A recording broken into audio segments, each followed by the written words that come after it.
Fan Studios, secured by DFWSecurity.com. This is Sean and RJ on 105.3 The Fan. Jeffers, a right-handed hitter, swings, lifts one high and deep to left, and this one is gone. Into the second deck, Ryan Jeffers gives Minnesota its first lead tonight at 7-5.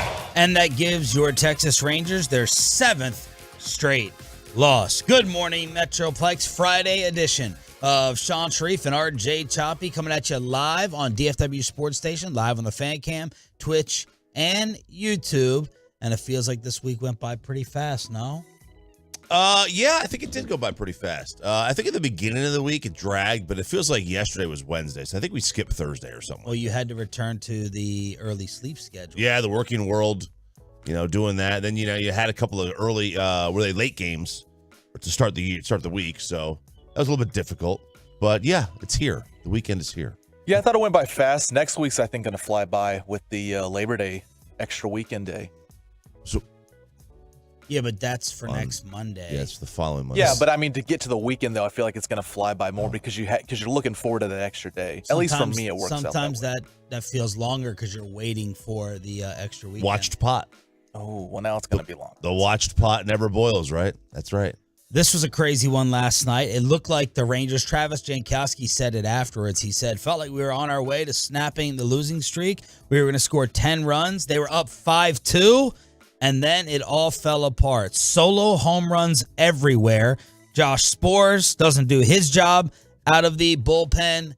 And then Bobby's guy, Will Smith. I say that sarcastically because Bobby had pointed out how the ERA recently has been over a 6. I thought the Rangers were going to dodge the bullet. There were 2 on, first and second, no outs. You're in trouble. Spores is gone. And then you get the double play on the first pitch. Next batter, 2-run homer that you heard right there from Matt Hicks, one of the voices of the Rangers, and they end up losing 7-5. Did you happen to watch the post? No. You know it's bad when Mark McLemore is critical of you. Oh. That is a 5-alarm fire. It's a 5-alarm fire right there. He might get fired knowing that team. I didn't even realize McLemore was still on. Yeah, he was doing the post last night with Brian Ray, and it's like, he's like, man, he wasn't good. Steve can't do anything right now. It's like, it's just not good. It's not good when sort of things just all fall together and you still score 5 runs and you're pounding out 23 hits over the last 2 games and you still can't get a win. That's true. It's true. The good news is there have been teams. I'm gonna go look today. There have been teams that have had 7-game losing streaks and still won a World Series. What was their lead previously in the division? Well, yeah, I know, right? I have to go back and look at that one. But, there have been teams that have lost 8 in a row and 9 in a row and still won a World Series. So it ain't the end of the world, but holy cow, they can't buy a win. They cannot. That's the way baseball go. Yes, but this is going a little bit too much for my liking. Yeah. I don't think any of us are just writing this off. I think Atolo, Jake, who's always a pain in the ass, but he's always around. So that's at least good. He went and cited one of my tweets like a month ago saying, it's okay. We knew they had bullpen problems. The offense is still legit. I still believe in the pitching. And he's like, how do you feel now? How do you feel now, Sean? Props to the receipts being kept. No, not props. Why do you keep those? And how? Man, KNC used to do this to me all the time when I hated Kevin Hagelin's guts and vice versa at night. And he'd be like, oh, remember when you said the Chicago Bulls like 2 years ago would make the playoffs? Come in and slap me if you disagree with the wheel of misfortune. So receipts are kept, and you got to hold everyone accountable. That's good. Look, I wasn't anticipating 7 in a row, and I still feel like the offense is legit. I still feel pretty confident in the pitching staff, in the starters, and I still think they will finish either first or second in the American League West. You did not take advantage, though, yesterday of what happened with the Boston Red Sox and the armpit. 17-1. 17-1. The Astros get beat down. So the lead is now 1 over the armpit. It's 1 over Seattle. Bruce Bochy, what went wrong in the 8th with another bullpen meltdown? Well, first of all, he comes in and makes a big pitch. Yeah, I mean, we needed a couple outs there. First pitch, he gets a double play. Next pitch just got away from him. And, you get a ball up tonight, good chance it's going to leave the ballpark. It was flying, and I'm sure he'd like to have that pitch, but, man, it looked like he was getting out of that. Unfortunately, he left it up. Now, started, Sporzy struggled, and that's really where it started. He couldn't get an out. So, when, somebody else has an off night, then you have to go to somebody else, and it's perfect setup for Smitty with the lefty, and that's a tough situation, I know, for anybody DM, but I just like the way he came in. He got that big double play. He did, and then Jeffers guessed right. He guessed right. I mean, you saw an off-speed pitch, first pitch, guessed right. This is a bad loss. You have a 4-1 lead, you got a 5-2 lead. You hand it over to your bullpen. The bullpen should hold it. This bullpen's not very good. I don't know why they keep throwing Spores out there. I don't know why they keep throwing Will Smith out there at times. But they do. Well, Bassick would say you don't have any other options. And I think if there's one complaint from the Tolos, it's hard for me to blame Chris Young. He went all out. He went all out, but the one complaint coming from the Tolos right now would be you didn't get enough bullpen help. But, man, he went shopping, and he made moves. He went and got Montgomery. He went and got Stratton. So it's hard for me to fault Chris Young in terms of the aggressiveness as the Rangers did go for it. And now it's going to be Dane Dunning against Sonny Gray tonight to try to snap the 7-game losing streak. Dane Dunning has a 3.19 ERA. Sonny Gray has a 3.15. Yeah, he's had a good year. Sonny Gray has. He's had a really good year. He's allowed 5 home runs on the season. Dane Dunning has allowed 14. Although Sonny has 15 more walks. Yeah. He's issued 50 walks. Dane Dunning has issued 35, and Sonny with 46 more strikeouts. As Dane Dunning picked up the strikeouts later on, wasn't known for that throughout the first half or 3/4 of the season. No, he was. I had to go see the First half. Yes, right. And in the innings pitch, I mean, Gray's had more, so it's even kind of more stands out a little bit more with the strikeouts. But Gray's had a good year. So this is going to be a tough pitching matchup as well. Props to everyone who rolled out to Fan Phenom in Louisville last night. What type of shape is Bobby Belt going to be in? Because he had that look in his eye. He'll be on the couch 6 times today. Yeah. I might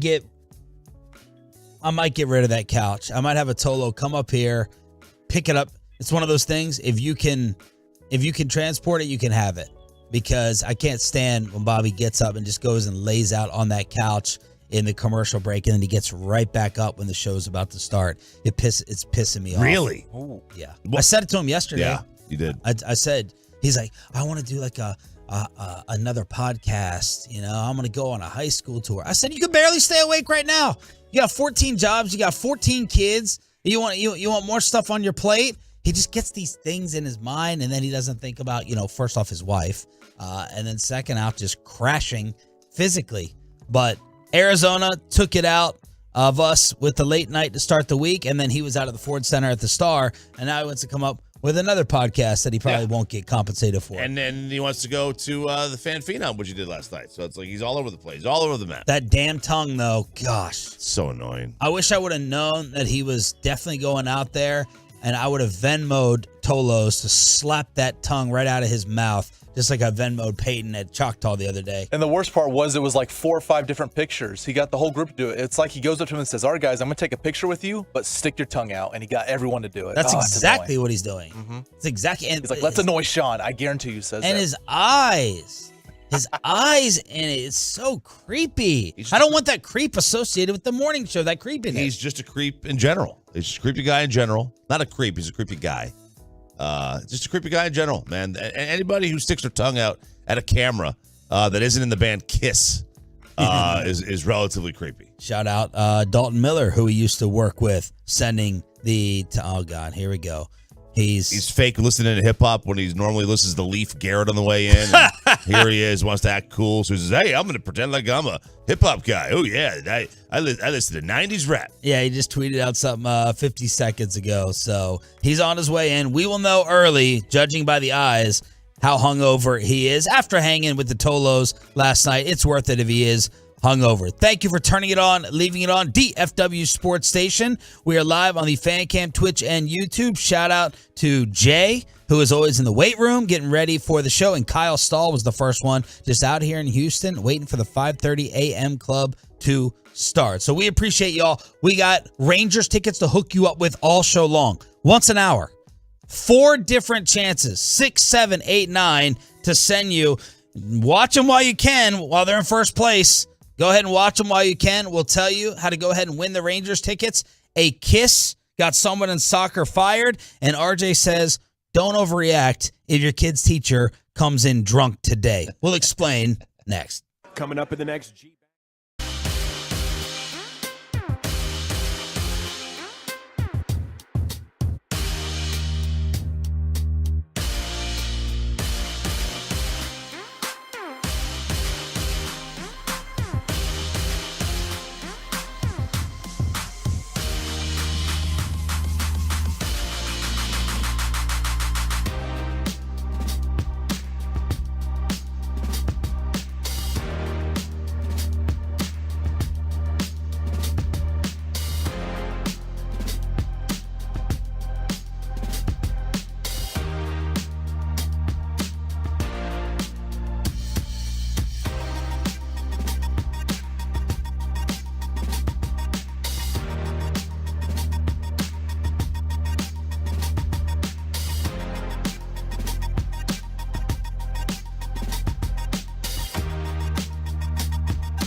DFW Sports Station. Entire squad is almost here. Sean Sharif, RJ Choppy, Bobby Belt has entered the room. Yeah. He seems a little bit more upbeat than we expected. I haven't judged him yet. I don't want to ruin this segment. No. If I don't like what I see. But he's here early, and the eyes look a little heavy, but the energy does look there. So that is good, as he's going to C4 it up to get ready for the Friday edition. I'm always up. I'm always energetic. I lost my voice last night. There's a little bit of that, which I found out. They were literally recording one of their segments, the Fan Phenom segment, and a listener had to go, Bobby. And I looked over, and Spittle was looking at me and going, telling me to be quiet. He was like, "You're too loud. You're bleeding into the recording." So then I had to be quiet. But other than that, it was great. A lot of Tolos rolled out. A ton. So I don't know what the normal number is, but I know Gavin was overwhelmed with how many signed up this time. Like this was over 50 came out to try out. So Gavin and Ruben and Kevin Gray were out there till late last night doing it. And any young prospects? Any future Peyton replacements? We did have Tolo Brett come out. One of our young listeners. He was out there, got a chance to record with KG. We also have a new Tolo from Italy who doesn't even totally speak English yet, but he was there last night with, his name was Simone the Italian Stud is what they're calling him. He was there with Richie and the Willie twins and Stephen Marpe. So that's who they were hanging out with last night. They're big time listeners. They work in their truck. They drive an hour and a half every morning and they say they've got us on. Wow. Thank y'all. Appreciate it. It was great, man. Lots of listeners, lots of drinks. It was, to be honest, I heard you reference it coming in. It was Super Bowl levels of drinks last night. Really? Mm-hmm. But I bounced back. I'm bounced back this morning, unlike Super Bowl. Well, it couldn't have been Super Bowl levels of drinks. You're standing here. You're standing. You're not in the bathroom. Your eyes don't look anywhere near. But it was the time period I tried to force it all into in Arizona. This was, I got an extra hour and a half to spread it out. What did you order? What did you do? So I had 6 double vodka sodas while we were out there, 3 green tea shots, 2 shots of bourbon. But why? And then I had 2 shots of Patron. You did not have 13 that's drinks. 13 drinks. You didn't have 6 double vodka. Okay, 6 doubles is 12. It's all the ones he bought. 6 doubles is 12, and then that was another 8 shots. So you had 20 drinks. No, I mean, you didn't. You dude, stopped. No, you didn't. It's not really. Possible. I traded numbers with so many of these listeners. I will text them this morning. They'll come on the air. They'll tell you what I did. Gavin will tell you what I did. What did Gavin have any look of worry? Yeah. No, in fact, I was responsible. I drove out there. I did not anticipate as many listeners wanting to have drinks as they did. So I had to call Kristen. Kristen had to Uber over there to then be the designated driver home. But when Kristen showed up, she said hi to Gavin. Gavin was like, "Oh, hey, good to see you." And he was like, he did good tonight. He worked the room pretty well tonight. As long as you're doing it with listeners, Spittle doesn't care what you do. Doesn't matter. Super Bowl. Okay. He's Will not Brinson, saying, he's not as forgiving. Yeah. And how much time was this? Were these 20 drinks? Do you claim? 4 hours. Okay, so something like that. According to your blood alcohol level would be a 0.45. I believe it. Which is actually it's fatal. All right, you don't believe it because it's actually fatal. I mean, I believe you didn't have that. 20 drinks. Look, we had somebody from the Twitch going, Bobby Andre. It was Andre said Bobby is partying hard. Somebody else came on and said, yeah, Bobby doesn't play. Said Bobby's bine, and then they shared this photo. So yeah, we had plenty of drinks last night. I believe you had plenty of drinks. We didn't have 20. Man, okay, I'm gonna have to call some of these listeners, I guess, on the air because you're challenging. You're challenging my manhood now. You're a 0.3. Now I'm not challenging your man. I'm challenging your math. This is what he. This is what he. I am homeschooled. Unconsciousness. May mean I'm socially awkward, but statistically I'm smarter. Is inevitable. Well done, though, Bobby, and well done to the Tolos of Fan Phenom last night in Louisville. That Spanish soccer kiss got that guy gone. The guy who was kissing all of the players on the cheek and then decided to go ahead and give a peck on the lips to Jenny Hermoso after Spain won the Women's World Cup. He's resigning. He plans to resign today after FIFA opened up the investigation. See you later for the kiss. Before that, he apparently grabbed his crotch. Oh, we changed up the music, Pepe. Now, this is Spanish. This is Spanish cafe relaxing music. See if Chicoline's in here. No. See if Chicoline's down the hall. And, man, y'all ratted us out to Chicoline last time. I don't even think we insulted him, but he popped his head in here at, 7:15 when he actually comes in, and he's like, y'all talking smack? I had the Tolos hit me up on La Grande telling me that you were running y'all's mouths. And then he called me twice this week to give me more crap about it. I guess we were talking about how late he comes in, but we wanted his music judgment on Peyton's playlist. That was just a fact, though. He does get here at 2 hours after even me. Yeah. That says something. He gets here 8 o'clock. The sun's up. Yes. He gets on us, though, as we're walking out. It's like him and Spittle. They're just sitting there watching. He's like, oh, they're 10:02. Got to get out. Got to rush out the door. Got to run. Yeah, what's he doing? Just avoiding family? Yeah. There's no reason to be at work. Yes. But anyway, this soccer president, he is gone for the kiss on the lips. Yeah, I don't know what the crotch grab does. I mean, I know from personal experience, I grab my crotch at least every 4 minutes. I mean, right? Maybe 3.5. Well, it was some gesture with a 16-year-old princess and queen. Now, look, I don't know. You can't grab your crotch at a queen Yeah, or a princess. That's Either what I one was of like. them. I don't know what That's is not allowed. unbecoming in Spain. And I still don't know whether this soccer player was totally cool with it. I know what she said publicly, but inappropriate, and he gone. See you later. Let's talk about the teacher that you were given a little bit of a pass to, Ralph James Choppy. Okay. All right. So this is a third grade teacher in Oklahoma. Third grade teacher in Oklahoma is in the teacher conference room. It's her, a police officer, the superintendent, and the principal. And they want to know why she is acting the way she is acting. Did you drink something while you were here at school? Not while I was at school. When did you drink something? Last night. The teacher agreed to a breathalyzer test. Are you going to blow double zeros? I don't know. You should know. If you hadn't drank anything, you should blow zeros. Makes me think that you are not going to. Now the test. Take a big deep breath. Blow, blow, blow, blow, blow, blow, blow. All right, so here we go. You going to tell me the truth? How much you had to drink?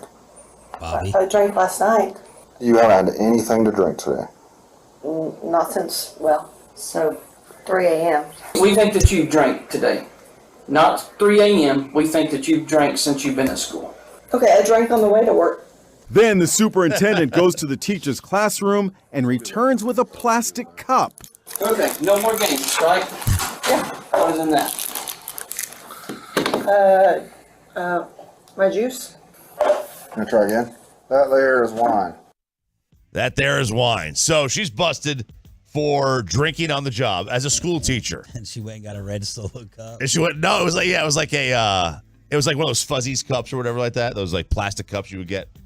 Like my mom, my ex-wife are teachers, and those kids, I'm stunned. I got to actually credit teachers. I am stunned y'all don't have a higher suicide rate and a higher alcohol rate and a higher drug abuse rate with the amount of crap that you have to put up with. My mom used to come home, and my ex-wife used to come home just like in tears over some of the parents, like, and for like such little pay. I am stunned there's not more substance abuse going on in the teacher world because of how they, especially elementary, how they have to deal with kids. It's a nightmare. Like, I do not wish that on my worst enemy. So you think they deserve like the 3 months off, deserve the summer off? Yeah. Oh, yeah. Well, because the kids do. 3. It's more like a tight 8 these days. Tight 8 weeks. Tight now. 8 weeks. That's yeah. what it is. It's June and July. And it sucks because like I feel like when my kids were first going into elementary school, they were off from like mid-May to mid-August. Now it's beginning of June to beginning of August. yeah, it's getting late when they get out. Kind of stinks. But like, just let her. If she's a good teacher, this is what I always say. If you're good at something, you can get away with murder. Okay, I drank on the way to work. If she's a good teacher, just have her blow before she gets into the school. That's what I always say. Have the principal come out there, let her blow, 00, walk on in. What do you think, Sean? I don't think so. Yeah, she's going to get run. I don't think so. Yeah, I she'll think get she run. may be in some trouble, and she gone. Is it time for the Cowboys to trade a wide receiver? Sean Payton's wide receivers are disappearing off the field, one by one by one. Is this setting up for a perfect Cowboys wide receiver trade? See if you would agree to it. Inside the Star on the home of the Cowboys next.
fan studios secured by DFWsecurity.com.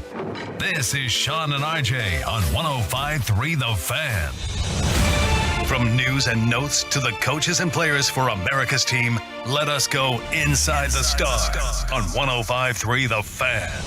Final game, thankfully, of the Cowboys preseason takes place tomorrow night on this radio station. Raiders and the Cowboys in Arlington with the pregame, the play-by-play, and the post here on your home of Dallas Cowboys football forever. Sean Sharif, RJ Choppy, and our Cowboys insider Bobby Belt. Mike McCarthy reacting to the Sam Williams arrest yesterday at the Ford Center at the Star in Frisco. Quote, he knows what he needs to do. We all can do better. I believe in Sam Williams. I obviously did when we drafted him, and even more so now. I've seen him grow in so many different ways. He needs to slow down. Is that a Jerry joke? He knows that. That is the first step. So that's McCarthy's reaction to Sam Williams and the incident with the Frisco police. So that's improvement. Yeah, 1,000%, right? It's got to be improvement.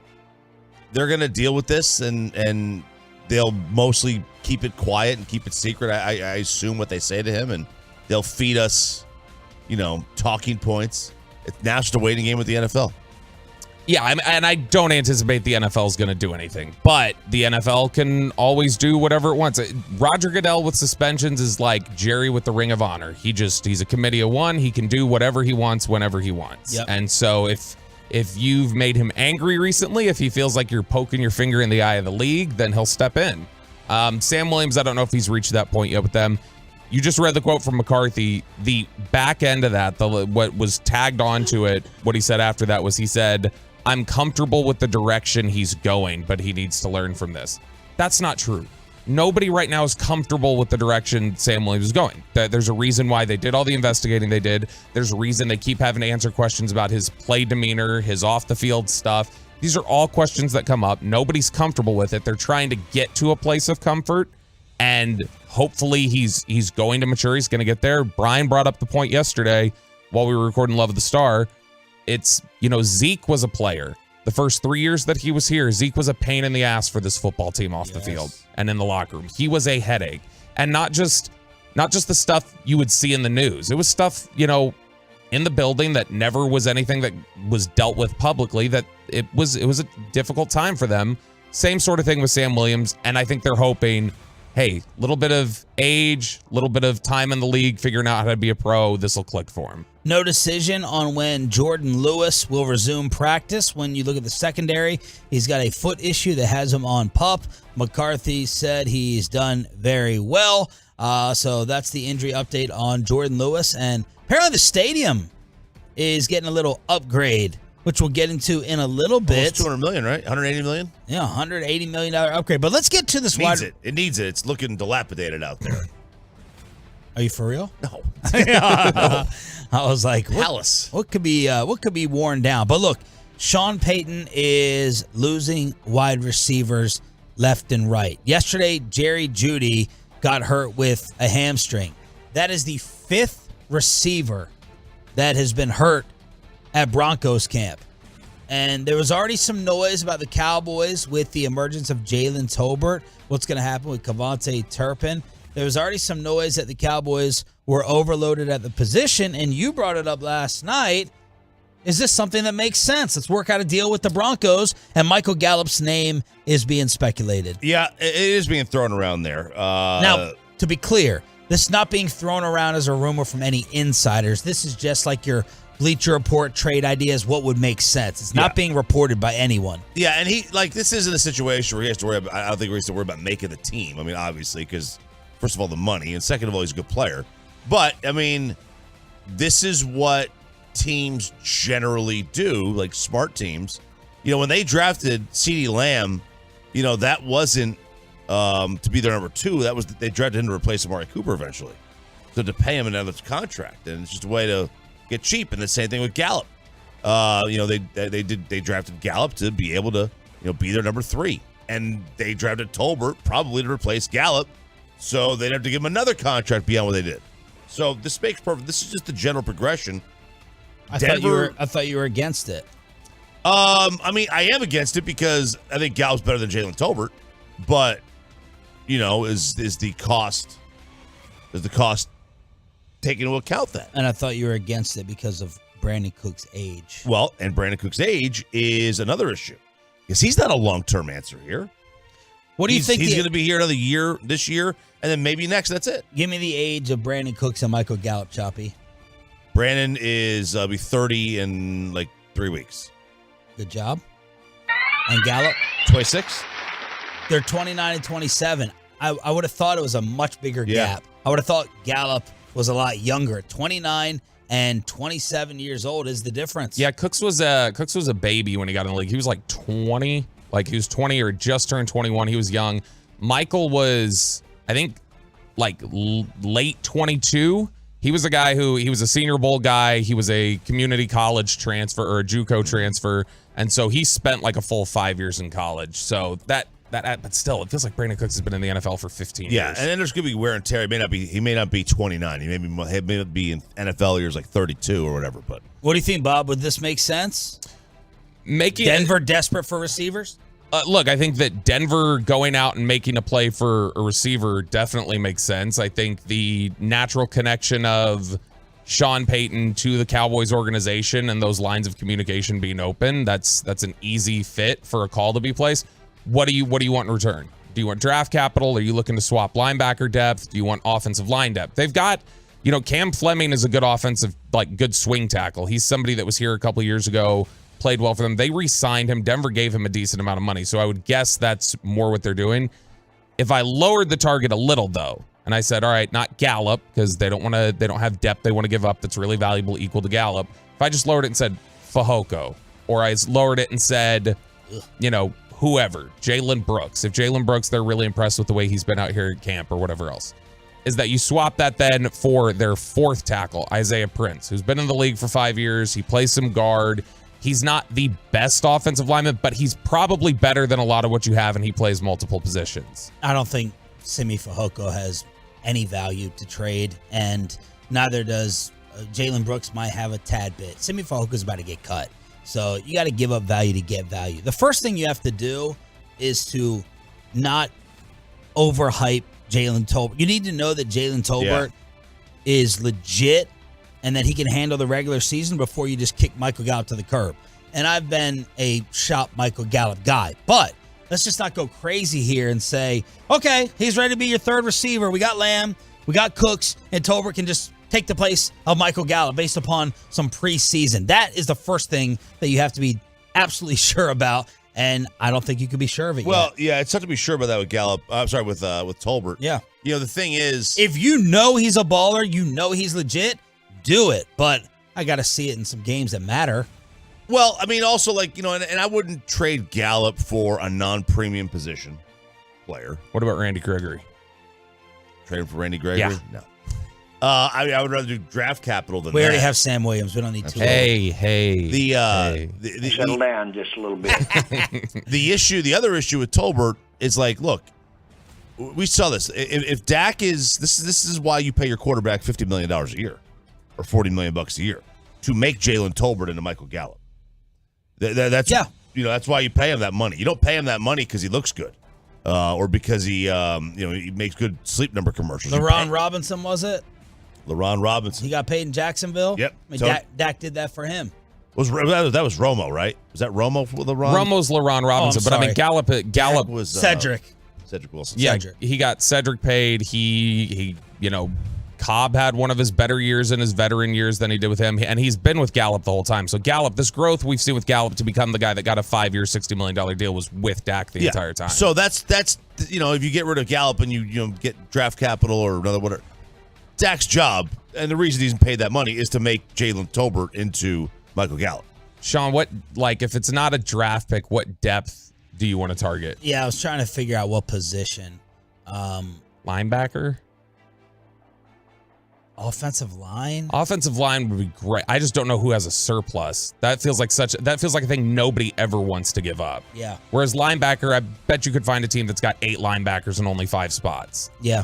So let's see. I mean, hamstring for Jerry Jeudy's not out for the year, but that's the 5th receiver Ooh, that Sean Payton offense of Russell Wilson not looking too pretty right now. 877 for y'all's thoughts on the truckwreck.com text line. 877-881-1053. 877-881-1053. Did anyone get to check out any Anthony Richardson last night against the Eagles? Did not. Watched the Rangers last night. Did not get to check out Anthony Richardson. I might have. I don't remember. It was on one of the TVs, I'm sure. 6 of 17, 78 yards, 4.6 yards per throw. That's not good. No. That's awful. 4.6 a throw.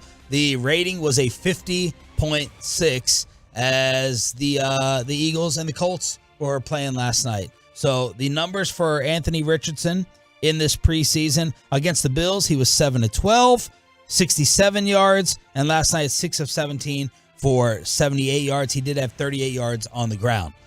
Ryan Clark responded to Tua with this whole fat shaming thing. Tua responding, keep my name out your mouth. Ryan Clark went on social media to address it yesterday.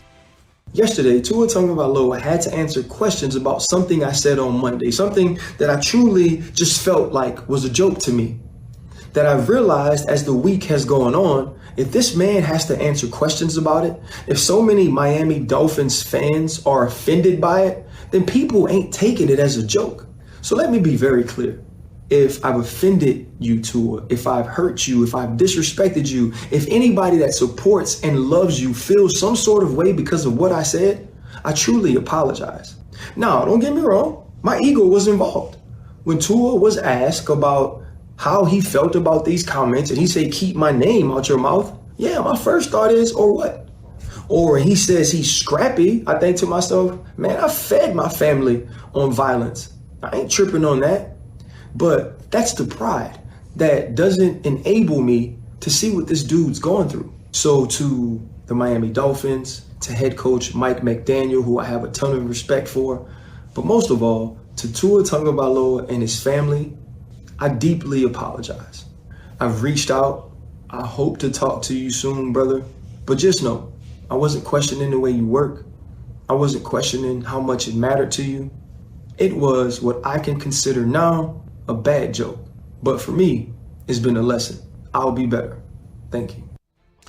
I like Ryan Clark, so I'm going to give him props for this. A couple of the things that he just said make absolutely no sense. I wasn't questioning the way you work. I wasn't questioning how much it matters to you. That's exactly what you questioned. You were questioning the way he worked because you said he wasn't working in the offseason and he got fat. But props to Ryan Clark.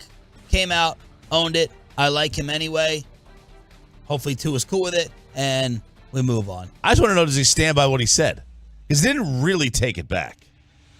He just apologized. Said he apologized that he was joking, but didn't really like. He did do the I'm sorry if you were offended apology. He did it in a very smooth way. My favorite part of that quote is he went for the tactic I commonly like to use on this show when there's a joke I want to say that I can't say the joke, but then I'll just say, I was going to say blah, blah, blah, but I didn't. And then in effect, I make the joke. He said the same thing. My initial reaction was, or what? But I didn't want to say that. Well, you just did say or what, basically. You just told us or what. I liked Bobby's combo topic, as Mike McDaniel said he was getting irritated with this. And Bobby said, who is a less intimidating quarterback coach duo that would fight in the NFL than these two? You had Tua say, keep my name out of your mouth. Mike McDaniel, I'm getting irritated. I'm trying to figure out who else around the league. Even Pete Carroll would probably beat down Mike McDaniel. So 75-year-old Pete Carroll. That's a good point, though, because Geno got rocked, got punched in the Jets locker room. So Geno's already got a bad reputation as not being a good fighter. What was the last name? I don't remember. But that guy, like, Geno's reputation is he can't fight already. And then Pete Carroll's the oldest coach in the NFL. I hadn't thought about that. That's a good one. Maybe an NFC and AFC. I feel Arthur Smith. He's a rich kid. Is he? He's a big boy, though. He is. He was his dad founded FedEx. So I'm like, all right. I don't know. Bryce Young, Frank Reich. It's like you're punching a little person. Bryce is slightly built, but Bryce is tough. And Frank Reich doesn't strike me as a pushover. Mike McDaniel, I've told you guys before, when I saw him in Indy, at the bar that night, he was on one of those, it was like a chair like this, and his legs were literally swinging.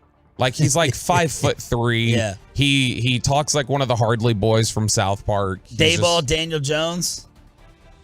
Dayball's got no neck. I don't mess with people with no neck, nothing to grab. No neck tattoo guy. Belichick, Mac. Mac is an easy one. Mac has a temper though. Like, Mac is just always like on edge. Yeah, but if you just feed him chocolate chip cookies, he'll melt. He'll be stopped. Like a dog breaking into your house. So just stop. Well, that's the problem. Tua's already been eating chocolate chip cookies. There you Ask go. Brian Clark. All right, there it is. Inside the Star and around the NFL, the Rangers lose again. How much were the Tolos freaking out in Louisville last night, watching the Rangers drop their 7th straight game? And we have a loaded college football kegger to get you closer and closer with the 6 a.m. club. Plus, your first chance to win Rangers tickets. We have 4 different chances. Your first one is coming up this hour with Sean and RJ. But first, we got the usual Friday weekend message.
105.3 The Fan segment here brought to you by the personal injury lawyers Frankel and Frankel. Life is unpredictable. Accidents happen. Frankel and Frankel are the go-to attorneys for car and truck wrecks in DFW. If you or a loved one have been in an accident, contact the Frankels for free at 214-333-3333 or go to truckwreck.com. And delivers the 1-1. Swing and a ball lifted out into center field, hit fairly well. Leote going back, it's over his head, it's off the base of the wall. Wallner hitting the bag at third, being waved home. Here's the relay throw, it's late. Wallner scores on the double off the wall in center by Carlos Correa, and the Twins have come back from what was at one point a 3-run deficit to tie the score at 5. Rangers were up 5-2, but Josh Sborz and Will Smith took care of that. They lose their 7th straight game in front of 40 people in Minnesota. And the first place Twins get the 7-5 win last night on your home for Rangers baseball. Sean Sharif, RJ Choppy, and Bobby Belt. Were people reacting to this game in Louisville for the Fan Phenom event all over the TVs? Yeah, it wasn't a good time because I had looked up at one point and I was like, oh, great, Rangers are in a great spot right now. And then it was a few minutes later, I heard somebody cursing, and it was what felt like a few minutes. And a few minutes later, it was Twins are up, and you're watching this thing fall apart, and then you see the 9th inning, and they go down with a whimper. And but yeah, there's a lot of murmuring and a lot of concern, it felt like, for the Rangers. I do know one of the topics one of the guys was doing last night was why the Rangers are still going to win the AL West. For their radio tryout? Yep. I don't know if he decided to change that because I was talking to him about it, and it was 5-3 or whatever it was, and then they end up losing, and so I don't know if he changed his topic before he went up there. Were people asking you for your topic advice, what to talk about, what would impress Spittle, and did you just tell them the opposite of what you actually thought? WWE and Spittle, can't stand your presence? No, they said we got I did have several people ask, like, hey, so do you know how this whole thing goes or whatever? It was more like logistics questions. They were curious what the back and forth would be like, but everybody wanted to tell me their topics and tell me what they were wanting to talk about. Nobody was really looking for guidance on which to pick, but LPGA. Just talk LPGA when you get up there for the next Fan Phenom, and you'll be good. You'll be good around Spittle. But make some kimchi too. To make sure you know what you're talking about. Yeah, he'll be able to call you out. Yes. Well, look, Bruce Bochy wanted more from the bottom of his lineup. He got it. He got it last night. Unfortunately, Minnesota delivered as well. Solo homers, hard hit balls everywhere yesterday in this game. But with the bottom of the lineup, Travis Jankowski had 3 hits. Duran had a hit.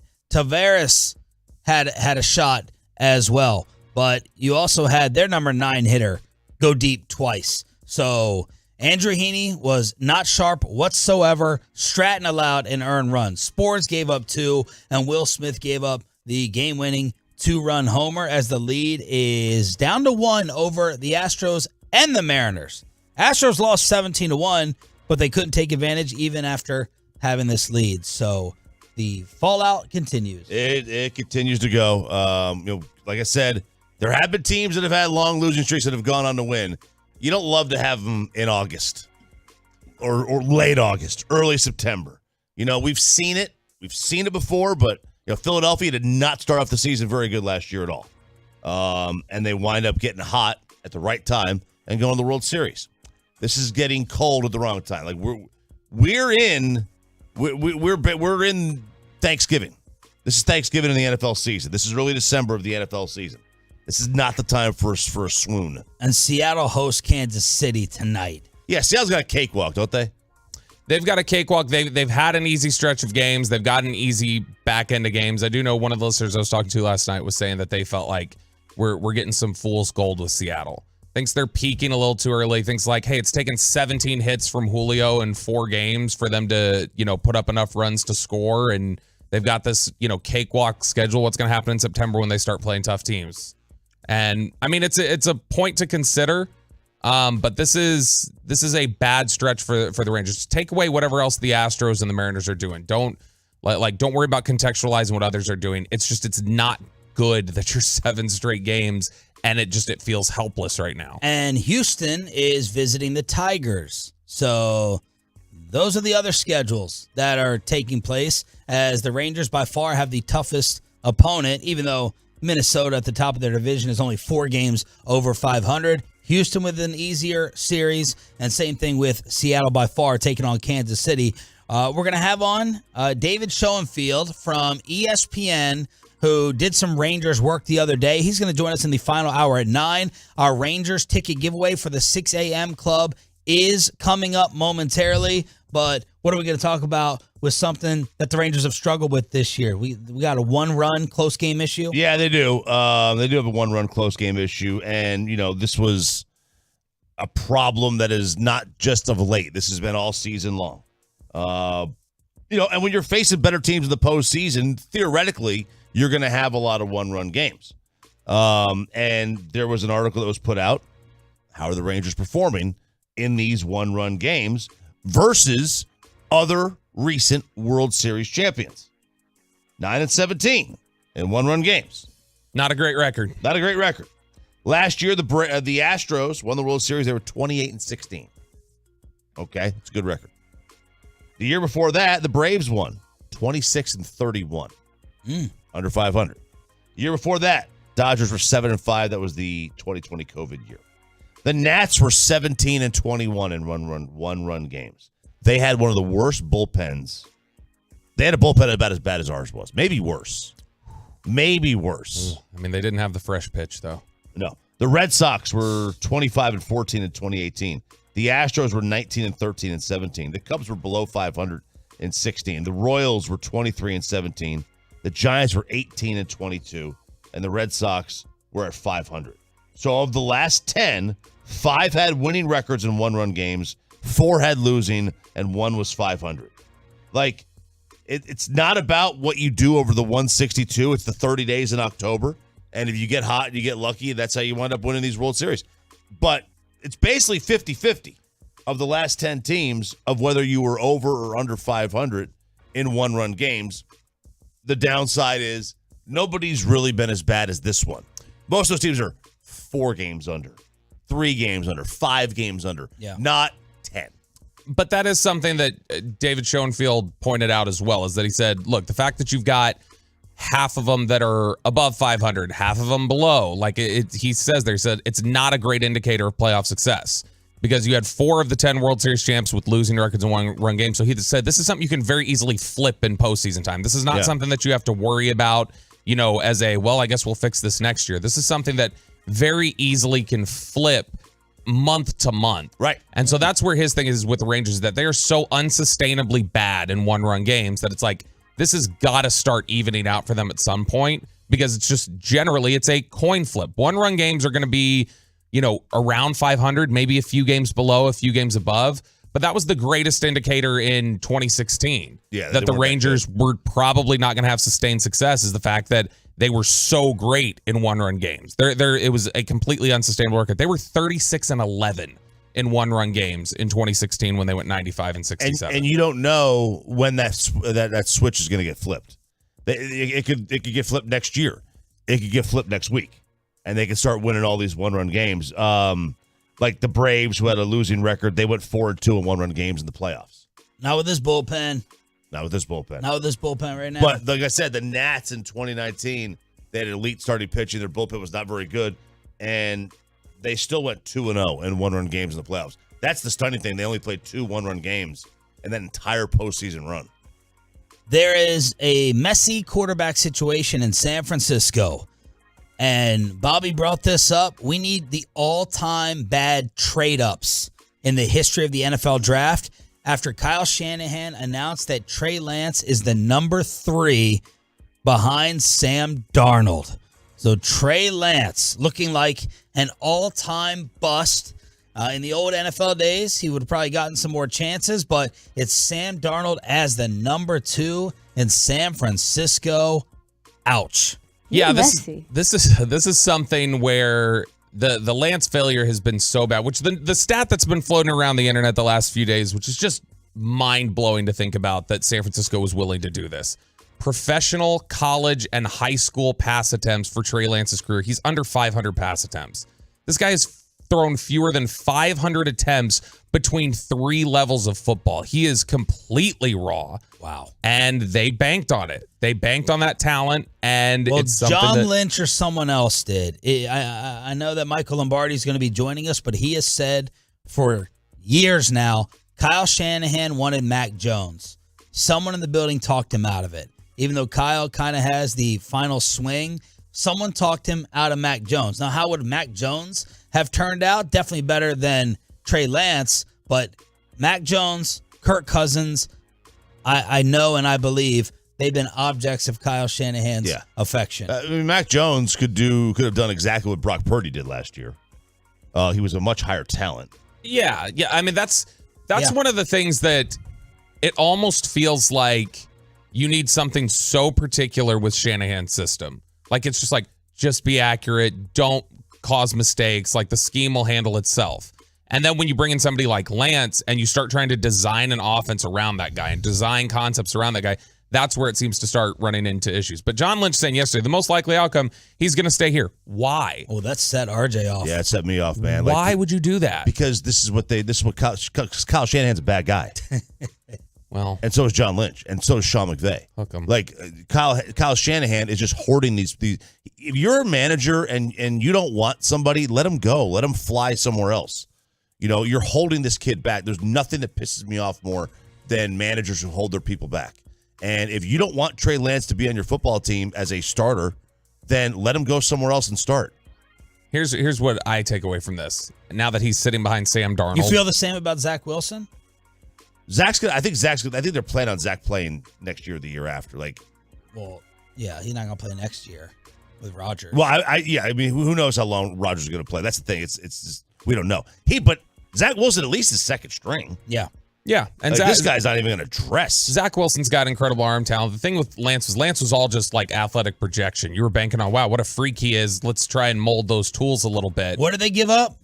Oh, gosh. What was the trade? Was it 2 1s? I'll find it real quick. Yeah. See what that was. Look, the 6 a.m. club, y'all are, ratings-wise, the numbers show it. You are our best audience of the entire show. We're going to hook you up with the first Ranger ticket giveaway. We have 4 different ones coming up this morning. What do you got? The Niners got the number 3 pick. Miami got the first round pick number 12 that year. Mm-hmm. The next year's first round pick number 29. Yeah. The next year's the 2022 number 29 overall and a third round pick that year. And then they got a first round pick this year. Woo! So 12, 29, another 1, and a third. Yeah. On top of it. Walchuk was right not to know who he was. That's what I take away from this. All right, 6 a.m. club, you deserve it the most. We hooked you up with Rangers tickets and a college football kegger. The Big 12 commissioner is rooting against the Texas Longhorns and rooting for my school instead. College kegger, Rangers tickets after this. After we get you over to Platinum Ford in Terrell.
Odyssey app. And it's back to Sean and RJ right here on 105.3 The Fan, segment brought to you by Classic Chevrolet. Hurry into Classic Chevrolet in Grapevine for once a year Labor Day savings, actually. Bobby talked me in my ear. Over 400 Silverados with their best offers of the year. See them all today at ClassicChevrolet.com. Do not miss your chance to upgrade for less. This is Texas. This is Classic Chevrolet. Relax, enjoy the difference, and find new roads. College football!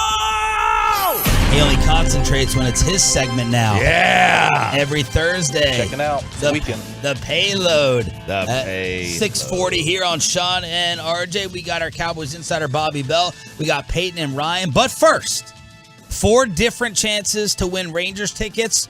The 6 a.m. Club has become, once again, you've retaken the crown. Best audience of the entire show.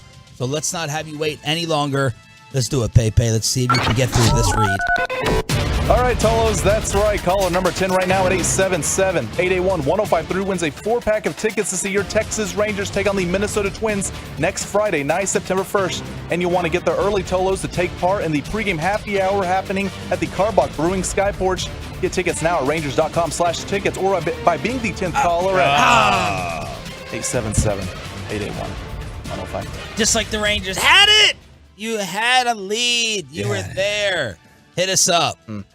3 more chances after this one to win Rangers tickets here on The Fan. I was saying graphic stuff in his ear, too. I was very impressed that he was going as long as he was. Yeah, he did the hard part. Okay, did the Big 12 commissioner really say this?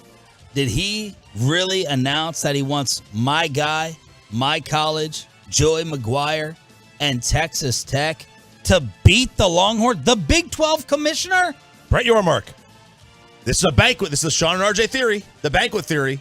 You get these college coaches in front of these boosters or banquets, and Yormark's not a college coach. Obviously, he's the commissioner, but I think he had a moment where he forgot the internet is global and cameras exist, because there's no way a commissioner of a major sports league said this. In addition, candidly, we were able to get Texas and Oklahoma out a year early. That was a big deal for us, and I think all of you, okay? And Coach, I'm not going to put any pressure on you, but I'm going to be in Austin for Thanksgiving, okay? And you better take care of business like you did right here in Lubbock last year. Oh, openly rooting against a member of the Big 12. A departing member. Does that make it okay? Does that change it? You have to include that. Yeah, you have to include it. And I would say, are you this year reaping the benefits financially of Texas's TV money? Is that money going away if he takes shots? That money's on the books. Yeah. He's got it settled. He's going to take his shots. He's clearly upset. The Big 12 was furious that OU and Texas pulled the rug out and came in with this news. When was it? Year and a half, 2 years ago, whatever it was. I got rid of him a year early. Isn't everyone happy about that? Our 2 biggest names, they're gone. See ya. I'm not going to think. I was getting ready to say it's very unbecoming. This is wrong. You can't say this as a commissioner. But they are leaving. It's fun. I like it. It is fun, but it is unbecoming, right?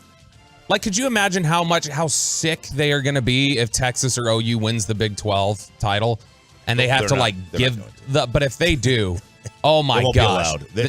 Texas will have, all right, I'm going to call it. Texas will lead college football in penalties this year.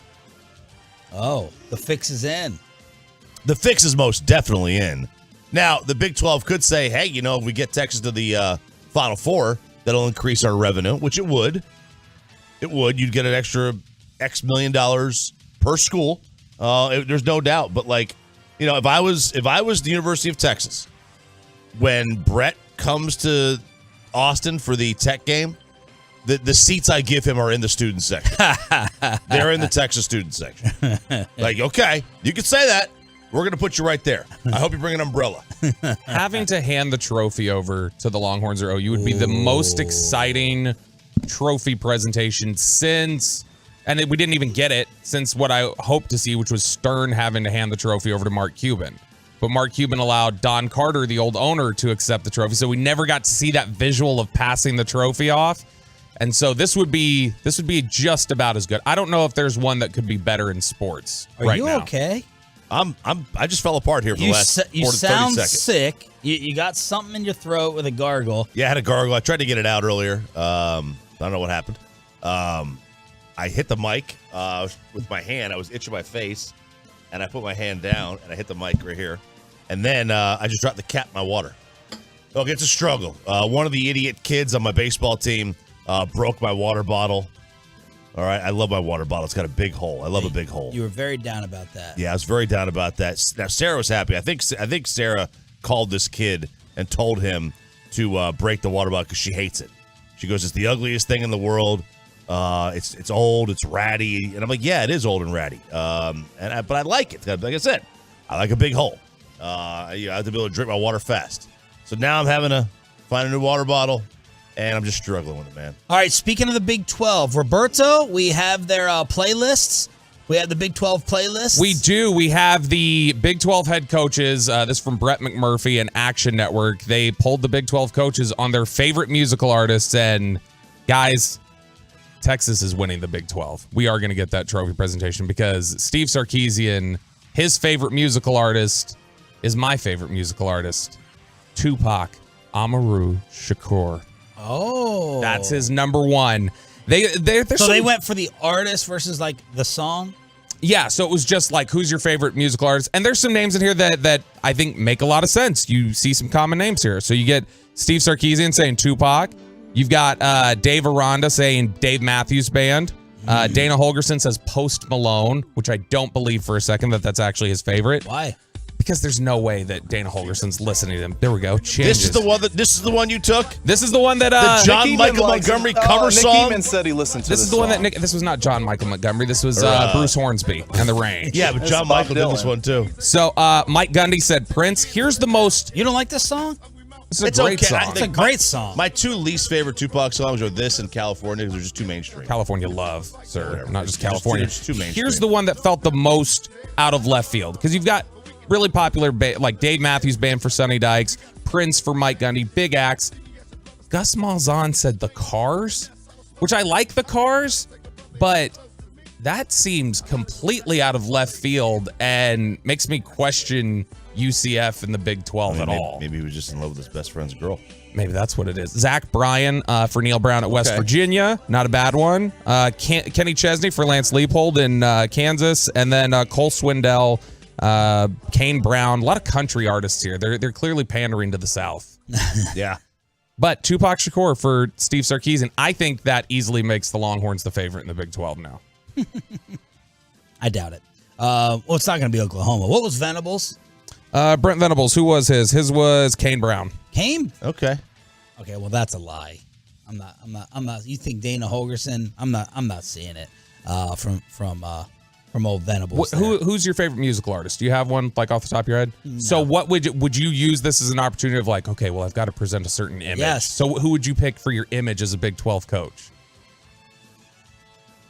Morgan Wallen? Maybe Kane Brown. Kane Brown's a good answer. I mean, they clearly are Luke Combs, Kane Brown, Kenny Chesney. There's a lot of country answers here. Country. Kyle Yeomans. Maybe Morgan Wallen has too many SEC themed songs to pick. He's got quite a bit. All right, so Hardy's catching up though. A lot of people are destroying Swamp Kings, which I watched. It was supposed to reveal the dirt about the Florida Gators, and people are saying y'all went soft. You left out all the Aaron Hernandez stuff. You left out Cam Newton. It was basically a season-by-season approach from Urban Meyer and Tim Tebow over the Gators having their dynasty. And people are crushing it, but you are interested. Now, you said you were really interested in this. Have you seen it? I've not seen it yet. I've not seen this one yet. And I think part of it is everyone says how soft it is. And it's deterring me. Did you have that impression? That it's soft? Yeah. I mean, there's plenty of... I mean, it's pretty hardcore in terms of their training. Like, it's a military camp. Urban Meyer, I mean, you're inside the locker room for everything with all the cursing and the yelling and the screaming.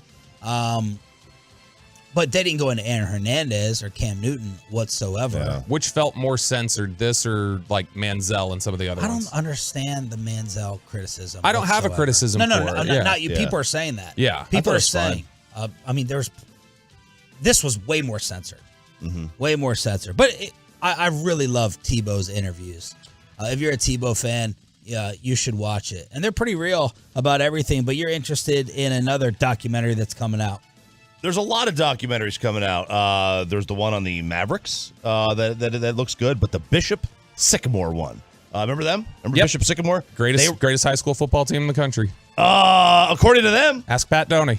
According to them, right? Absolutely. I thought this gave me not chills, but it was about a 2 and change minute trailer. I cut it down. But Bishop Sycamore was the school out of Ohio. Now, it wasn't a real school. It was a fake high school. They gave a fake address. It was just like a warehouse.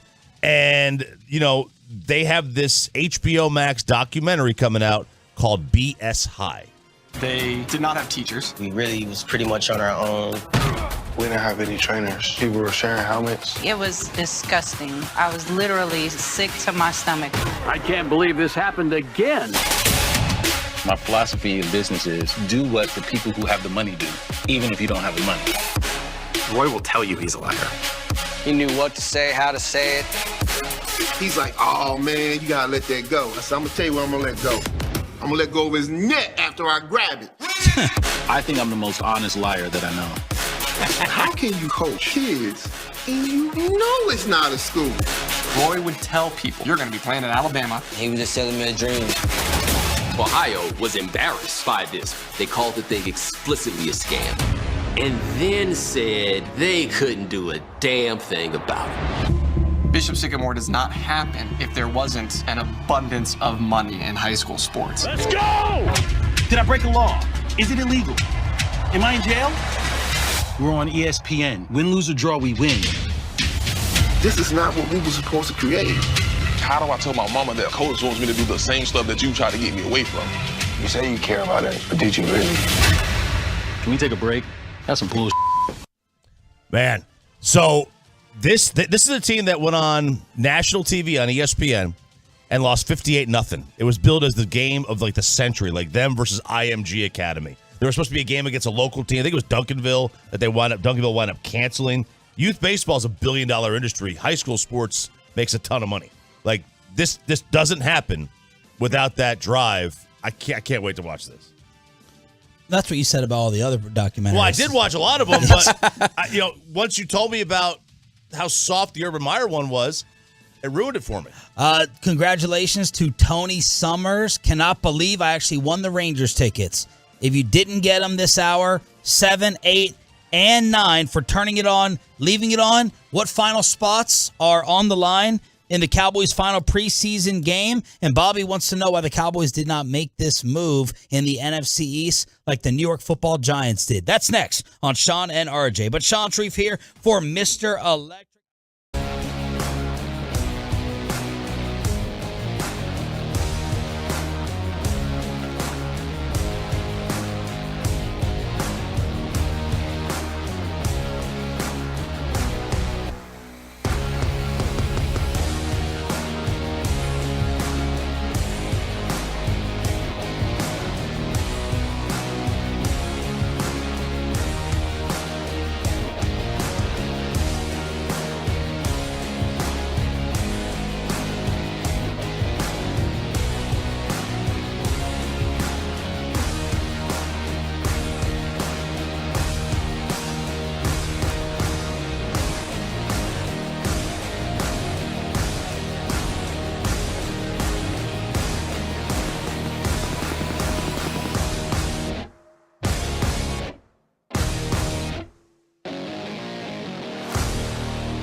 Fan Studios, secured by DFWSecurity.com. This is Sean and RJ on 105.3 The Fan.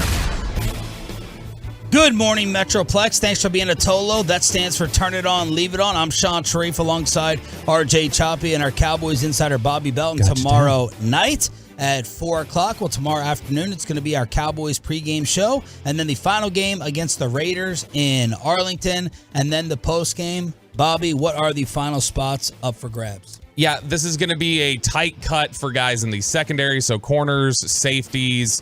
The defense is where they're going to have a lot of trouble cutting down. You know, we talked about how Stephen Jones said, man, this is the most difficult roster we've ever had to cut. And then I think it was Nick Eatman who told us, and then he immediately launched into just talking about defense. So these cuts on offense, I think you can figure things out a little bit more. The defensive competitions are where things are going to be a little more intense. There's been some whispers. What kind of good standing has Dorrance Armstrong been in relative to his play? Like, is that somebody who could potentially be on the bubble? Neville Gallimore and Quentin Bohanna, two of their defensive tackles, guys who they need to show up. Neville Gallimore, I believe, is due $1.1 million if he makes the 53-man roster, so there's a lot of money riding on that decision. The linebacker core has been thinned out a little bit because of the Overshone and Jefferson injuries. That probably preserves some stuff, but this will be a big night in all likelihood for Kelvin Joseph, Eric Scott, the 6th-round pick, some of these safeties, Marquise Bell, Tyler Coyle. These are the positions that you're going to be looking at more intensely in this game. And you are not too thrilled. You were asking why wasn't that us when the New York Giants made this move yesterday? Yeah, and look, there's got to be something else going on with Isaiah Simmons. There is a complete fire sale in Arizona right now as they're getting close to cut down day. They just traded Josh Jones, a former, I think he went in the back end of the first round of the Cardinals as an offensive tackle. He got traded yesterday, but Isaiah Simmons, who, Chop, I know you love the PFF grades. Isaiah Simmons last year, a 68 PFF grade. And a guy who was the number 8 overall pick 3 years ago, and he goes for a 7th. Brian and I were talking about this. If you need a Overshone replacement, that is the exact body type, skill set, athleticism that would fit into the Overshone cover. So it's a little interesting that we didn't hear Dallas get in on this. It only took a 7th-round pick. I'm going to have to dig around a little bit and figure out, because there must be something else to this that Isaiah Simmons is just stocked down for too many people. Does he have... Is it just off the field? Is it injuries? I didn't hear a lot of off the field stuff with Isaiah Simmons when he was coming out of school. The biggest thing you heard about Isaiah Simmons when he was coming out was that he's positionless. Like, he's a freak athlete, but how much of a football player was he? And what would you need to do to figure out, like, the Giants are going to play him at safety. He's been a linebacker the last 3 years. They're moving him to safety. And so that's where he's going to play for the Giants. And so he's a freak, though. 6'4", 238 pounds. He ran a 4.3 40. He's a freak. There's people that thought, he was going to be a monster coming out. Obviously, disappointing. The Giants steal him for a 7th-round selection. Anthony Richardson was playing last night, not with a very nice completion percentage against the Philadelphia Eagles. The Texas Rangers stunk it up late innings again. Jeffers, a right-handed hitter, swings, lifts one high and deep to left, and this one is gone.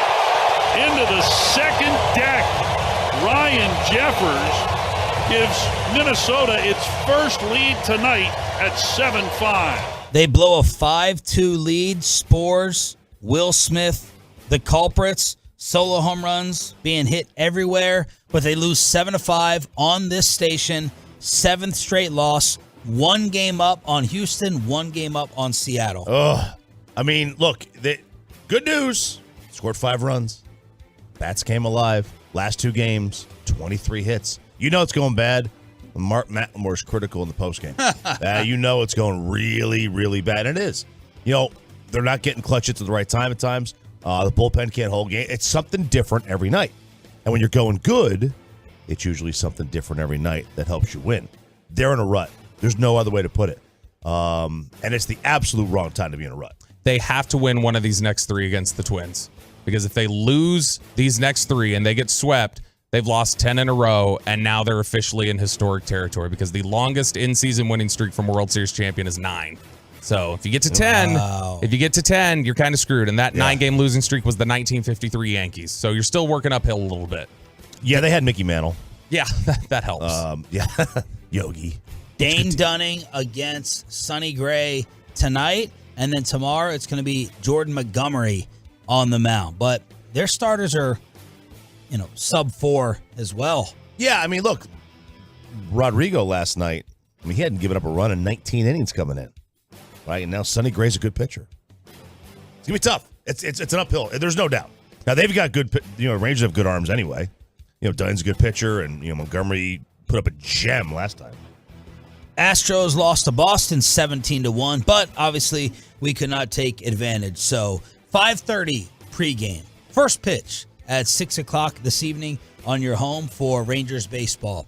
It's Sean Sharif, RJ Choppy, and Roberto. Hit us up on the truckwreck.com text line at 877-881-1053. We got a few football leftovers as players were asked about the gambling policy.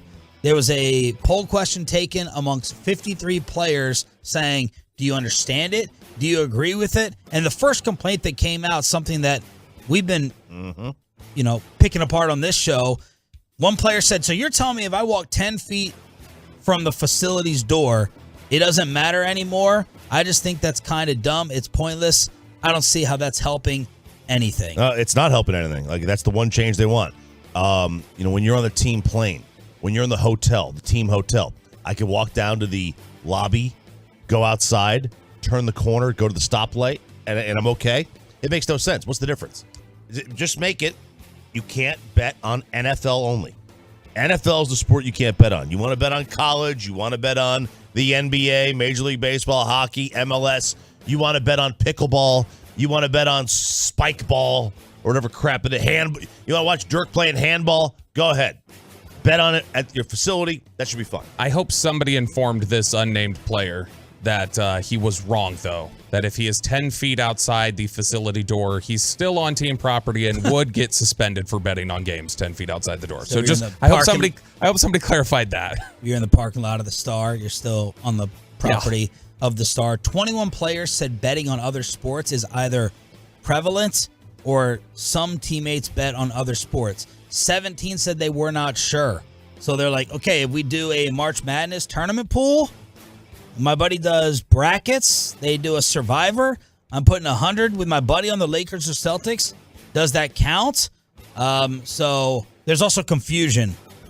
With 26 of the players saying they understand the league policy. 25 said they don't, and 2 players said they should know if they don't. They should know. Yeah. Everybody should know. But, how many times have we seen players don't even know the rules in their own sport? 22 players said betting from a team facility should not be a violation. 12 said the current policy is fine. So that's what the players think about the betting in the National Football League. All right, Kyrie Irving is chiming in on international ball. Yeah, so Kyrie was on his Twitch stream, which is the most common place you can reach Kyrie Irving to get his thoughts on anything is just go to his Twitch and listen to him talk to his fans there. And he caught the attention of Clay Travis and Outkick, which is not always going to be good news. But Kyrie Irving, during one of his Twitch streams recently, said that even though he's worn USA on the front of his jersey throughout his career playing for Team USA, he doesn't consider himself part of Team USA. He said, I consider myself an international player, even though I played on Team USA. A lot of my peers laugh at me when I bring it up, and some fans may not agree, but I was born in Australia, and he was. He was born in Melbourne, Australia in 1992 and spent 2 years there. That's how they pronounce it. If you talk to the people in Australia, they'll tell you it's Melbourne. Not Melbourne? Nope, they say it's Melbourne. In fact, Laurie Haresh, my buddy at Fox Sports Australia, I know he's going to give me credit. What a name drop. Wow. So, no, Pick up that blooming. He says that he was born there in 1992, spent 2 years there, moved to the U.S. in 1994, has been here the rest of the time. But that 2 years is enough that he says, I'm an international player. And so, of course, the headline from Outkick is Kyrie Irving considers himself an international player, says he didn't want to play for Team USA. But he also said Coach K wasn't going to let that happen. He told me, you're playing, you're going. So remember the other day when you said, what is something where you immediately judge people? I forgot to say the American flag. I kicked myself when I went home. If I see the flag in your background and your profile, that's basically what Clay Travis's whole site is.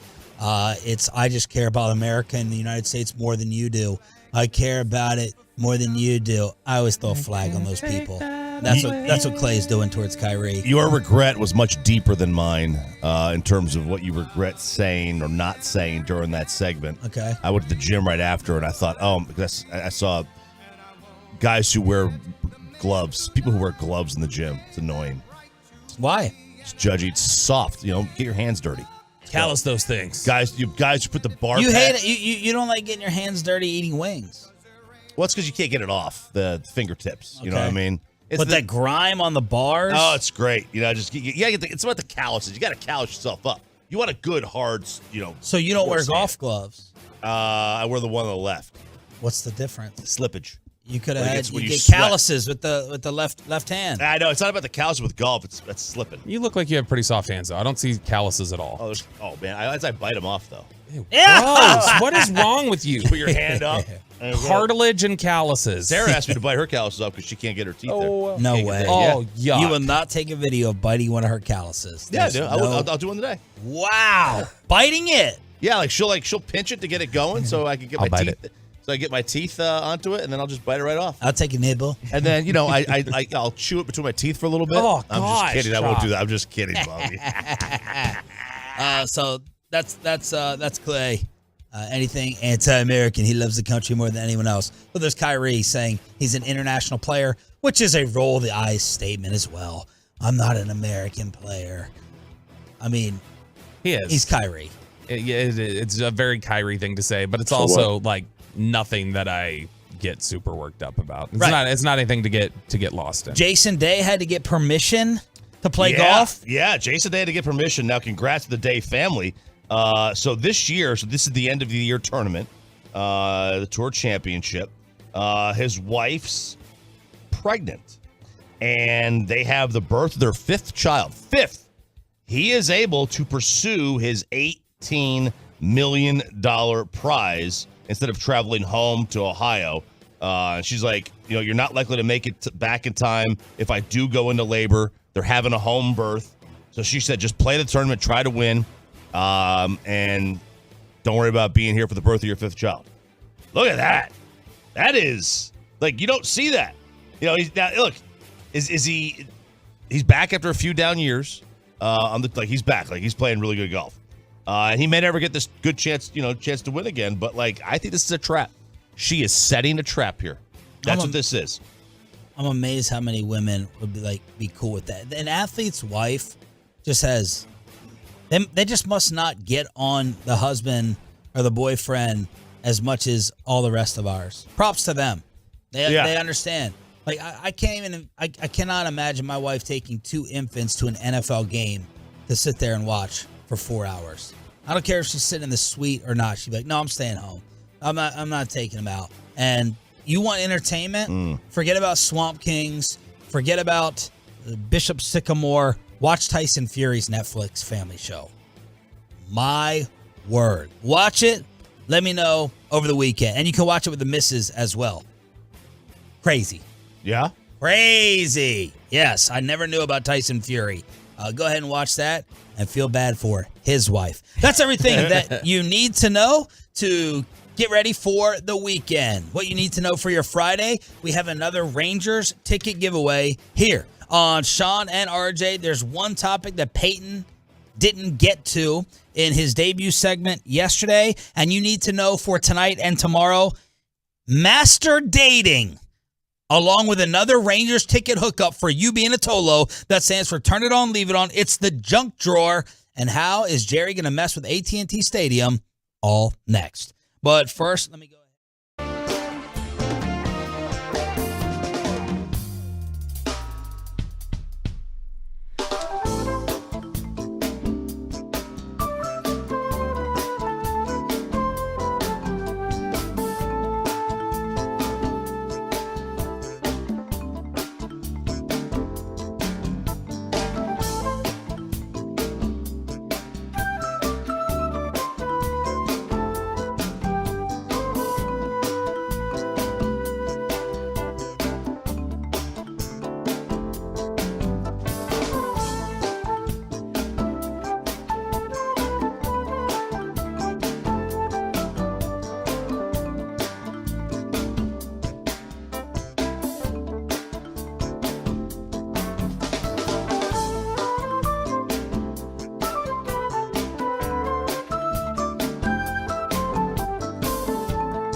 Stuck in a timeshare? Get the real facts about the timeshare industry and your options for cancellation.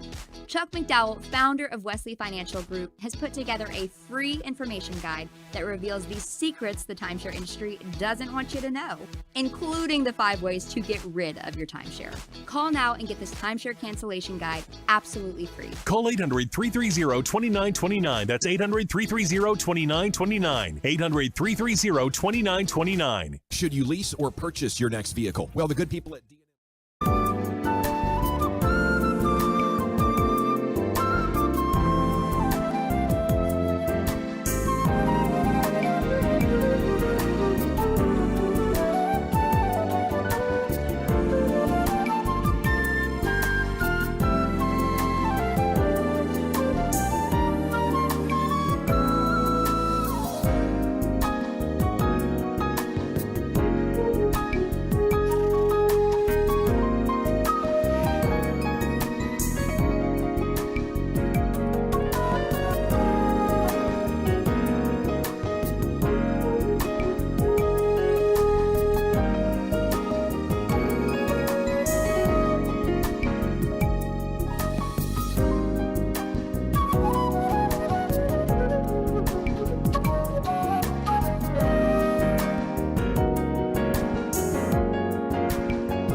Did you know that Benjamin Franklin invented the junk drawer? Junkin!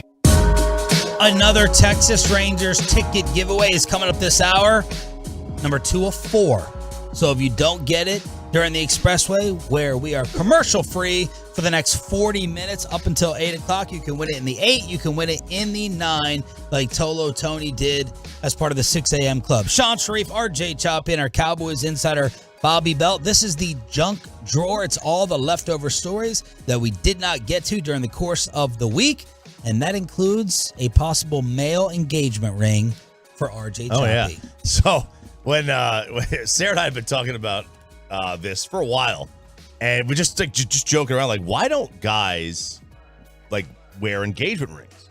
When a girl gets an engagement ring, she has it. Why has there never been a male engagement ring? She asked that. She has. I was like, I have no idea. You know, ask women. Women are the ones that would give it. So does that mean that they have to spend the same amount on my ring as I spent on theirs? Or are we just going to go with a band?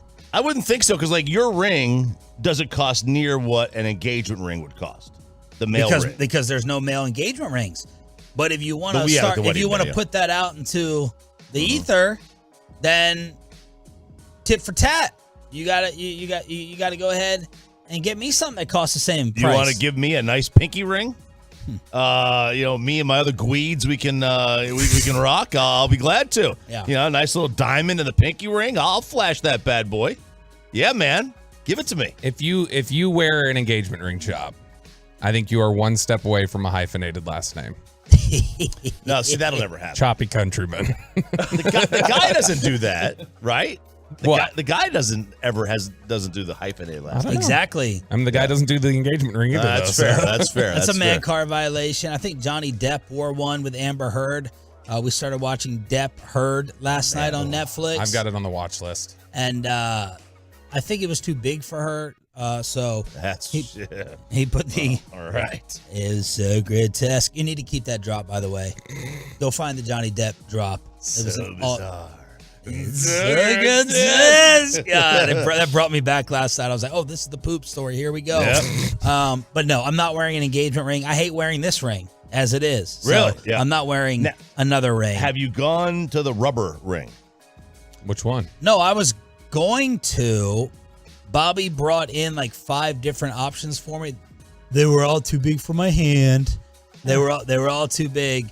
Plus, I do like the look of this one a little bit better, and it was really, really cheap. So, I'm out. Out on the male engagement ring. Are you going to do it after joking about it? No, we're not gonna do that. Okay. Like so if she had asked, she was adamant about it, I'd be like, all right, fine, whatever. I don't give it. I don't. Whoa. I don't care. But second S-bomb of the week. I don't care. But was human fecal matter.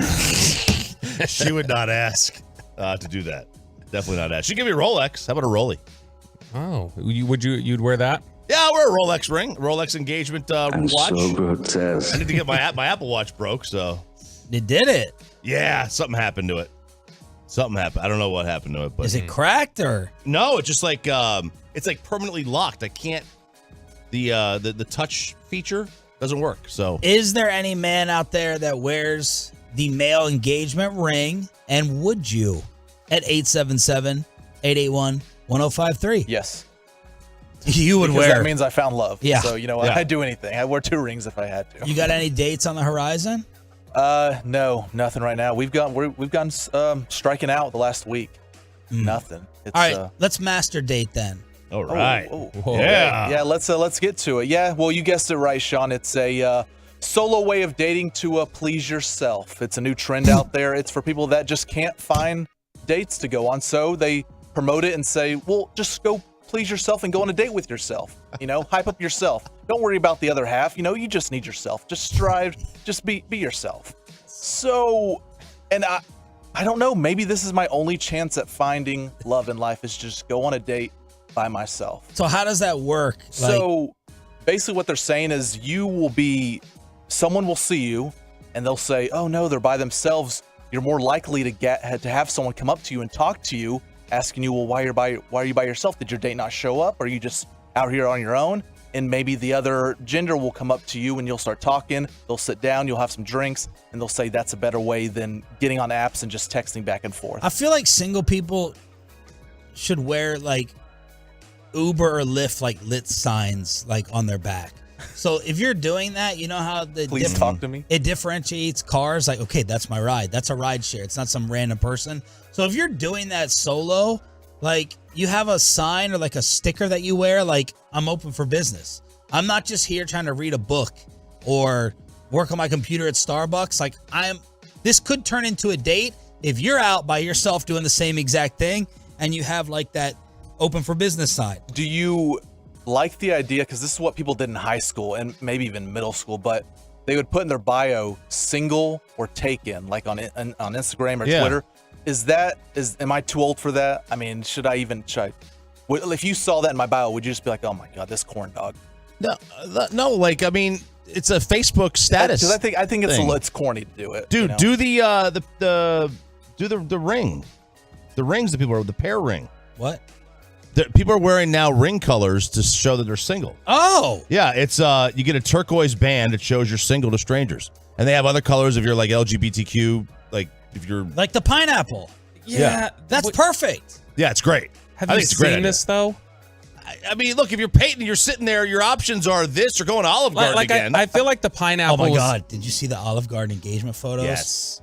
Yes. This was so good. So good, man. How would you describe it? So the outside of an Olive Garden looks like Tuscany, for crying out loud. Yeah, it's like just the brick background. They framed in so small with the shot that it looked like the backdrop was like a winery in Tuscany. It's fantastic. Yeah, and people are like, "Oh my gosh, you went to Italy?" And they like, no, kind Olive of Garden. Olive Garden engagement photos. breadsticks. Bobby, you got to look at these. When It's you hear fantastic. your family. Look at that. It looks like you're on Oh my gosh. How good does that look? Look at the stone. Who knew Olive Garden had this type of setup? Peyton did. That's right. He did. All right, so what's wrong with the single ring look? No, I think that I think the pineapple thing was a myth. Like, no matter what they say, it's one of those things where I think somebody started it basically as a bit and it became a thing that people believe. Same sort of thing. Like, somebody saying this, I've never noticed a turquoise ring on somebody's finger out. So I don't know that anybody's doing this. That's true, but you're not single looking either. No, but I feel like I would notice that if there were turquoise rings just everywhere. Yeah. Good news, Peyton, is there are 1.2 billion single available adults in the world. Do find one. But remember, he has like a 4-year window that he'll accept a date. It's like, well, they got to be like 23 to 27. Yeah, that's true. You got to expand your horizons. So master dating is you go sit at the bar by yourself? Yeah, I mean, you go to go the to a bar. movie? It's more like a restaurant. You go and just get a table for two, or in this case, table for one. You leave the open seat. And I mean, a lot of this is girls trying it out more than guys, because girls will have like flowers for themselves, all that stuff. I'm just saying, if I did this, my group chat Los Hombres would flame me badly. And I think y'all would too. Yes. It'd be content, but my goodness, I could not live with myself if I did this. That's incel behavior. You need to let me wingman for you, and I'm going to be on top of it for you. Oh. You should have gone to Louisville last night. You could have had 20 drinks like Bobby did. Yeah. Hour and a half away. With the different Tolos. All right, junk drawer continuing here on 105.3 The Fan.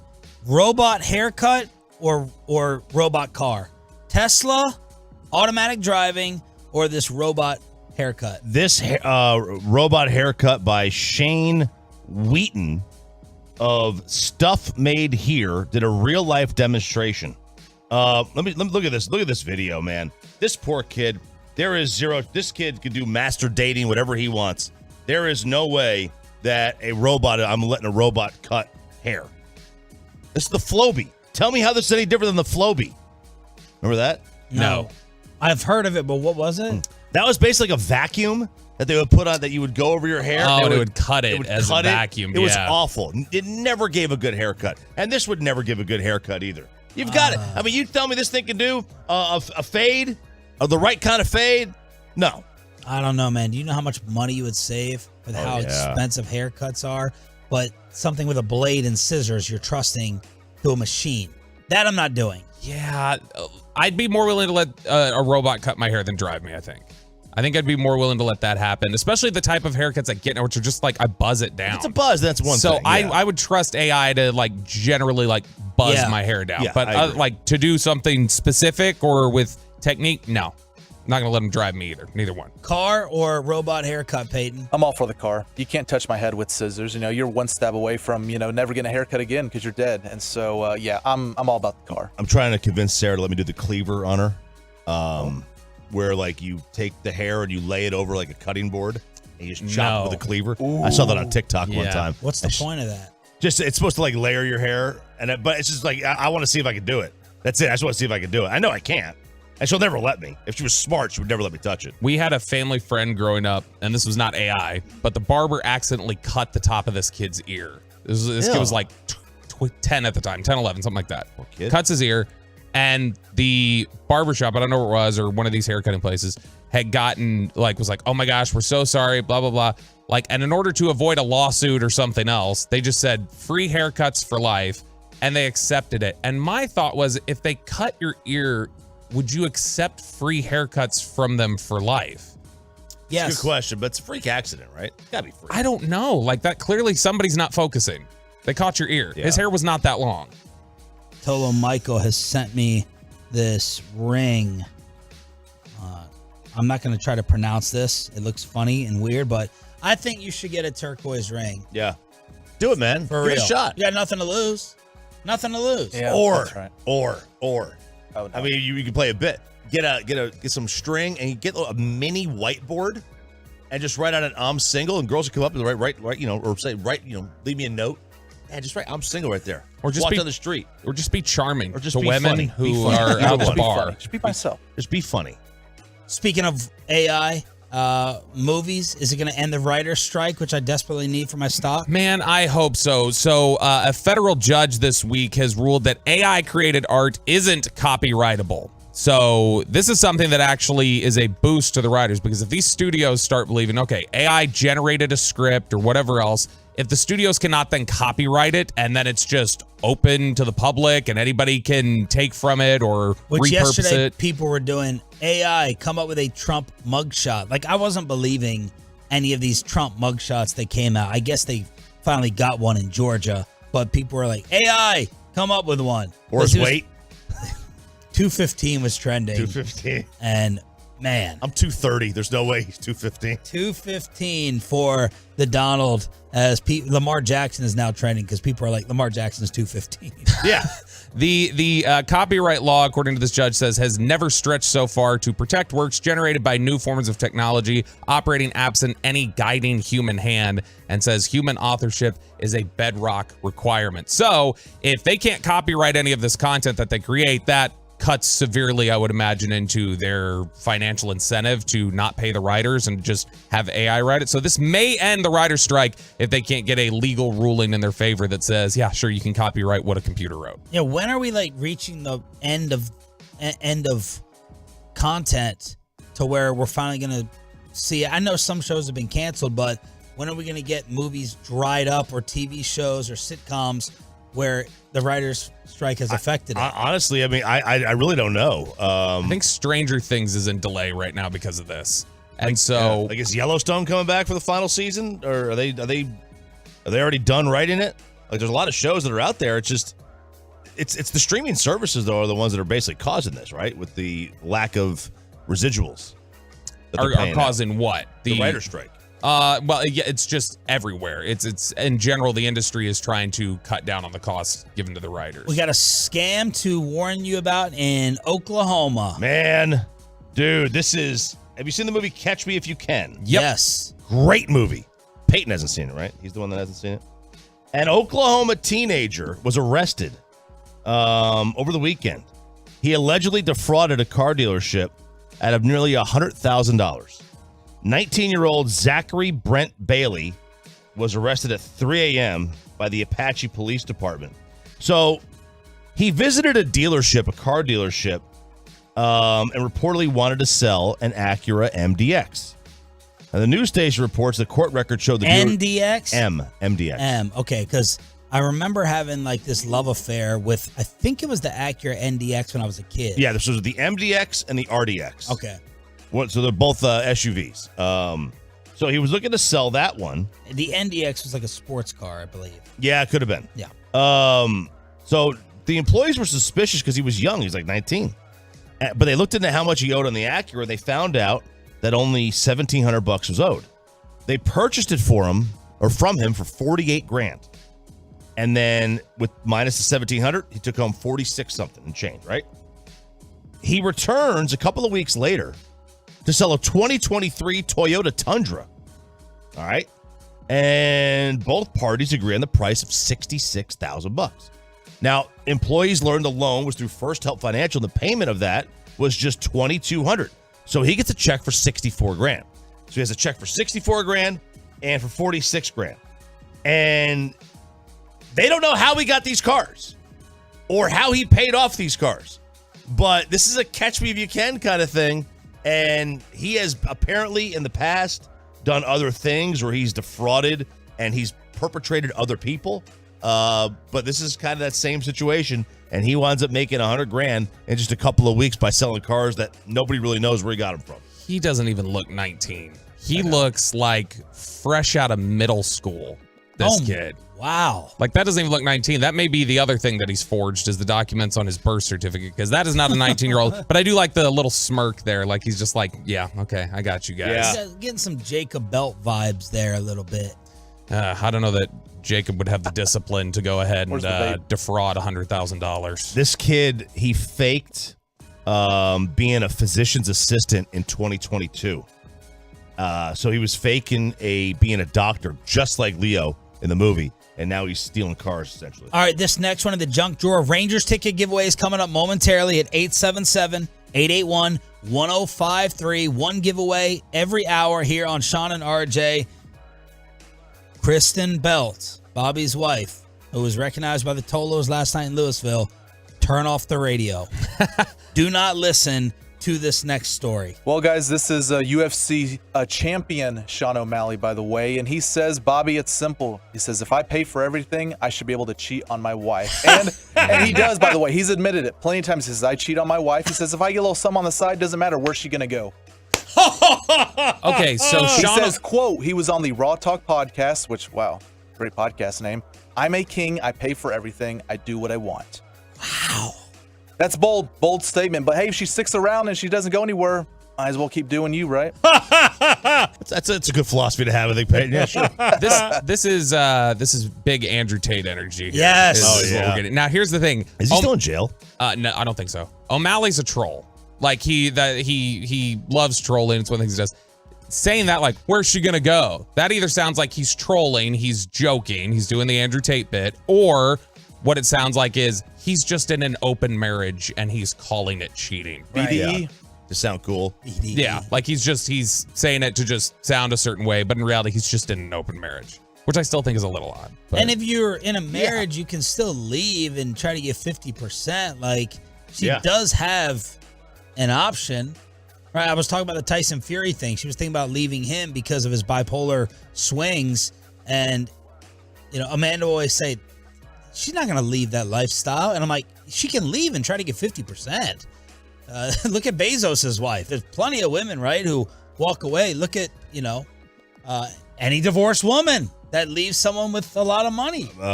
Bill Gates' wife. Yeah, I think Jeff only Bezos' wife. I think only Britney Spears' husband is walking away with nothing, basically, because the prenup was so airtight, and they're getting a divorce.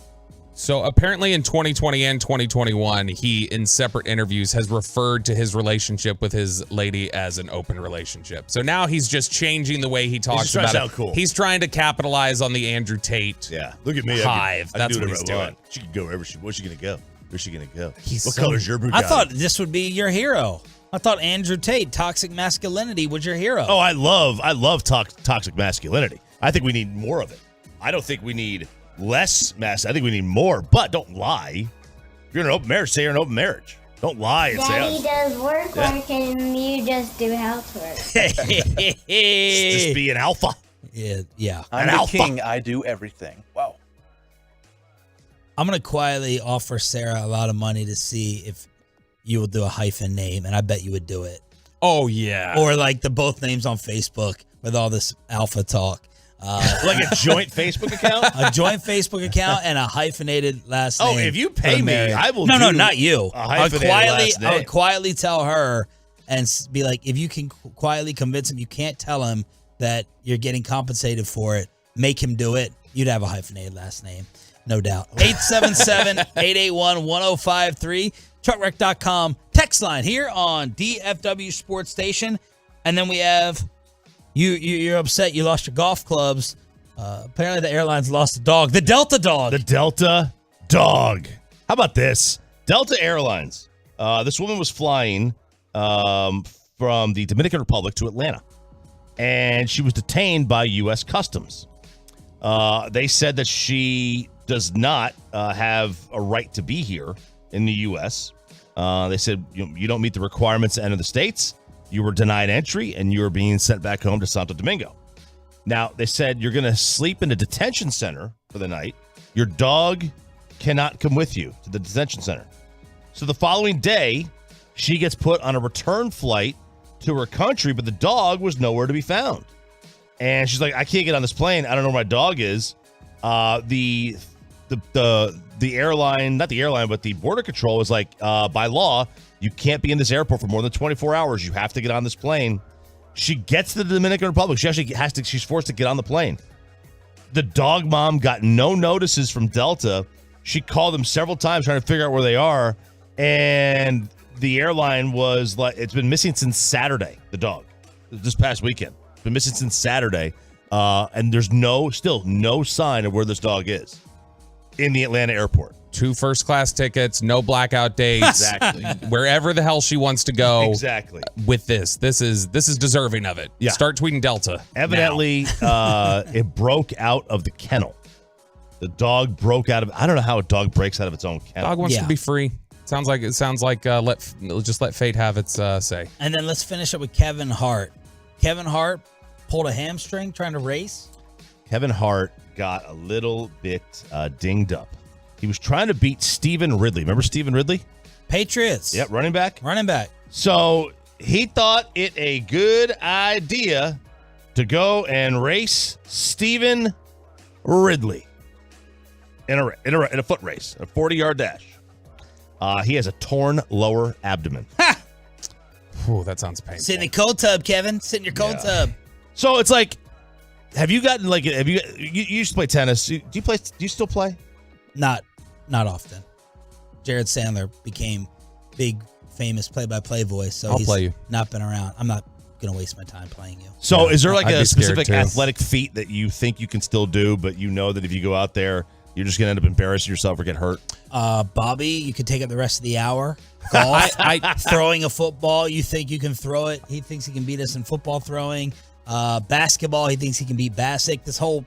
You are Kevin Hart. No. I'll be honest. The throwing the football, I am confident I could wing the thing. I do feel like the next day I would feel like this. Like my shoulder would tighten up and it would hurt like hell, because that is the one thing that if I'm not doing that regularly, the next time I go out and start throwing the ball, the next morning I can't lift my arm hardly. It's a lot of stress and like I have bad muscle pain with it. So I empathize with him here when it comes to throwing a football. My biggest regret is quitting golf because no one else was playing it.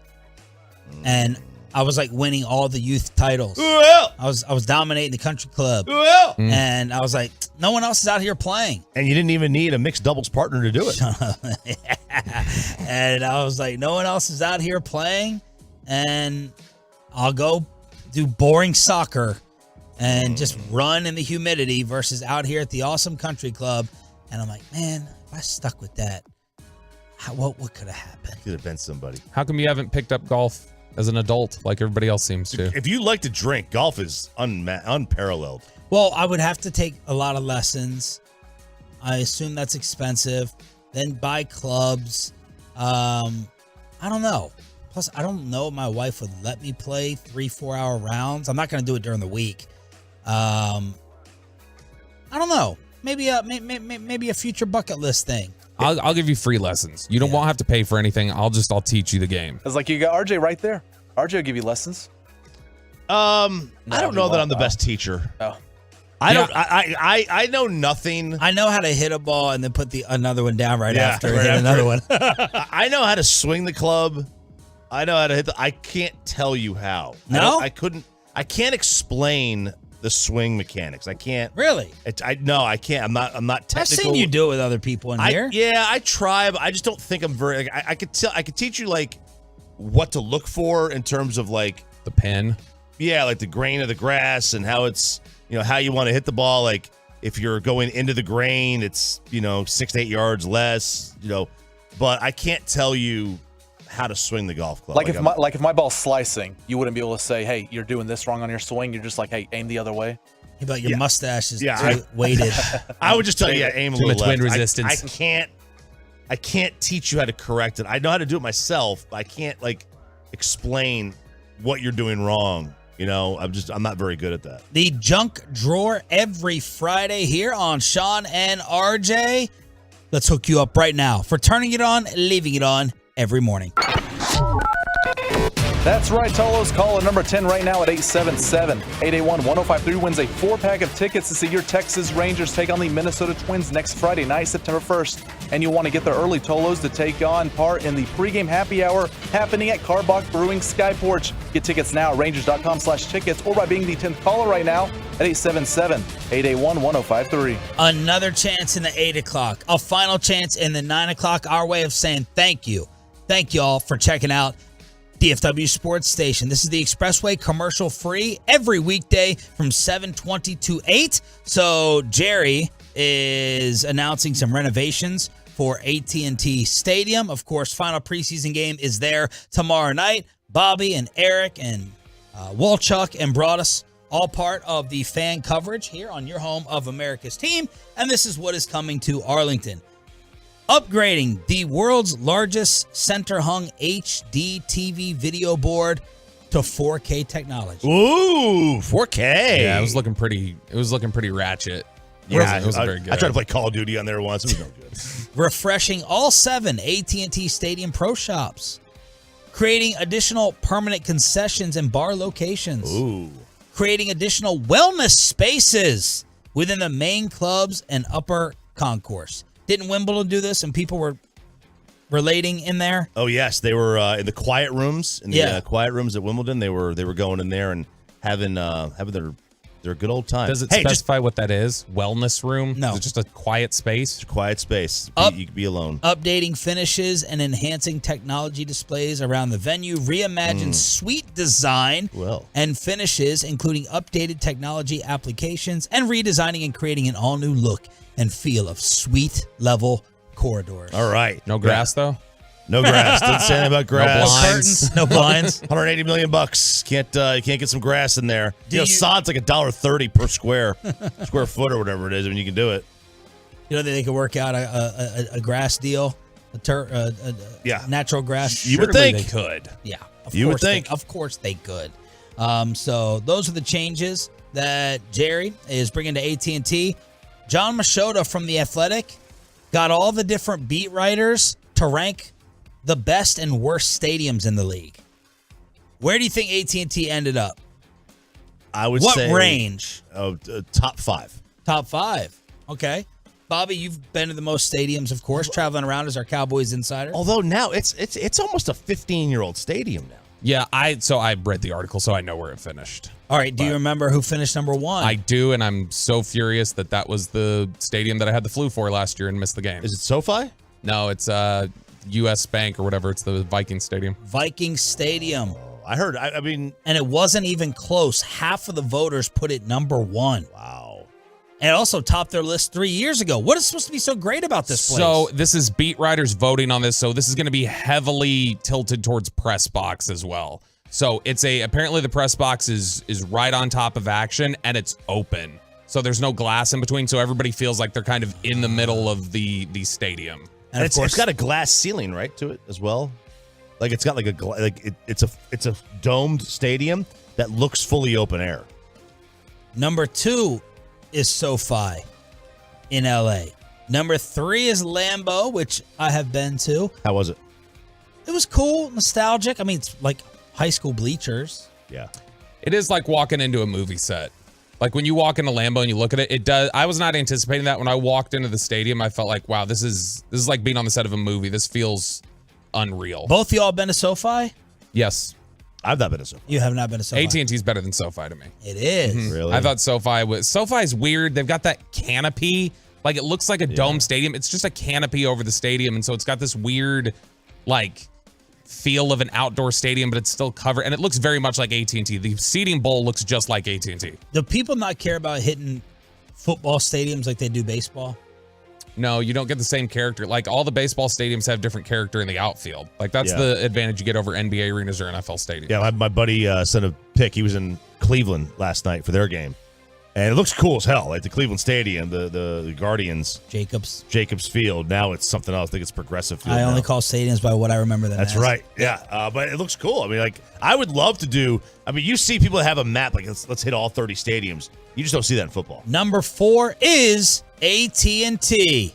Falling 1 spot in the Athletics' previous ranking, AT&T clearly still one of the best venues in all of sports. The retractable roof isn't open much, but when the doors and roof are open for Sunday or Monday night, it's difficult to find a better place to watch a game. The big screen above the field continues to be one of a kind. While some appreciate it, others complain it distracts from watching the actual game on the field. AT&T opened in 2009, still compares well to all the newer stadiums. It landed in the top 5 on 19 ballots. A night game with the windows and the roof open is pretty Like it has sort of the old like Texas Stadium feel. And it's just, there is a different energy in the building. I wish they'd open it up more. Yes. All right. See if you can guess the crappiest ones.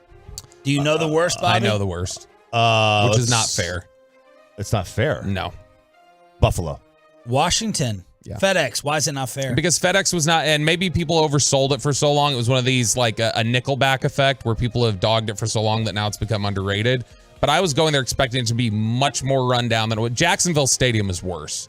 Jacksonville is so much worse as a city and stadium than Washington to me. Jacksonville's 29, Miami, Hard Rock 28, Cincinnati is 27, 26 is New Orleans, 25, Giants, 24, Buffalo, and then 23 Soldier Field. The Giants stadium is interesting because it almost is like the cost of everything up there, because that cost about the same that AT&T did.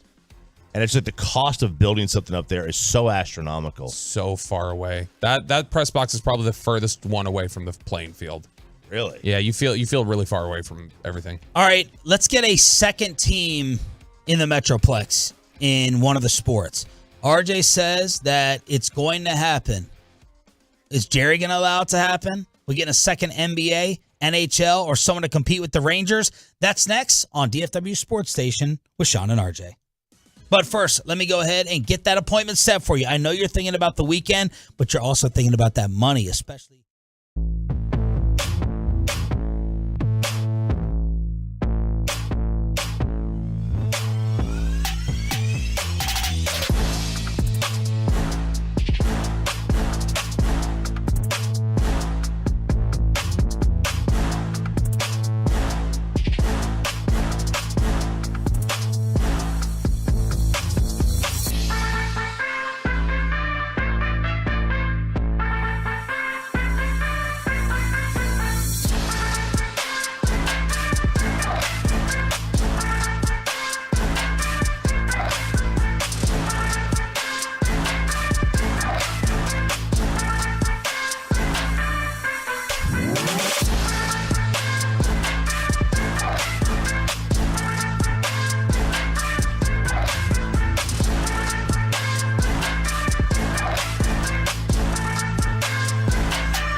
Fan Studios, secured by DFWSecurity.com.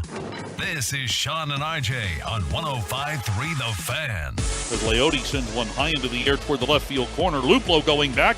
He's at the wall. He leaps. It's gone. Opposite field home run for Leote Taveras. It's his 12th dinger of the year, and that gives Texas a 5-2 lead. And they blew it.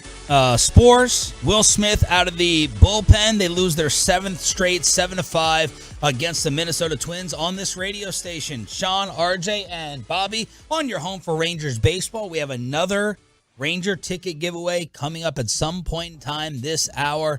By calling 877-881-1053, we will give you the cue to call, and maybe we need a second baseball team in order to pick this one up. Your second team, same sport theory, coming to the Metroplex, RJ? Yeah, so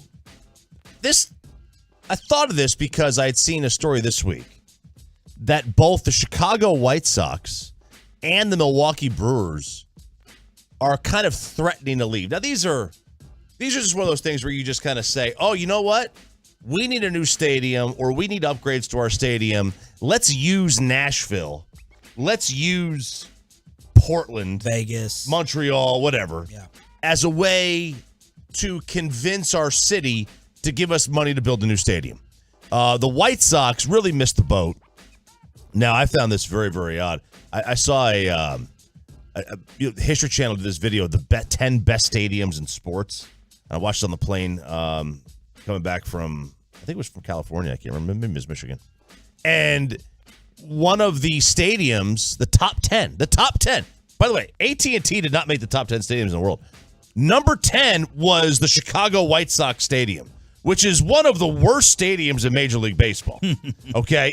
It completely missed the boat. Comiskey? It was built like a year before Camden Yards, so it still had that old cavernous look to it. And then Camden Yards comes in with its quaint little, stadium, and then all of a sudden here comes the ballpark at Arlington, and here comes and they completely missed the boat. So they want a new stadium, and they're looking to leave. And it got me thinking, like, we are the biggest, and this a year ago, the Dallas mayor was saying he wants to bring a football team here to Dallas, another one. And Jerry, if I remember correctly, basically laughed at it. It's their only one. It'd be Dallas's only one. That's the whole frustrating point for Eric Johnson. They get like none of the money from the Cowboys. So I know in baseball, like, individual teams control the media market. So like one of the reasons the A's couldn't move to San Jose, for example, which would have built them a stadium, is that San Jose was owned by the San Francisco 40 Giants. That was their territory. So you couldn't move into their territory. So for that reason, I'm assuming it wouldn't be baseball. I'm assuming the Rangers would control that, and Austin's probably the only one. Why would they control it? Because they control the TV area. So that's why the A's couldn't move to that city. But we are the largest city in the country without more than one team in any sport. That's crazy. Say that again. We're the largest city in the country that doesn't have a two-team sport. So New York has got the Mets, Yankees, the Jets, Giants, the Islanders, Devils, Rangers, the Knicks, Nets. Yeah. Chicago only has one football, only has one basketball, only has one hockey. They got two baseball. LA's got two baseball, two basketball, two football, two hockey. Right? They got Anaheim and the Kings. And San Francisco is losing the A's, but we're bigger than San Francisco now. Okay, so we're number 4. We're the largest metropolitan area in the country that doesn't have a sport with two teams in it. So I was thinking to myself, like, which sport would that be?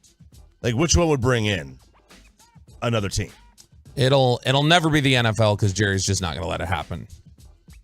Like, Jerry won't let it happen in San Antonio. Right, but if the NFL says, look, we're expanding again, and he really shouldn't have that control either. Theoretically, you're right. No, you're right. You shouldn't. Nobody should. Yeah. The San Francisco Giants, because they happen to control the San Jose portion, they shouldn't be able to tell another Major League Baseball owner, hey, you can't improve yourself, right? You can't get a better stadium, because that would help the health of the sport. What would Jerry do if they cleared it? I can't even fathom it. Like, I mean, I'm sure he'd publicly fight it, and then he'd be a good soldier whenever it happened, if it happened. But there's just, Jerry is so powerful within the league. Not just Jerry, Steven as well is very powerful within the league. And the Cowboys are the show. Like, does the NFL necessarily want to do anything to put another team in Dallas when the Cowboys are their team? Like, that is their marketing. Like, so here's what I would ask Jerry. How would it hurt you? No Cowboy fan is going to leave you to go somewhere else. Now, you could get young fans. There's a guy who sits right there during crosstalk who probably would. Yeah. Okay, have you ever seen that? He would he would say, "Have you seen that show, Sister Wives?" Yeah. When you have multiple options, all your attention. You know how bandwagony. Oh yeah, that's true. Now they would lose future fans, right? Like young fans would have a choice now. No, you would have some Cowboy fans that would jump. That they would at least pay attention to another one. You already have so many fans who are, I'm sick of this. Yeah. You give someone an excuse to root for something else that is still local. But that's the other issue. The Cowboys are so national, global. Like, they're not going to lose fans in Philadelphia that they have, right? Just because of the Dallas team. But in the era of TV money, right? In the era of, like, TV money and TV deals and the big revenue that comes from these teams, do you think if the Yankees were the only team in New York or the Lakers were the only team in LA, do you think the Mets and the Clippers, if they didn't exist, would be an expansion franchise today? Or would those leagues say, those are our money makers, we're not cutting into them at all? Like, I don't know that, like, we're talking about the Clippers and the Mets are old, long-standing organizations. I don't know that anybody wants to cut into the Cowboys if there's not already a presence here. It's true. Name the other cities around us that have two teams. New York. They're the number one. Okay. Media market. Chicago has got two baseball. Right. Los Angeles. Okay. And that's it. And Boston does not. Philadelphia doesn't. Are we sports hungry enough to be able to handle that? So I was thinking, like, it would have to be a like team. New York is more sports hungry than we are. You could argue Chicago is. LA's not. You would not say it about. It's just LA. so big. LA's just so big, right? But we're getting there. Like, we're to the point where we're so big. So, like, all right, you got the Mavericks and the Stars. Like, I don't think there's enough. You would fit a team in Fort Worth. Right? I don't think Fort Worth is hungry enough for not even hungry enough or necessarily big enough. You could probably get away with baseball because it's such a huge baseball town. You could probably get away with football. Well, we know it's not going to be hockey. It's not going to be hockey. Okay? Which it's probably not going to be football. In terms of, it's not going to be hockey, but in terms of, like, the one that makes most sense, like, there's already, in basketball, okay, you've already got 3 Texas teams. You've already got Houston teams represented everywhere else. Hockey is the one where there's only one team in the state of Texas. It's the one that would probably be the easiest to justify, let's put a second team here, like, relative towards competition. Now, the largest city in the United States without an NFL team is San Antonio. And so, I mean, that would seem to make more sense before they'd move a second team into Dallas, as they'd say, let's get into San Antonio. And then speaking of coming here, one of my theories about not getting certain athletes to roll to the Metroplex has been the nightlife. The nightlife of DFW. Yeah, so they did a top 10. They did a study. They analyzed 100 most populated cities in the U.S. and who has the best nightlife. So they did this based off of bars, the amount of bars, the cost, the average drink prices, the average hotel prices, and the activities that were available. This is done by BetMGM. And I'm just looking here, and I went to the list of the top 10 and didn't see Dallas or Fort Worth. Vegas number one. That's right. Vegas number one. That's easy. New York was number 2. That was questionable because hotel prices are out of sight in New York. Portland was number 3. Whoa. Well, you can do what you want in that city. Dream of the 90s is alive in Portland. Portland. The Chaz. You get the Chaz everywhere. Portland was number 3. Sarah's been there, said it was great, but that was like a decade ago, so I have no idea what's like now. San Francisco was number 4. We did not find that out. Now, if you wanted to go to a movie theater that wasn't really showing movies necessarily, that Pee Wee Herman may have gone to at one point in his life, they had it right outside of our hotel. Cincinnati was 5. I've never been there. No, I've been to the airport. Home of the Lachey boys. My dad grew up there. And did he say it was good? My dad got into some trouble in his young years, so probably must have been. New Orleans at 6. Orlando at 7. I think Orlando makes sense from the Disney perspective. Like there's a lot of things to do. There's things to do in Orlando. This is for nightlife? Nightlife, yeah. Okay. Seattle. Never been. Me neither. Finally, Miami at 9. Wow. You would think that would be much, much higher. And then Atlanta. So I'm telling you, I don't believe that we have this great, thriving. It's definitely not I don't think a great club scene here. Yeah, if you're going to go out in Dallas, it's going to be uppity, white, uptown. Downtown basically it is. Downtown basically sucks, but you're going to go to an uppity white place for the most part. And I think that hurts the nightlife, view, especially from NBA players when it comes to all this Maverick free agent talk. I don't know how much it factors sounds in. about white. It is sounding about white. And if you're going to go to Fort Worth, you're going to pay an arm and a leg to park. Thanks, Bass Finley. I was going to say West 7th and Fort Worth is probably more like active, like let's go hang out and like clubs bar hop and stuff like that. That's probably a better scene than some of the spots in Dallas. But this is a bad run for Dallas too, because you see the Real Estate Witch did a ranking of the best taco cities in the country, and Dallas was ranked as the worst taco city in the state of Texas. So Dallas isn't even like coming through with some of their southern cooking, the southern cuisines. I'm actually quite stunned by Well, you that. can speak to Fort Worth. Bobby's in. I'm all over, baby. I'm Mr. Worldwide. Yeah. Yeah. All right, Pitbull. Mr. 305. Rockwall. They you got close the at lake. 10 p.m. You got Culpeppers. What is Culpeppers, that? huh? Steakhouse. Culpepper Steakhouse. You know what I mean? Like people are surprised when I tell them. I'm like, it's. Yeah, like Fort It's Worth. uptown. Fort Worth's got 2 spots. Like West 7th is much younger. Like I wouldn't go out on West 7th at night necessarily. It's not really my spot. It's like And how Fort white Payton. is West 7th? I mean, West or Fort 7th is Worth? just TCU. Kids. TCU. Pretty white. That's It's my pretty point. white. And then Sundance Square is a little bit older. Downtown Fort Worth's great. It's just a little, it's an older crowd. You go than out West in 7th. Arlington, it's not like bumping club life. No. Where else have we partied? I mean, recently? Houston's always been better to me for nightlife than Dallas was. Like going to clubs crab in Houston, cakes. stuff like that. Apparently.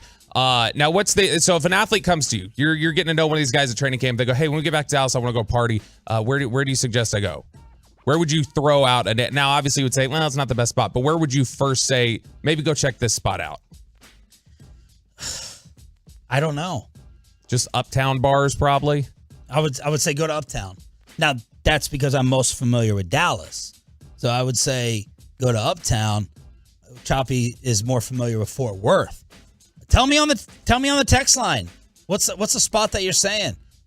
877-881-1053. Onyx. Let's see. Ryan Clark. Magnolia Street area in Fort Worth. That's a good spot. Legacy West is popping.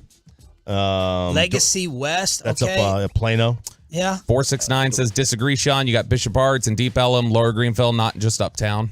So That's fine. Give me the name me 3 places. So you want the actual bars and clubs? Like, yes. Okay. Not just areas. the areas. Deep Okay. Ellum, you're gonna get shot. Lower Greenville, that's fine. You get shot, I Lower go at Lower Greenville plenty.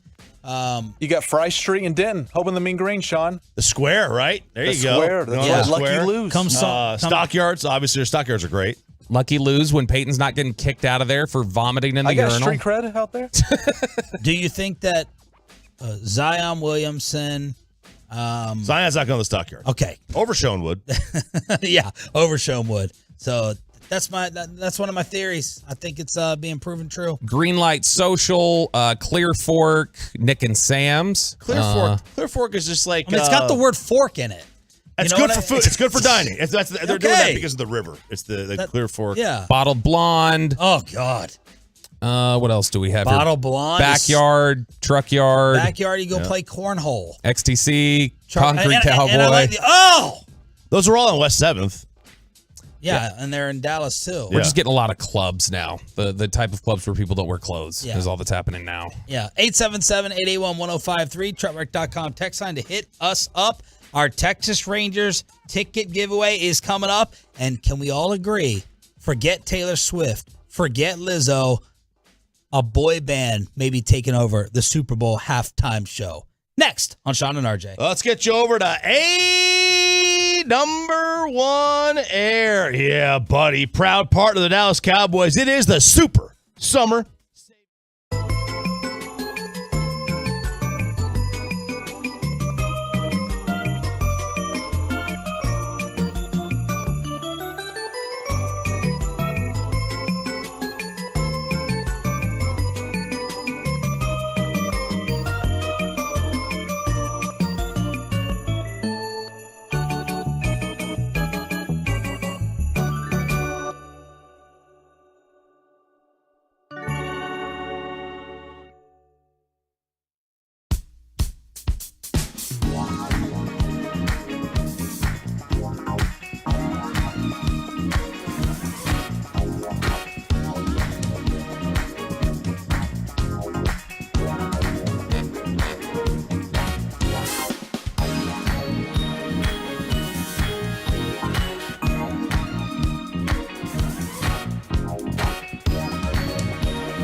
State of the weight loss, that's soda, and by the personal injury lawyers Frankel and Frankel. Life is unpredictable. Accidents happen. Frankel and Frankel are the go-to attorneys for car and truck wrecks in DFW.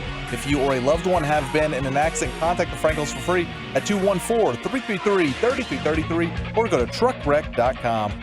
Good morning, Metroplex. Your next Texas Ranger ticket giveaway is coming up this hour, and if you don't win it, you got a final chance in the 9 o'clock here on Sean and RJ, along with our Cowboys insider, Bobby Belt, who was out partying with the Tolos last night. And for those Tolos who have been partying with us for the Firehouse Tour, we just got a phone call in the commercial break. We did. So we're still waiting for specific details on like the actual date and which specific location. But we can say apparently that we will be in Louisville next month for the next Firehouse Tour. And we have our new promo giveaway. The first month it was the stickers.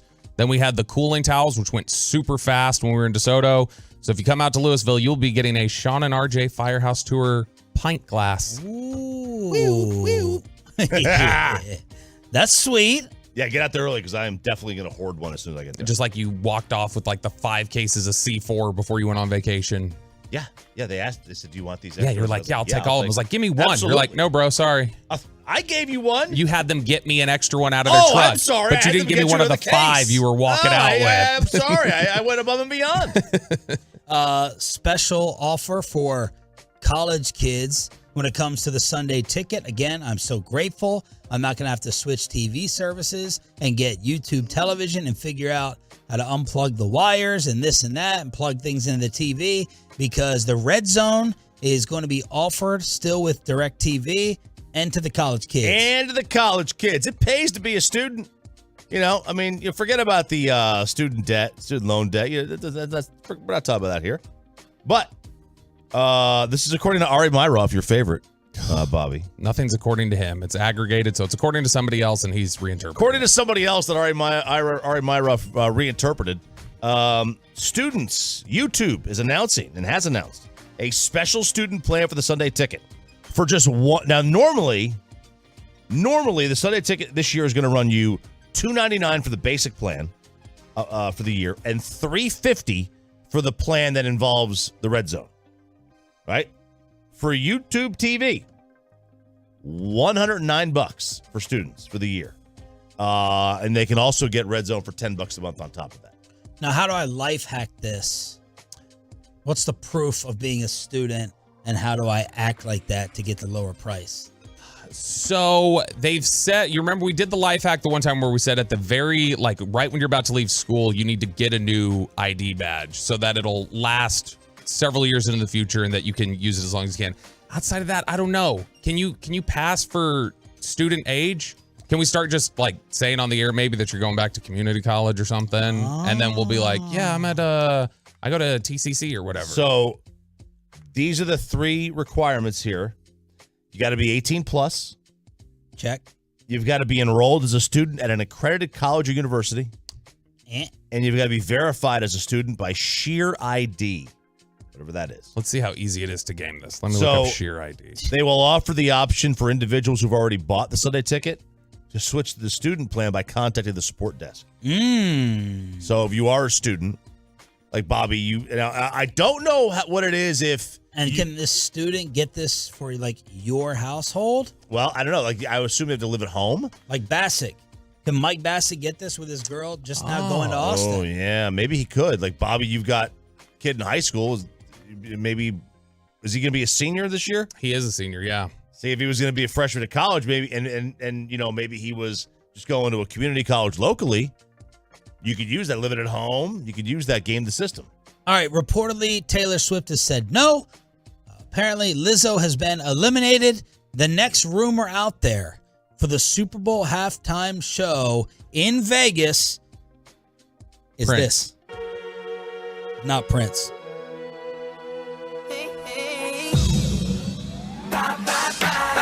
I wanted to see which one Peyton picked. I said, just grab any boy band.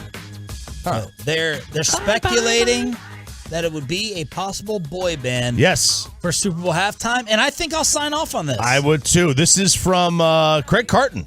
Oh, never mind.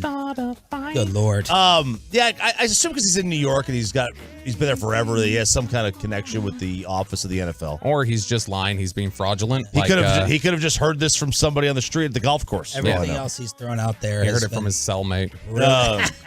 Super Bowl halftime show is considering a boy band featuring NSYNC. Ryan, zoom in on Bobby, please. I wanna see you out that door, baby. Bye, bye, Backstreet bye, Boys. Bye, bye, 98 Degrees. Boys to Men. Belle Biv DeVoe. Color Me Bad. And possibly a K-pop group. Wait, all together? They would all... Yeah, just like the Snoop one a couple years ago. They had M out there. They had 50 Cent. That sounds like Poison. Belle Biv DeVoe. Yeah, Poison. it does. Was the reference. There's also an offer out to Harry Styles. On board with that. Taylor Swift was asked. She was the first choice. She said no. So a collection of boy bands. I think everybody would be talking about that. And what age demographic does that rule out? Well, that's everybody right there. I mean, you've got Color Me Bad, Belle Biv DeVoe, Boys to Men. I mean, you've hit everybody up to 50 years old. Yeah. I'm talking about the other way. And on the other way, a K-pop group would get the teenagers into it. And then obviously NSYNC, Backstreet Boys, 98 Degrees. That is like we were teenagers or early 20s. Yeah. When they came out, when they popped really. So that would cover about everybody. Could they all? I guess could they all afford these days to fund their own performance, or with that amount of them? Yeah. Like I don't know how much the boy bands still have left. Backstreet Boys still have stuff left. I assume they made a bag of money. Power rank your boy bands, Bobby, since you are dancing and singing nonstop. Do we limit it to an era or all time? All time. All time. Okay. Number one. Ooh. Is NWA a boy band? Johnny Gill era, New Edition. Not the Bobby Brown era, even though a lot of people I'm talking about your NSYNC. Okay, so it's Backstreet Boys. Then it's NSYNC. Hang on a second. You preferred Backstreet Boys over NSYNC? Yes. Nobody did. Backstreet Boys was more... history's been kinder to Backstreet Boys. They're more musically talented. Did they have Timberlake? NSYNC could dance, and they could do all those things, but the better songwriters, the better... Do you think Backstreet Boys wrote any of those songs? Max Martin wrote most of their stuff, but they've written stuff in the recent history that's good. They're the most musically talented. So it goes Backstreet Boys... NSYNC, shoot, we might go like BB Mac or something before we even get to 98 Degrees. And yours? I mean, I was never a fan of Backstreet Boys. Timberlake changed the whole thing for everybody with NSYNC. By the way, the very first time a big musical act did the Super Bowl halftime show was Super Bowl 25, Giants-Bills, Scott Norwood game. It was New Kids on the Block. And who's the K-pop band? All 40 of them? BTS. Yeah. I mean, there's plenty of them. BTS is the big one. I think this would be a hit. This is like a no-brainer. This would be a hit. This is their GOAT song. This is NSYNC's best song right here. Tearing Up My Heart. Turn it up. This is their best song? Yeah, by far, dude. This is the one that blew up in Europe and got them to the States, man. I think they were from the U.S. Gavin Spittle. FYI, Bobby is right. New Edition is the boy band that started it all. Boom. Thank you, boss man. What was the last time Spittle weighed in on like a music topic like this? Wasn't it hip hop? I don't know. I'm trying to remember. Tim Collins, I bet, would endorse me on this too. New Edition started it all, and then it was New Kids on the Block, and then we had kind of a New Kids gets the credit for it though. I think right, like they were the first. They were the first ones I remember. All right, I just want to know who's everyone's top at 877-881-1053. Whether you agree with Bobby or Choppy. Pepe, do you have one that stands out? I'm NSYNC over Backstreet Boys, but I mean, it's 1 and 2 for me. And that's all I really grew up listening to. New Kids on the Block a little bit, but not as much. And Ryan, who's your one? Ryan? Don't act like you don't have it in the top of your mind that you've been thinking about saying it. Which one's the top? Boy band. Yeah, what we were talking about. Welcome to the show. He's not a boy band guy. He's a girl band guy. Blackpink. Yes, yeah. right. All right. What are most saying before we move on? Let's see. NWA. Jackson 5. New Kids better than NSYNC and Backstreet Boys. Brockhampton from the 817. Bobby knows nothing about NSYNC. Boys to Men, so talented. Bobby's dancing's cracking me up. Jonas Brothers from the 682. Bobby's going harder to convince Chubby about Backstreet Boys than he does about Dak. New Edition slander won't be tolerated. NSYNC had Justin. No New Edition. NKOTB. No, it was New Kids on the Block. NKOTB flopped. That was when they tried to be adult. That was post Right Stuff and Step by Step. All right, Chad, we'll go more in. Derek Collins says in sync. We'll go more in your wheelhouse. You were flipping out over Queen. Yeah, I was flipping out over Queen. Queen is one of the most famous bands ever. Great movie. It was a great movie. Great songs. So, great soundtrack. I know it's shocking. Have you heard the song Fat Bottomed Girl? Aw, you gonna take me home tonight? Yep. So, that song has mysteriously been dropped by the new greatest hits collection that they have. Why? Now, it was written by Brian May. He was the guitarist. It's one of their most famous songs. Well, it's been dropped because can't talk about fat people.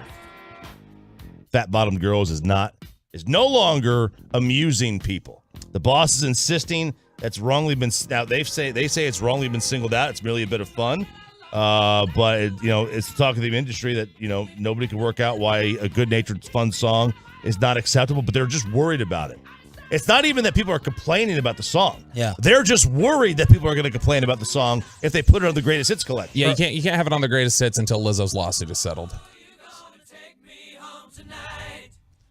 You and Peyton, I hope.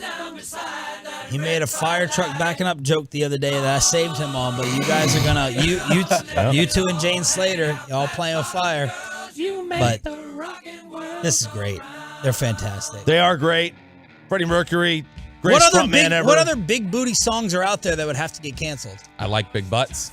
I like Big Butts. Baby Got Back. Baby Got Back. That's it. So this is actually fun. Freddie Mercury is what started the game How Young is Peyton Russell.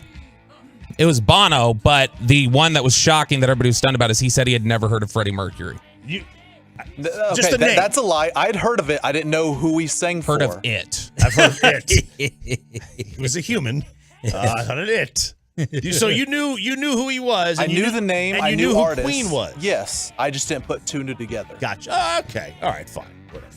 Where this is terrible. Where do the Cowboys receiving core rank up against the rest of the NFL? And should we trade out one of the wideouts to Sean Payton with what's happening in Denver? Next, in Below the Belt on your home of the Cowboys, 105.3 The Fan.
Now at 877-881-1053 wins a 4-pack of tickets to see your Texas Rangers take on the Minnesota Twins next Friday night, September 1st. And you'll want to get the early tolos to take part in the pregame happy hour happening at the Carbach Brewing Sky Porch. Get tickets now at rangers.com/tickets or by being the 10th caller right now at 877-881-1053.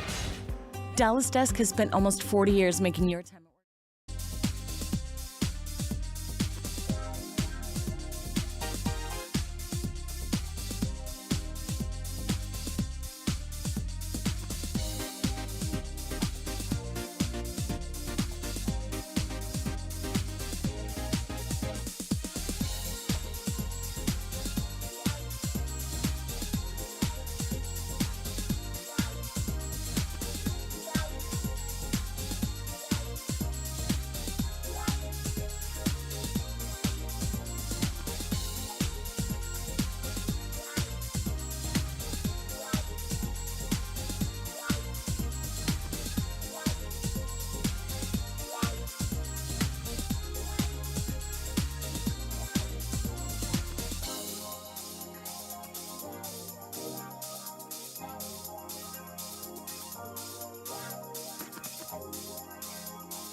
And it's back to Sean and RJ right here on 105.3 The Fan segment here brought to you by Classic Chevrolet. Hurry into Classic Chevrolet for once a year Labor Day savings. Over 400 Silverados with their best offers of the year. See them all today at ClassicChevrolet.com. Do not miss your chance to upgrade for less. This is Texas. This is Classic Chevrolet. Relax and enjoy the difference and find new roads.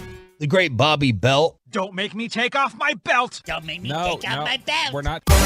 Jonathan Gannon, or how the Arizona Cardinals learned to stop worrying and love blowing up their roster.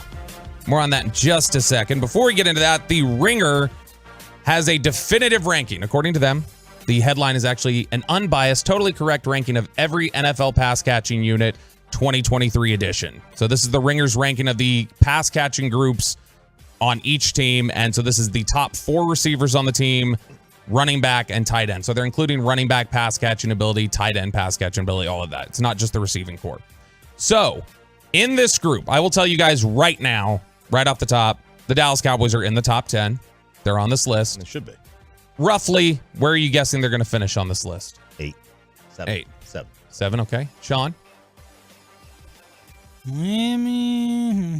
don't want to give away all my answers. 3. I will say that they're about 5 or 6. Okay. All right. So number 1, we'll go 1 to 10, and we'll see how long it takes us to get to the Dallas Cowboys. The number 1 pass catching unit in football is. Anybody want to take any guesses here? I would guess Seattle or Philly. No, it's both. What? It's obvious when you hear it. It's the Cincinnati Bengals.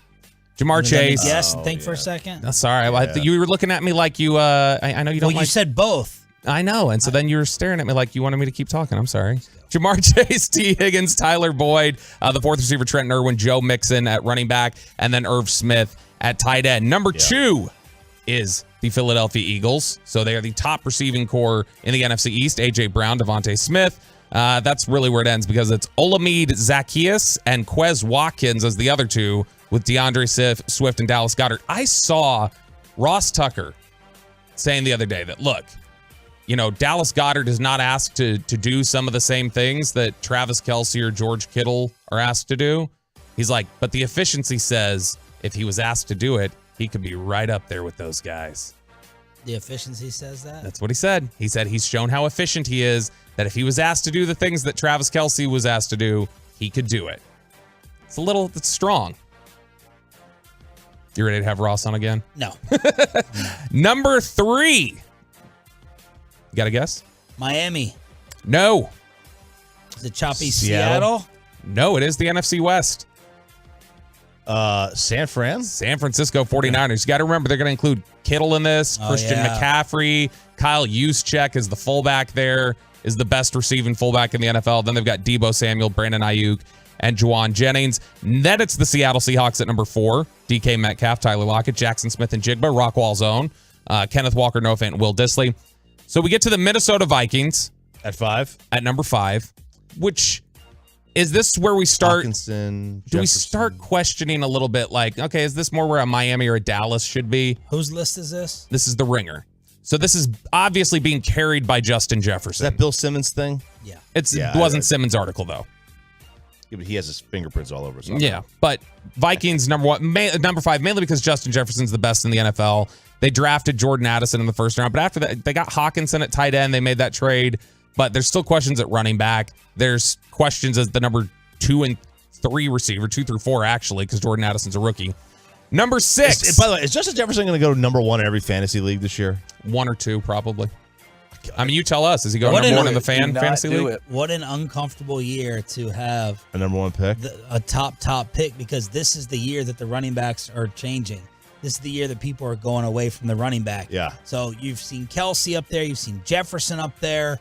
You know, are you going to really feel bad if you end up with Mahomes? RJ Choppy with the number 1 pick in the fantasy draft. Do you know who you're taking yet? No. I have number 2, so tell me so I can start planning. You look, you could probably whittle it down. You're going to have a great player either way. I don't know. Like, I have no idea. I've got a fantasy draft this weekend. So maybe I'll get an idea. Yeah. He's taking Jared Goff, number 1. Los Angeles Chargers are number 6 with Keenan Allen, Mike Williams, Quentin Johnston, Josh Palmer, Austin Eckler, Gerald Everett. And then we get to the Dallas Cowboys at number 7, ahead of the Miami Dolphins, which I think is pretty interesting. So it's Lamb, Cooks, Gallup, Tolbert, Pollard, Ferguson. It says Lamb led all receivers in yards from the slot in 2022. Cooks not so quietly quit on the Houston Texans as they were tanking last season, but had 1,000 yards in 6 of the previous 8 seasons, a feat matched only by Travis Kelce and Mike Evans. Pollard is one of the most electric playmakers with the ball in his hands in the entire NFL, but he's coming off a broken leg from January. And then right behind them, rounding out the top 10, you've got the Dolphins with Tyreek Hill, Jalen Waddle. They're a little more questionable at receivers 3 and 4, and the running back and tight end connection isn't as strong. Number 9, the Cleveland Browns with Amari Cooper as their number 1 receiver. And then number 10, the Atlanta Falcons with Drake London, Barry Sanders, Cordero Patterson, and Kyle Pitts. So what's interesting here is number 24 on this list. And why is that interesting at all? Because number 24 is the Denver Broncos. And number 24 was the Denver Broncos before Jerry Jeudy got hurt for what I believe is the 5th injury he sustained in the last calendar year. What number, real quick, did you say Philly was? Philly was number 2. Number 2. Okay. Yep. And number 24 is the Broncos, and this included Jerry Jeudy as their number 1 wide receiver. So since then, Jerry Jeudy's gotten hurt. They obviously had the torn ACL from Tim Patrick, so he wasn't included in this, or the torn Achilles from Tim Patrick. So Jeudy is on this list, but he's out now. So the receiving core for the Denver Broncos is Cortland Sutton, Marvin Mims, Kendall Hinton, Javonte Williams, and Greg Dulcich. And so when you look at that, and you look at them taking hits at the receiving core, and you've got Dallas with the number 7 group, and all the depth that it feels like they have in their pass catching group right now, would you explore at all the option for a Michael Gallup to Denver? Would you pick up the phone at all and just say, hey, what would it take? What would you guys throw our way just to see? I would. I've never been the biggest Michael Gallup fan. I felt like he's been overhyped around here. Now I'm not ready. I would see. I'm not buying Jalen Tolbert yet off of a preseason game and a nice training camp. Unless I know, like, I'm sure coaches at times during the preseason, they're like, this guy's going to be a baller. There's no doubt about it. Like, we know this guy's a stud. If you have that feeling, no doubt, about Jalen Tolbert after he had the mental issues last year with the confidence, fine, go ahead and do it. But you probably gotta really impress me, maybe blow me away to get Gallup if you're Denver.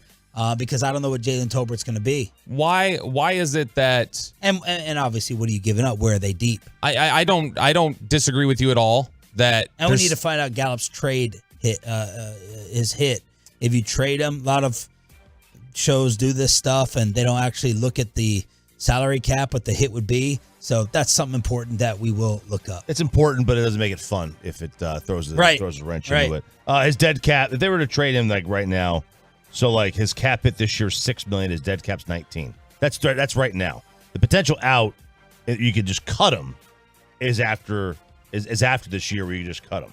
Well, it's a dead money trade because it's post June 1 to be a post June 1 trade. So the dead money would be 4.3. They'd save $2.5 million roughly by trading him off the cap. So, I mean, look, it's a smart and a dumb thing to do. The smart thing to do is like, if you have somebody that's waiting, that's cheap, trade out. And it's the quarterbacks. You're paying the quarterback $40 million to find the next Michael Gallup, to make Tolbert into Gallup. Yeah. Picked in the same range, roughly. But you don't want to downgrade your number 3 receiver. But then again, the number 3 receiver is like the tight end in that it is such an advantage to have a great one. Having an elite tight end, like elite, such an advantage. Having an elite number 3, such an advantage. Like Tampa had that with Antonio Brown. And I generally hate taking from a position of strength. Are we not talking enough about, we keep mentioning the... Plus, if they traded Gallup for a linebacker, you would probably lose my mind. Lose your mind. I lose my mind on that one anyway. This team has invested so much in the linebacking room as it is. I could do it for an offensive lineman. Would you do it for a linebacker? Free up Micah, cover what you've lost with Overshown going down. Who are my linebackers right now? Leighton Vander Esch, Micah Parsons.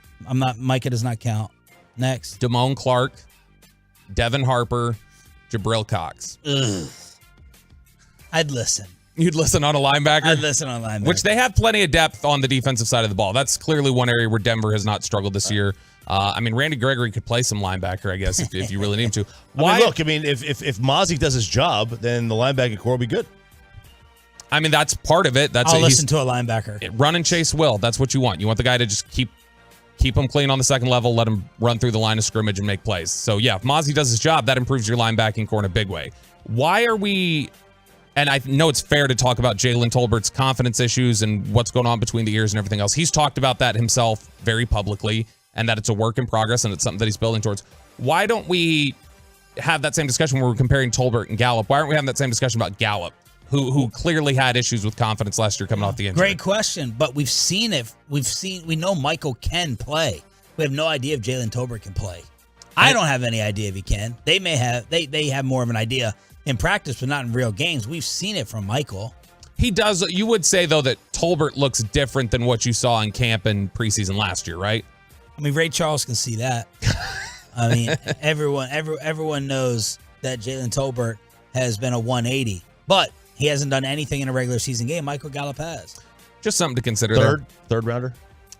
A third rounder for Gallup? If they offered you that. I mean, I would take it. I don't think they'd offer it. Now, the fan text and 337 brings up. I know you hate him, but if Lamb gets hurt, I do. You've right. got a Cooks-Tolbert duo. Like, that's scary. If Lamb gets hurt, you have a Cooks. Let's say you trade Gallup. Yeah. If Lamb gets hurt, now your top 2 receivers are Cooks and Tolbert. But we're already talking about your linebackers are hurt.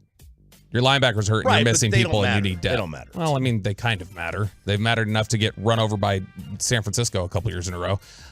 So the Arizona Cardinals yesterday, the tease heading into this was about Jonathan Gannon and blowing up the roster. He is taking the Deion Sanders Colorado approach. I don't know that I can remember a team in the National Football League doing something like this. They made 3 trades yesterday. They traded 2 players, and then they traded for another. So they let go of their offensive lineman, Josh Jones. They traded him away to Houston for, what was the compensation on that one? They traded him away for a late pick, and he was somebody who was a 3rd-round pick for them in 2020. And their 1st-round pick in 2020, number 8 overall, was Isaiah Simmons. Simmons, who, like I was talking about with Choppy earlier, PFF grade, take it for what you will. He was a 67 last year, playing mostly linebacker. He's going to apparently move to safety for the New York Giants. He's coming into the division here. But a 7th-round pick for a guy who statistically looked okay. And the tape, I don't remember him busting a lot when we were investigating stuff with the Cardinals last year. whenever Brian and I would look at stuff. So I don't know that. I don't understand why Simmons going for a 7th round pick 3 years removed from being number 8 overall. That seems like something's completely off there. But they make those 2 trades, and then they acquire the GOAT, RJ Choppy, Josh Dobbs.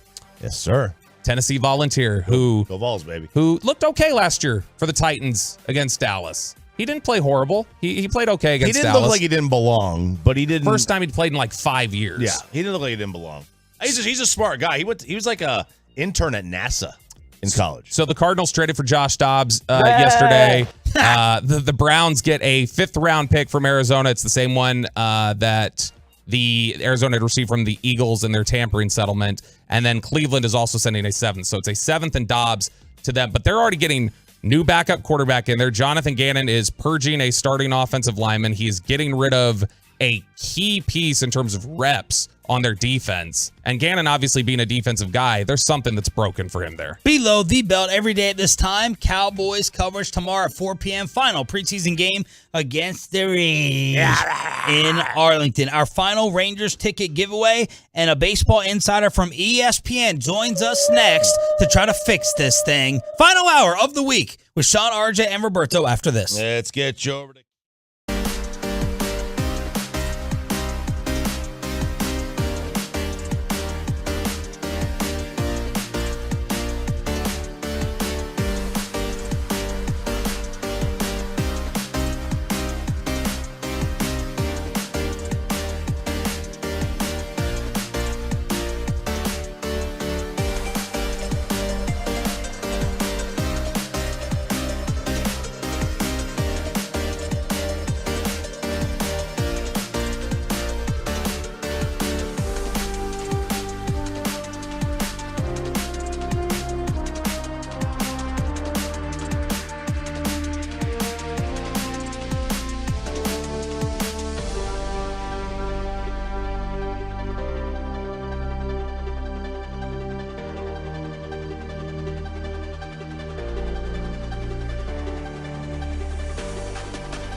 our fan studios secured by DFWsecurity.com, this is Sean and RJ on 105.3 The Fan. And delivers the 1-1. Swinging a ball lifted out into center field, hit fairly well. Leote going back, it's over his head, it's off the base of the wall. Wallner hitting the bag at third, being waved home. Here's the relay throw. It's late. Wallner scores on the double off the wall in center by Carlos Correa, and the Twins have come back from what was at one point a 3-run deficit to tie the score at 5. Final hour, fist pump time on a Friday. How do we fix this disaster? The Rangers lose their 7th straight. Here on Sean and RJ, let's bring in senior writer from ESPN.com back on the show, and he was recently writing about your Texas Rangers. David Schoenfield here on 105.3 The Fan. Good morning, Dave. How are you? Good morning. I'm doing well. Thanks for having me on. Do the Rangers finish first, second, or third in the American League West if you had to pick right now? Well, it certainly has gotten a lot more interesting than 10 days ago, that's for sure. Look, I would put it this way. I think the Astros are going to finish third. Of the two Texas teams, they're the one I'm more worried about. Their starting pitching is really struggling right now other than Justin Verlander. Framber Valdez, other than that no-hitter, he's been terrible his last 8 or 9 starts. They have some injuries. So there are 3. So I think it's going to come down to Seattle and Texas. Obviously, the Mariners are red hot right now. But honestly, my level of concern over the Rangers, and I know this losing streak is ugly, I'm not that concerned. They're going to keep scoring runs. Yeah, okay, they've had a couple bad offensive games the last week. Starting pitching, I'm not that concerned. Scherzer, Montgomery, they've been really good since they've come over. Obviously, the bullpen is the big issue. Bullpens, they have these stretches where they can pitch poorly. Will Smith, how trustworthy is he? Not very trustworthy right now. So, long answer, I'm still picking the Rangers to win the division. And I'm a Mariners fan, so that pains me a little bit to admit. You mentioned the offense. I know the offense has sputtered here. But you're still, is it bullish, Sean, where you're up on it? Yes. Bullish? Okay, very good. I'm not a stock guy. All my stocks are bearish. All right, I'm not a stock guy. But you still think the offense is closer to the early season, even 300 average with runners in scoring position than it is the current offense we're seeing? Yeah, look, was it probably due for a little regression? Sure, you mentioned the figure with the runners in scoring position, which was, absolutely insane, right? For a large chunk of the season. It's still a pretty deep lineup, maybe not quite as deep as early in the year as some of the guys like, Tavares have fallen off. Obviously, the injury to Josh Young has been huge. But, yeah, look, there's still got a lot more depth than either Houston or Seattle in that lineup. You mentioned in your recent article for ESPN talking about what every MLB contender needs to do, what needs to break for them as we head into October. And you talked about with the Rangers, of course, like getting Eovaldi back is a big part of this, but also this one-run game issue that they keep running into. And they very famously in 2016 had an unsustainable run in one-run games in the positive way, that they were like 37-11. It carried them to the AL West title. This year, they've really struggled. They're 9-17 there. How much of that is generally predictable? Like how much of that is something that we say, hey, that's a bad marker versus that's something that's going to balance out and they're not going to keep losing one-run games at that rate?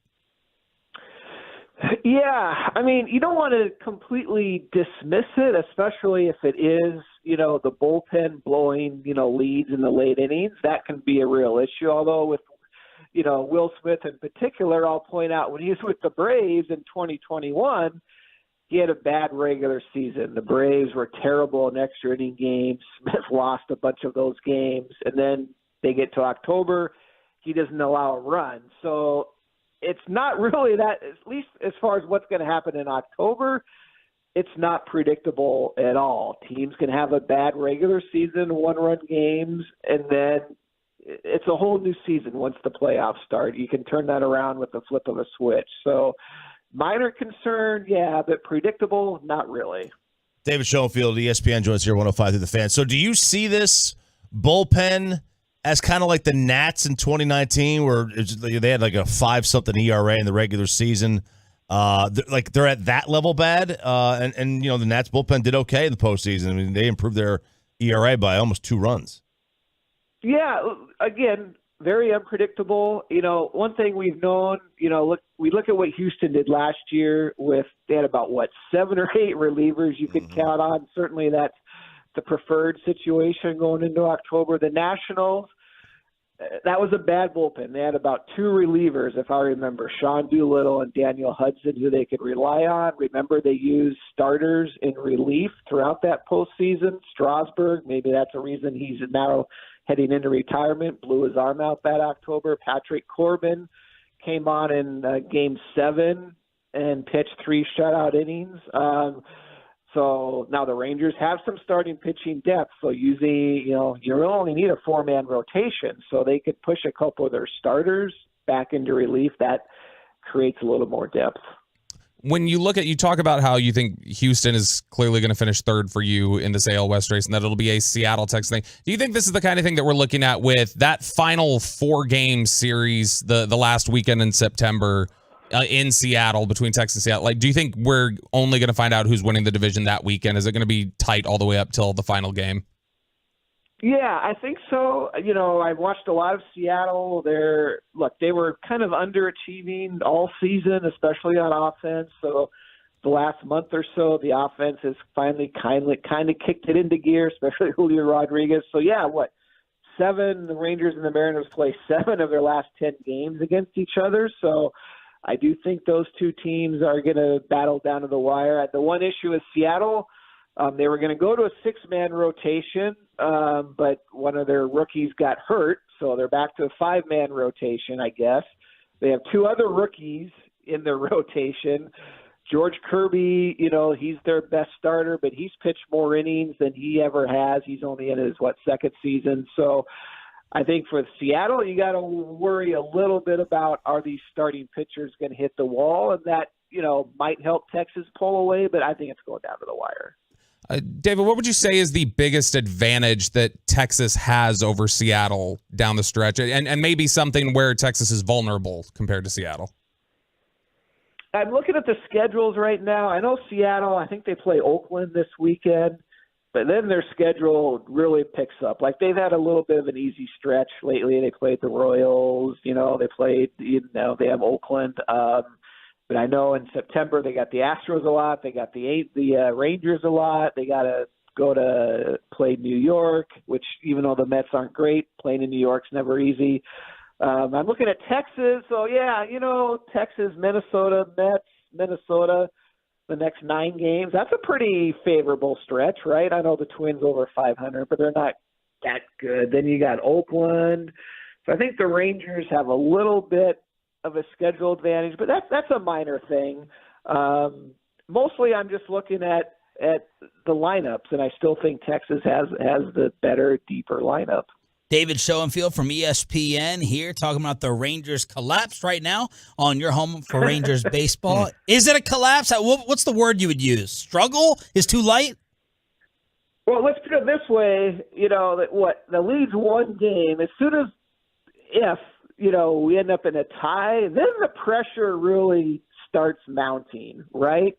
Consider especially how big their lead was over Seattle. Obviously, their lead over Houston was never, more than 3 or 4 games, I think. But Seattle was 10 games back, a month ago. So if the Mariners catch you, I think we can kind of start talking, use the word collapse, except there's always the wild card as a fallback, right? Now that's not a sure thing either because you still have to factor in Toronto and Boston. So if you make the playoffs, that's the bottom line. Of course, you want to avoid that wild card series, but I think collapse only applies if you completely miss the postseason. Who's your AL favorite? That's a good question, right? Because Baltimore has the best record. I'm still not buying their starting rotation. Obviously, their bullpen is dominant. Their lineup's pretty solid. Tampa Bay, somehow they're hanging in there with all their pitching injuries with the Wander Franco situation. Certainly, it looks like they're going to at least win a wild card, but do they scare you in the postseason? Not with that that pitching. So I think I love the AL because it is so wide open. I think Texas, I think whoever wins the AL West and get that bye might be the team I would pick to come out of the American League. Is there a team that is not among the favorites, but like a wild card team that you think is that one that nobody kind of wants to see get in there? I thought San Diego could have been that team that the favorites didn't want to see in there. Is there a team that you've got pegged for that?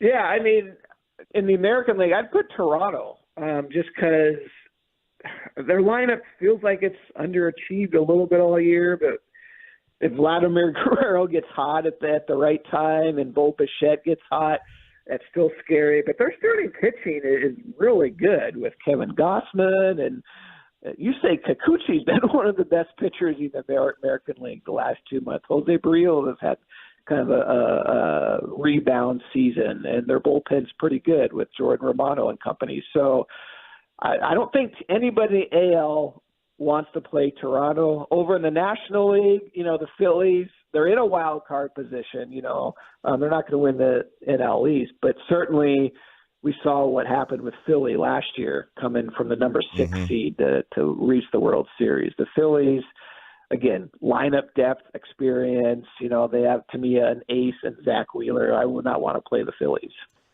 David, the Angels are cursed. I don't know if they need to start sacrificing chickens like Pedro Serrano was trying to do, but what is the new number for Shohei? The new contract number for this offseason? Because it's probably not $60 million a year anymore. Yeah, I don't know what you guys think. I'll go with what my colleague Buster Olney said, and this makes sense. His contract is probably going to be kind of a 2-tier deal, right? He'll get paid as a DH, which could be close to $300 million all by itself. He's not going to get Aaron Judge money, because Judge has defensive value, in the outfield. But even if we say $300 million is a DH, and then the pitching part of it, probably all going to be incentive based on games started and innings pitched. He'll get a certain baseline, maybe $5 million a year, and then that can bump up to big money if he stays healthy. But I guess the question, what's the risk teams are willing to take on here? The hitting provides a baseline of enormous value, right? How much do you want to pay for the pitching? And that's how many teams are going to be willing to fork over. So look, is he going to get that $500-600 million deal? Probably not guaranteed, but he still might get, $350 plus a lot of incentives. David, we appreciate the time. Thanks for coming back on the show. And worst of luck to your Seattle team. Well, the Mariners have an old slogan from the 80s called "Anything Can Happen," and I keep hearing from my friends who are Mariners fans that this is the year that anything will happen. But we'll see. I'm looking forward to those final 10 games. Thank you, Dave. Appreciate you, man. David Schoenfield from ESPN on your home for Rangers baseball. Anything can happen except the Mariners in the World Series, because that's never happened. It's never happened. It will if they win the AL West, according to David. That's right. Though. There you go. Nick Eatman on the final spots up for grabs tomorrow night. Final Cowboys preseason game. And what do y'all remember about the Cowboy class of 05 and our final Rangers ticket giveaway at some point in time over the next few minutes after this? After we get you.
Personal injury lawyers Frankel and Frankel. Life is unpredictable. Accidents happen. Frankel and Frankel are the go-to attorneys for car and truck wrecks in DFW. If you or a loved one have been in an accident, contact the Frankels for free at 214-333-3333 or to go to truckwreck.com. Tomorrow on this radio station, it is the final Cowboys preseason game against the Raiders in Arlington. 4 o'clock pre-kickoff at 7. Is Nick Eatman going to be working the sidelines on your television again? Let's ask him from DallasCowboys.com, brought to you by Ford. Built for Texas, built for you. Sidelines TV work again? No sideline for me tomorrow. So I will be in the pregame show, but not on the sideline. I'll be up at the press box. Took care of that after you let us down. We made sure to place a call to Derek and take you off the sidelines. You think so? Think that's what happened? I know so. I know so. I said, hey, I need this favor. No, I don't think so. I think that was kind of the plan for a while now. So that's okay. I mean, it didn't matter. Like I said before, they don't go down to me. I like to talk. I like to chat, and they didn't go down to me as much as I wanted to. So no, it's all good. What are the final roster spots? Who has this as an important game for them tomorrow? Oh man, I think wide receivers. If they're gonna keep 6, I think it's a big for like those last spot there. Simi Fehoko, maybe Jalen Brooks. Maybe someone else can kind of work their way into that. What offensive line? Like the whole offensive line, the whole like second team line, which will probably be if they start. I mean, they're all up for grabs, and it's not even up for grabs for the spot on the team, but also like who's going to be active in the games, who's going to be one of your 46 guys or 48 guys that play on the game on Sunday. So I think there's a lot of question marks on the offensive line, wide receiver, linebacker. Running back will be interesting just to see who gets the ball. Like there's I don't know if Rico Dowdle's gonna get any snaps here, and I think Hunter Lipke is going to probably get the bulk of the carries in this game. Follow along with me here with a hypothetical. Jerry Jeudy is the 5th Broncos receiver to get hurt. Sorry.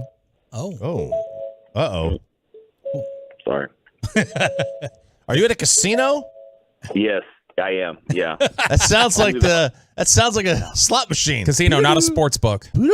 That's right. That's right. I'm trading Michael Gallup to the Broncos to give them some receiving help. I don't even know what I'm getting back yet. And Jalen Tolbert is going to take Michael Gallup's role. How comfortable would you feel with Not that? at all. I don't like that at all. Okay. I don't think that's a good idea. You spent all your summer to try to get great depth at receiver, and you finally get it now, and you think you have it, and now you're going to be thin at the position. I'm not for that at all. I think Gallup. The reason that Cooks is going to be valuable is because of Gallup, is because of CeeDee Lamb, not because just because he's a good player or whatever. I think the combination of all of them is going to help the most. I'm not doing that because all it takes is one injury. Now what are you looking at? Now you're going to have to play Simi Fehoko and Jalen Brooks a lot more than you want, or Turpin. I don't think that's a good plan at all. Sorry. So you don't want to sacrifice the receiver depth, but it feels like we might be building towards something like we did at the end of the 2018 preseason, where they had that depth at corner. They traded Charvarius Ward for Parker Anger in an attempt to fortify the offensive line. Well, Charvarius Ward ended up being a high-paid corner, and Parker Anger never played a snap for the Cowboys. So didn't work out. But is there an area, not specific players obviously, but is there an area of the roster that you look at and say, there's some depth there that they could probably afford to sacrifice in favor of pursuing some depth via trade at another position? It's got to be the defensive line. I mean, that's the only spot that I could really see defensive tackle. But the problem is when you have 10 guys that you like, you can't trade 9 and 10 and think that's what's going to get it done. It's going to have to be parting ways with, 5 or 6 or 7 on that list. Somebody that you are going to keep, that you are going to put, on the team. And so that's kind of the issue that I think right now is defensive tackle is, to me, where you got the most depth. But I mean, who are you willing to part ways with? And that's going to be what the Cowboys have to figure out and what another team, really wants. What is, I know Mike McCarthy talked a little bit about the health status of Jordan Lewis right now, but I mean, if Jordan Lewis were healthy, if Nashawn Wright, was healthy, if they felt maybe better about some of Eric Scott's in-game performances versus just the practices, is corner something where they could be in a position by the end of camp to say, hey, we've got a surplus here that we can play with a little bit? Yeah, I think you can say that, but I know that Jerry Jones has said it over and over. I mean, somebody very early in his time with the Cowboys got it in his brain, and it's not wrong, that you can never have too many corners. So I just don't see them looking at that position and going, all right, let's trade that, let's trade some of that away. Especially when you were here last year, you were grabbing guys off the street that hadn't played all year long just to play corner because they didn't feel comfortable with Kelvin Joseph, or they didn't feel comfortable with Nashawn Wright, and they were just throwing all kinds of guys out there. I just don't think the injury status to Jordan Lewis is going to make you comfortable enough to play with that. I don't think anybody is going to trade for Kelvin Joseph. So who would be the trade, Bobby? Who would be hypothetically be the corner that you would get rid of? Yeah, Joseph is obviously a guy that, is, if somebody believed in the evaluation enough, maybe they swap you some of their problem depth. But I mean, the guy that makes the most sense to me is if Jordan Lewis were to be healthy in time, because that's a guy who is cap savings. It's a veteran. He can do inside, outside. He's a good player. So that's a guy that I would think would make sense for a team that was in need of secondary help. I hear you, and I don't know what other teams, issues are, but I just look at I look at the guy that got traded from the Cardinals, for top 10 pick the other day for a 7th round, or Simmons for a 7th round, pick from the Giants, and you just look at the value and you just wonder.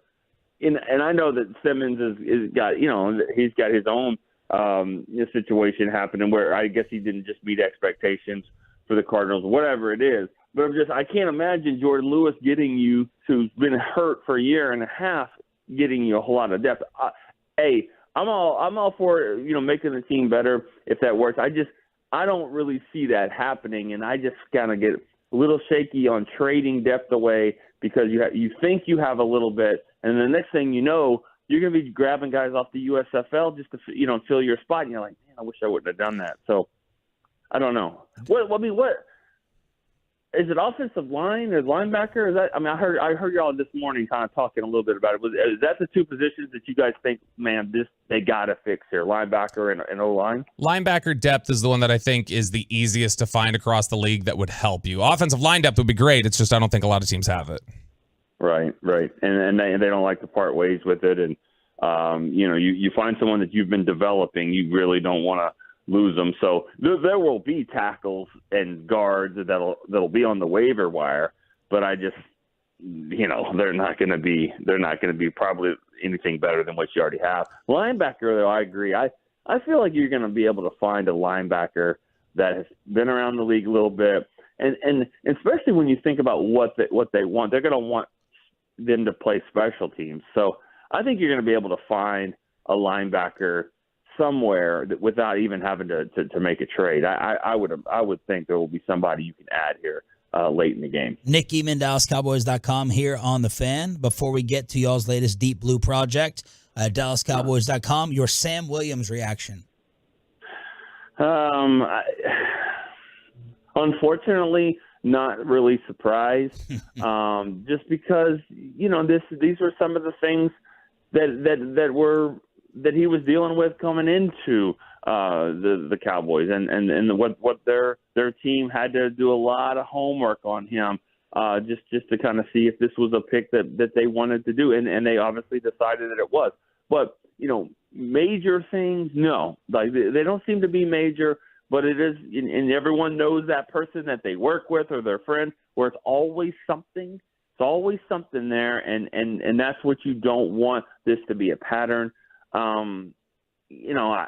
He's a likable person, just talking to him and just watching him play, like excited to see what he can do this year. But he's got to, I like what McCarthy said. And I don't think he was just talking about driving. I think about slowing down.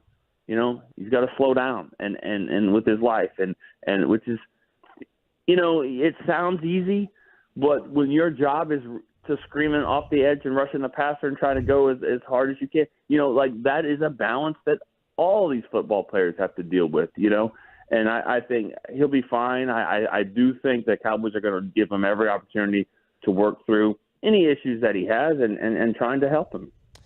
DeMarcus Ware, Marcus Spears, Kevin Burnett, Marion Barber, Chris Canty, Justin Barrio, Rob Petiti, Jay Ratliff, the 2005 draft. You guys have a documentary out.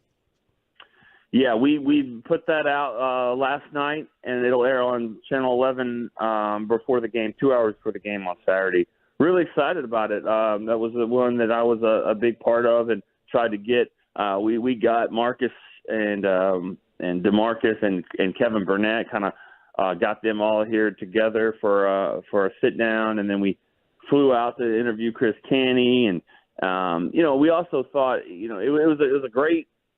I thought it was a great class for a lot of reasons. That kind of changed culture around here, and the brotherhood that was formed between them is pretty neat. And we also thought it was probably our best opportunity to do something on Marion Barber. Wouldn't be an easy documentary, obviously, to do for us, but we were able to kind of honor him and talk about his career and let the players sort of speak about him as well. So all in all, I thought it was just a fascinating class, and just be able to kind of retell some of those stories was fun. Thank you, brother. We appreciate it. Have a good call tomorrow night. All right. Thanks, guys. Appreciate it. The great Nick Eatman, DallasCowboys.com, brought to you by Ford. Built for Texas. Built for you. What a draft. What a draft class that was. Mike Bassick leads Crosstalk. Buckle up after this. Coming up in the next G-Bag Nation.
And it's back to Sean and RJ right here on 105.3 The Fan. Segment here brought to you by Classic Chevrolet. Hurry into Classic Chevrolet and Grapevine for once a year Labor Day savings. Over 400 Silverados with their best offers of the year.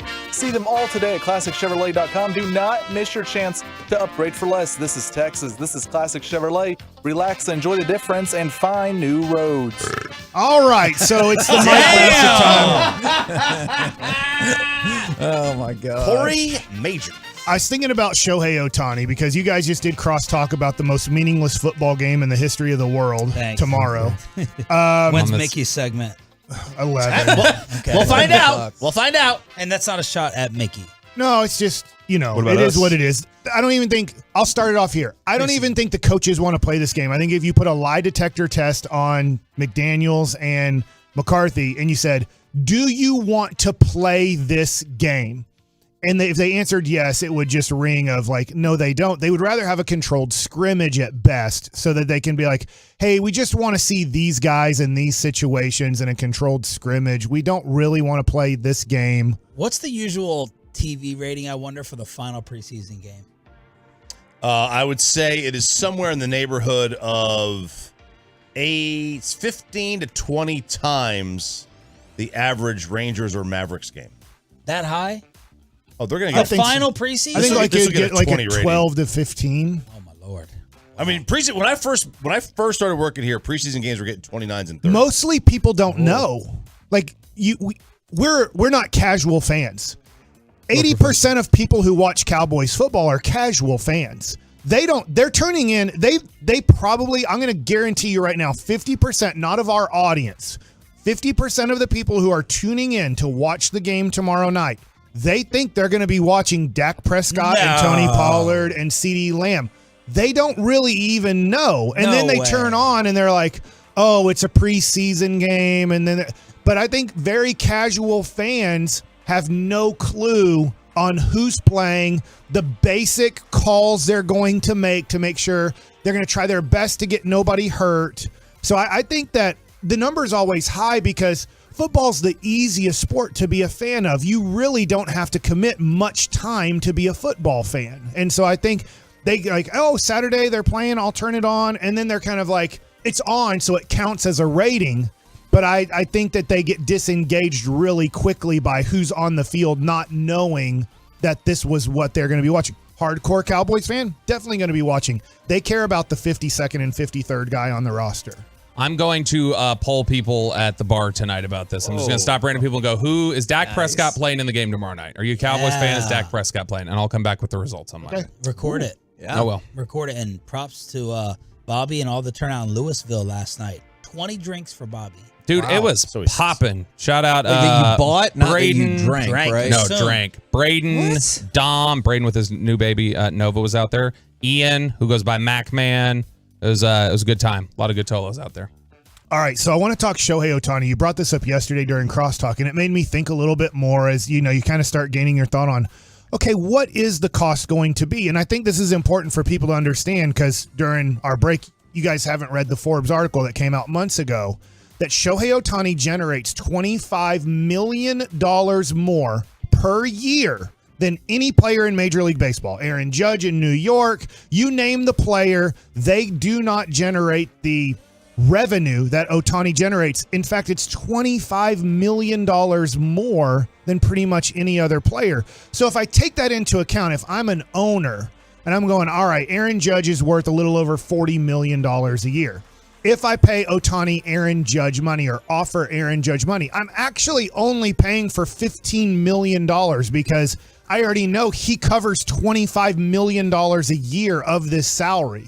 So that's why I still think it'll get well over $50 million a year, because if I offer him 50, I know that I'm only paying him 25 as $25 million is covered by his fandom around the world. And obviously, especially in Japan. That's an interesting good point. I wonder how they come up with that number. Like, they're not selling $25 million worth of tickets to, like, Japanese baseball fans, Jersey right? sales. Is it? What else? Can you track that? How many Japanese people are buying the MLB package, and then how many are watching the Angels games? And do the let's say I buy the MLB package. Yeah.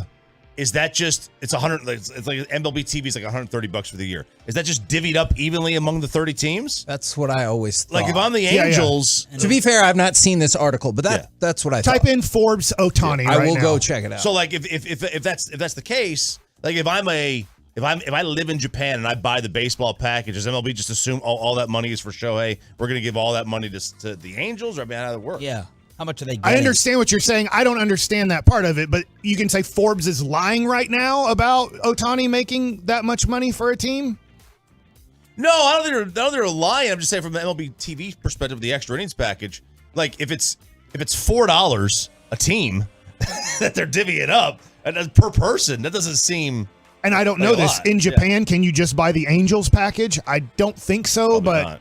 because you can't just buy like a Rangers package if you're living in San Francisco or something like Right. that. So you'd have to buy the whole thing. But if you look at it from Forbes is not lying. They're telling the truth. Yeah. One of the things in there is he has 13 different partnerships with Japanese specific companies that it sounds like there's some sort of revenue share with the team that drives that up as well. Sorry, I'm like trying to go through this. When Darvish was here, there was a Japanese company that was sponsoring something on the outfield wall, right? They had like the Japanese words, like the symbols. Yeah, I guess maybe Japanese companies are actually paying to be commercials during an Angels game, which generates money that they know if Ohtani's not on your team doesn't generate. But they have in Japan they have it's BSNHK is their MLB program.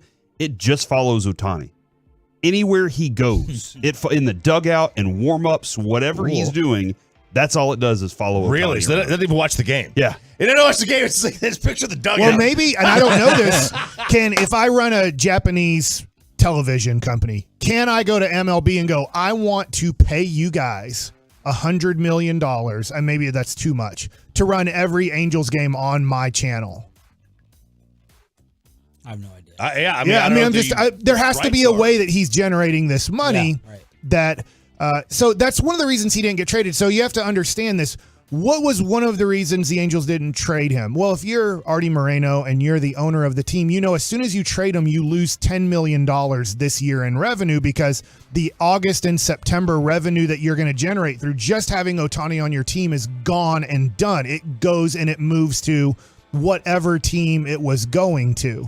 And then you look at that, if you're trading for Ohtani and he's still on his first 6-year contract where it's very little, you're actually generating revenue by having him on your team. You're going to have to pay him, I don't know, $5 more million the rest of this year. Yeah. And you're going to then get $10 million generated through having Ohtani on your team. So you made $5 million as an owner by just having Ohtani on your team in August and September. And that's why one of the main reasons they didn't want to trade him was the revenue that they were going to lose immediately once they traded him. So I still think that he does get over $50 million. And I just wonder if it gets close to $60 million, just because if I know I get a free $25 million every year he's on my team, that kind of changes the mathematics of it, because I don't know of any other player that does that. Like, I have not seen an article on Jokic or Luka or Giannis. Right? I'm just thinking of all the great international players in basketball. We've never seen an article on what Luka generates for the Dallas Mavericks based off of being in Slovenia, but that's a really small country. And as far as we know, looking at the 11 other guys on his basketball team, it doesn't look like much of a basketball country either. So, all right. Now, moving forward, I know you guys were just talking to Nick Eatman. Good job. Will you guys watch this game live and in real time tomorrow? Yeah, I will. Bobby has to. He'll be there. There's no way Choppy is. I said, what time is it at? It's like 6:30 kick, I think. We'll probably go to dinner or something. I don't know. I would like to, because I can't catch up. My TV provider doesn't allow me to record and catch up. By the way, the fan text, Yeah. when you've said that, the fan text recently, when you said that, came in strong and said you're just being old man with technology and that you absolutely can with DirecTV streams. Cue it up. So I've tried, and unless they've changed something, In your face. Yeah. I'm with you if I start like a Maverick or Ranger game and say go back to the start. For some reason, it says record or fast forward not available on. You have this. DirecTV stream? I guess. I'll have it on in the background tomorrow just because I'll be home, and then really watch it with fast forward Sunday morning. Who are you really watching? I won't. I'm really not watching. take I'm not notes. watching for anyone. I'm just Right. watching in case there's something I have to talk about. Right. I'm not watching with intrigue. I'm not watching with like a topic in mind. I'm just watching in case there's something that there's another Deuce Vaughn. That's it. I'm not like I'm going in looking for this guy to make the roster. And this is not. I'm just like I have to watch it. Did something happen that we have to talk about? That's it. Is there any?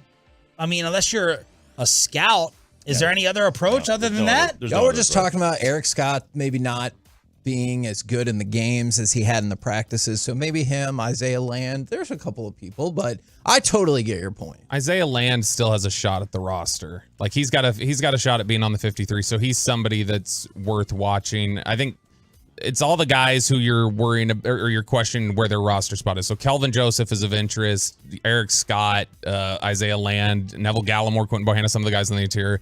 That's what you're really watching. Yes, for. if I did not have this job, I would not watch 1 second of the game tomorrow. I will be shocked. I'm going to be honest if on thing. Monday I talk 1 second or we talk 1 second about the actual game. Say that again? I'll be shocked on Monday if we actually talk 1 second about the game. Did you talk about the second one? I wasn't here. A little bit. Who's out of town all week? Yeah. Because we'll talk about who got cut. And, are the Cowboys picking up these guys? There's going to be lists of people that, hey, this guy got cut from this team. Could the Cowboys use him? But I don't think we're actually going to talk about Will Gruyere Cheese throwing another interception, know, or like Careful, Theo Pinson's going to come for you. Yeah, I know. Who's the Theo Pinson of the Cowboys? Oh, it's a good question. Let's call someone out. Somebody who doesn't deserve to be on an NBA team but cheers hard enough to be on one? I mean, for a long time, it was Jamil Showers. Jamil Showers hung around on the team for 6 years without ever playing because they liked his character and his practice habits and stuff like that. That is a really good question. I don't know. Well, they have cheerleaders, so there's the answer. I don't know the answer. Now, I know coming up, Corey, to start this show, we're talking Rangers. Yeah. Segue. Yeah, but guess who else we're talking to today at 12:20, Mike? Ian Kinsler. Well, it's Jan. Jan Kinsler. Only if your last name is Eagle do you intentionally change your name to Ian when it's really Ian. What about Jan Mahimi? Jan Mahimi's name was I know because his name's not Eagle, and he doesn't know about Iron Eagle the movie. Are you feeling stress watching the Rangers lose a game like Oh, that my gosh, as a fan? Yeah, I'm totally in on this team. I haven't had this much fun watching a major league team since I was in high school. It's like watching Meet the Parents. You're just waiting for something to go wrong. More than the World Series teams. I was jealous. I just retired from baseball, and so I was not enjoying baseball as much as like I am now. And so I look at this team, and I've had so much fun watching it, but I do feel like it's in really big trouble. I don't think this is just the good thing is, and we'll talk about this, and I'll ask Ian Kinsler this. Who? Ian Kinsler. Oh. Yeah. In 2012, they didn't have time to make up their collapse. They collapsed with 10 days left in the year, and then it was over. They could not get out of it because the season had ended. At least in this collapse, and make no mistake, this is a collapse on all levels. They do have time to overcome this because there's a whole nother month of baseball. But they're not going to lose every game the rest of the way. Could this just keep continuing in all types of different ways? You lose in all types of different ways. I don't think it will. I think they'll rally and play 500 the rest of the way. But will 500 the rest of the way get you in the playoffs? It might get them in the playoffs. They probably won't win the division. Nope. Yep. So Did you have AC last night?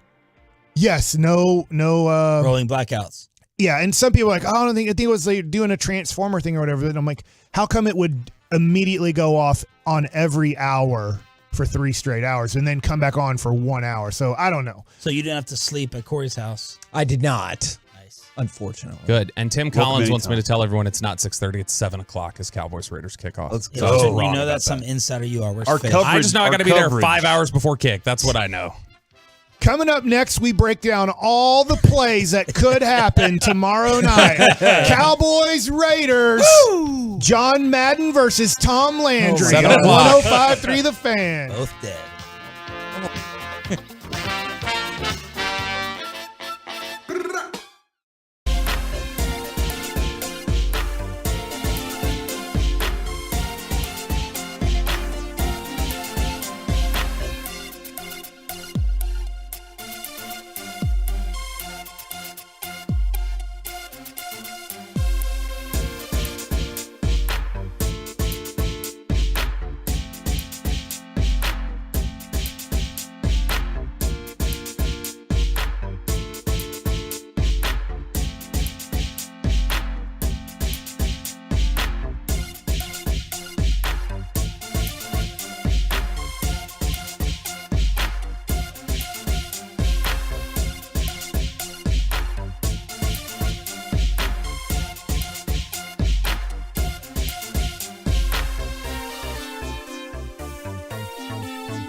Fan Studio, secured by DFWsecurity.com. It's the KNC Masterpiece on 105.3 The Fan. KNC Masterpiece right here on 105.3 The Fan. It is a shout-out Friday, 877-881-1053 if you want to get involved in the show. Unfortunately, we also have to talk about Rangers Twins as well. Corey, you're here, so you can just say it. But or I could text it. That is true. That is true. I know how to pull you off sides by texting in. I just text something like a little mean about you, like take a shot personally at you, and then I make some vague you don't ask tough enough questions. Oh, and my goodness! You'll argue with me on the fan text, and it'll be fun for me. That would be so hurtful. If you want to get Kevin into a text argument today on the fan text, say something nice to him, and he'll argue with you. Why? Okay, that's weird too. You can also jump on the Twitch and the YouTube if you want to get involved in the conversation. I want to talk about, honestly, I just want to talk about the bullpen, which I know is really frustrating. If we can go ahead and fire off cut number 3, though, there are other options to pick from as well. Jeffers, a right-handed hitter, swings, lifts one high and deep to left, and this one is gone. Into the second deck, Ryan Jeffers gives Minnesota its first lead tonight at 7-5. So what I really want to know from people is, what is your idea to fix the bullpen? All right? It's over. Okay. And you can't trade it for anybody. And that's why I don't understand. Like, I saw some people on social media yesterday were like, it's time to get rid of Bochy. I was like, what? Well, to that point, if you're listening to us right now, I ask you, who should he have used in the 8th inning? He used Spores to start off. Are you upset about that? And he should have used Will Smith to start off, because Will Smith did get a ground ball double play to somewhat alleviate Spores. Yep. That gave up a single at 110 miles an hour off the right field wall. And I might be, honestly, usually I am overestimating how hard a ball is hit. I might be underestimating how hard that ball was hit to start off that inning. Then a double about 410 feet into center field, and then he walked a guy on 5 pitches, and that was his outing in the 8th. Will Smith comes in, 1 pitch, kind of got lucky that the ball didn't ricochet off of him and went right to second base for Seager to turn an easy double play, and then the next batter, home run, you're losing 7-5. So if you're saying he should have used Will Smith to start the inning, I guess you could say that. Will Smith did give up a home run with a guy on base. If you're saying he should have used Brock Burke, he should have used, I don't know who he's supposed to use. Yeah. You want him to use Aroldis Chapman for 3 innings? You want him to turn into Goose Gossage and just go 7, 8, and 9? Because if you use Chapman, let's do it. I don't think he can. I don't think they build him like Goose Gossage anymore, where you can get 9 outs as a save situation. Why not? Why don't they build that model anymore? Why? When did we stop building that model? When they just said, well, let's just do 1 inning things. Oh, okay. All right. I guess that. And then I'm freaking out a little more about this, Don't you Mike. think Bochy did, in a way, a decent job? Heaney's on a super short leash now, right? I mean, we've seen this now for over a month. Heaney is going to be taken out of a game pretty quickly. He is now a 3 to max 5 inning starter, it looks like, because Boch is like, look, I'm going to use him more as you're going to go 1 time through the lineup and maybe at best 2, and I'm getting you out of the game. So he knows in Heaney that he has a short starter, so he's going to have to use probably 4 to 6 bullpen pieces on an Andrew Heaney start right now. So he's very limited on what he can do. He used Stratton earlier in the game. So Stratton, well, he was already used in the game. Yep. Jose Leclerc did have a good inning. He did. He had a very good inning. So I guess you go back to Jose Leclerc pitching the 8th inning now. Yeah, let's do it. We've seen that. Yeah. And if you bring in Chapman, like you said, then you still get to Will Smith, who we discussed early in the week has been horrific for 2 months. I got this, dude. Don't worry about it. Here's what we're gonna do. If Valdi comes back in, that's a right-hander in your rotation. Okay. I'm just going to tell John Gray, look, we need you. We need your stuff and your speed in the 8th inning so we can have Chapman in the 9th inning. This is what we need from you. You want to help us win. You're part of this thing for 3 years. We really need you to do this for us. How about this? I understand what you're saying. I'm going to throw out another thing that the person's actually done it. John Gray's never relieved in his life. Nathan Eovaldi did, and it led to a World Series championship in 2018. He went to the bullpen for the Boston Red Sox, and he was a 3-inning guy. He could throw 3 innings. He could throw the 7th, 8th, and 9th for you in extra innings. If you do make the playoffs, remember, there's not the free base runner, so extra innings can last longer in a playoff game. I'm wondering, with Nathan Eovaldi's injury, and I don't know this, would you go, you know what? We're going to live with this rotation. And Eovaldi has a bad arm right now. Something's really wrong with it. I mean, it's now pretty much 2 months of not pitching. Yeah. I just wonder if we give him 1 to 3 innings every third day, is that going to be better for him? And in a weird way, is that going to be better for the Rangers that now Eovaldi and Chapman are your 8th and 9th inning guys? And now I guess Will Smith and Stratton and Spores are your 6th, 7th inning guys? Sure, yeah. Whatever that is, let's do that.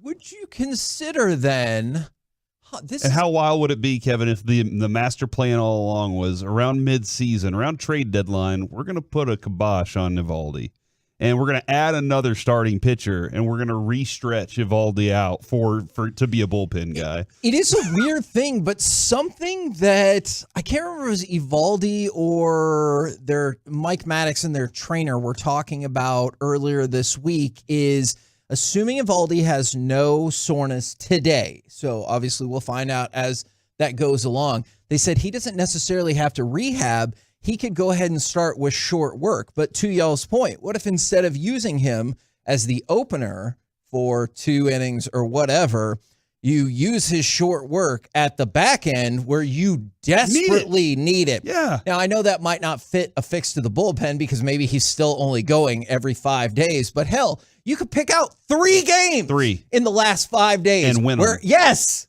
exactly. And win those games. So, and you hit one of the best starting pitchers, if not the hottest starting pitcher in all of baseball. So you were able to do something that looked undoable, and that is score 5 runs early. They rocked him. And I thought, wow, this offense, this is a big answer against a really good starting pitcher, arguably the best in all of baseball for his last 3 starts. And you still lost the game. And you were ahead 5-2. I did tell my Jakey, I said, there was a lot of baseball left. Yeah. So he was mad about that. You were up 5-2. And I was like, I get it, but there was time. That's not an insurmountable lead. If you're up 8-2, I'd be like, dang it, you got to hold on to a 6-run lead. But we know this. Like, I'm not surprised by last night. I felt like when we were in Oxnard, I felt like Stratton was not enough. They had to add more. Yeah. And they didn't. Yeah. And so they have to live with this result. Now, they probably didn't know, just like I didn't know Will Smith was going to start struggling tremendously. I didn't feel like Spores was an automatic in that bullpen. I did not feel like on July 25th, I know he's on the injured list, but when Spores comes back, give him the ball in the 7th, 8th, and I feel good about it. That's a nervous situation for me. For the Rangers, they felt more positive about when Spores comes back, he adds a late inning 0 on the board guy. And I was worried that that's too much confidence right now in Spores to be like, I know I give him the ball in a big game situation. 9 out of 10 times it's a 0 on the board. I did not feel that way about him. But the way the Rangers had the trade deadline come and go with relievers, they decided that he was. That they felt like Chapman, Smith, Spores were locked down 8th and 9th inning guys. And then they added Stratton to add to that, where I felt like they needed to add at least one more guy. Now, this question comes up a lot because we've asked for suggestions and people have started to provide them. You might not love all of them, but I think some of them are definitely worth discussing. From the 254 and from the 817, and the 254 said serious question. So they want to know about using Martin Perez later in the game as opposed to just a long man, or sometimes it feels like kind of a garbage man to pick up a game that's probably over one way or another. All right, so he never gets a swing and miss. His swing and miss percentage is almost 0. So you will never get a strikeout in a big situation for the most part. He will never miss the bat. You'll likely get ground balls, right? Isn't that like when he was There's good? a reason he went to the pen, and it wasn't because he was getting a lot of ground balls. Yeah, when he's good, that's what you're getting out of him is ground ball, like double play options. But but he was missing high, and that became long balls. I'll tell you what, at this point, fine, try it. I mean, what's going to happen? It's going to be worse. You Probably sound mad not. about it. Yeah. You sound mad about that. Like, fine, whatever. Just that must be how frustrated a Boch is. That's right how now. Bochy is. What do you want Bochy to do? You want him to give the ball. This is your answer. I'll do it. You want me to give the ball to a guy that I had to pull out of the rotation because he was getting rocked in the rotation. I know he's gone to the pen and done a pretty good job. Has he pitched one inning? And I mean one inning so far that has proven to you in a 5-4 ball game or a 5-3 ball game in the 8th inning, he is going to have a clean inning. I don't have he's pitching in non-pressure situations. He's pitching with you're up by 6, you're down by 5. Those are different. As much as we'd like to say 3 outs is 3 outs or getting outs in the 3rd inning is the same as getting outs in the 9th inning, it's not. We have human brains, and it sucks because analytics can't figure out the human brain. They want to make everything exactly the same. They're like, hey, this slider is good. You should throw it more. Well, maybe it's effective because I don't throw it too much and they don't see it as much. Analytics can't figure that one out. They just say, well, if you're throwing it at 15% clip on your pitches and they're batting under 100, let's throw it at 40% of the time. But what if at 40% of the time now they bat 250 off of me and hit a lot of home runs? That you'd have to do it for then the analytic to go, oh, we've overused it now. Now, the other suggestion obviously would be Heaney in the Evaldi role that we just talked about. And like we referenced, Evaldi has more experience there, at least more recently. So that's someone to consider. And other people are asking about Jonathan Hernandez. We have been trying to track down the specifics of why that isn't happening over the last week and have gotten a lot of vague answers. Other people have suggested you pull up Chase Lee from Round Rock. Look, at this point, there are no bad suggestions that I'm not willing to at least listen to. Yeah, Mike, you said when you at the end of the game last night, you saw Bochy almost to the exit before anybody else on the team. So when they showed the dugout at the end of the game and they see the coaches getting their stuff ready to go, and there's Maddox and there's all the other coaches, Bochy's almost to the end of the dugout, like leaving, because I think he's so mad. Yeah. And it's got to be like he couldn't have been mad at the offense last night. I really don't think he was probably going, man, we finally got what we were looking for. That's what we needed. Yeah. But he must have been sitting there waiting for those guys, whoever to come in. Maybe it's Maddox and that bunch, didn't go, guys, what else can we do? Like this is like I've tried to be even keel about everything else, but we finally had it. We had the moment and we lost it. And he feels like a failure. And I get it. I put in Will Smith. I don't walk a guy in San Francisco. He gives up a home run. I walk a guy in Arizona. He gives up a home run. Yep. I put in Spores in the situation. He can't get out of it. I go back to Will Smith. He can't get out of it. I give the ball to Stratton. He gives up a solo home run in his inning in 2/3. He's giving the ball to everybody to shut down these games. And the other thing, too, is what I've noticed is at times in this 7-game losing streak, there's a few games where he's selling out. He's like, I don't care about tomorrow. I got to win this one. That's true. And then when you sell out, you F yourself over the next day if there's a close or tough situation. So that's another thing, too, is he's like, I'm even selling out to give up possibly a win tomorrow to finish this game off today, and I'm still losing these games. So he's gone to Grant Anderson. That hasn't worked. He went to Spees in the minor leagues. That didn't work. Like, he's gone to so many different situations. Brock Burke was great last year. Brock Burke hasn't been as great this year. So I don't know where he's supposed to go, except just try everything. Pull a name out of the hat. Just put all 8 bullpen guys in a hat and go, Maddox, pull a name out of the hat. Get him going. Let's see what happens. Yeah, we'll just see if that guy can do it. I have one other suggestion. Yep. Score more runs. And that's where I said this has to be led by the offense. I hate to say this, but Kevin, this is why it's about the offense. Is the reason you were 40-20 was a lot of reasons. The reason you were 40-20, it was the greatest offense in the history of baseball through 60 games. Not Rangers history, the history of baseball. If you want to win more than lose, it's now proven on this Texas Rangers team. Be one of the greatest offenses in the history of baseball. And in his previous 4 starts, Pablo Lopez has pitched 25 innings and gave up 1 run. 1. And we scored 5 and ran him out of the game in 5 innings. Should have scored 10. You know what? You're right. It's not their fault. 11. But at this point, 12. that's where this team is at, is that you need to a 3-run lead with 9 outs to go is not a good enough lead. You need to keep adding. However you have to do it. And look, you can't just get on first base because I punch a guy in the face and go, I knocked him out. I get to go to first base. You have to find your hits and everything like that. And even the Rangers in the 9th inning, they almost scored. You know, they had the winning run up. They got 2 guys on base. Or sorry, they got 1 guy on base and they hit into a double play. But it is like, okay, Corey Seager got on base. He drew the walk that you needed to get the tying run up, and then you immediately hit into a double play. And that's not Nate Lowe's fault. To your point, 5 runs is a really good game against Lopez. But we've seen this Ranger team play now for about 120 games. They need to average about 7.5 runs a game to dominate this league. We're the KNC Masterpiece right here on 105.3 The Fan. It is Shout Out Friday from the 903. Shout out to my girlfriend, Brandy. I've been begging her to listen to you guys, and I know she's listening right now. You're the best, babe. Hashtag Tolo couple. So hopefully you will listen to us more, Brandy. Coming up next, we continue more of your shout-outs. Plus, Russ, Beckham, Stafford, Ridley, or someone else entirely. Who is most likely to return to their former NFL glory this year? We'll talk about it next right here on The Fan. DFW's #1 Cowboys.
Fan is brought to you by state-of-the-art weight loss, that's soda, and it's brought to you by Frankel & Frankel.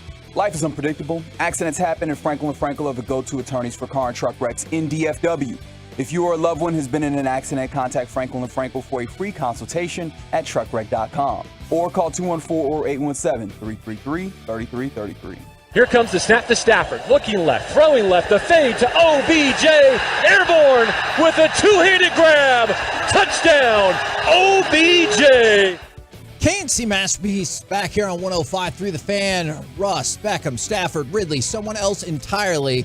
Who is most likely to return to their former NFL glory this year? Plus, it's a shout-out Friday. Got a couple for you from the 817. Shout out to my daughter's birthday. Hayden is the 27th. Both her daddy and pops, a.k.a. Grandpa, are Tolos. So birthday coming up on Sunday early. Happy birthday to you. And then from the 817, high school football season has begun. I want to shout out the Arlington Seguin Cougars, who beat Midlothian 21-7 last night at Choctaw Stadium. Congratulations to y'all. Yeah, man. In your face, Midlothian. Is that what you're saying? Not necessarily all you Midlothian of that. Do you want to shout out Midlothian? Yeah, they have blue. Their color's blue. I don't Sounds know like your defense tried to keep you in the game. Is that helpful? They did their best. They did their best. I would like to shout out G-Bag. Because, Kevin, I don't know if you saw on Twitter yesterday or Instagram, they used my my grits, the way I say grits, as part of I think it was LA Live. Yeah. How do they want you to say he it? did it in G-Bag of the day. G-Bag of the day. Yeah. So he uses an extra syllable instead of saying grits. He was saying grits. Grits, like they're great. Oh, okay. And I was like, man, I love grits. I guess. Okay. And so gotcha. the way I say things is funny. Okay. Bubba Gump grits. Oh my gosh. So all right. good. So on the NFL front, I was reading an article that I was like, yeah, I'm not buying it. It was in Sports Illustrated. That Michael. That's the yeah. Okay, fair. I definitely do that. Is Michael Thomas is healthy and primed for a bounce back season? And my immediate thought was, yeah. Or if you can watch on the Twitch.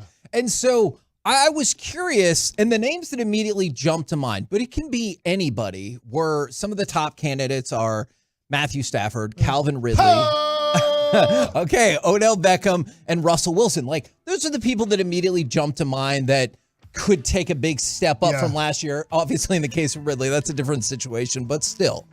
The reason I like Calvin Ridley in this, you go back to 2020, that was his last healthy year. 90 receptions, 1,374 yards, 9 touchdowns. Now, that's a great year. Can he repeat that? I think he can because of the quarterback he has. And I do think he's talented. The thing about Odell Beckham Jr. is I don't believe in his body. I think he's going to get hurt. That's why I didn't want the Cowboys to sign him to any type of like, hey, we're going to have you play the last 3 games of the regular season possibly and the playoffs, and we're going to guarantee you 2 more years on your contract. I don't believe his body has anything left. I think it's in the Dez Bryant stage, the Baltimore Ravens Dez Bryant stage, maybe the last year of Dez Bryant here in Dallas stage. I think his body's just going to fail him. There's too many lower body injuries for Odell Beckham Jr. to have a full or even close to full regular season. Are you asking me to give you a candidate? Sure.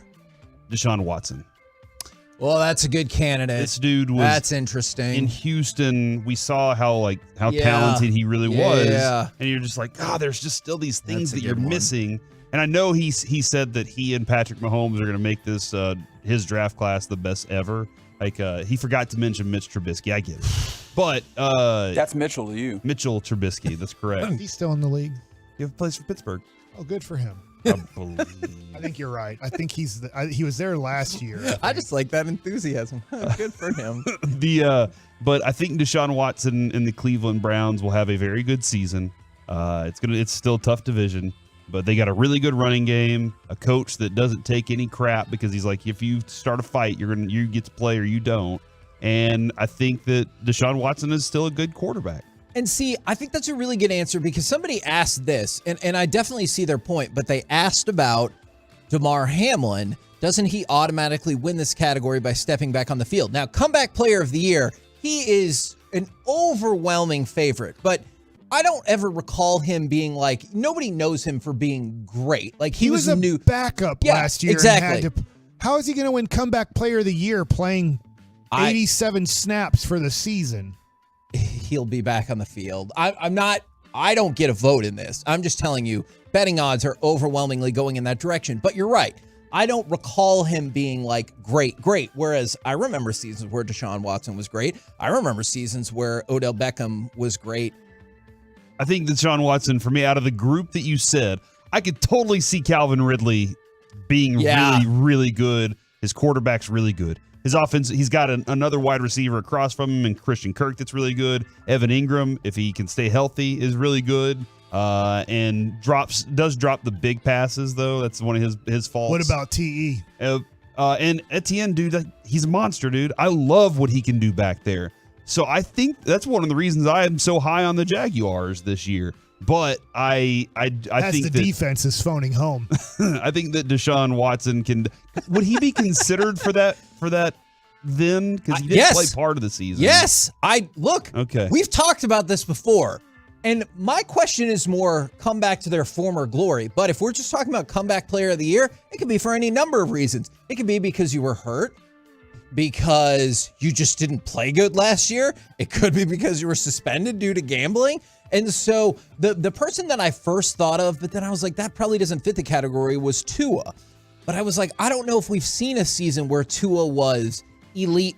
He was on his way to it last year, it looked like, but we didn't see the completion of that. So I probably don't think that's fair. Russell Wilson.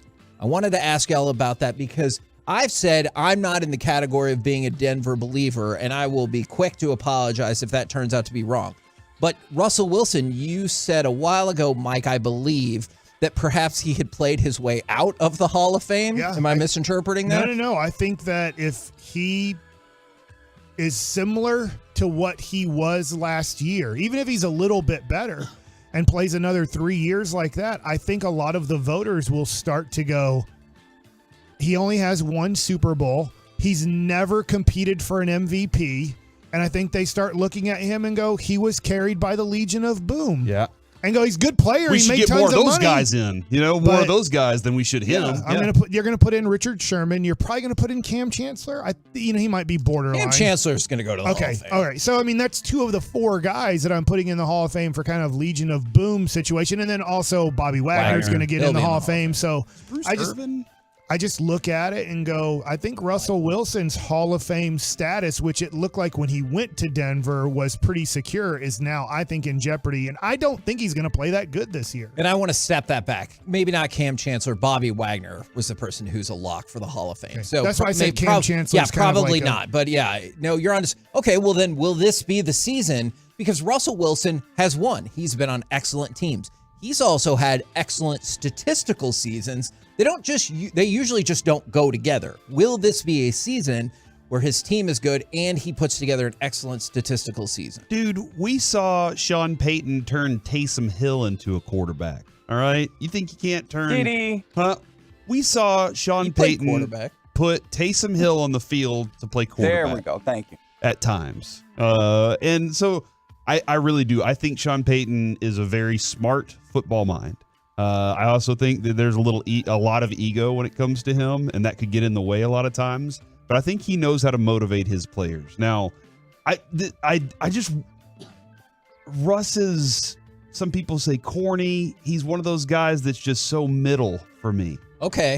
And I guess the kids say mid, but he's just so right there for me. And they have all the talent to do it.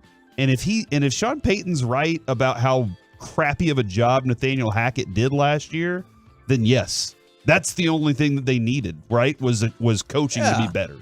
Now, from the 616, Russell Wilson is the return to glory player this year. I had one more question for you because I know last year was a catastrophe across the board for them. Matthew Stafford. Did we get our burst of excellence with the Super Bowl and that was a wrap, or... Is their offensive line as bad as it was last year? Like, what did they do to give him the opportunity to make big plays? Yeah, I have to admit I'm still not super Because they had the keen old fart on- guy retire on him after the championship. I forget his name. Whitworth. Thank you. Who might very well be on the station in a couple weeks. Okay, well, good for him. I won't call him that. But I just look at them and go, I just don't think that they have the team to really make. I get he's getting Cooper Kupp back, but I just think of his protection just doesn't probably look good enough. And then their defense has dropped off from the championship level defense it was at. Here's a line. Andrew Whitworth did say people don't know how bad Matthew Stafford's elbow was last year. And, Okay. And I going into the season, Kevin, I was telling you, I don't think he's going to be good this year. And then because I knew he had an elbow injury, you're a quarterback. You have an elbow injury going into a season, that's a problem for you. And then by the time the season got rolling, it was like, yeah, you can see how bad it is. Here's a line that I want to hear how you feel from this line alone. Yeah, I feel really good. Still more difficult than it was 10 years ago to get ready to go. No. But when I'm out there, I'm feeling great. Nope. Wait, marking them off the list. So even that makes so we also acknowledge on the show that when people come on and say they're in the best shape of their life, No, he's being honest. They're not telling the truth. Hold on. You want more of this? Guys have done a great job of trying to help me be in as good of a spot as I can be without how we're working out here, treatment and all that stuff. Just making sure I'm in as good of a place as I can be heading into the season. See, it's tough because I think I'm coming at it from the perspective of I just don't believe in Stafford anymore. So if he would have said he's in the best shape of his life, I probably have been like, no. But he feels like he's straight up being honest. And he's like, we got to smoke and mirror it. We got to scotch tape it. Like, however you want to. But I'll get out there and I will play football. I believe him. Yeah. He will play football. And by the way. Or was he underselling? Reggie, you think he's underselling? I so didn't say that. And I just wanted to acknowledge the fact that, is Kevin calling his shot? Underselling and over. Yeah, Kevin, you didn't get to call your shot last week. Oh, that's right. Call your shot. I will have to come up with somebody else because this will not be the year that Matthew Stafford puts it back all together. All right. Nope. Yeah, that's what I'm going to go with. Okay. Neither will it be for Michael Thomas, who hasn't been good in 4 years. Healthy. I know this is a dude, I'm just thinking off the top of my head and know we're out of time. Isn't J.K. Dobbins coming back, who is pretty good for Baltimore? Am I crazy about that? He should be. Yeah. And then I was thinking, I know he was only there for 1 year, but also Breece Hall, but both of those guys are coming back. Okay. So just throwing it out there. We're the KNC Masterpiece right here on 105.3 The Fan. Coming up next, we have a Texas Rangers ticket giveaway, plus Baseball Nuggets with Mike Bassett. Is it time to panic? Next. Hey, boss, what's got you so down today?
This segment of the KNC Masterpiece on 105 through the Fan is brought to you by Classic Chevrolet. Hurry into Classic Chevrolet for once-a-year Labor Day savings. They've got over 400 Silverados with their best offers of the year. See them all at ClassicChevrolet.com. Don't miss your chance to upgrade for less. This is Texas. This is Classic Chevrolet. Relax and enjoy the difference and find new roads. KNC Masterpiece right here on 105 through the Fan on a shout-out Friday from the 830. Shout out to all my buddies. One more week until the annual fishing/river trip. Looking forward to that, I am sure. And then from the 806, shout out to Twolo J for working on himself. Good self-reflection. Always a good decision. Now, always a good decision to listen to Baseball Nuggets with Mike Bassick. Well, we talked earlier about yesterday's game, and the Twins were favored in that game by a little bit. It was minus 125 for the Twins. And I said, the Rangers will be underdogs for most of this series. Well, the line is out for today's game, and the Twins are favored at a minus 115. So that's very close. Yeah. It's not like almost a big favorite for the Twins, but they are favored to win this game as it's Dane Dunning, your third best starting pitcher, versus Sonny Gray.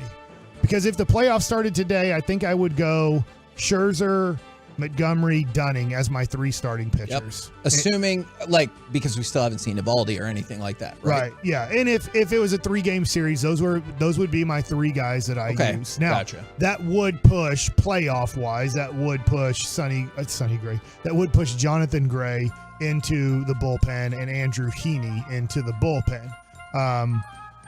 But let's look at your competition. The Mariners are hosting the Royals. They are at minus 190. So that almost is 2-1. Right. So that is a big favorite in Major League Baseball. Is Cole Reagan's pitching against the Mariners though? Because that's the difference to me. It is Brady Singer, who is 8-9 with a 5.04 ERA, pitching for the Royals, which he's one of their best pitchers. To be honest, if you want to put Cole Reagan's as their best pitcher, which I would say give that time. He started all last year for you. If you would have done good last year as a starting pitcher, you know what they'd have done with Crow Reagans? Put him in the rotation. Started him in the season as a starting pitcher. So it's the same thing I felt about Chris Davis back in the day. I was like, he got a chance. It didn't work. Good for him for going off and doing something. I'm happy for Cole Reagans. He's a good guy. I'm happy he's doing great, but don't give me we knew or the Rangers made a mistake. I mean, they tried every which way to use Cole Reagans as a positive player. It just didn't really work out. And Aroldis Chapman, if you wouldn't have made that trade, you wouldn't be where you're at. You'd have 5 more losses on your board right now. Probably. Just think about going all that time without Aroldis Chapman and all the zeros he put up, because those wouldn't have been zeros. Yeah. All right. The Astros are at Detroit. The Astros got hammered yesterday, 17-1. But the Astros are minus 178 tonight in Detroit. Oof. So if you just look at Vegas, they're saying that this will be a 3-way tie at the end of tonight. All that is gambling lines. It does not mean that this is an automatic. It's not like basketball, you have a good idea. Football, you have a pretty good idea on who's going to win. You just have to pick how many points. And even then, there can still be upsets. Right. And that 115 is really close. It's close to a pick'em in that situation. Okay, guys. So is it time to panic if you're the Texas Rangers? If you're Chris Young, how much are you thinking about flipping over 2 or 3 guys in your bullpen and going, screw it, let's call up Jonathan Hernandez. Which in a weird way, he's having a great AAA month. His month in AAA, he's pitched 11 1/3 innings. He has a point, I can't remember his ERA, but he has a 0.7 or a 0.9 whip on it. He's walked 4 guys and struck out 14 in the month of August in his 11 1/3 innings. So Jonathan Hernandez is doing really well. So you could call him up. You'd send somebody down. You could maybe look at whoever else and just say, screw it. Chase Lee, I would take a look at. I don't even know about Owen White. I might go, screw it. We're using Owen White in our bullpen the rest of the season. I don't know what to do. And maybe those are too big of a panic move, but I'm just wondering how much Chris Young is just thinking, I just got to flip over a lot of these bullpen guys and just keep going with hot hands. And as soon as they get cold, they're done. And then I send them down, and then I send other guys up. that's what we did in Cleveland when I was there. It wasn't like we were the reason they made the playoffs. It was because of Juan Gonzalez and Jim Tomei and CC Sabathia and Bartolo Colon and those guys. But what they did is they had a revolving door for 2 spots in the bullpen where they would keep, as soon as you pitched, you got sent down. It's almost like, yeah, I'm pitching in a major league game. Oh no, they're sending me down to the minors tomorrow. Yeah. So anyways, there's that. But here is would you guys consider this a panic move? If we got word on Sunday night that the Rangers are calling up Evan Carter. I do think that is a panic move. I'm not saying that means I'm against it. No. I do think that's a panic move. I wouldn't. I would say it's a move that is trying to look at the future of this club, maybe for next year. But I do wonder if they're want to push that excitement to next season after this season. Then Evan Carter. This is the Evan Carter year, But I don't think it would be a panic move. I think it would be more of a move of, hey, let's go ahead and give a guy that's earned the right to be here his opportunity to get some swings. So let me give you what Evan Carter is doing. Now, the good thing is Leody Taveras has gotten a little hot lately. He got on base 2 times. The other day, last night, he had the solo home run. So right now, these last 2 games, Leody is making this a tougher decision on Chris Young and the Texas Rangers. But here's Evan Carter's month of August. 76 at-bats. He's batting .289 with a .455 on-base percentage. Wow. So is that good? Yes. He has walked 20 times this month, and he's gotten 22 hits. So he's gotten on base 42 times in this month. His OPS is 929, so his slugging isn't great. Now, this is the thing about Evan Carter. He has 1 home run. He runs really fast. He has 3 triples in the month of August, and he has 5 doubles. So out of his 22 hits, he only has 9 extra base hits, but he has a great eye at the plate. He's going to get on base more than, to me, 20% of the time, which that's kind of what you're dealing with Leody for over a month. Is he's actually raised that in the last 2 games where it was at 18% for a 30-day stretch, that it's closer to 20% now for a 30-day stretch. But I'm just wondering, by the way, he's been hit by a pitch 3 times, so I guess he's gotten on base 45 times. This month. So he is an on-base percentage machine. So if you're looking for more opportunities for Semien and Seager, RBI opportunities, I'm thinking putting Evan Carter at 20 years old on this team, playing him every day. And look, yesterday, Jankowski, it wasn't Jankowski's fault that the Rangers lost. He got on base 3 times, right? He had 3 hits in the game. Leody hit a solo home run yesterday in the game. So if I'm looking at left field and center field on the reasons you lost yesterday, they actually gave you a great chance to win yesterday. So Evan Carter wouldn't have helped you yesterday in a sense that he could have outperformed either one of those guys. But I'm just looking at the rest of this season, the way the offense has gone lately, is I'm wondering if I put Evan Carter batting 9th every day and he can get on base 35% of the time, which I know the Rangers believe he would. If they put him in the major leagues, they believe he would have a 350 on base percentage. If I can just have that person at first base 35% of the time that Semien comes up, how much does that help me? And he can fly too. Yeah. If you hit a single and he's on second, he's scoring easy. You hit a double and he's on first, he's scoring easy. So I'm just wondering, we are 40 games away approximately from this thing ending. The great news, I want to say this, the great news, the Rangers are collapsing. They're playing their worst baseball of the year. That's not great news, Mike. It's only 35 games. How's that great news? Because there's 35 games left. Oh, okay. We're about to talk to Ian Kinsler. They did not have the time to make up for their collapse. When they collapsed in 2012, the season ended, and then they had to play in either wild card game or play-in game. I can't remember 12 and 13 because it was like a wild card game they lost and a play-in game that they lost to not make the wild card. So I look at this and I go, all right, there's time still to get out of this collapse that they're having. There's 35 games left. How much would Evan Carter help? I don't think he would hurt, but are they willing? Are they willing to call up a 20-year-old right now to see if it can help their offense out? Who do you think has the biggest voice in that? In this conversation with Bruce and Chris? Young. Chris. Does Bruce have to say, Chris, I want him to, or does Bruce has an opinion on this, but ultimately it's Chris Young who says, I'm giving you this guy. Now, the tough thing is you'd have to say, Bruce, I want you to play him every day. If you're not going to play him every day, I'm not. So it's not really worth it. It's a conversation. So if Bruce is like, I'm not playing a 20-year-old every day in a pennant race, then you say, well, then I'm not calling him up. And I know they're different players. The reason it looked like the Atlanta Braves were going to be the 1996 World Series champs, if I have my year right? If it's 96, that's Andrew Jones's rookie year where he comes up and tears it up the second half of the season late in the year. It might have been 98. Was it 98? I can't remember. The Yankees won it all. So they were up 2-0. Which they won both of those years. And the Yankees came back and won the series after being 96. down 96. Thank you. I thought I was pretty right there. I'm wondering, this is pretty strong. I'm wondering if Evan Carter can have an Andrew Jones impact on this team. He can fly around. He's going to catch the ball in center field or left field, and he can't have the Andrew Jones power impact.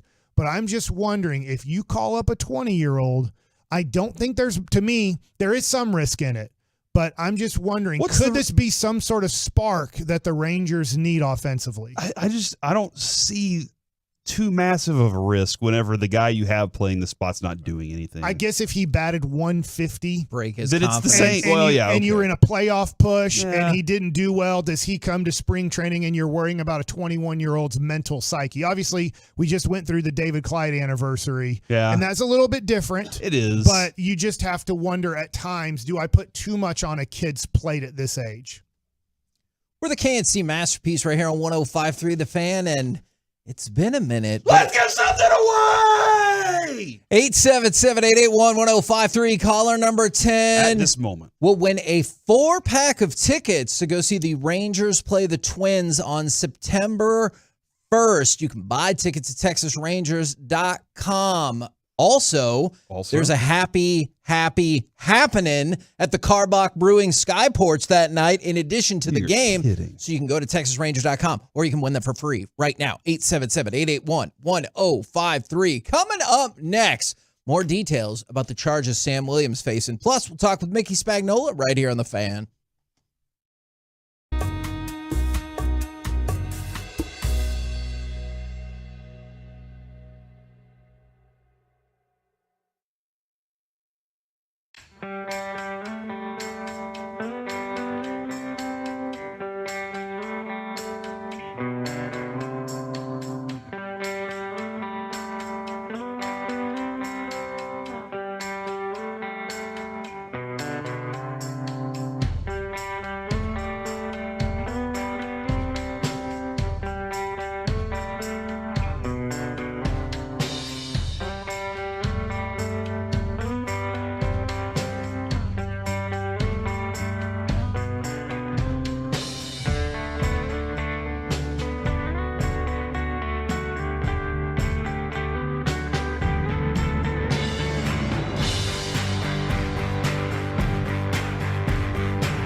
From our fan studio, secured by DFWsecurity.com, it's the KNC Masterpiece on 105.3 The Fan.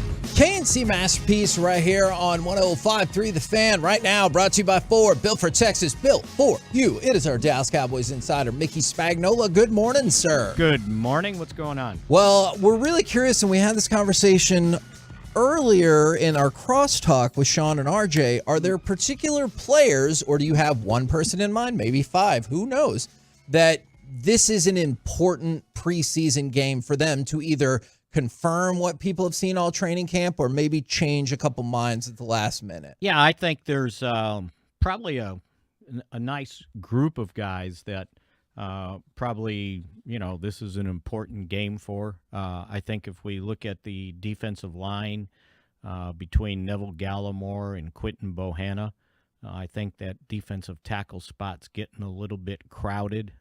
So I think that'll be this will be an important game for them.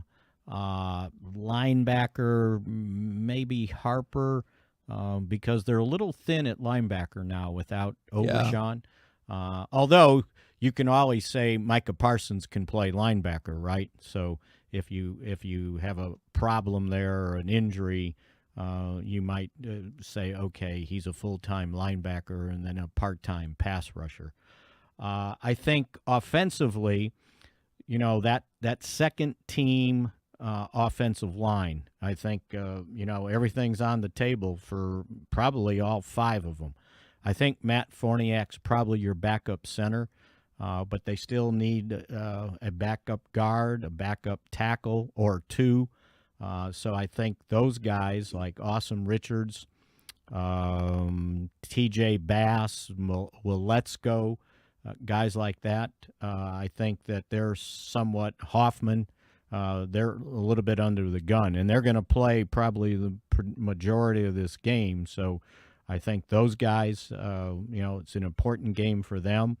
Wide receiver between Brooks, Simi Fehoko, guys like that. I think they can, either solidify what they think of them or change their minds. The cornerback position, between Eric Scott, would they keep him instead of Nashawn Wright, who last time I saw was still in a boot, and probably the safety position too. So I think there's a lot of young guys that everybody says, well, this is a meaningless game. Well, the outcome's meaningless, but it's meaningful for a bunch of guys that are sitting on a bubble. Do you think that after what Overshown had shown us in the first game, and can you at least say what he had overshown us? Yeah, what he had that's overshown hard to us. say, right? Would he have played in this game, Mickey? And this is leading to another question. Yeah, I think so. To give him some snaps. Okay. He's going to make the team, right? Yeah. Deuce Vaughn's going to make the team. I don't know that they have to expose guys like that. Marquise Bell is going to make the team. So you might be somewhat careful, but you got to have enough guys to get through the game. Yes. And if you think about it, they sat 26 guys last week, either starters or injury related. And if you start doing some more, you just need enough guys to be able to play the game. Well, and I guess that was the next question was, who is that one guy that you're like, he just needs more opportunities, more reps? Because he's probably going to make this thing, but he needs more exposure. Yeah, I think Will Greer. I think he needs to play. Now whole game? It could be. I bet it's the majority of it. All right. I mean, sort of like last week. Did Rush get 2 series and then Greer got the rest? I mean, he might even get more this game. And I think it's, maybe they got to decide, do we keep 3 quarterbacks or do we, try to get him onto the practice squad? Because they like him, but he just needs to play. If you think about it, when you're the third quarterback, you don't get any practice during the season. And if you do, it's the scout team, right? Yeah. And so it's been, these last 2 games that he played, probably the first time he's been in a game since last year in the summer. So I think he needs to play. do you think they look at it from the perspective of, like, I'm just going to lump Will Grier in with somebody else who obviously plays a completely different position, but like Will Grier and Isaiah Land, do you think when they're setting up the roster, they're like, all right, who do we think is less likely to get picked up by another team in terms of making a decision about who makes the roster? You know what I'm saying? Absolutely. Or how, No, absolutely. They've got to judge that. And you got to take a realistic look at your guys. Like, you can't fool yourself, right? Like, well, you know what? This guy's not going to make it through, and you're wrong, right? You have to be really accurate on your assessment of your guys, or I think this guy can get through. And I think you mentioned Land. He's kind of on the borderline there. Would somebody pick him up? I don't know that he's done that much to say somebody's going to grab him and put him instantly on their 53, right? But you got to be able to, evaluate that. I think he's very talented. I think that, he was a defensive end in college, and they're kind of using him as a linebacker / a designated pass rusher. You're a little thin at linebacker. You might say, well, we need to not take chances on this guy getting claim. Now, as for Will Grier, believe it or not, he's going into his 5th year, so he doesn't have to go. He doesn't have to go through waivers. So you can, sort of brother-in-law him and say, wink, wink, we're going to release you and then bring you back. But if somebody out there says, yeah, but we're going to pay you this much, how much are the Cowboys going to pay you? He's got to make a business decision. So, does that mean you've released family members in the past, Mickey, the way you just said that? Yeah, have you ever released a family member and been like, he did a great job, but we're done? Yeah, I'm out with this, right? Yeah. As long as I can get them back, it'll be okay, right? Yeah. Wow. I mean, that's for you to decide, Mickey. Yeah, I'm not here to tell you how to live your life. I think I'm pretty good on family members. Okay, good job. I'm proud of you. I don't know that I'd have to think about it, but I don't know that we've had any foul balls out there. Okay. I mean, doesn't everybody have one? And, it's like, how's that guy related to me? For sure. I bet everyone listening right now, like, somebody popped into their mind. They're like, that person. Yeah, but if you didn't think of somebody, are you that person then? You got to be, You're right? Like, Maybe. Crap, I'm It the one. could be me. Yes. They're just putting up with me. Do you have a tight end like depth chart in your mind on this? Because I am curious on how Hendershot has grown from last year and what he's accomplishing, and it feels like Jake Ferguson has kind of just been like, nah, he's our starting tight end. Well, he's the starter. Yeah. But it's gonna mix and match. I mean, they use a lot of 2 tight ends, so it's a matter of who's the second one or who they want to use in what situation. But I think you're keeping 4, right? Yes. I think everybody kind of looks at Sean McEwen and goes, well, I don't know. And I'm going, well, they play so much 2 tight end that, you need 4.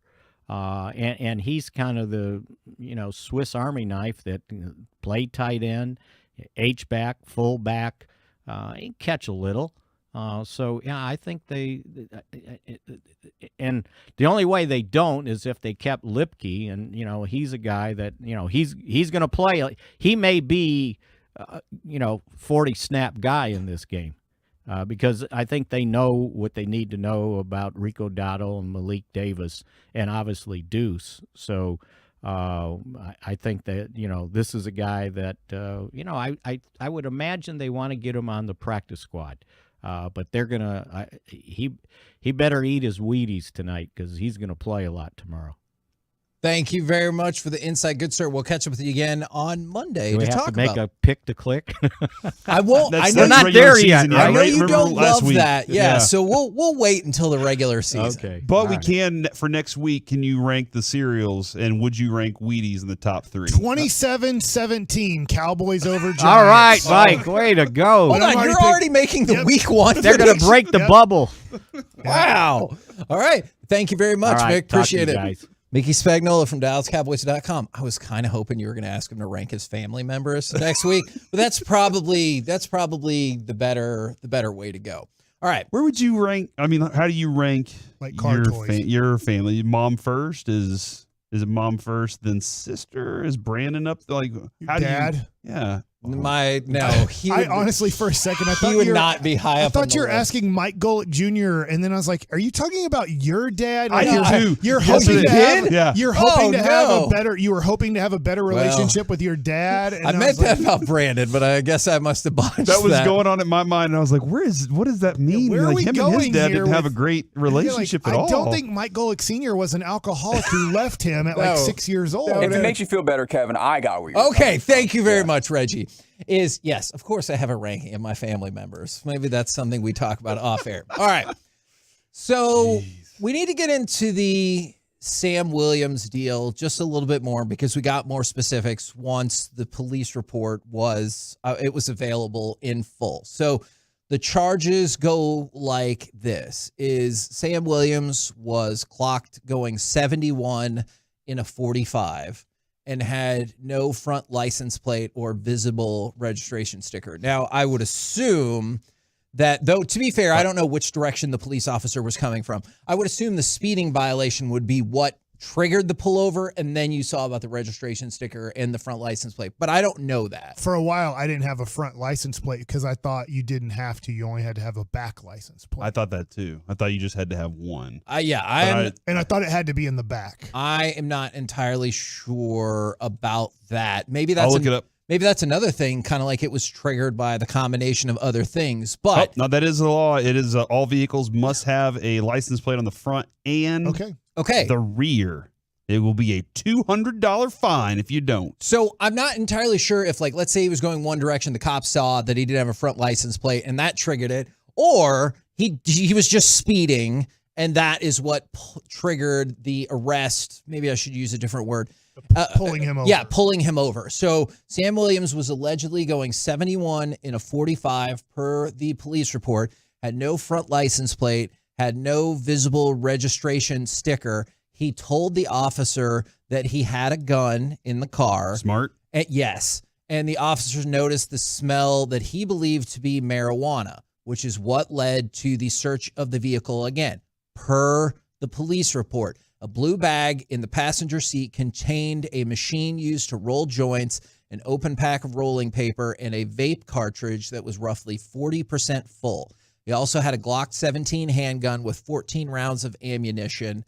Those are the charges that go along with it. Because you remember, the controlled substance is the vape because they run that through differently than marijuana. And so then having the firearm while also possessing the THC in the vape is the major thing. Like people speed and stuff like that. But that's the major thing that I think could get him in trouble with the NFL. Okay. I mean, I understand. Like that's Kevin. We were very adamant about this. I'm only using Randy Gregory for this specific thing.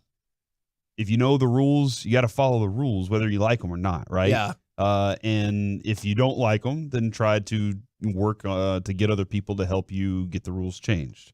Laws are the same way, right? You're legislator, as they always told us when we were kids. None of my letters got received, I guess. Oh, but you wrote? I wrote, all the time. Who did you write to? The legislators.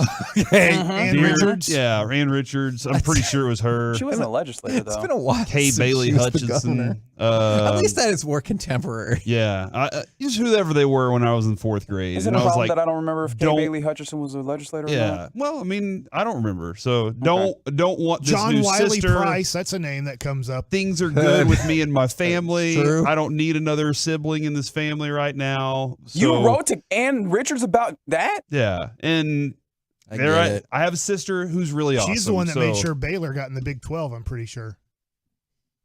My sister?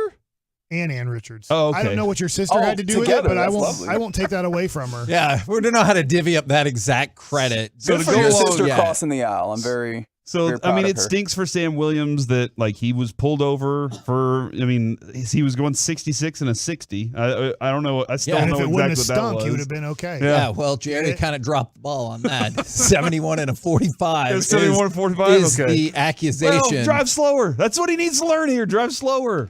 Look, I have felt this way forever. I've gotten speeding tickets, absolutely. So I want to tell people to drive slower, but I have violated that rule many times.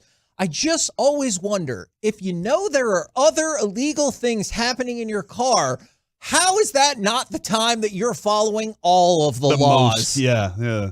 You're hey, look, You're I'm going speed limit abiding. Yes, exactly. If people need to go around you, so be it. Yeah, but also remember this: if you're going under the speed limit, I've always heard cops are like, that's suspicious. Like, why is that person? Surely going we under could the speed find limit? a happy medium. The speed Isn't that limit. the speed limit? Yes. That's the happy medium. They should put up signs for that. They should. They do. There's a weird speed limit sign in our neighborhood. Say because 7? There's one that faces you that says 30. But then there are all these that line the street that say 20 during this time. But you get confused and you think it's time to go 30. We're the KNC Masterpiece right here on 105.3 The Fan. Coming up next, Chris Russo, Babe Laufenberg, and Death. Do any of these entities deserve Forgiveness Friday? Do you? 877-881-1053. Let's do it next on The Fan. All right, guys. If you are...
brought to you by Frankel and Frankel. Life is unpredictable, accidents happen, and Frankel and Frankel are the go-to attorneys for car and truck wrecks in DFW.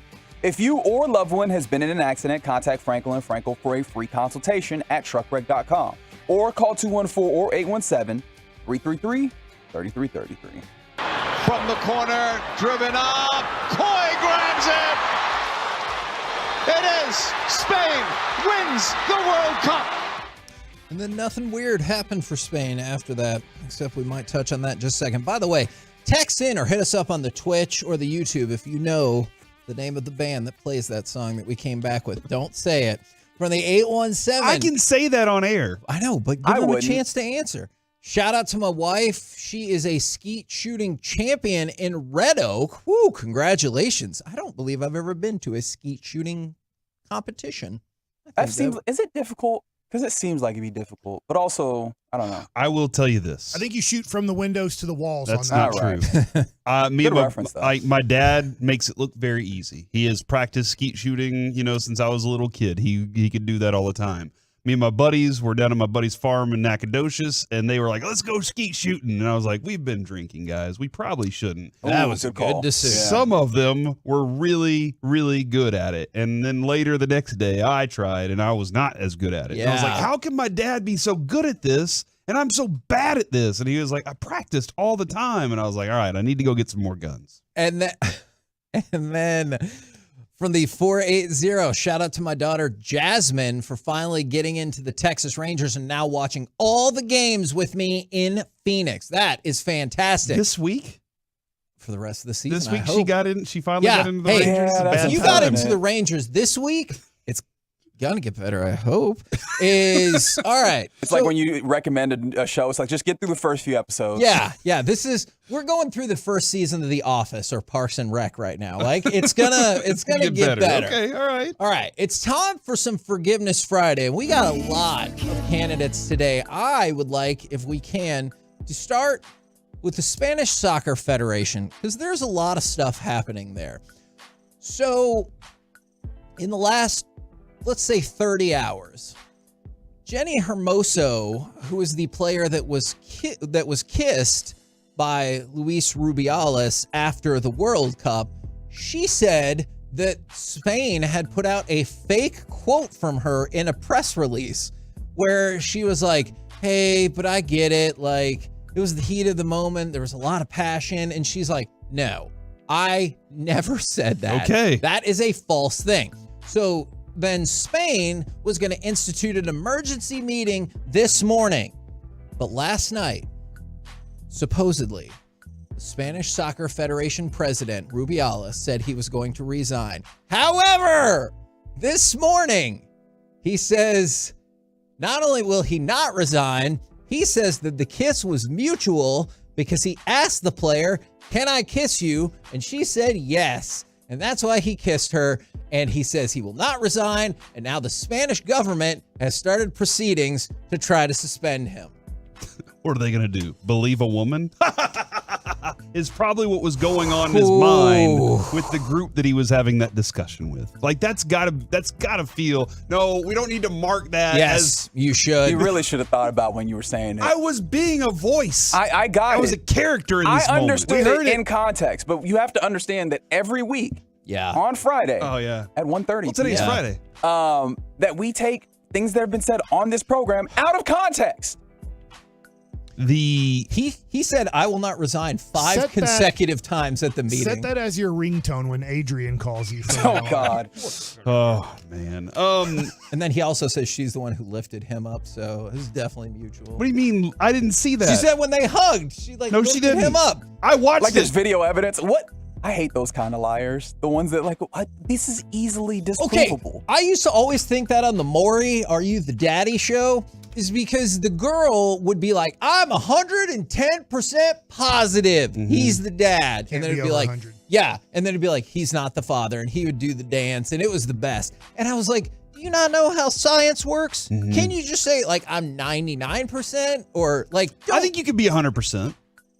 But if you know that you weren't sleeping with anybody else. Clearly she was not. Like, that's the sure lie. about that. Yeah, I mean, there's a lot of things I can feel like 100%, but You got to know that you're not doing it with anybody else too. Now, then again, this is a multi-part audio excursion that we're about to go on. We don't have to go through all 3 parts if you don't want to. We can go through 2 of the parts. Okay, I might. Skipping the middle part. Okay, let's start with cut number 14. Babe Laufenberg was on with the Get Right. I think we all like Babe Laufenberg. I've heard of him. But he did not know the specific name of the show, and I'll let them take it away from there. So again, we'll go back to the show name, the Get Ready. You know, the old saying is in football and probably in every sport, don't get ready, be ready. Mm-hmm. Great point. That's right. So you don't say, hey, get ready to go in. No, be ready. So let's call it the Be Ready instead of the Get Ready. What do you think? We can do that, but one thing, babe, I have to be honest with you. The name of the show is the Get Right, which is like, hey, but you know what? Like, I think the point is well made, though. Yes, no, I agree with the point, the larger point, yes. I mean, you guys are already right. You don't need to get right. See, I like what you're doing, babe. I do like that. I like what you're doing, babe. Babe would go ahead. No, keep going. Babe would go on to tell a story about Jethro Tull and how they eventually got the name of their band. We'll skip that audio for now. Because it's rambling. And instead go to cut 16, where I do not believe Babe is done with this conversation. You know what? I'm going to text you guys before I go to bed tonight. I'm actually studying, believe it or not, for the Raiders game. I'm going to text you some thoughts on a new name, and you just tell me, maybe tomorrow night you can run through them. The Jethro Tull context for anybody that wants it is Jethro Tull, the band, was not previously named Jethro Tull, but whenever they'd go in and do a show and people didn't like them, they just changed their name and eventually it stuck to Jethro Tull. And then I am informed that he did, in fact, text Kevin Gray new names. That's right. Their name was Navy Blue, Ian Henderson's Bag o' Nails, and Candy Colored Rain. They had multiple names. Wow. Like that. So good that they didn't go with Candy Colored Rain because we got another CCR. You know what I mean? So yeah. From the 214, I listened to that live. LMAO. That's well, you know what, man? I appreciate him for trying. Yeah. On that. And as long as he delivered great football content, that's all that matters. I did say, look, even if he didn't like the name of the show, which it feels very apparent that he doesn't. He did not. He did try and help by offering some other suggestions as to ways that we can make it better. So, what's the list? I don't remember because I was not personally fond of them. Would you ever just want to change the name of that show? No, and it's mostly just I'm attached to the name of the show, but more is because I remember the task of trying to figure out a name that both myself and Kevin Gray enjoyed. And once we got there, I was like, done, never doing this work again. So I don't want to go back into that place. The good news is that's not the worst it could be. Do you know when Stone Cold Steve Austin came up with the name Stone Cold Steve Austin? He wanted to be like this ruthless, cold character. And the WWF gave him a list of names that included I think it's WWE now, Kevin. But at the time, it was WWF. That included Fang McFrost, Otto Von... Did you say Fang? Yes. Fang, like you're a vampire Fang or a wolf? McFrost, okay. Ice Dagger, what? And Otto Von Ruthless. What? No, that's stupid. Those are Halloween costume character names. Like when you go into the Halloween store, Otto Von Ruthless is a Halloween costume when you go into the Spirit store at Halloween time. That's what that is. Yes. By the way, text in 877-881-1053. Have the Spirit stores popped up where you around? They can't yet. Oh yeah, it's not even September. There is absolutely one. There's Halloween stuff in the Targets and the Walmarts. That's because they do dumb things. Like that happens all the time. Target has an interesting Christmas business stuff model. will be up in November, and then they take it down before Christmas. Yeah, which I think is weird. I was like, what if I want a last minute emergency Christmas thing? Guys, does Chris Russo need forgiveness for probably? Yeah, I don't know. Really setting back the course of sports talk radio. I have a feeling our overlords really like him, though. He talked about losing bets and giving less money to church because of it. And he was like, look, the funny thing is I try not to do this, but you know what I do to punish myself? Let's say if I lose this week in the bets, I'm going to give less money to church. So that's a double whammy. I lose money in the bets and the bookie gets it and the church doesn't. And he says he feels sad about that. and he's sad that he lost. Guess he's being honest. Yeah, I appreciate that he's being honest very, very much. I do love that he's like, that's a personal punishment that I can't give as right. much to this belief that I. That's right. Hey, look, It's starting 10% tithe, right? next week or the week after, betting with Bassick is 50% dead. Oh yeah, that's right. Do we integrate a new character with our rolling crew of producers? Yeah, Corey quit. I can't bet anymore, dude. Oh, what? Well, I can't give it to the church. So You're also on the Chris Russo plan? yeah, if I lose to Mike, then it doesn't go to God. You can't give it to the church. Yeah, and Okay. I want my money to go to good places. Tell the truth. I suck at betting, and I don't want. I had people last year messaging me, and they were like, "I bet with you this week because you were so confident." I was like, "That was stupid. It's not. I'm not telling you to bet with me. You should know better by now." Sorry, buddy. I still can't figure out the plus and minus. Kevin wants to do it because he's won the 2 years we've done it, right? Or is it 3? I think 3, right? Yeah, screw you. Oh, you asked a question. I think, aren't you 3 for 3 in winning? Maybe. Also, Death needs to ask for forgiveness. You know, people get mad sometimes. We talk about wrestling, but a couple days ago, Terry Funk died, all-time legend. And then yesterday, Wyndham Rotunda, better known as Bray Wyatt, he died at the age of 36. Is he a current wrestler? Yeah. No, he's been out because he was sick and nobody really knew what the issue was. So early reports, which take that for what you will, is that he had heart issues, but he was getting ready to come back and they thought it was good. And then they got exacerbated by he got COVID again and had a heart attack. That is at least what the early reports have been put out. But however you slice it, he died at 36. I thought he was a creative genius for wrestling. He's the one very sad. He's the one that would walk out Yes, with the lantern. the lantern, yes. Mike, he would walk out with a lantern, and it was the creepiest thing. And then right as he'd go to blow out the lantern, he would push the button that turned off the lantern. I always thought that was but he hilarious. still blew it out anyway, Yeah. and it was always one of those moments He of had why to time his finger with his blow? Yeah. What?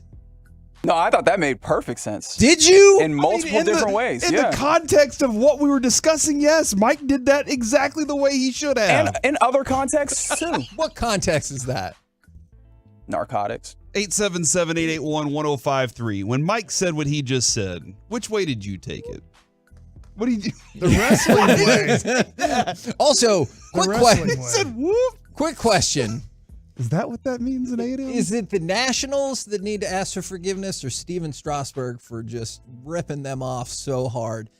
He signed a $245 million extension. On that extension, uninsured. He threw a total of 528 pitches. How many of these things are uninsured, man? Like all these contracts are uninsured. With guys who were like frequently the contract. Who cares how much the insurance costs? It's worth it. The insurance is $40 million. Well, guess what? we won't He's need probably it. going to get hurt. He threw 528 pitches on this contract, which means he was making, assuming he gets all the money, almost $500,000 a pitch. Good work if you When can I get went it. when I went to Sure. Washington right before the All-Star break with the Rangers, I was talking to a couple of my buddies there, and they're like, "Oh, he'll never throw. He won't even throw a baseball again."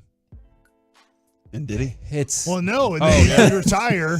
But they're like, because I was like, "Is Strasburg ever coming back?" And they're like, "No. He's like, this is like life. Like he can't throw a baseball to keep his arm, pretty much." I would sue him afterwards, Kevin, and be like, look, this lawsuit is like a future potential lawsuit. If you ever pick up a baseball and throw it again, you have to owe us all that money back. Otherwise, you're done. Why get in? Why not just be like, I'm never doing insurance. Just be that person. If you're an organization, don't insure anything. I mean, Kevin firmly believes that. I do not. You firmly frequently believe told that. people. No.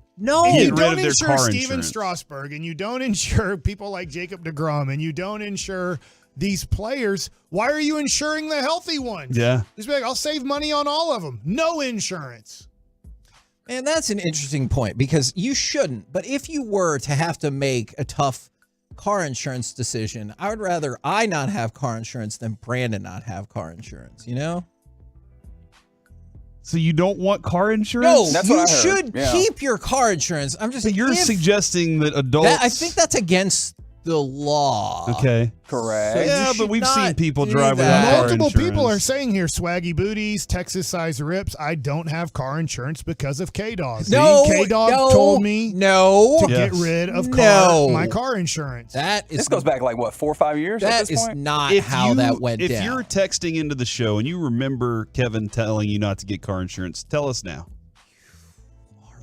Was that before or after that he told you to not do Disney Plus anymore? Yeah, I think it was before. That was before. It was- We got him!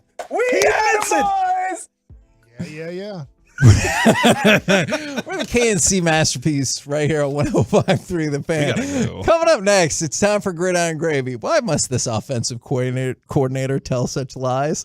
Let's do it next right here on The Fan. Jim Gaffigan here with some more straight.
This segment of the KNC Masterpiece on 105.3 The Fan is brought to you by Classic Chevrolet. Hurry into Classic Chevrolet for once a year Labor Day savings. They've got over 400 Silverados with the best offers of the year. See them all at ClassicChevrolet.com and don't miss your chance to upgrade for less. This is Texas. This is Classic Chevrolet. Relax and enjoy the difference and find new roads. 23 remaining, 15 seconds. Mayfield flings it left side, end zone. Caught! Wow. Caught by Van Jefferson with 9 seconds remaining.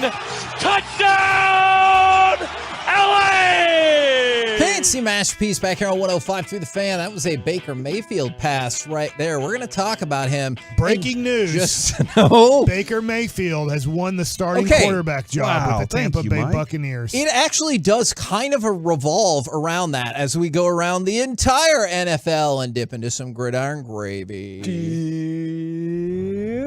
Why must the offensive coordinator, Dave Canales, with the Bucs tell such lies? He was talking about the competition between Baker Mayfield and Kyle Trask. And he talked about Baker felt the heat, had a couple of days where it wasn't quite sharp, turned it around. Fantastic. We're settled here with that guy. But we're fortunate because I think Kyle earned a lot of respect in the locker room, on the coaching staff, in the fan base for the Bucs out there to see Kyle is real. He's the real deal. We couldn't feel any better about our quarterback situation going into week 1. Why must he tell these lies? Because he's still on the team and they want him to feel good for losing to Baker Mayfield. Okay. This is a good question from the 214. Is Baker Mayfield considered a bust? Absolutely. And look, man. 100%. Look, he went to Cleveland. Not even Johnny Manziel could succeed in Cleveland. But for all that, I do wonder, was Matthew Stafford a bust in his career or no? He was good. Think so, Detroit was he bad. stayed with Detroit forever. Now, I'm not saying he was super successful as a number 1 pick, but they had him for 4 years and let's give him a big extension. They had him for a while longer. This is going well. We make the playoffs every once in a while, but our organization's crappy. And then they traded him, and didn't they get a first-round pick for him? Yeah. So, in that way, 10 years into his career approximately, I don't know what year it was, he got traded to L.A., L.A. was willing to give a first-round pick still for that person 10 years after being a first-round pick. So, to me, he was still proven 10 years into his career, he's still worth a first-round pick. He was still, I also think he was good in his career while the team was bad, Detroit was bad. But this is what kind of goes back to what Mike said yesterday regarding Dak. And my question is, if somebody goes somewhere else and is better, are they still, even though they were a bust the first 5 years of their career, does that change the bust thing? No, I definitely I don't think Baker Mayfield's winning a Super Bowl in Tampa. Yeah. I'm sure Cleveland will always view it as a wasted pick, but to your point, you can absolutely shed the bust level. Should have gone with Sam Darnold. Yeah, he could still be the next Steve Young. I guess so could Kellen Mond, who we talked about how yesterday he got released, but then good. He's out there for us to get. No, him, right? I think he has a year left at A&M if he wants to go back. He got pulled back from waivers because of the Joshua Dobbs trade, and essentially, I think the Browns were like, "Hey, we still need somebody that will start this game." So if you're Kellen Mond, I guess you go into that game hoping you do great, and some other teams you could be our third stringer. But otherwise, it's got to really hurt your feelings to be like, hey, you're out. Oh, hold on. I traded somebody away. An NFL paycheck, and I don't know this. Oh, yeah. Do you still get, this would be a question for a former NFL player, do you still get pension if you are not on active rosters, but you're on a if you're practice squad, there's no way you get service time for being on a practice squad, right? There's just no way owners are going to be like, hey, we want to give this guy $200,000 a year when they turn 60. Yeah. Mike, I am, just for you, I'm going to become an expert on NFL pension. Well, I'm just wondering, for Kellen Mond, it would be huge if you get another year of NFL service time. Regular season or postseason is what it does say. So you have to play in the NFL for at least 3 seasons or be considered vested by being on a team's roster for at least 3 games, regular season or postseason. Each season played counts as a credit, which determines the pension amount received. Okay. Does that help? Kind of. Okay, I'll read more. No. It's okay. I'm good. Let's go from that. NFL pension This benefit. affects like Gotcha. 0.1% of our listeners, like Patrick Creighton and Jesse Hawley. Okay. Let's go from that to Jerry Jeudy will in fact miss a couple of weeks. He got carted off yesterday, and there was concern because it looked like a non-contact injury. It's a hamstring injury. They're expecting him to miss several weeks, which obviously then could trickle into the beginning of the regular season. I meant to bring this up yesterday. Didn't get the opportunity. I thought it was interesting. Did you see that Aaron Donald's wife had her own version of the Super Bowl ring made? What? And it looks awesome. She was there for it too. And she's hoping that this becomes a new trend among the WAGs, that they get their own version of the Super Bowl ring. Like from the team? I do not believe so.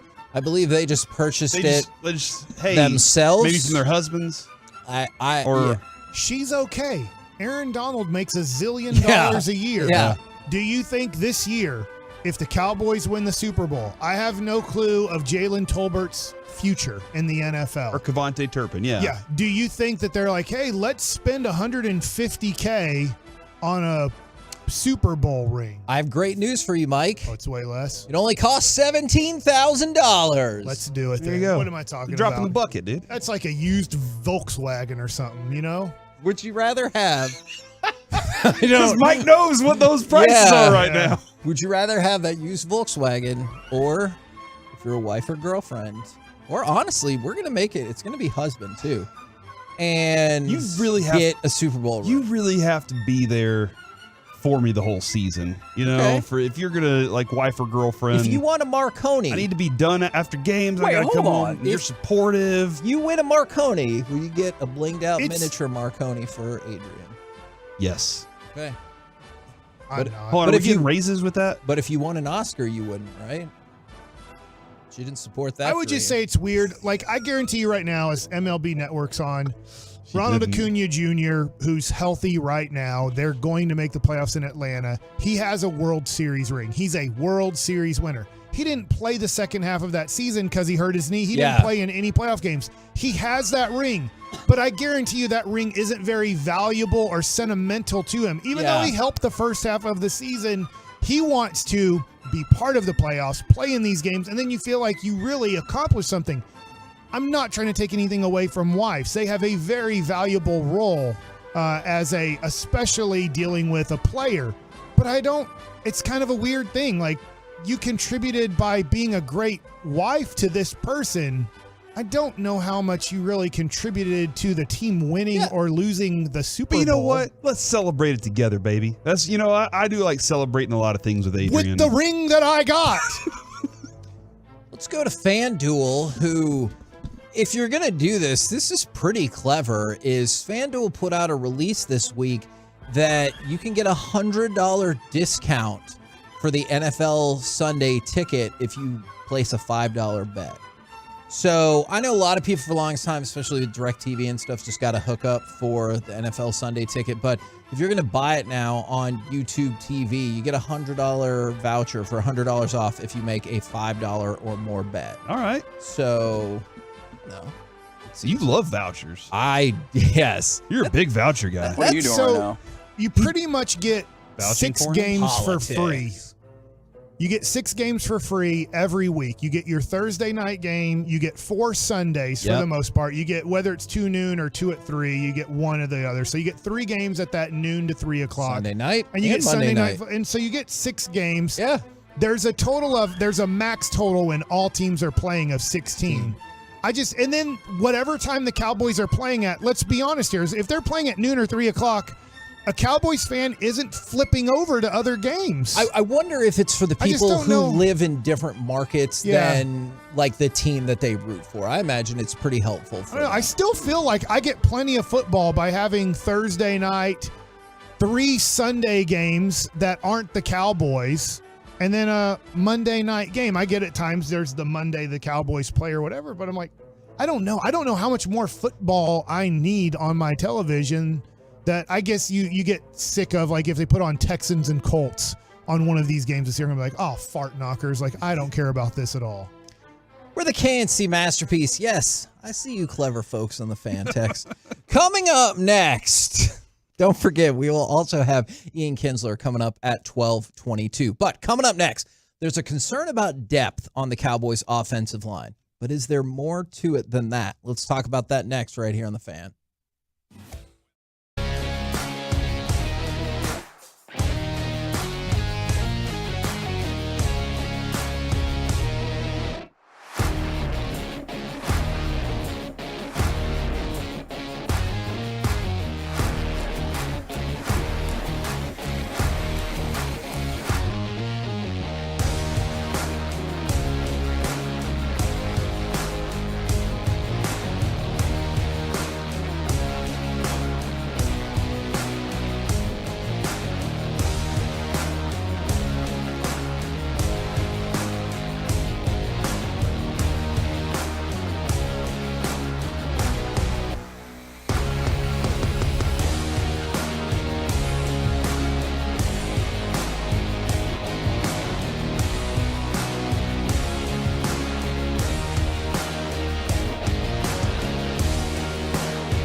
Fan Studios, secured by DFWsecurity.com.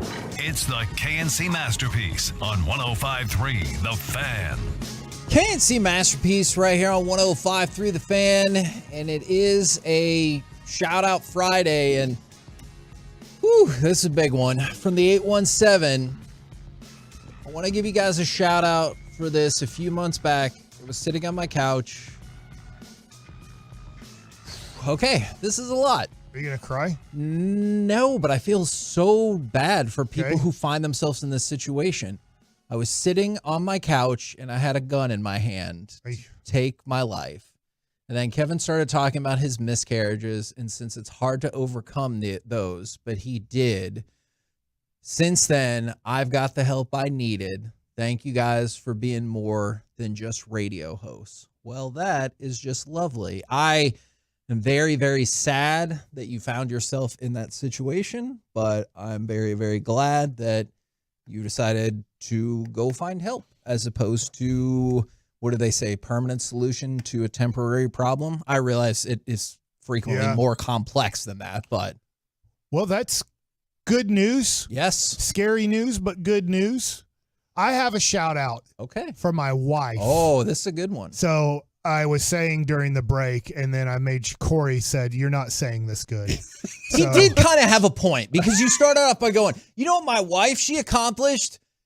And it was kind of something. Yeah, I mean, they did it. All right. I'm glad you got the right words. You guys shut your mouth. I'm just going to read straight from Instagram. Each year, The Advocate puts out a best of list in a variety of categories for different areas in DFW. We are so honored to announce that Oak Cliff Pediatrics was chosen as Best Medical Clinic, and our fearless, faithful leader, Dr. Susan Bassick, was chosen as Best Doctor. This announcement means the world to us because the votes come directly from the people in our community. We feel the love from the community that we love to serve. So shout out to my wife and Oak Cliff Pediatrics as Best Medical Facility. Is that a better way to say it than I said it earlier? And to my wife as Best Doctor. In your faces, all the other doctors. Oh, including Dr. Beth? Especially. Oh, my God. So she also wins, too. Like Dr. Beth is the other doctor at Oak Cliff Pediatrics. We are clients at Oak Cliff Pediatrics. Really, Dr. Keys. Does she go by Dr. Beth or Dr.? I think Jess always calls her Dr. Beth. So baby Noah just had his 1-year-old checkup there this year, and I really too well behaved. Love it. He's 1 full year old, huh? He is 1 full year old. 2 months away. Do you think she's the best doctor, Mike? I do. She is. I will say this, being very not sarcastic or anything. She cares so much about the children and the parents that come through her doors that she does spend, I think, more time than most other pediatricians do, whether it's in the office or on phone calls, to make sure that whether it's the mom or obviously the child is feeling as healthy or trying to help them out as much as possible. Will you be getting an award as her husband also to hang up on your wall? I will not. Oh, man. We could probably make that Let's make an award. I did very little in this case. Besides, I make her dinner quite a bit. Do you think you make things tougher on her sometimes? Oh, yeah. I always think, how many people would she be more happy with? Just you, Mike. No. Just you. She loves you. 1206. She loves you, Mike. She does. And that's like, what was it that Chandler said to Monica? You're tough to maintain, but I love maintaining you. Oh my gosh, that does not feel romantic at all. All right, so on the Cowboys front, there's concern about the Cowboys' depth on offensive line, but I was curious if there's more to it than just that, because we talked about this the other day, and then you threw out the Pro Football Focus article that had the Cowboys ranked as the number 6 offensive line. Up 6 spots from last year at the end of the season. And so I'm just thinking, just look at the names and the performances. Is if your starting offensive line is Tyron Smith, Tyler Biotish, Zach Martin, and Terrence Steele. And that's what Pro Football Focus says is the number 6 best offensive line in all of football. But so many people are concerned about the depth, about the offensive line. It feels like more there than any other position. So clearly there's something else to it. Is as simple as the fact that I do not believe, or maybe you feel like that Tyron won't be there. No, it's not that simple. Okay. And now, like, I think that's pretty clear we feel that way. Yes. But I also don't feel like I have a quality. I don't feel like there's a quality enough backup in any of the roles across the board. I think, Okay. what was it Mickey this morning that was it, who did he say is the center backup? Is it Farnock? And Farniok, and I think that's like the only spot that he even said he feels comfortable with, right? Yeah. And that's your backup center. So I guess that's kind of where if Tyler Smith was to get injured, I don't think we have a suitable left guard that I'm going to feel comfortable with. If Zach, God forbid, something ever happened to Zach Martin, which it always seems like there's this one nick or something early in the season for him that you're like, oh, what happened to Zach Martin? Wasn't he out for the Tampa game last year to start the season? I do believe that Zach Martin was out for the Tampa game last year. I'm trying to remember if that was injury or something different. And it was something like last minute where we were like, what just happened? So it's mostly it doesn't matter. I think the starting offensive line, when healthy, can be really good. And I feel comfortable there. I just do not think that if any person across the board, if Terrence Steele went down, I think the difference between Terrence Steele and whoever their backup tackle is like putting Terrence Steele and then me out there. Okay. So, and I think there's some legitimacy. I'll try, Mike. I'll try, but it's not like I'm any good at it yet. I would love for you to play tomorrow. I will watch the preseason game if somehow. What number would you want if you were a Dallas Cowboy as an offensive tackle? I wore 71. It's a couple too high. As a tackle in high school, and then I got hurt wearing 77, and then I wore 88 because I was playing tight end. All of those are unavailable to you. Sorry, buddy. So, yeah. It'd be awesome. We'd see your last name with the extra E a lot because you'd be chasing the guys. He ran right by you.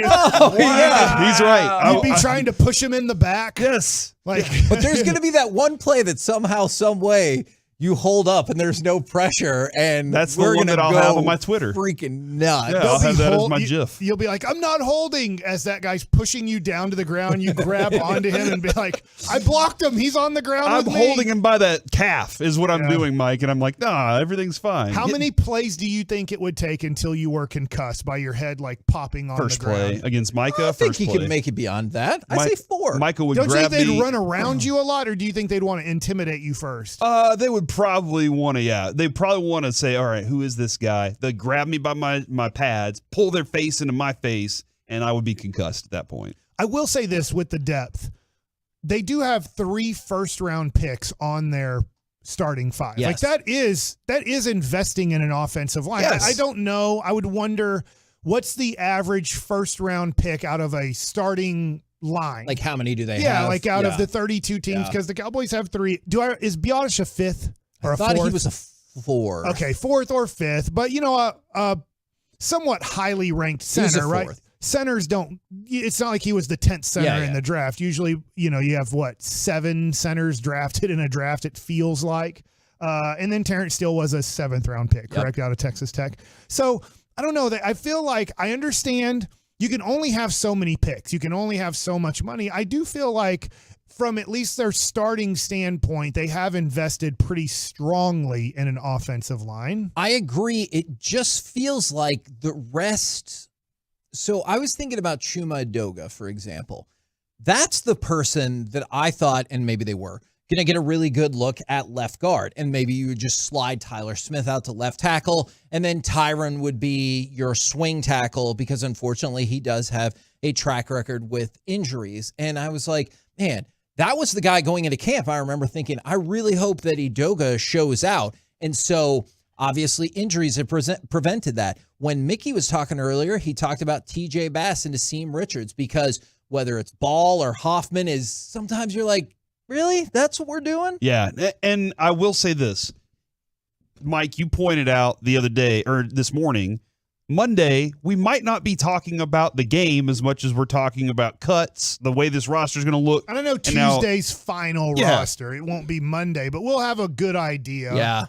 And that's where I think, Kevin, that's the next phase. That's the next free agency for the Cowboys, is who got cut. And are they better than the backup guy that we had during preseason? Sure. And that's where, like, whenever Mike's saying nobody cares about this, two people care about it. The guys that are playing and trying to get it, and the scouts. Yeah. Because the scouts are trying to figure out, okay, is this, they're grading that guy, and is his grade better than this, and can we pick him up for cheap so he can be a backup for us? Or is Jason Peters, is there a guy available that we can add to this offensive line? So that is still an option there. The Cowboys can beef that up at some point. It's not like they're the Rangers and they're in the middle of this bullpen situation and they have no other options. There are still opportunities for them to do something, and hell, they could even make a trade if they need to at some point. Do you believe, and you know what?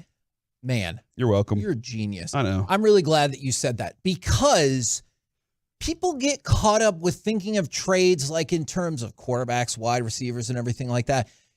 You can find, I guarantee you can find two teams that probably feel the same way about their offensive line as the Cowboys do about their defensive line. Like, when we were talking about Osa and Gallimore, and like, You I'm sure? We got too many. I do. Because there is something with the NFL where, I mean, in the same way that we talk about quarterback, there's quarterback scarcity, right? There's just not enough starting caliber quarterbacks to go around in the NFL. Offensive line is one of those positions where there is scarcity, and I don't think that there's very many teams out there that would look down at their offensive line depth and say, we've got enough to go around. But, okay, I hear what you're saying, and I think that's an excellently made point. My argument is going to be, in terms of the guys that they were probably going to cut, you would feel better about them than some of the guys that were going to be here. So what I was circling around to is, you can probably find two teams. In fact, I go back, I guarantee you can find two teams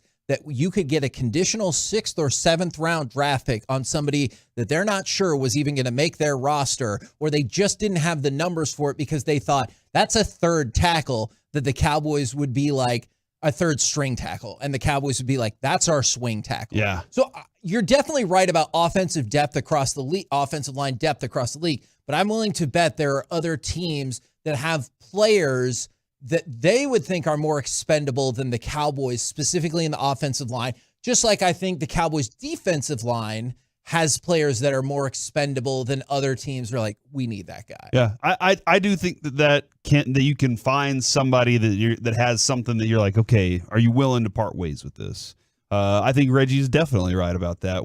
Most teams are scraping the barrel for offensive linemen because there just aren't enough good ones out there. I mean, there's even a limited number of good quarterbacks out there. Sure.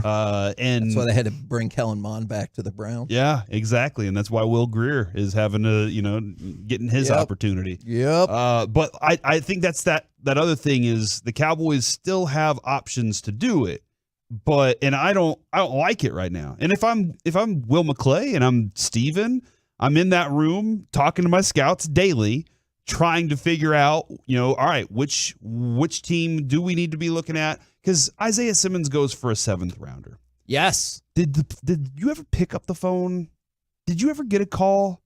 And I'm not saying you need him, okay? I'm not saying you need him by any means, but a 7th rounder? Yeah. So like that's very little to give up for a potential talent like that you might be able to say, I could do something. So you got to be on those phones working them to say, is that offensive lineman there because we aren't good enough here? This is the spot we've identified. We got to get better. I did hear this morning, though, Kevin, the question from Sean and RJ and Bobby was offensive line or linebacker depth. Which one's the bigger concern right now? And I still say it's offensive line because I think your defense is good.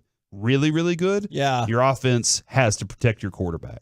The reason why I say offensive line is because I think there are two players on either both the defensive backfield and the defensive line that maybe you could shift short term into linebacker. We're the KNC Masterpiece right here on 105 through the Fan. Coming up next, former MLB All-Star and Texas Rangers Hall of Famer Ian Kinsler joins the show on 105 through the Fan.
Here on 105.3 The Fan, where we are efforting to get Ian Kinsler on the horn. It is also a shout-out Friday from the 817.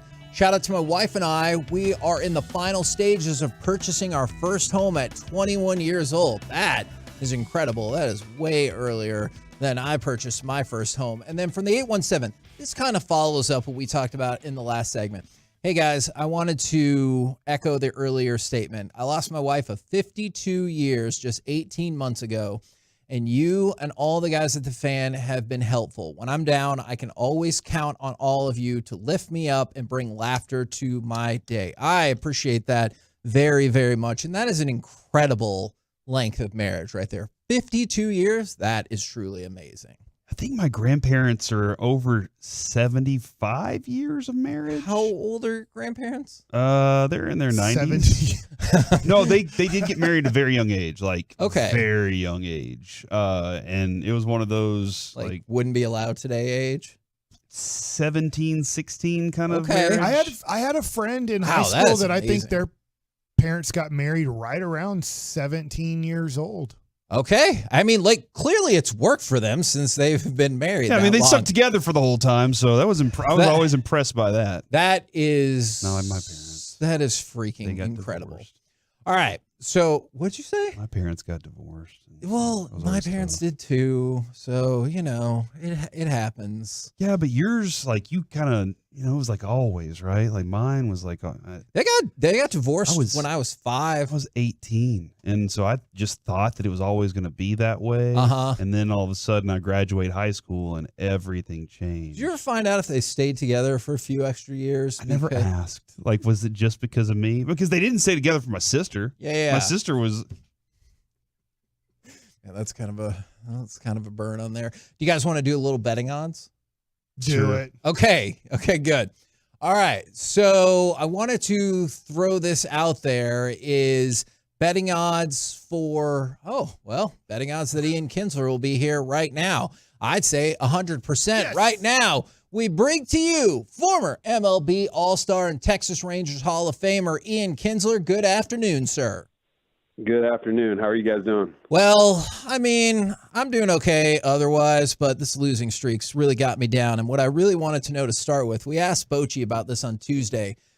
How difficult was it for you in your life to separate the game from your general mood? Did people know to stay away from you if there was a losing streak going on? Yeah, it's it's a maturation process.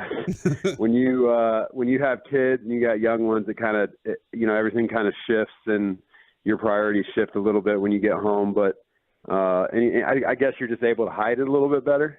But when I was younger and no kids, my wife had, wore it a little bit, and I was never really a happy camper. You kind of just stare at the ceiling all night and try to get some sleep, but usually it's pretty difficult.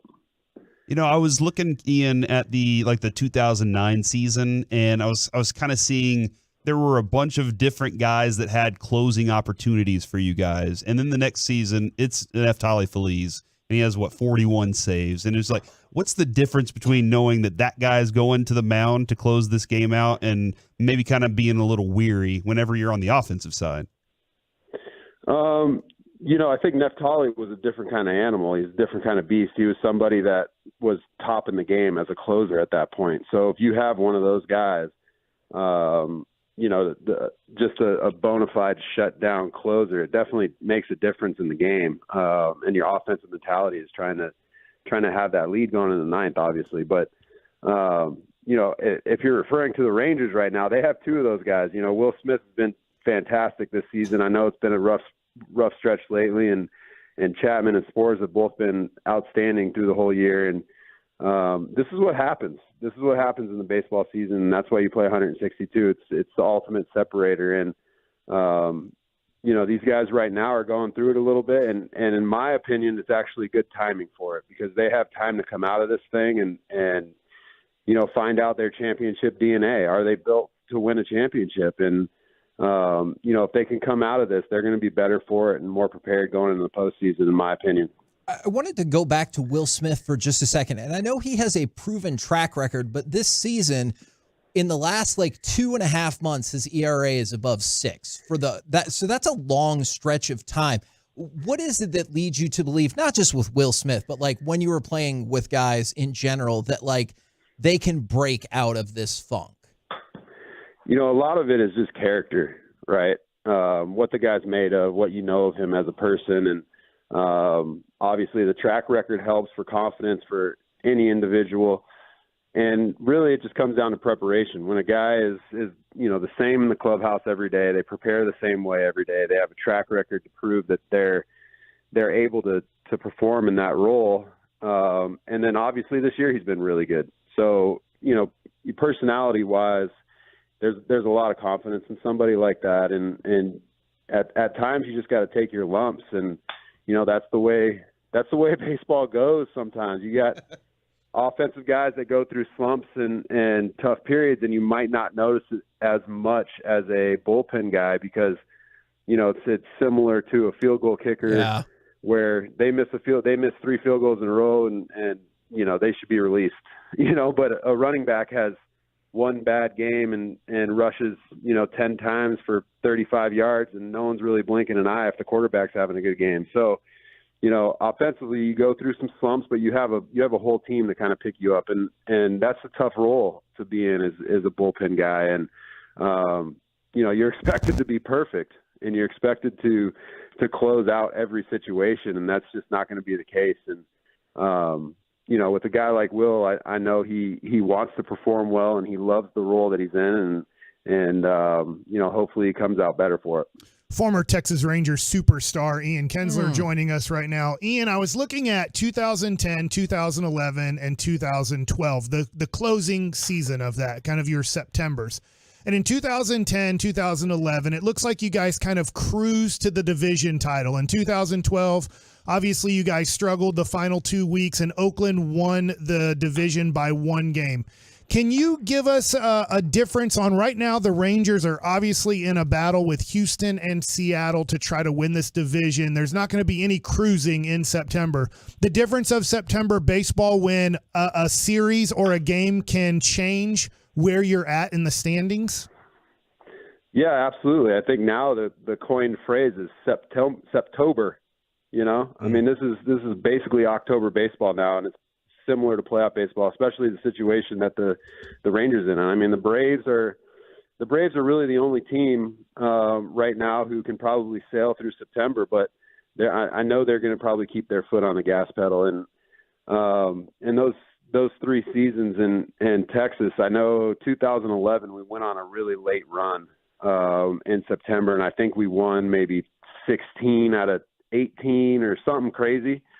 Going into the postseason, and the postseason didn't turn out the way we all wanted it to, but we kind of dominated the postseason up until those last 2 games. So you want to be hot going in, and the Astros are thinking the same thing. They got a bunch of experienced guys that have been in the postseason, for the last however many years and have won a couple World Series, so they understand it. And Seattle was a team that was in the postseason last year, so being hot and playing your best baseball going in is obviously the most important, and confidence is high going into that postseason. So, the guys on this Rangers club, I think they know that they have a leader in Bruce Bochy who's been through it multiple times, and Mike Maddox has been through it, and they're in good hands right now.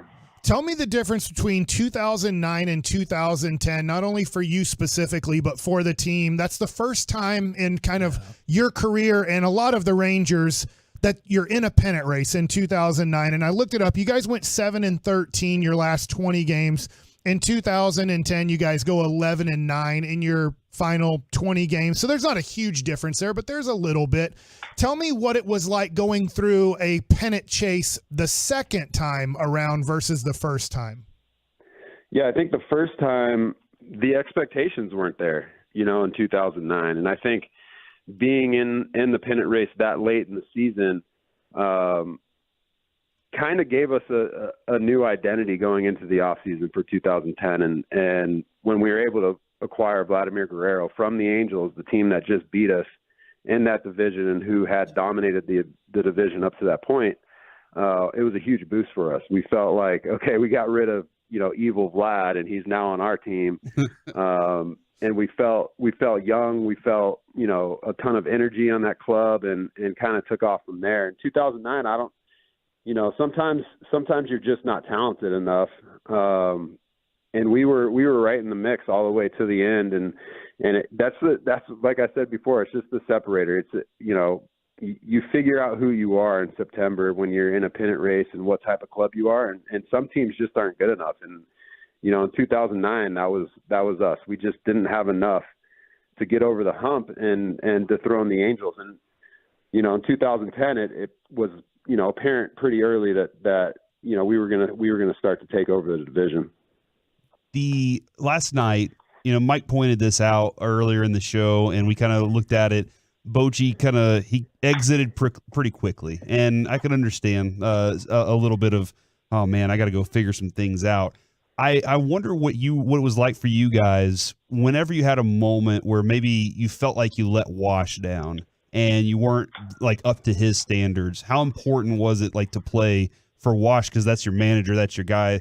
What was that like? What was that experience like? And did y'all kind of discuss those things? It wasn't discussed really. It was just more of a feeling. And a good manager has their way of motivating his players, and sometimes without words. And, and also you got to take into consideration that Boch has been asked questions about this for the last 7 days. Yeah. And at some point people just get sick of it. Yeah. And whether that's the case or not, I have no idea, but there's a lot of different ways a manager can handle situations like this, and he's as seasoned as anybody. So I would never doubt his moves. And with Wash, it was very similar. He expected us to show up ready to play the next day, and his favorite saying after a tough loss or maybe a losing streak was he would come in and just tell us get in the shower and just wash it down the drain. Once you get out of the shower and you get back into your street clothes, it's all washed down the drain, and we start over tomorrow. So everybody's got a different way of looking at it, and Boch has done it a while, and he's got it under control for sure. Talk with Ian Kinsler right here on 105.3 The Fan. Nate Lowe admitted he struggled with it. The entire team has had issues at times. I got to know, what is the appeal of the high fastball when you see that coming in? That's a good. It's just closer to the eyes. So mean. It's closer to the eyes, so it just looks bigger to you. When your eyes light up as a hitter, sometimes you're facing a guy with high velocity, and you just have to trust your eyes. And when your eyes tell you to attack something, you go at it, and sometimes it's just too high. Those high pitches look good, and they're tough to be disciplined on. We saw Mike Trout kind of struggle with it for 2 years before he was able to make the adjustment. And obviously he's one of the best in the game and struggled with the high fastball. So it's a good pitch. And when used correctly, if you're not going to, go to the well too many times in a row, I think big league hitters will adjust to it. But if you use it correctly and with 2 strikes and set hitters up, it's a very difficult pitch to lay off. Ian, I was describing this a few weeks ago, and it's tough to totally describe, but I was talking about how, as a pitcher, I'm trying to fool a hitter, and I don't want the hitter to know what I'm throwing as I'm releasing the ball. So I'm kind of trying to put this into a non-baseball person's brain on how a hitter's trying to recognize a pitch and how, as a pitcher, I'm trying to not let you recognize a pitch. And I said, you're kind of seeing the ball in 3 frames, and I don't want you as a hitter seeing what I'm throwing until about the 3rd frame, where you've committed to your swing or didn't commit to a swing, and then you're in an oh crap situation. You have not seen the ball the way that you want to see. And if you can see the ball, how quickly do you want to see what the pitch is, as in the spin? When you're recognizing that spin, at what point you're like, okay, I got this and I'm going to put a good swing on this? Because from a pitcher standpoint, I don't want you seeing the spin of the ball or where it's going to be located until it's about 2/3 of the way there. If I've done that, I've probably done a good job of fooling the hitter. Yes, you have. You've done a really good job of fooling the hitter. For me, some pitchers show you something in their delivery, something in their mechanics that subconsciously your eyes just pick up, and you know it's going to be an off-speed pitch just based on the delivery. Their arm slows down, or they don't, turn as much, or whatever. It could be a bunch of different things that you just pick up before the guy even releases the ball. Sometimes you have a feel of what's coming, but mostly it's tunneling, right? Like everybody talks about this word tunneling, and for me it's it's imagery. So when I see a curveball for a strike early in the at bat, and it starts at my left shoulder, in my eyes it looked like it started at my left shoulder and dropped in for a strike. I now have an image of that curveball, and that's what I'm looking for the rest of the at bat. If it starts lower than that, if it starts at my chest or a little bit lower at my stomach, and it's the same, then it comes down to pitch recognition. If I can recognize that, I'm able to lay off of it. So for me as a hitter, the more pitches I saw, the better my imagination became, and I was able to kind of prepare for all pitches and stay balanced and prepared. But some guys just have a knack of disguising their pitches and their spins, like you were saying, where a slider can look like a fastball, or a changeup for sure can look like a fastball. In the addition and subtraction of velocity, keeping hitters off balance is really what it comes down to. And then obviously, hiding the ball and all the things that go into pitching and trying to fool the hitter or stop them from recognizing your pitch early, like you were saying, is the key to pitching. And then doing the opposite is the key to hitting. So, cat and mouse game of baseball is really pitcher and hitter, and those types of situations, trying to figure out a tell, some sort of mechanical flaw or something that happens that you can pick up as early as possible to help you, identify pitches. Let's say a pitcher is a 4-pitch pitcher. That seems to be very common nowadays as a starter. How quickly will you eliminate a pitch because you've seen it as this guy cannot locate this pitch for a strike today? Is pregame understanding the percentages that he throws the pitch, and then understanding the percentage of strikes he throws with that pitch. So if he's a 4-pitch guy and he throws his fastball 40% of the time and his slider 20% or 25%, and he's got 2 other pitches, a curveball and a changeup that he throws, 25, I don't know what my math is here, but let's say 26% between the 2 of them. But his curveball and his changeup, he's throwing for, 10% strikes or, a low percent strike rate. You can eliminate those at the beginning of the game. And then as the game goes on, you're paying attention. You're supposed to be anyway. And you're watching what this guy's controlling for the day and what he's able to throw for strikes. And, if a pitcher's having a bad day, sometimes you can eliminate it all the way down to just his fastball. And, if he's having just a decent day, usually you can eliminate it down to 2 pitches. And when you get a guy to 2 pitches, it becomes a lot easier. Now, I keep seeing Derek Holland's name pop up on my phone, but I haven't had a chance to read. Is he texting you? Hey, ask him this. I haven't had a chance to read his text. So, Ian, I'm going to assume that he's texting and saying that he's a better interview than you are. What would you like to say to respond to that fake thing I just made up? Well, I've never heard one of his interviews ever. Okay. So it's tough to compare because who listens to Derek Holland's interviews? I don't know. So burn. You got to be tight with somebody to burn them like that, though. That's true. No, he was probably saying something really nice, and now I'm bashing on him. Here's what he said. He said he's one of the best and helped me do damn much. I'm so grateful for him. See, you set me up. I'm in the media. That's what we do. Have you never heard that before? No. Come on, Ian. You got to know that. No, but speaking of disguising pitches, right? Derek Holland that's what made him so effective, was he was able to throw as a left-hander, he was able to throw his fastball inside the right-handers and kind of tie him up in, and then his slider was basically off that same tunnel, and it would kind of snap to your back foot. And so trying to distinguish those 2 pitches is what made Derek so good and allowed him to pitch for so long. But I had a number of conversations with him about that, trying to, have him refine those skills, and he got really good at it. And, everybody listens to Derek Hall in interviews. I'm going to get another text from him, I'm sure, with less friendly language.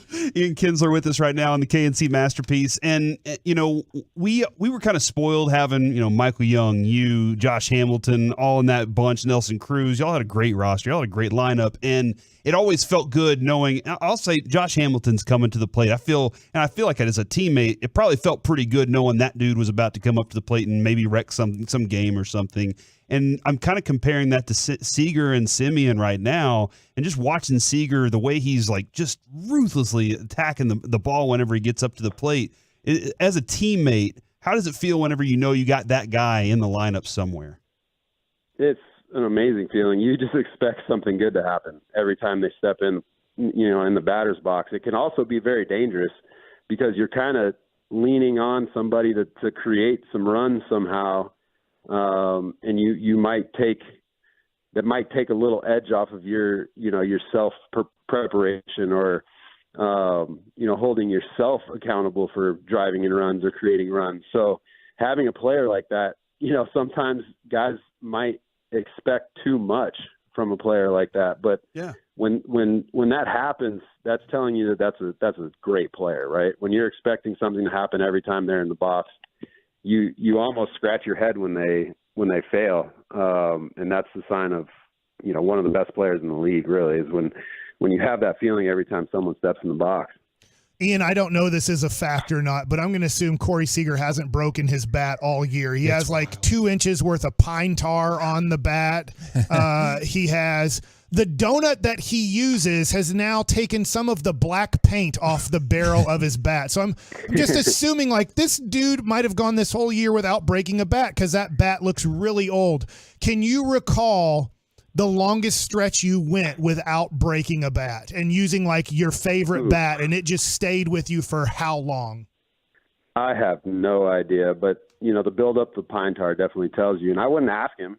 Don't make sure you don't ask him. Like, is that the only bat you used all year? Because that thing's going to get snapped the next at bat for sure. But I don't know. For me, it was probably a couple weeks or something like that. It wasn't too crazy. I stood on top of the plate, so I got wore out inside quite a bit, and tried to bloop those ones over the infielders' heads when I was breaking my bats. But guys like that are special that hold on to the same bat for an extended period of time. It also is amazing to me, and I think fans don't know this, is you can grab a new stack of bats. You get like a dozen or so at a time in the major leagues, and you guys will grab one and go, no, it's off. And then literally go weigh it, and it is off by not like a full ounce, but it's off by like a third of an ounce. And you're like, yep, this one is either too light or too heavy, yet it's almost specific to what you wanted. Yeah, absolutely. Absolutely. You get the box a dozen, you get the box of 12 bats, and you kind of go through them that first day. It's almost like Christmas, and you're waiting to find the 4 or 5 bats that just fit perfectly or feel perfect, and the grains are right and everything's kind of lining up, and those go right into the gamer mix. And then, I'm sure Corey doesn't have to go into his very often, but some guys, they got to go back to those bats that they didn't like. And that's not a good feeling, but, you try to find the ones that fit right and the way right, and all the grains are lined up, and it's kind of a comical rotation of wood bats throughout the year. You're trying to always get that right wood in there, and like it matters, Man, awesome stuff as always. We appreciate your time very much, good sir, and can't wait to talk with you again. Yeah, appreciate it for having me.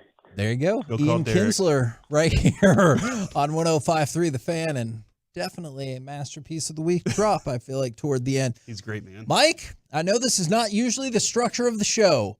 What if I pitched a Mike Likes It to you? I like it. Okay. I'm ready. Oh, you're going to give me my own topic?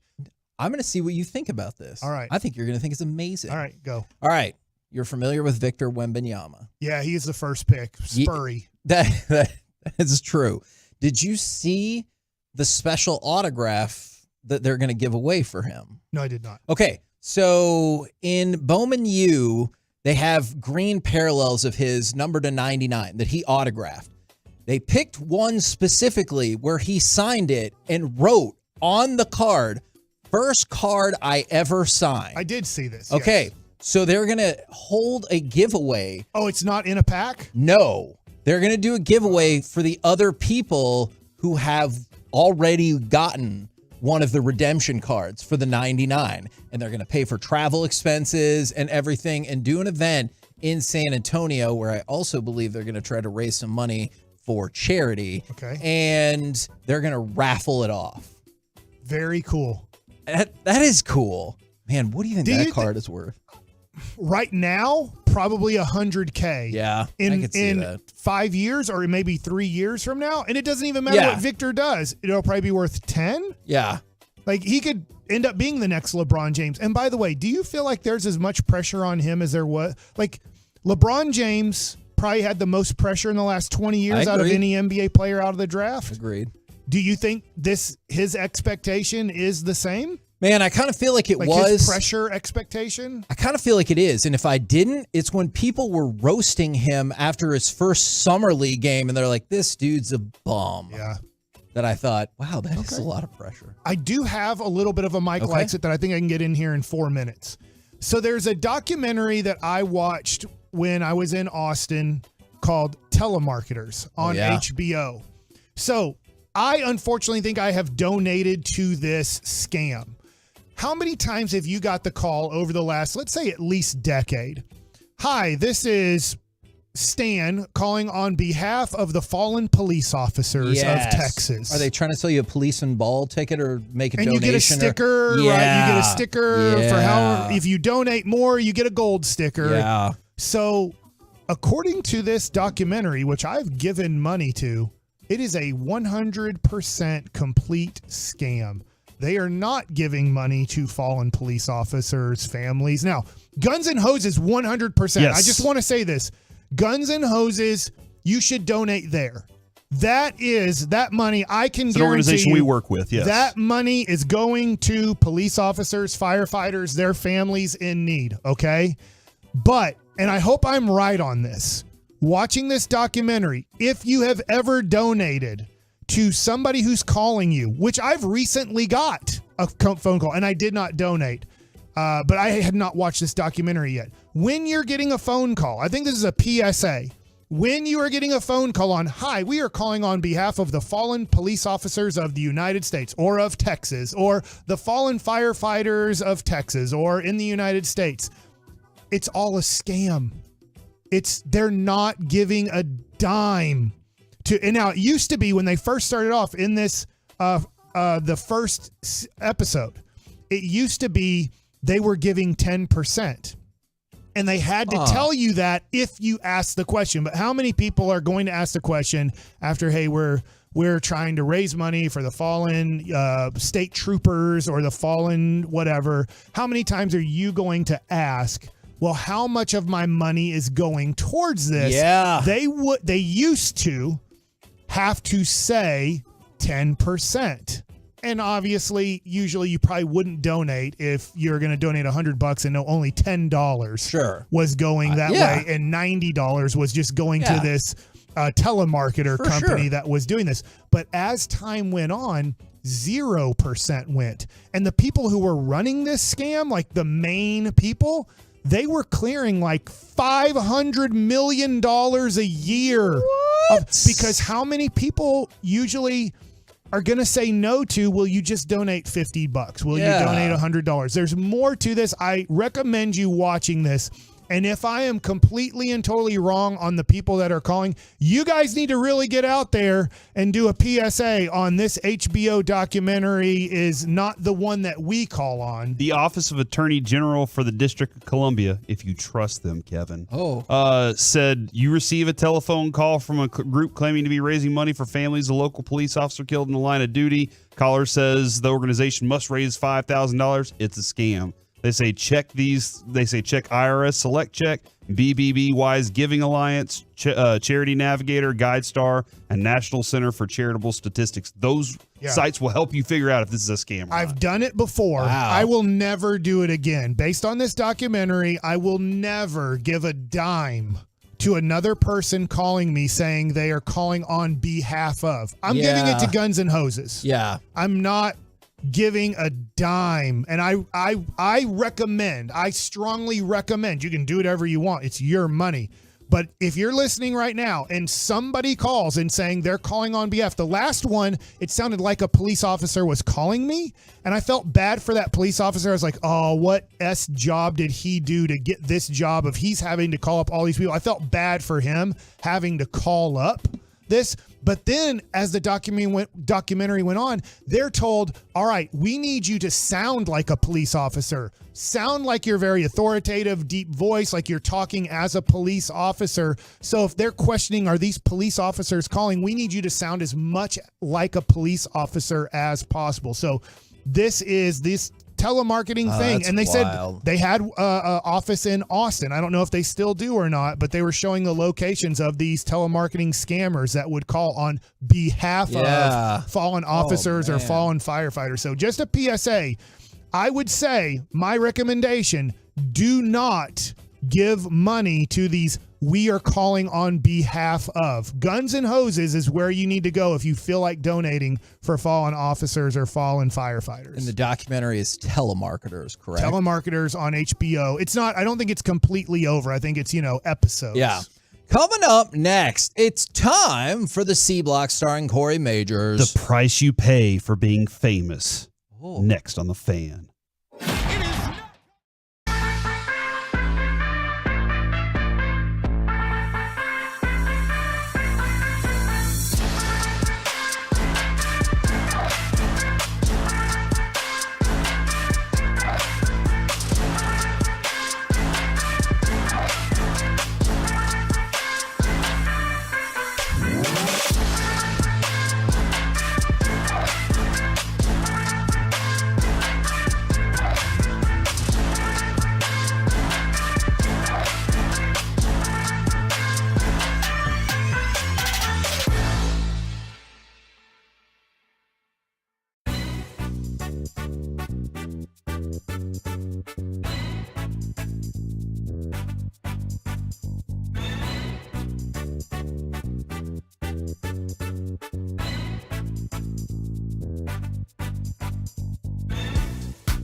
Fan Studios, secured by DFWsecurity.com.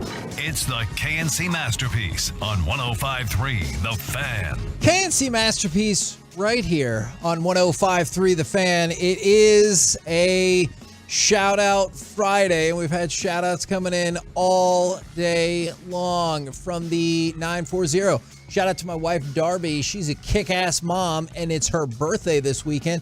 And make sure that y'all have a kick-ass celebration. And then shout out to Body and Mind Fitness. They have a friend, Bailey, who was hit on a motorcycle and fighting for his life right now. Hit yesterday. And prayers go out to y'all, obviously, and to Bailey. Now, it's time for the C Block starring Corey Majors. I don't know how y'all feel, guys, after talking with Ian Kinsler, but I feel like there is a belief that they're all just the Mariners may have started their run too soon, and the Rangers still have time to get hot and run into the playoffs. I like what you're saying. I hope you're right. I was looking at a lot of the Septembers of 2009, 2010, 2011, 2012. It's amazing how many, I'll just say 5-game losing streaks those teams went on. Now, we are at 7 here for this Texas Rangers team, but if you're like, no team this late in the year goes through a losing streak like this, and then either one makes the playoffs or two has a successful playoff run.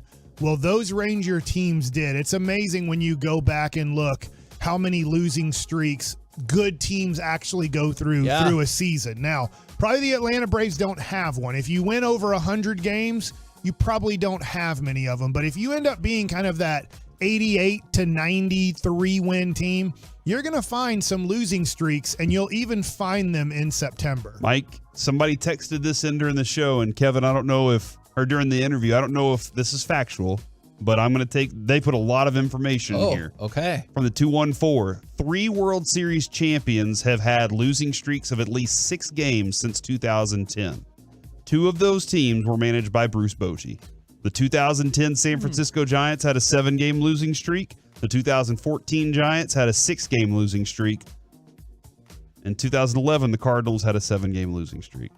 So I wonder how late in the year those. I don't know the answer that's to the that. one. That's the only thing that I'm just wondering is right now there is time. I've mentioned it. You just mentioned it.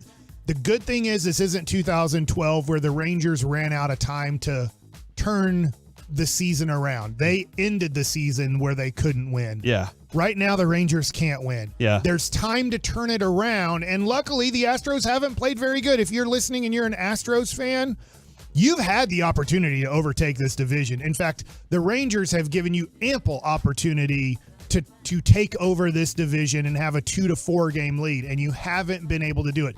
I guess that's another positive is other people around Major League Baseball are looking at the Astros going, what's wrong with them? The Rangers aren't winning at all, and they're not really making up much ground through this. Now, the Seattle Mariners have. Yeah. But the Astros haven't. They have. But did the Seattle Mariners get too late of a start and now are too hot, like will hit their peak and then start dropping before the season's over? Obviously, I hope so. I know you hope so, Kevin. I know you do, man. All right, here's my question to you. What is the price of fame? $6. I have no idea. The price of fame is that you just can't be realistic. around. You can't be around regular people. All right. Oh, That's yeah. just the way that it is. And here's how I know this. Have you ever heard of Lionel Messi? Yes. Mike? Yeah, you played the audio yesterday where the guy went insane It talking. was hilarious audio. During Inter Miami matches, he is followed by an ex-U.S. Navy SEAL for maximum security. Kevin, this is a bodyguard. I mean, that's a pretty good person to have as your security. The bodyguard is a martial arts boxer and taekwondo expert, and he can be seen following him even during matches. So you know how like He's the running line up and down the sideline. the with line him? the line judge will walk up and down the sideline to midfield, right, Reggie? Is that they work? No, they go straight. They go all the way. Across, yeah. This dude will be right there wherever he goes. He's in line with him all the way up and down the field, so that he has one sharp angle or one sharp line to get to Messi in case he needs to go protect his body and soul. And Kevin, I did a look on this. How much do you think that would cost Ooh. And so here's the typical $150,000 a year. $150,000 a year. How much is that an hour? Oh my gosh. Because all I have is from the Okay. average cost of hiring a bodyguard in the USA $75 an hour. can range from $50 to $200 per hour. However, this is a general estimate. The actual cost may vary significantly based on factors mentioned earlier, I could right? see how if you like used to be in the Secret Service or you're a Navy SEAL, like maybe you get to call your own shot. I don't know how much he pays this guy, but can you imagine having, like, how safe do you feel knowing that you have a U.S. Navy SEAL that is trained for maximum security on your side? Like, I would feel pretty confident that that guy is with me right now. I mean, was it Roosevelt for the longest time for Jerry? And I think he has a new guy that is with him all the time. yeah. But Jerry Jones has had a personal security guard by his person ever since he bought the Cowboys, pretty much. I can imagine, you know, I watched the documentary. It was Joker to Spade, I believe. It was Swansea Cities. And they had, you know, their owner was just sitting up in the stands, and all of a sudden, like 6 dudes in ski masks stand up and start doing the throat slit sign to him. And he sells the team like overnight. He's like, I'm out of here. I don't want to deal with this anymore. So I can just imagine like the death threats that go to those guys too. But a personal security guard, Kevin, how famous do you think you have to be? Well, I was going get yourself I a was going to personal actually security turn guard? that question to you. Do you think about hiring a guard when you go into that one grocery store because everybody knows you? Oh, yeah. But he's wearing a shirt that says KNC Masterpiece, Corey here. Yeah. Okay. My hat says I'm Corey, spelled with a K. But no, like I don't. I never have any fears about that, Kevin, because the people in my Tom Thumb Upside love down. me. They like me. All right. Okay. Like I know they like me. Messi, like I could see how he would be like, some people don't like me. I feel like once you get into millionaire status, All or right. perhaps if you're like a famous He's a person. nine-figure guy. Oh, yeah, though. for I sure. feel like this is nine-figure status. Oh, definitely. But I'm saying, I think once you got into millionaire, I think you would maybe at least consider it. Mike, At did you ever- his level, you need to have one. Did you ever have any teammates that were like so big that they had to have a personal security, or they had a driver that was waiting on them? Or Well, no, I heard Alex Rodriguez. I didn't play with Alex, but I heard here, yes, he had a personal driver, and there was kind of standards even when he was with the Yankees. I think some of his teammates were like, come on, like, we're famous too. Like, maybe not A-Rod. Jeter was A-Rod famous, but I think maybe from what I heard, some of his teammates were kind of like, I get it, A-Rod, you're famous, but guess what? We've been Yankees and we have like 4 rings right now. So, yeah. I do know like Juan Gonzalez had an entourage, but that wasn't, I don't think security, but if you think of the show Entourage, HBO, like he had 3 guys that were with him at all times. Yeah. Yep. Until they now lost him. That was even back now, 2001, September 11th, 2001 changed a lot.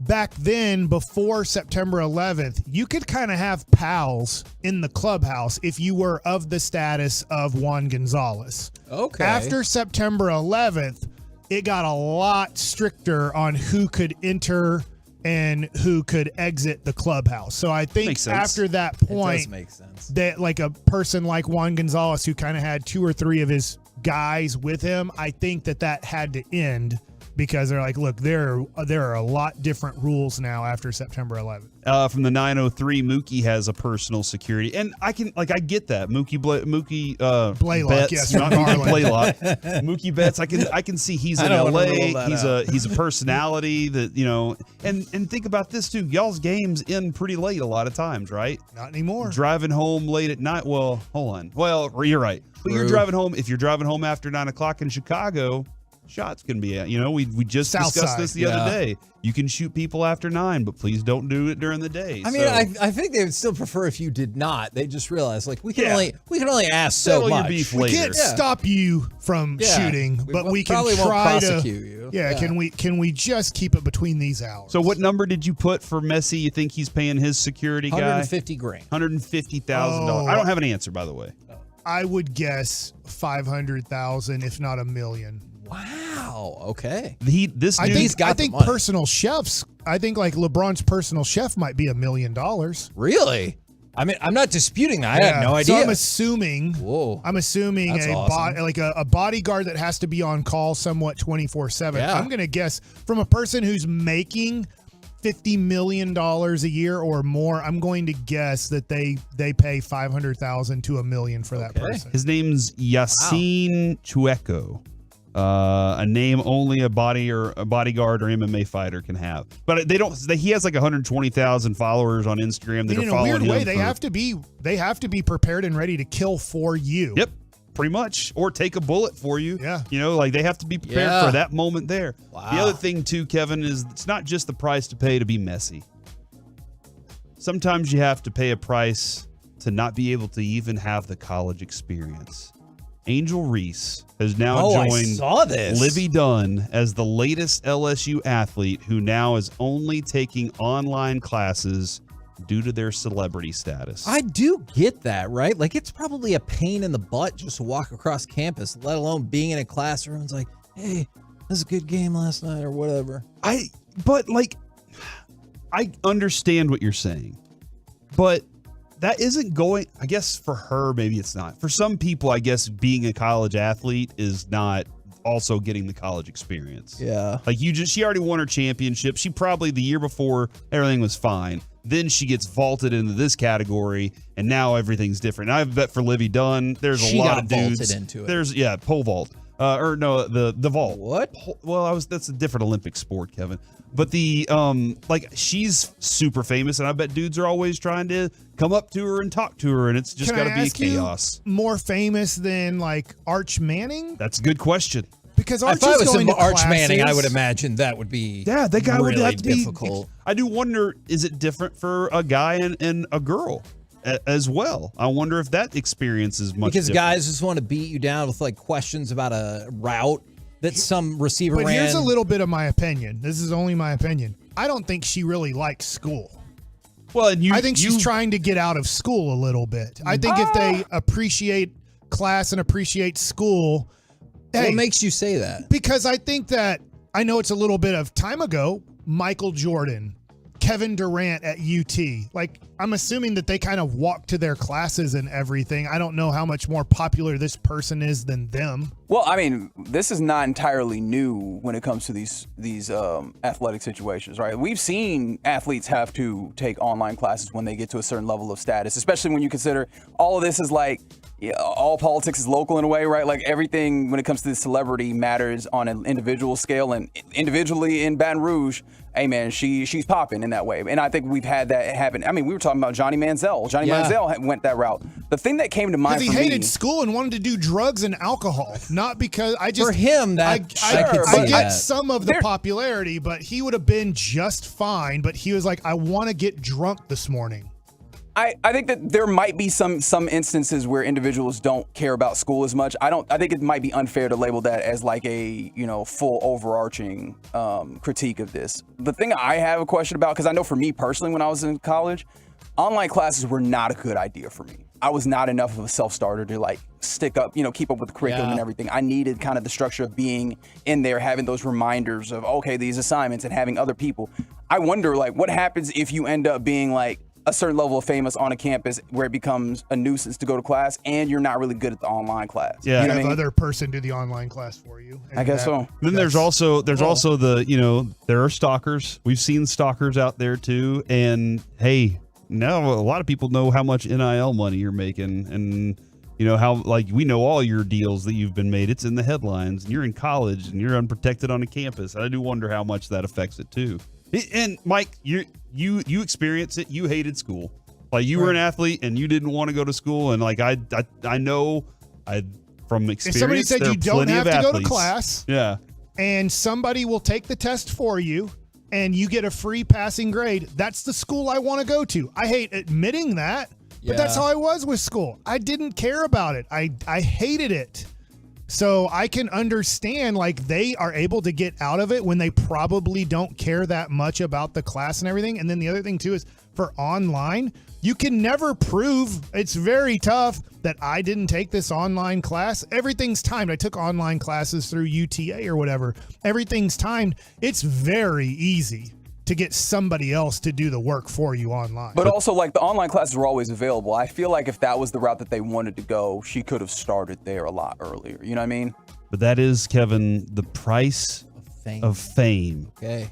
And I feel like I actually learned The college a whole experience, and at least, according to Kevin, $150,000 and the willingness to take a bullet for a man. I did see that video. The guy wasn't running all the way down, but there he was more. definitely running. There was with more like Messi when at he gets off the times. bus, dude, the dude is standing next to the door by the bus. And as soon as he steps off, he's right behind him, following him. It's wild, I like dude. it. We're the KNC Masterpiece right here on 105.3 The Fan. That just sounds... You have always wanted to have somebody with a briefcase and glasses follow you Dude, around, right? that's one of the things handcuff brief. I love at Dallas Card Show. I have absolutely 100% seen multiple people with briefcases attached to their wrist, and it was awesome. Coming up next, currently at 7 games. When will the Rangers' losing streak end? Plus, Masterpiece of the Week. It's the fastest segment in all of radio. Good news for you. It's up next right here on The Fan. Welcoming new listeners to our clubhouse.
105.3 The Fan is brought to you by Frankel and Frankel. Life is unpredictable. Accidents happen, and Frankel and Frankel are the go-to attorneys for car and truck wrecks in DFW. If you or a loved one has been in an accident, contact Frankel and Frankel for a free consultation at truckwreck.com or call 214-817-333-3330. Fancy Masterpiece back here on 105.3 The Fan. It is a shout-out Friday. Plus, we got Masterpiece of the Week coming up in just 1 second. From the 585, shout-out to my niece Claire for finishing her first week of kindergarten. And I'm going to read this just as it's sent. From the 661, shout-out to my pretzels, Presley. It's her 7th birthday today. Could be daughter, could have been princess, not entirely sure, but maybe that's a nickname. That's a good point. You might be right about that.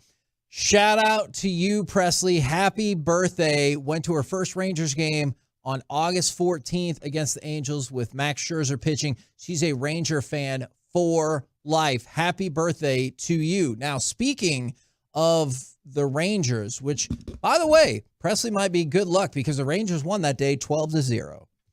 Unfortunately, they only won one more game since then, and that was back on August 14th. It's a good day. The losing streak is at 7. What do you think it will get to? 8. And then we'll win? Why? Why? Why don't you have faith? Sonny Gray's a good pitcher. Dane Dunning's a good pitcher too. But I just have a bad feeling about tonight too. Minnesota used all their bullpen arms last night. Well, so did we. Oh, well, I'm sure we had one Anytime more we put bullpen. somebody out there, We do have Aroldis Chapman available. We didn't have to pitch the 9th. That's honestly, the good thing about losing on the road is you have to pitch one less inning. Yeah. So you did not have to use your 9th inning guy in Chapman, but I just don't feel good about this game tonight. But the next night I do. You do have Max Scherzer pitching against a ghost right now for Minnesota. Just because we don't see the specific pitcher on there. They might forfeit. Well, I mean, remember you used to put Ghost Man on second, but now they do that already. They put a real runner on second. So maybe that's who's pitching for You know what's Minnesota. really weird? It could be because the next time we play Minnesota, it's Scherzer again against nobody. Yep. That is super bizarre. Yeah. They're that nervous against Scherzer. I would be too, man. Would you take? But then we win 2 in a row. Right? The Rangers then win Saturday and Sunday. Okay. And then we're back in the game, baby. And we're back in the game. So I'm in. I think it ends, Kevin. I think it ends tomorrow. All right. So we'll take tonight. We'll lose tonight. Okay. Well, you know what? Because of you guys, now I'm going to stand up and defend Dane Dunning and say we end it tonight. Losing streak ends tonight. How many innings does Dane Dunning have to go to ensure the win? 9. God, probably. I say 8. Yeah. 8. Yeah. I mean, I think an extra inning, So Okay, offense. I mean, really? Offense. I know you put up 5 runs yesterday against a great pitcher who'd been on a roll, but I'm going to need you to do more big stuff tonight. I can remember this from Mike Scioscia, and I felt bad for him as the Angels started going bad in kind of their seasons, right? Yeah. We're talking about, 2013, 2014-ish. He would ride his starters way too long. Okay. And he started doing that because he's like, every time I take them out, because I know they're about finished, they're running on fumes, I'm going to go to the pen because they're healthier guys, they're fresher guys. That guy would give up 2 or 3 runs, and then he's like, you know what, screw it. I'm just going to leave in C.J. Wilson longer and see if he can work another inning because I don't believe I have 9 outs in my bullpen right now. So I got to get it to 6 outs. I got to get it to where I only am giving those guys 6 outs. So I do wonder at this point, Boch is very quick with his hook on Heaney recently, and I do think that'll just continue the rest of the way. I think he's also worried about his innings. We talked to him over a month ago about Heaney's innings. Yeah. And so I'm just wondering now when he looks at Scherzer, Montgomery, Dunning, guys that can go deeper in a game. Gray just ride him. When he's going good, he's just going to go good the rest of the way. If he starts off bad, he's probably going to end up being not your best for the rest of the game. I'm just wondering if Bochy gets to a point where he's like, I have to ride these starters longer than I know they have in the tank. And by the way, Corey, you were right. That was, in fact, a nickname. So good call right there. And then from the 972, shout out to my sister Yaya for giving birth to my niece Ruby. Awesome, man. Lots of people doing awesome stuff. You know what's usually awesome as well? Masterpiece of the week. She said, list this. What's happening, fellas? Hey, Reggie. Hello, Reginald. There it is. Hi, Mike. Hello! Dude, you're here for Masterpiece of the Week. It's been happening a little bit more frequently of late. You were here last week. Well, I was, actually. I was like, was You I? weren't. But You weren't either, Mike. This is the best time to be on this show. That's when I was crying to the song Nobody Knows by the Lumineers, okay? Oh, yeah, because was it a good cry or a bad cry? it was bad. It was sad cry because he was taking his daughter to camp. I guess Camp College. Yeah, Camp College.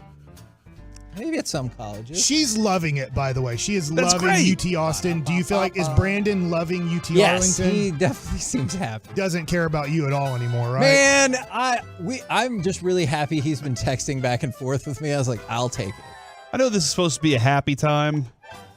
Adrian just texted me, and I guess they're up in Cleveland during the study right now. And there was a tornado. Oh, no. There were 2 light poles down in front of their hotel, and she said it was the first tornado they've had in that area since 1985. So that's how long it's been. But there's a tornado in Cleveland right next to Did you see this Ring of Fire thing that's going on in the United States? Am I making this up? I guess not. That right now there's this big ring, which obviously Dallas is a part of, where no precipitation, unbelievable heat. It's the heat dome. Yeah, heat dome. Thanks, Johnny Cash. I was like, what? Well, I guess you got heat dome, Ring of Fire, but outside of the Ring of Fire, we're having these massive like flooding events and all of these things. So there's this dome or this ring that the weather can't get into, and so it's just freaking hot as all get out. And then outside you're having LA with flooding. We're having Cleveland with tornadoes. It's just weird. Glad everything's going so great. Masterpiece of the Week is a segment that we do every week in which we revisit some of the funny, stupid, or odd things that have been said on this very program. Now, Corey, you did mention that there was a few absentees last week. And Kevin, what is our MO when people miss the show? When somebody's not there, you bury them. Well, Kevin, step up to the podium. Why are you all mad? And she goes, you want to know why? That's why. And then points at the spaceship. This is my spaceship. Don't mark that. See, at least I had the awareness immediately. Where's your spaceship? My spaceship. Didn't you say, from was it earlier Independence this Day. week about it was last week how great your bottom is? I hope that doesn't come up today, but This it is might. my spaceship. Yeah. Yeah, I don't remember what that was in reference to. It felt like a metaphor that could have been really good, but I can't remember, so it probably wasn't. If a spaceship landed, like I think Kevin's gonna beat that though. The spaceship? Yeah, that one. But all right, you walk outside, Sure. spaceship lands in your front yard. Sure. They say you have to go with us. Can I take my family? Nope. We got to go now. Ooh, no dice. They don't even tell you what they're doing. They're just Can't like, do you it. have You to can go only with take us. one family member. All right, you have to go with us to save the I'm not planet. answering that. Whose planet? Their planet? Your planet. Okay, because if they're taking me back to go fix up Glurglon or whatever, Uh-huh. I don't know. I'm not leaving my family for that. Well, but if you go to their planet to save Glurgon, No. you get to be their leader. I'm not doing it because Oh, wow. I He's a definitely liar. I definitely could be. I'm not doing it because that episode of The Twilight Zone to serve man, when the aliens showed up and they got all kinds of cool stuff and they're saving our planet, fixing electricity and everything like that. And they're like, hey, do you want to come back to our planet? And the lady runs down at the very end. She's like, the book, it's a cookbook. Oh, yeah, it and they're was a going to cookbook. eat all the people that they're taking off right. of Earth. So I'm not doing it. All right. So Kevin has paid his penance for missing Masterpiece of the Week last week, which means Mike Bassett now has to pay his. Hey, I'm watching you and I'm seeing your head is Yes. jerking off to your glove side a little bit, or your front side is getting open a little bit. Pitching. Ladies and gentlemen, Mike Bassett. That's how you teach kids how to stay closed and keep their head quiet. Could you not say opening up? keep their head quiet. You not like that? Can you not say a different term?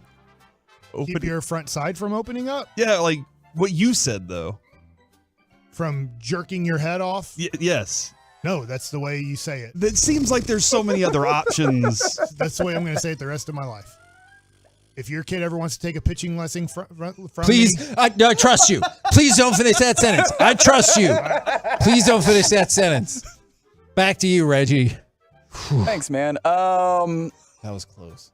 It was, and I would like to. Very rarely do I do this, but I'd like to offer myself to the masterpiece of the week with what I believe is a factual statement. I once saw a seagull. He did say that, and he just stopped there. He just was like, "I once saw a seagull." And it was just a moment where I was like, and? I really wish that was with Sean and RJ so they could be like, well. They do that a lot.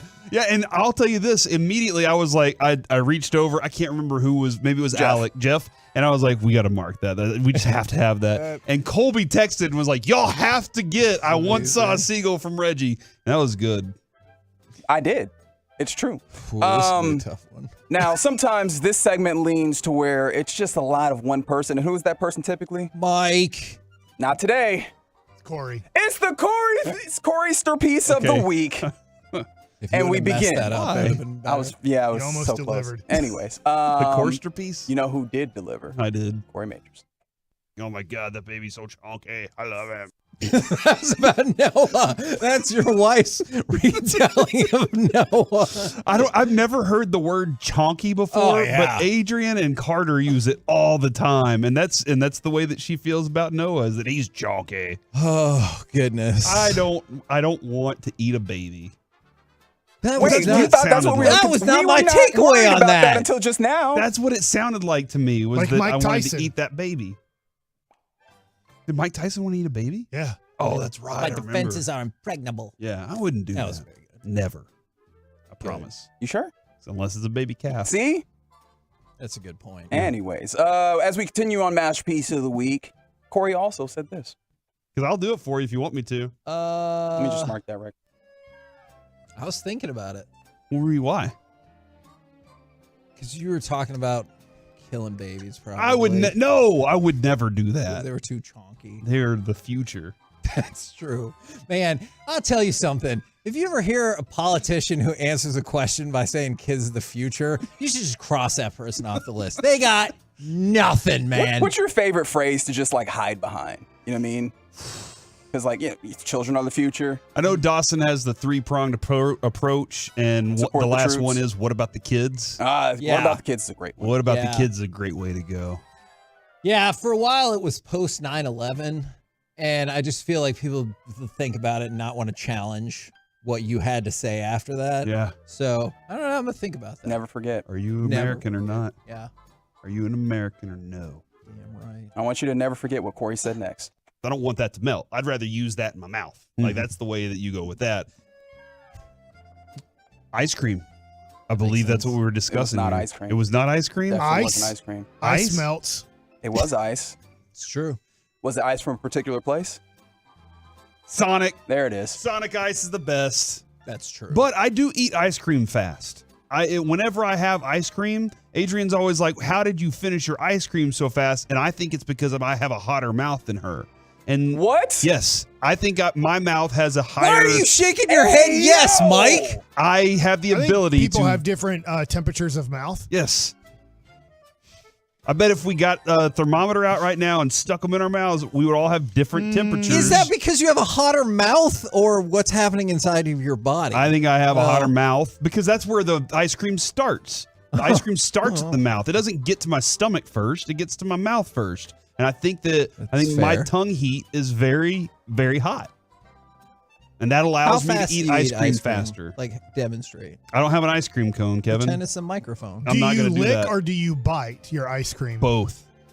Never bite. You gotta. What are you crazy? Licking the ice cream is like the cleanup around the cone because it's dripping, right? But usually not dripping because I'm going to get that done.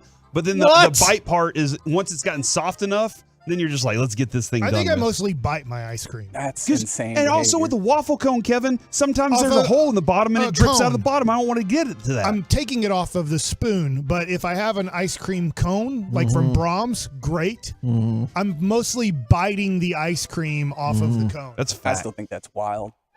My teeth can handle it too. Okay, that's good. From the 817, your breath is hot. True. Thank you. Nice. And finally, again, Corey Majors. Wow. Would you want to share a birthday with your spouse? Sure. I'm fine with that. Okay. Yeah, we can just knock it out in one night. He played. What were you laughing about? Happy birthday to you. Yeah, we both got birthdays. Happy birthday to you. That's Birthday done. sex. What's that? Birthday sex. Does that happen every year? One can hope.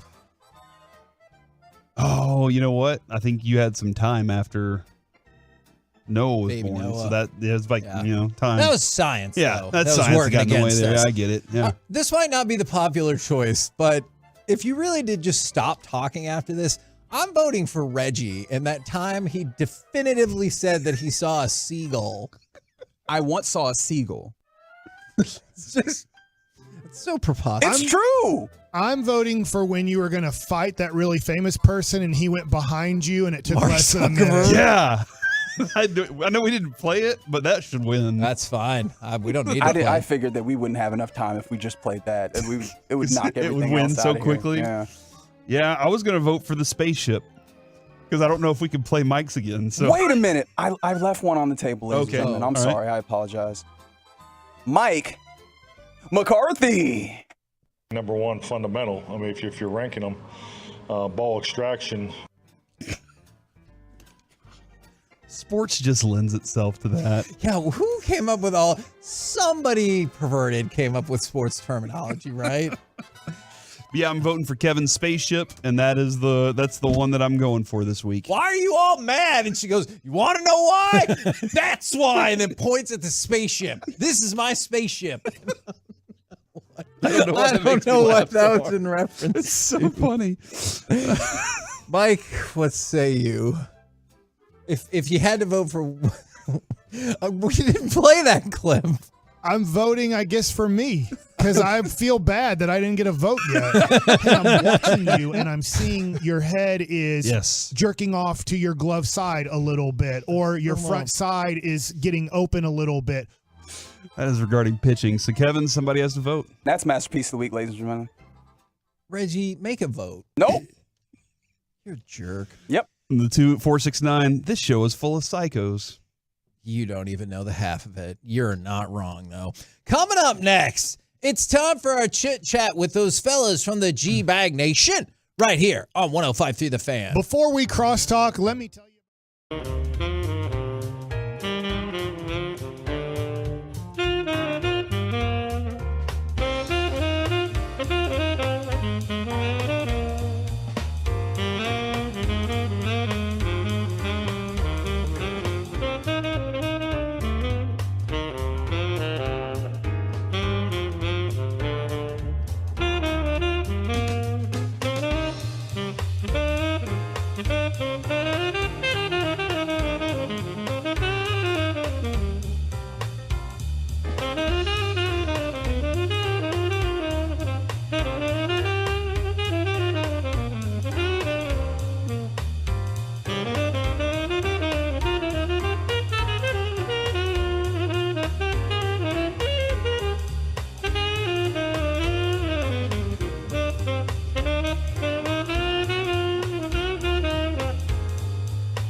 them all at ClassicChevrolet.com and don't miss your chance to upgrade for less. This is Texas. This is Classic Chevrolet. Relax and enjoy the difference and find new roads. KNC Masterpiece back here on 105.3 The Fan right now, courtesy of D&M Leasing. It is time for our chit-chat with those fellows from the G-Bag Nation. Gentlemen, how is you today? Terrific, Hagee. How are you? Happy Friday. Thank you very much. Happy Friday to y'all as well. When does the Rangers losing streak end? It's at 7. I said Dunning is going to get the job done tonight. Mike and Corey said tomorrow. When do you think this Rangers losing streak ends, if ever? It's a good question, Hagee. I'm holding the line here that it's at least a good baseball team. It might not be a championship contender. That might be what we're finding out right here. But, they're having some bad luck where when they score, they're not holding any lead. And when they're holding leads and they have a great start, they're not scoring any runs. Yeah. And that's going to smooth itself out. I think they're an above 500 team. So I'm going to say tonight, I think they should win more than they lose. So as a betting man, I'll take this evening. I hope it's tonight. Oh no, that does not sound optimistic. I was crotch first yesterday, boys. I'm sad and Rangers depressed right now. You have to shave your beard again now? Nope, no shaving of the beard, but I'd say Scher's day, which will be Saturday for sure. He's not going to have back-to-back stinkers. Probably so my bet would be sorry. He'll give up one run in a complete game and lose and be like, yeah, that's probably true. I'm going with Dane Dunning tonight. I think handing him the ball, I think he realizes what's on the line. 8 or 9 innings for him tonight. He's going to, that's what I'm saying, but he'll probably give up one run and he'll get no support at all. But, I do think this. Yeah. Will Smith is struggling right now, and you probably don't want to use him tonight. You used Stratton an inning and 2/3 yesterday, so you kind of don't want to use him, and if you do, he's not going to be at 100%. Right. You have Aroldis Chapman rested and ready to go for an inning. And then Spores pitched yesterday, gave up a 110-mile-an-hour line drive to start off the inning for a single, then gave up a double 410 feet, then walked a guy on 5 pitches. I don't know how much you want to hand him the ball in the 7th or 8th inning. So I feel like tonight you're either going to have to explode offensively against Sonny Gray, who's a really good pitcher, or Dane Dunning needs to give you 8 innings. Yeah, but I think like the bats kind of came around yesterday against Lopez, right? And I think Lopez, Sonny for Gray is a fine pitcher, but I was more worried about Game 1 than I was tonight. I just feel like, and I just hope that it's not turning into everybody coming into that clubhouse and it's just nobody's saying anything to each other and it's a tight room and all that, and it's just But I just trust Dane Dunning. I just feel like you hand him the ball. He will go out there and get blood and mud and all that all over him and go out there and pitch his ass off and give them a chance to win this game tonight. What say you, Eric? Dane, get the job Dunning. Ooh. I like that. That is delightful. I like that. That is delightful. That's all I got. Quick question. How do you feel about him always putting his arm around you? Is it always delightful or sometimes you're like, give me space? No, it's very it's warm and comfortable. Kind of like how we like it. Very therapeutic. Yeah, very therapeutic. Kind of the way that you felt, Eric, when Bobby was caressing you at dinner in California that night. Just warm, comfortable. Yeah. Definitely not creeped out or anything. Just one big family. Not here. at all. Hey, if this doesn't work out, you can be president of the Spain Soccer Federation. Thank you very much. Oh, my God. What do you guys got That coming guy's up? doubled down, maybe even triple down. Dude, I can't believe you went there, Kevin. It's amazing. He's like, no, she picked me up and hugged me, and it was a mutual kiss. I asked, and she said, yeah. I was like, there is no effing way that part happened. And we have video for the other. Yeah. What do you guys got coming up on the program today? First of all, that's a sign of true brotherhood right there. As the great Josh Hamilton said, the key to success is to be brothers with your teammates, love each other, and really mean it. Treat your kids. Words of wisdom there. And That was play at nighttime. That was in the 24-month like You were on one, sir. super straight edge Hamilton. Okay, Yeah. yes, the best. Yeah, it Those was 1 or 2 electric. days, man. 4 homers in one game. Hamilton not cheating on anybody. Yes, not yes. beating up his kids. Oh my God. Man, he was on a roll. Yeah. All right. Well, pure gold as always. Thanks for asking. We wish he was Sam Williams. it sounds like it. Roll home with the G-Bag Nation. It's going to be one today, it sounds like. We've been the KNC Masterpiece. Make your way back with us on Monday, 10 a.m. to 2 p.m. right here on 105.3 The Fan. Say goodnight, Kevin. Good night, Kevin.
Our fan studio, secured by DFWsecurity.com.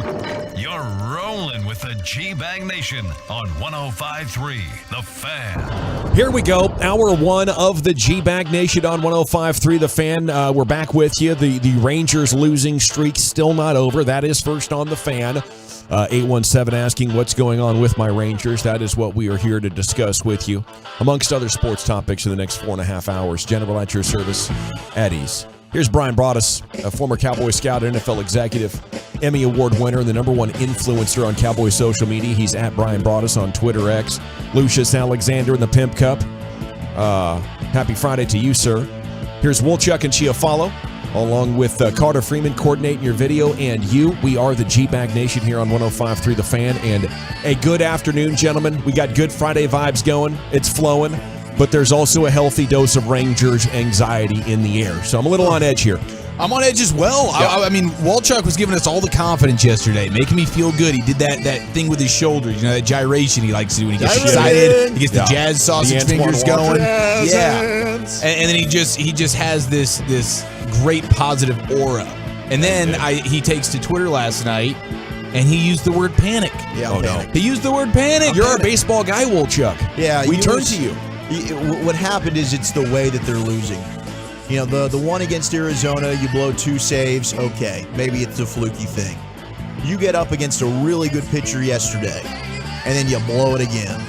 And it's just, it's starting to really weigh on me now that I am starting to get panicked. Now, the good thing is the Red Sox smoke the Astros and the Mariners lose.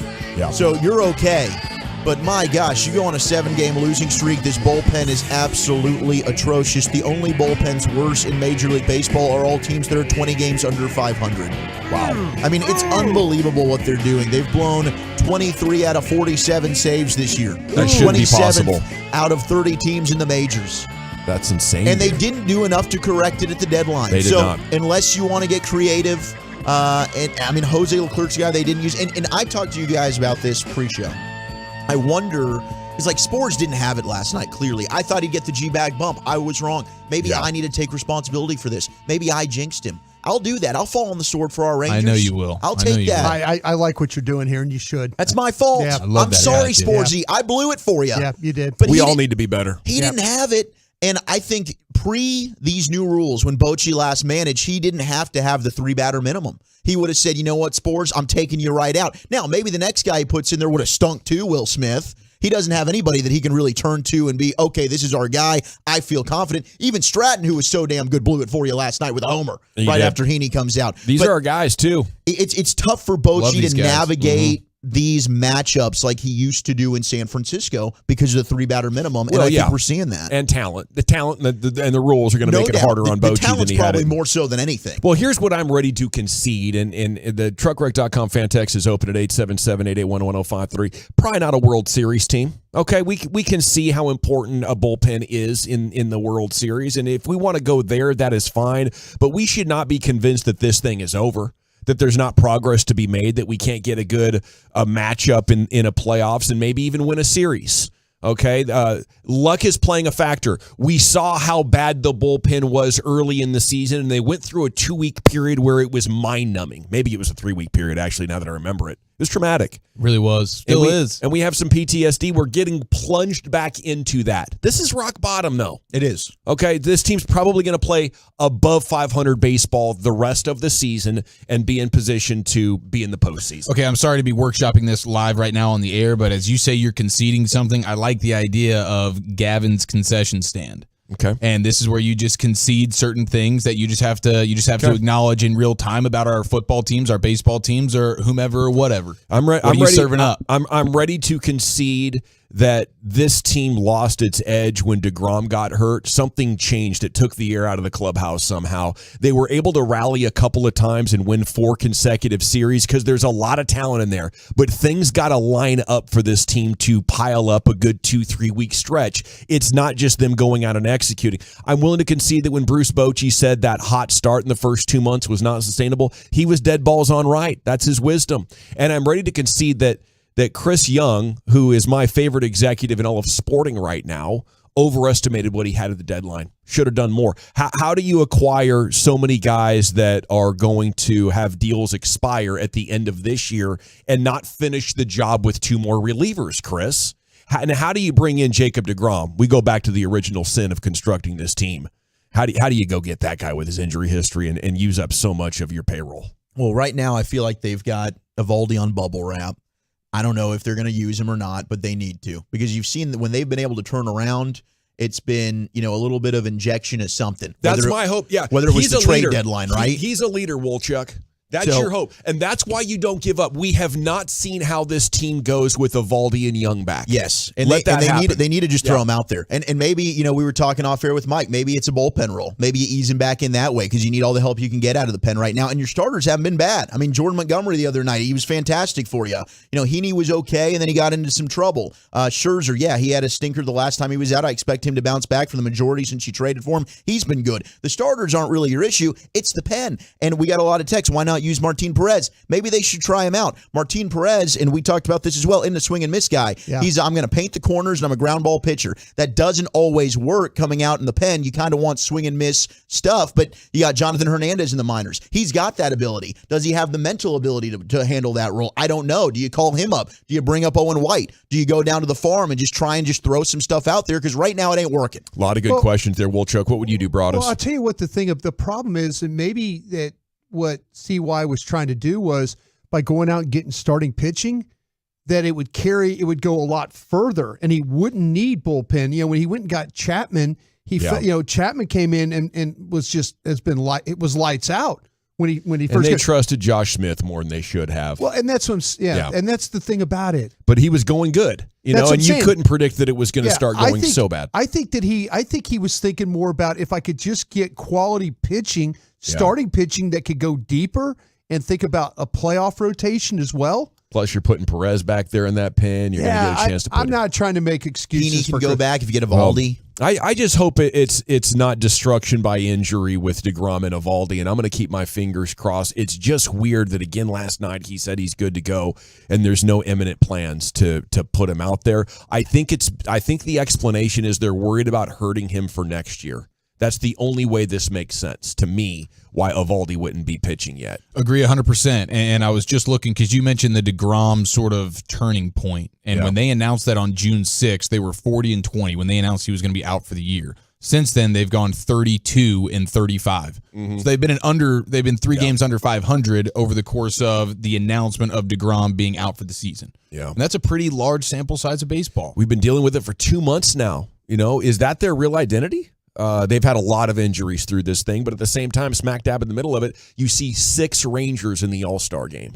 The entire infield at one point. I just don't believe that these players are that bad. If you want to tell me not a championship team, fine. Yeah. These boys are going to bounce back and play some good competitive baseball. I think the bullpen is that bad, though. The And bullpen is. That's the one thing that is your identity. We felt all year long. They started the season well, then they came back down to earth, and that's been your biggest flaw.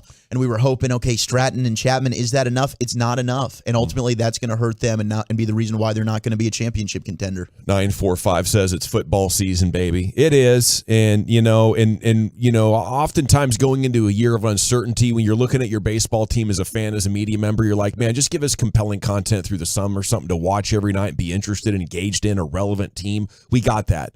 And maybe they need another offseason to be better than that. But I hope not. I'm greedy. I want a Cowboys Sunday and a playoff game across the street like we had in 2010 or 2011. So much fun. Hey guys, why isn't Martin Perez not being utilized out of the bullpen? Why not split starts with Heaney? Zach's right. It's swing and miss. Yeah. It's contact. The whole thing is, you want a reliever. It's all about trying to get strikeouts. When you get to the bullpen, it's about the strikeouts. It's about, and what happens to Martin Perez is he pitches to contact. And that could be dangerous, especially when you're playing in with drawn in infields, trying to cut off runs, stuff like that. You're playing to contact. We see what happens. Some of these hits these people have gotten have been high exit velocity hits. Yeah. Those home runs last night, the singles. I mean, it's pretty brutal what was going on with Smith. Now, last night was a turning point in fan sentiment as an additional 30% of fans joined the camp that this team is imploding. I did a new poll asking how many games would the losing streak have to hit for you to say this team is done for?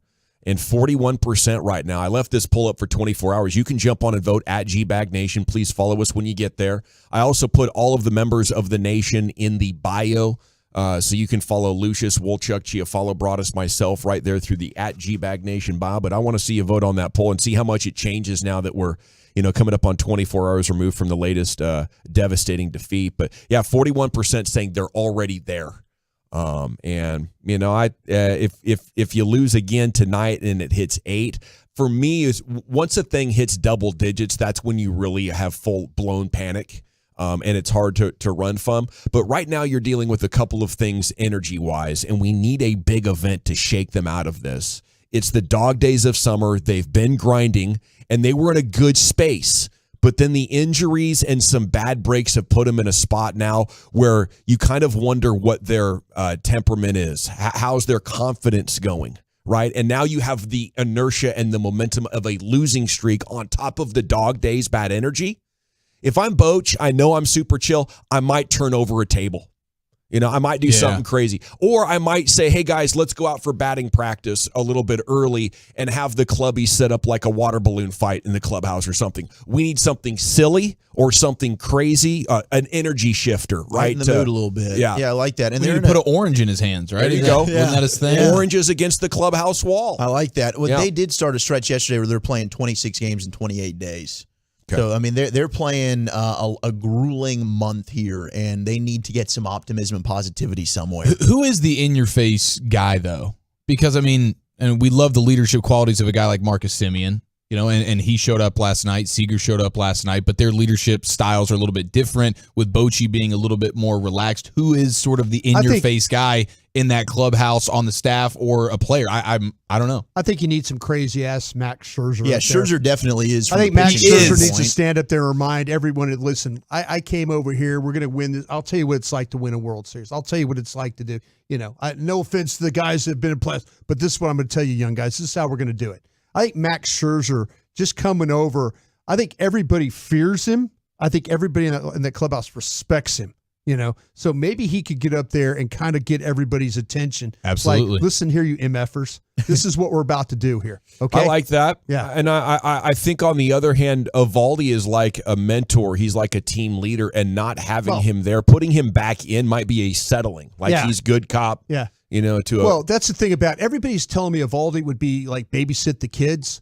I want crazy Max Scherzer up there. I want Max like Nut job psycho. Like he's got his playlist going on in his ears. Yeah. And he's now got everybody kind of his attention. Mad Max. Because everybody's kind of fearful of him. Like we heard, we've done interviews like, absolutely. Can we get Max's playlist? Oh, the man, intensity. are you kidding me?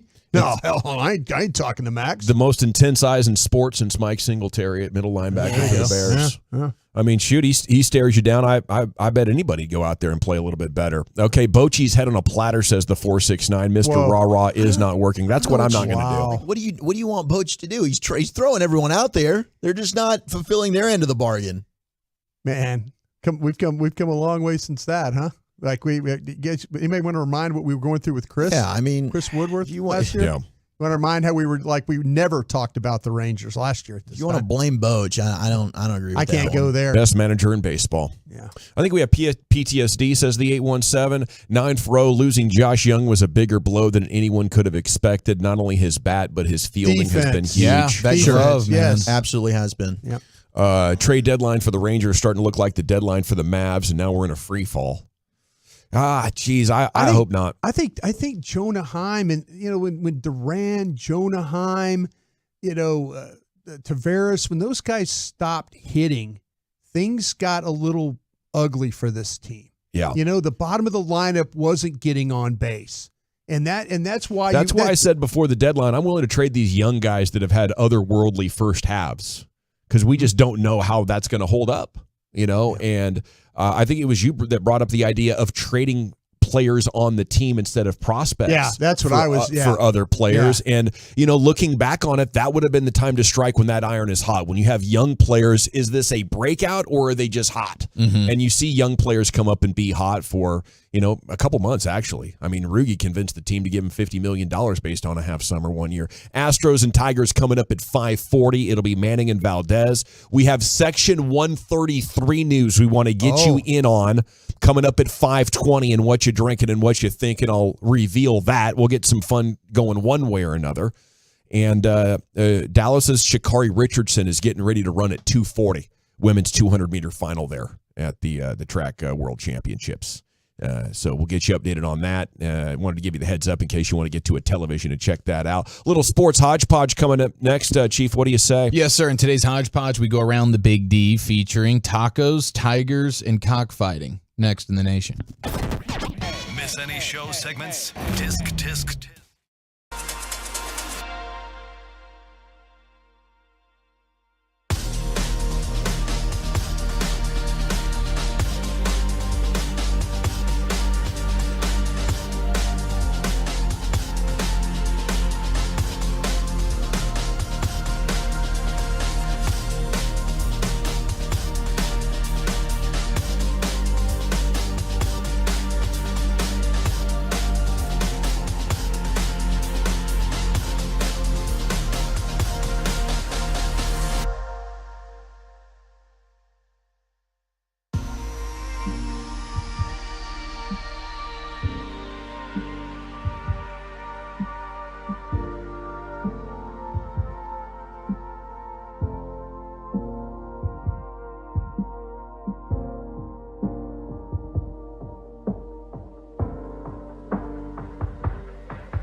It is the G-Bag Nation here on The Fan. G-Bag of the Day is coming up in 7 minutes.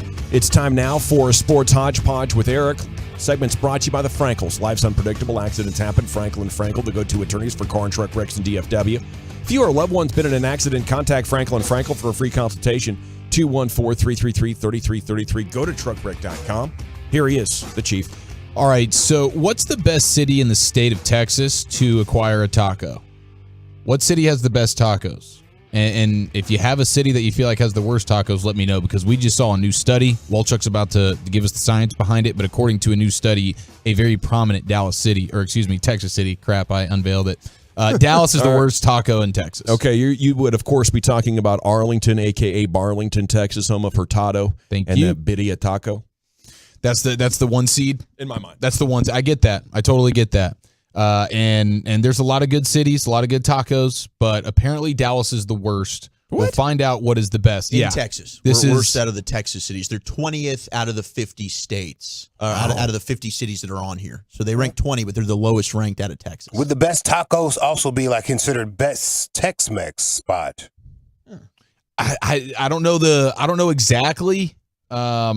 But perhaps maybe it's all of the above. They're using Yelp reviews here. So the study used a weighted scale to determine the best tacos cities in America. I think a river runs through it. Yes. All right. The writer looked at how many taco residents existed per 100,000 residents and per square mile, the average Yelp ratings of these restaurants, the percentage of total restaurants in the area that are taquerias, and the regional cost of ingredients, as well as something called Taco Passion, which I don't know how the hell you go ahead and measure. Well, I tell you what, if we have the 20th or the worst tacos in the state, I can't wait to visit all these other states because they must be unreal. Yeah, you know? well, I feel like our tacos are amazing. Yeah, and it's actually just different cities in the state of Texas. So do we have the one? Who's number one here? Number one. Can I guess? Yeah. I didn't look it up, but I just want to guess. Yeah. I think it'd be Austin or El Paso. Ooh, El Paso. Austin is number one. Austin number one? San Antonio came in at number 4, the second best Texas city. Houston came in at number 10, the third best Texas city. They all have better tacos than Dallas does, if this study is to be believed. And some are questioning this. Dallas apparently has better tacos than Minnesota, shocker, D.C. Those are the two cities that they were ahead of. That's all we can beat. The last 5 were New York, Hartford, Pittsburgh, Boston, and Cleveland. Those were the worst of the 50 cities that were polled here. So let me ask you this. If you opened, say, a food truck and it was tacos, but you did it in Cleveland, do you think you just blow their minds? Or would it just be a colossal flop? Well, if it was me personally, it'd probably be a flop. But if it's somebody who's down here getting it done in one of these taco havens. Yeah. Oh, were you saying could just one of us Joe Schmoes go open up a taco stand in Cleveland and just crush? Open a Torchy's? Honestly, yeah, I think we could. How about that, Walchuk? I think we could. Wonder if, like, I've never had barbecue in New York City, but I wonder if we went to New York City, would we kind of laugh? Because I remember when I was in Green Bay, there was a place called Los Banditos, which was the Mexican food place there. Oh, yeah. And it was packed every single night. Every night. I think it's big in the Midwest. Was it good? Okay, yeah. Well, no. I could have gone to like I could have gone to Tom Thumb and got like an El Chico frozen dinner and it would have been just as good. Hey, those are some good tamales though. And these people, but that's what I'm saying. These people were like going nuts, but it was below average Mexican food, but it was packed every night. These people, they were fooling them. There's a place called Texas Barbecue in Times Square, New York. It's always there. Yeah. And Times Square has some rent. You know what I'm saying? Yeah. You got to keep that open somehow. Yeah. So I was surprised that New York is so low. Are you fooling I'm people? sure if it's called Texas Barbecue in Times Square, New York. Is it better than Dickey's, you think? That's kind of like the line. If you're better than that, to me, like, Dickey's is the kind of barbecue you would find on a tour around the country. It's mass produced. Occasionally you'll find a Dickey's that is amazing. Yeah. Like the pit master there is like a world champion to be or something like that. Yeah. But that's kind of the line. And I think some of these spots, like you go to New York City, they're going to have a Texan that is relocated or a Texan that had a business idea along with a New York dude with some fancy real estate, and they're killing it up there. Don't put it past them. It's like our guy from Corsicana that we met out in California. Yeah. And the barbecue guy out there, that came by and dropped us the food. Yeah. But so to me, that's where It'd have to be somebody from here. But I wondered if you could have a taco truck in Cleveland or Boston that would just blow their mind. You're, of course, talking about Kevin Bledsoe. Yeah, Bledsoe's barbecue, pretty amazing. Yeah, it was outstanding. Now, It really we are was. number 4 in the country for burrito tacos and number 4 for breakfast tacos. When you say we, you're talking about Dallas? I'm talking Dallas, yeah. Okay, beautiful. All right. Well, thank you for that, Walchuk. I was a little bit concerned. Trying to get optimistic here because I think this is BS. I was thinking maybe the science behind it was just pulling one person, and that person was Dalton Schultz. I'm studying this burrito taco thing. I'm gonna make some. Gonna get it down to a science. I'm gonna get it down and bring it. some and let you guys test. I look forward to that. Yeah. We just got this headline as well in the last half hour or so. A tiger found in Dallas during investigation into rooster and dog fighting operation. And this was right here in Oak Cliff. A tiger has been found, full size, full fledged. They go over there to break up the cockfighting and the dog fighting, and then lo and behold, there is a full size tiger just chilling in the back, caged up. Yeah, just one. No tiger fighting going on? No tiger fighting, but I was kind of thinking, was that the progression? Like they secured one, and now they're sort of on the hunt for another one, and then they take the cockfighting and the dog fighting to a whole other level. That'd be nuts. It would, dude. I mean, my dear God. Poor air conditioning for the poor tiger and stuff like that in the backyard. Yeah, I mean, the photo looks, it's like cardboard and then like some, chicken wire of sorts. There's caging this thing in. There's more tigers in captivity in America than there are in all of the world in the wild. Like, it's actually a pretty prevalent thing. Tigers living in apartments. Yeah. That's crazy. I mean, I can't imagine ever trusting it fully, especially knowing what happened with those guys in Las Vegas. You know, they worked with those lions for years. Guy cut them open on stage. Yeah, it's just, it is wild. I mean, they even note that last August, Dallas police found a tiger caged inside of a Oak Cliff house as well. So this is now 2 for 2 in the month of August, back-to-back years locally. I think you can get a cub like cheaper than you can get like a Labradoodle or something. You know, one of these exotic dogs that cost you $3,500. Probably get a tiger cub cheaper. Yeah, because they're not, unless you can find like a hypoallergenic tiger, then you can probably sell it for all the marbles. That's right. It's time now for the G bag of the day. Into the Pimp Cup we go. Here's Lucius.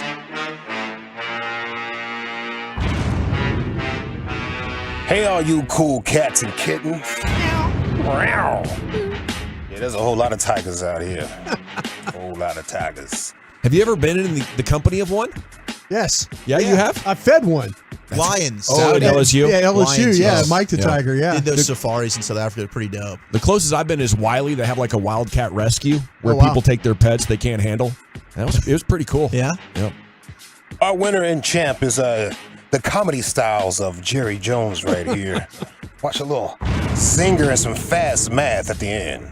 Last year he drives 100 miles an hour and has a wreck. You know, and this, I mean, how do you conjugate all that? How do you balance those things? Well, first of all, I'm saying that he is, which is more often the case than not. This sounds a little hollow, but he does and is maturing, and he is. What was he going, 66? Yeah. Was he going 66 miles an hour? Follow me now. No, this year. So he's 34 miles an hour less than this year than he was last year. 98-66, so that's improvement. Jerry Jones, ladies and gentlemen. Yeah. Jerry Jones. Jerry Jones. Baby steps. Copacabana legend. Oh, it's Friday, baby. Let me see you go. Let me see you come. Now let me see you go back. Friday, baby. We made it. Be safe out here on these roads. Y'all already acting crazy. Yeah. I seen it. Get in here this morning. We had a guest, John Owning from Pro Football Focus. Here we go. He was on the show yesterday.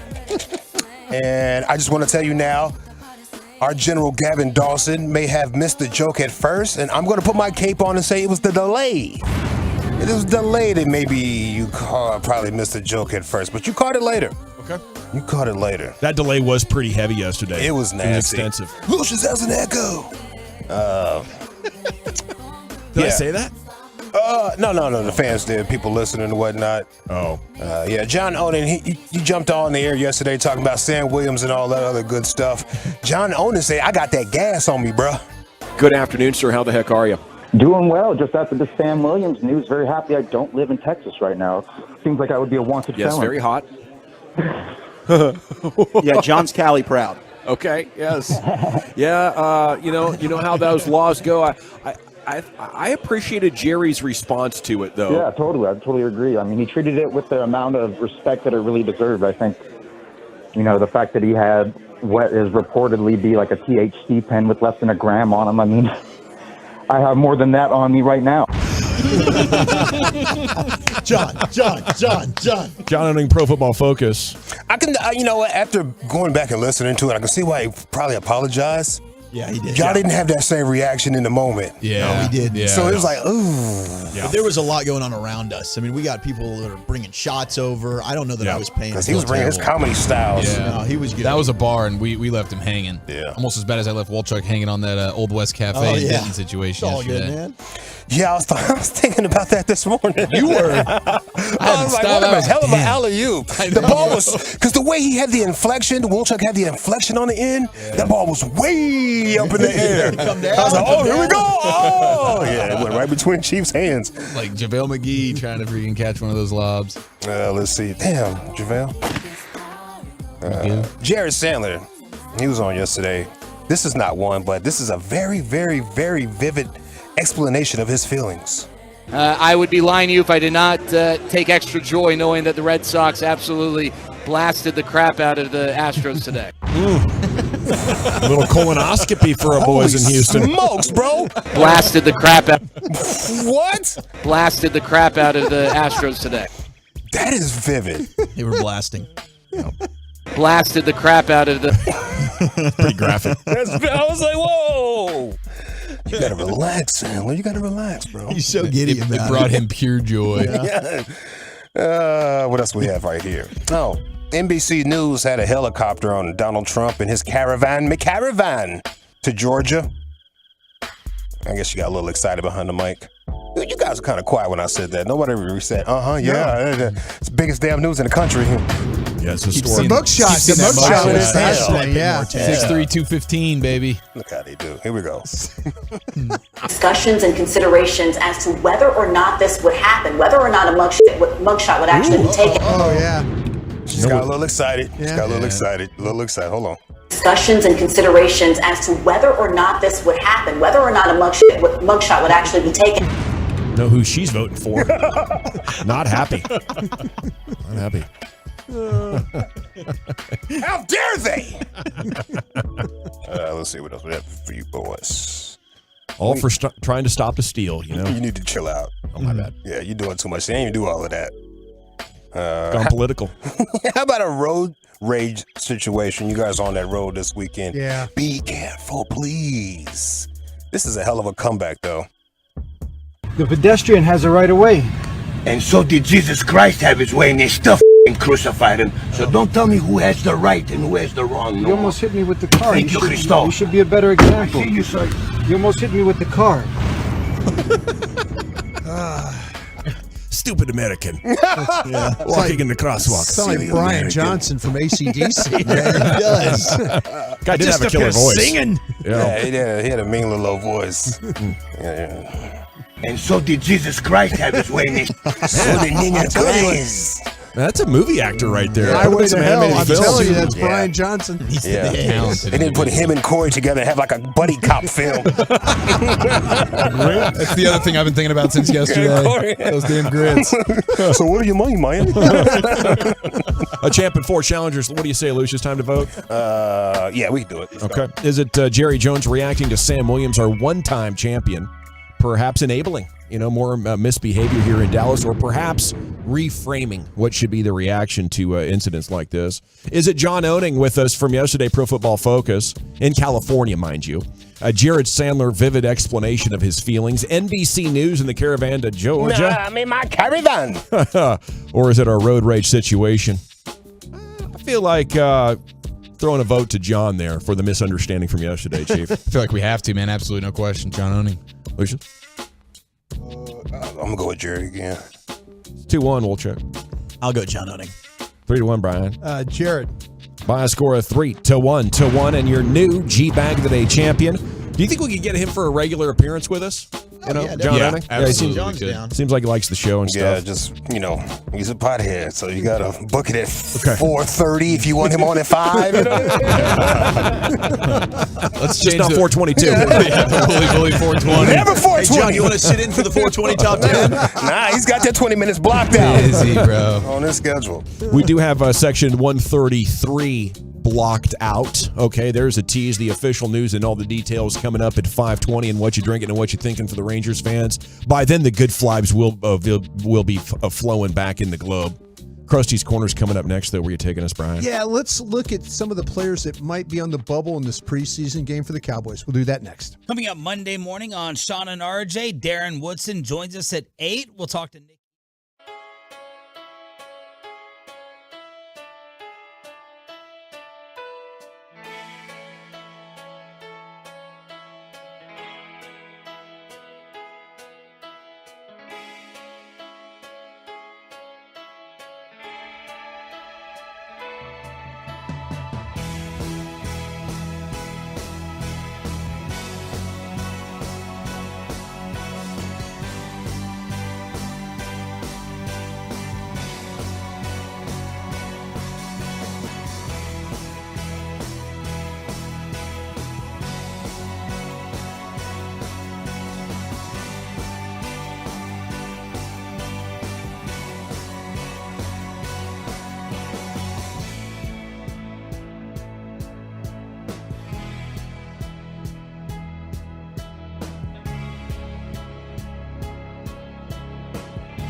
At Classic Chevrolet, they do everything with purpose. That's why they're offering you the best model year-end savings on new Silverados. See them all at ClassicChevrolet.com.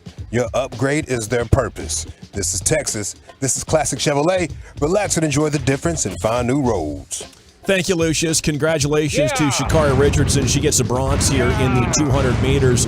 The Jamaican gal set the world championship record at 21.41. She was like a fifth of a second faster than the silver and a half second faster than Sha'Carri. Look at that space. Yeah, dude, she was flying. She's cruising in. Was Sha'Carri favoring her leg or something? Is she 100%? I don't know. I don't mean to make excuses. I mean, she was just on the track with she just got out slow a little bit. I mean, Reggie was telling me she's always coming out slow, but she's got that catch-up speed. Yeah. But you can't come out slow with these girls. No. No, you got to be on fire as soon as you get out of there. Well, good thing she came around that turn quick and closed strong and gets the bronze. Here's Brian with Krusty's Corner. Thank you very much. Yeah, man, I tell you, to watch people run fast is so impressive. You know, I remember one time I was at the indoor championships in Baton Rouge, and Carl Lewis was competing for Houston, and I was standing down by the finish line. Yeah. And like the gun went off, and then literally he was standing right across from me. Jeez. I mean, it was like 55. It was You like blinked? Yeah. I was looking up the track, thinking, and I was like, okay, set.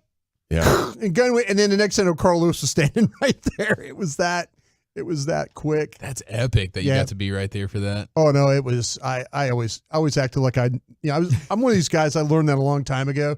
I'm supposed to be here. I'm supposed, I don't have a pass, but I'm supposed to be, Dawson learned that firsthand. We went walking through the Rangers clubhouse during spring training. I'm Real like, entitled, Brian. Gavin, we're supposed to be here. We're supposed to get Don't through. you know who I am? Dude, you sat down on their couch and everything. I did. Next thing you know, I just kept moving. I kept moving through the clubhouse. I didn't sit down and make myself at home.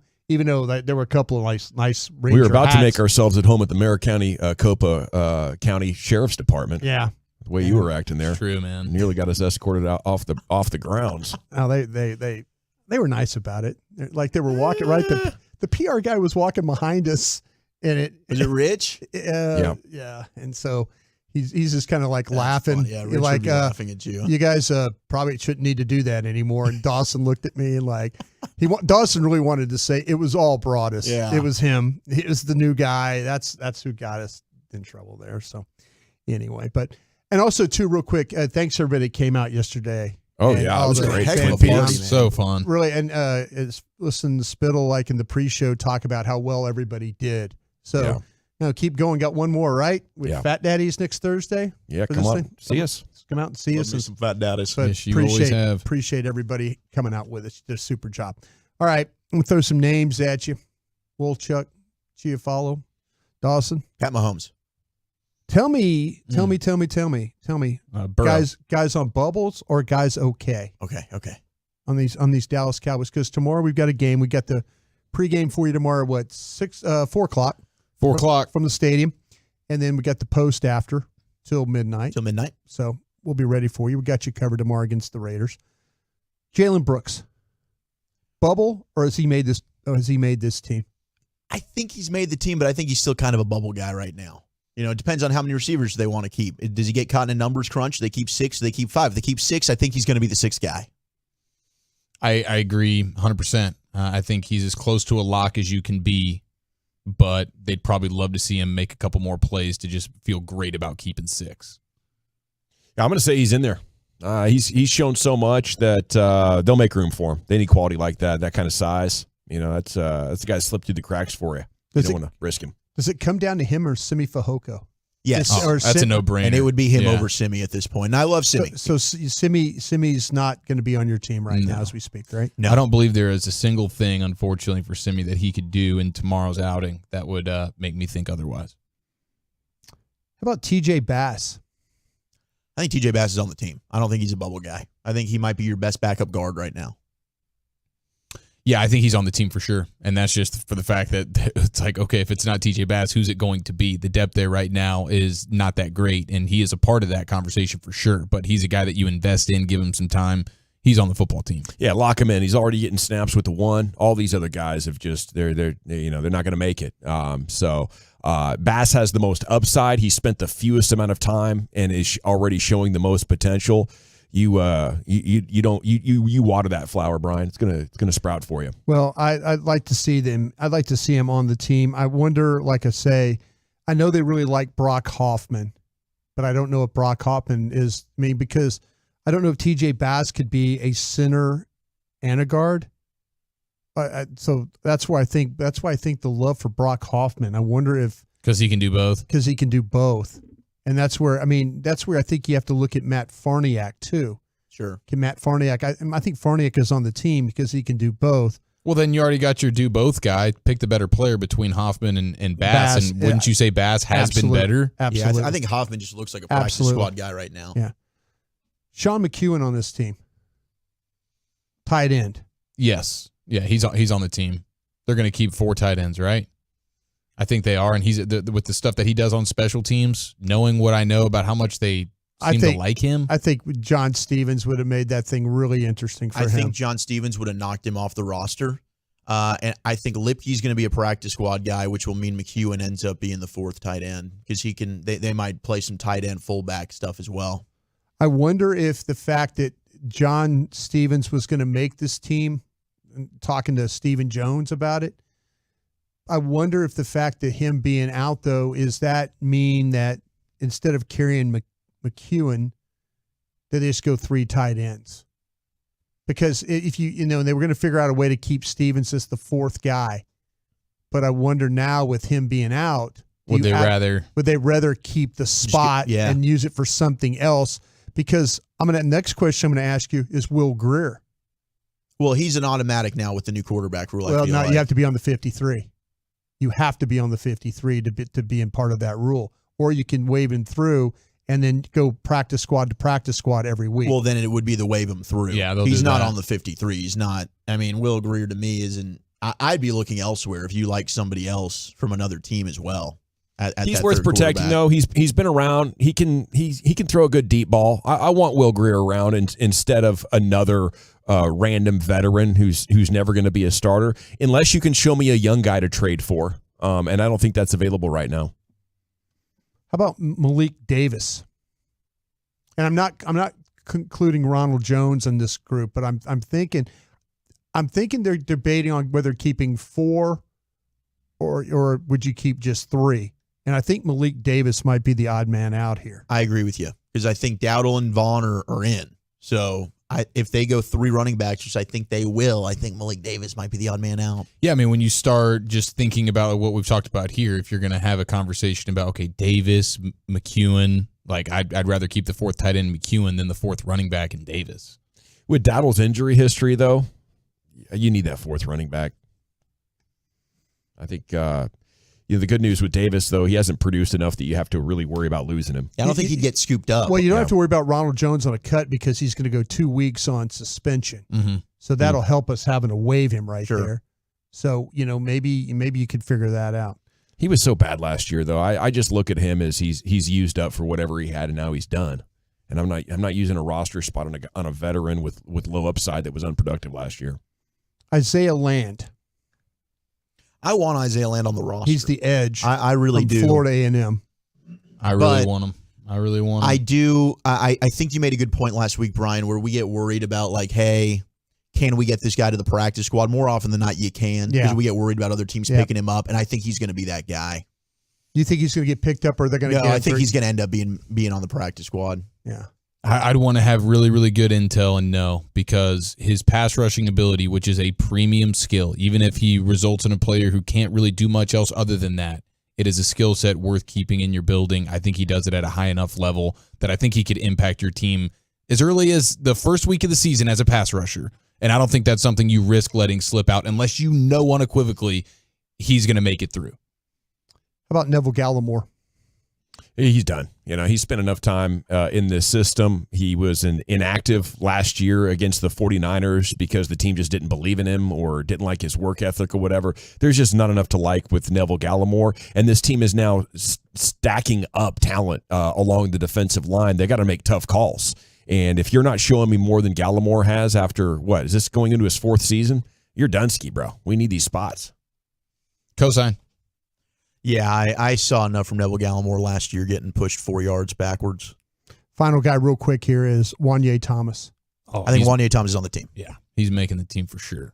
That's a baller right there. Yeah, him and Marquise Bell. Is he slow? Is that why he didn't get picked? He looks slow on TV. He's a little Yeah. bit. That was the speed was. But he's in the right places, right? Yeah, And he's he got is. good hands. Nope. And he's a sure tackler, right? Absolutely. Yeah, a lot to like about He's got a him. good feel for the game, no doubt. Yep. Cuts Alrighty. come down on Tuesday, not Monday. On Tuesday. Thank you, Krusty. All right, thank you. We will have full coverage Monday and Tuesday of everything with these Dallas Cowboys, as always. Okay, and coming up next, it's time for the NFL News of the Day with Zach Wolchuk. What kind of headlines are we working with today, sir? Jeff Fisher versus Bill Cowher. Ryan Clark apologizes. And which fan base drinks the most beer on game day? That's next. Okay, I want to chat Frankels with you, though, because if you find yourself hurt in an accident and it's not your fault, that's when it's time to call the Frankels, 214-333-3333. Go to truckwreck.com.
From our fan studio, secured by DFWsecurity.com, you're rolling with the G-Bag Nation on 105.3 The Fan. Here we go. Hour 2, G-Bag Nation on 105.3 The Fan. Hope you're having a great day. General at your service. There's Broadus, Lucius, Wolchuk, and Chiafalo, and Carter Freeman is coordinating your video. You can watch us at 105thethefan.com, Twitch, and YouTube. You can stream the audio with the Odyssey app or the TuneIn app. The TuneIn app is back. It's pretty handy there for you. Here's Wolchuk with your NFL news of the day, though. We've got a former Cowboy that is not speaking glowingly about the former coaching he received with the Cowboys, and that would be former left guard Connor McGovern, who's now with the Buffalo Bills. And there's an article by Ryan O'Halloran, news sports reporter for Buffalo, and a couple of quotes from McGovern in this article. Yes, it's a complete 180, but it's been the best coaching I've had in my career. It's not, hey, just block your guy. It's get your punch block up a couple inches to the V-neck of the jersey, just those little things. In my 4 years in Dallas, I maybe jump set 4 times. I do that 4 times here in one practice period, McGovern said. Now, instead of sitting back and waiting for the defender, I go after him. And he is loving the new techniques, the new coaching he's receiving in Buffalo. And evidently, I don't know if he didn't like it, but he didn't think too highly of what Joe Philbin and the previous regimes were doing here with the Cowboys, Brian. No, he really didn't. And, sometimes, when you're a player that's not very talented, you have to have a lot of coaching, and maybe that's I will say this. I don't think Joe Philbin was a fan of Connor McGovern at all. No. And it goes back to the draft, and he obviously knew that he wasn't a fan of his, and so you're going to be a little bitter, and good for him. And if he's at Buffalo and he feels like better coaching, better technique, but there's maybe a little bit of an axe to grind there. Joe Philbin wanted nothing to do with Connor McGovern. Might want to take a shot at Dallas. Yeah, you think he might be a little bit bitter they didn't want to do a new contract? I could see that. Yeah, but that's okay. I mean, players have that right to do. If he doesn't feel like he's getting coached, he could say that. But the scouts fought with Joe Philbin on this. The scouts felt like that McGovern was a worthwhile player to work with, and he could be a guy that you could plug in there, he'd play, you'd be fine.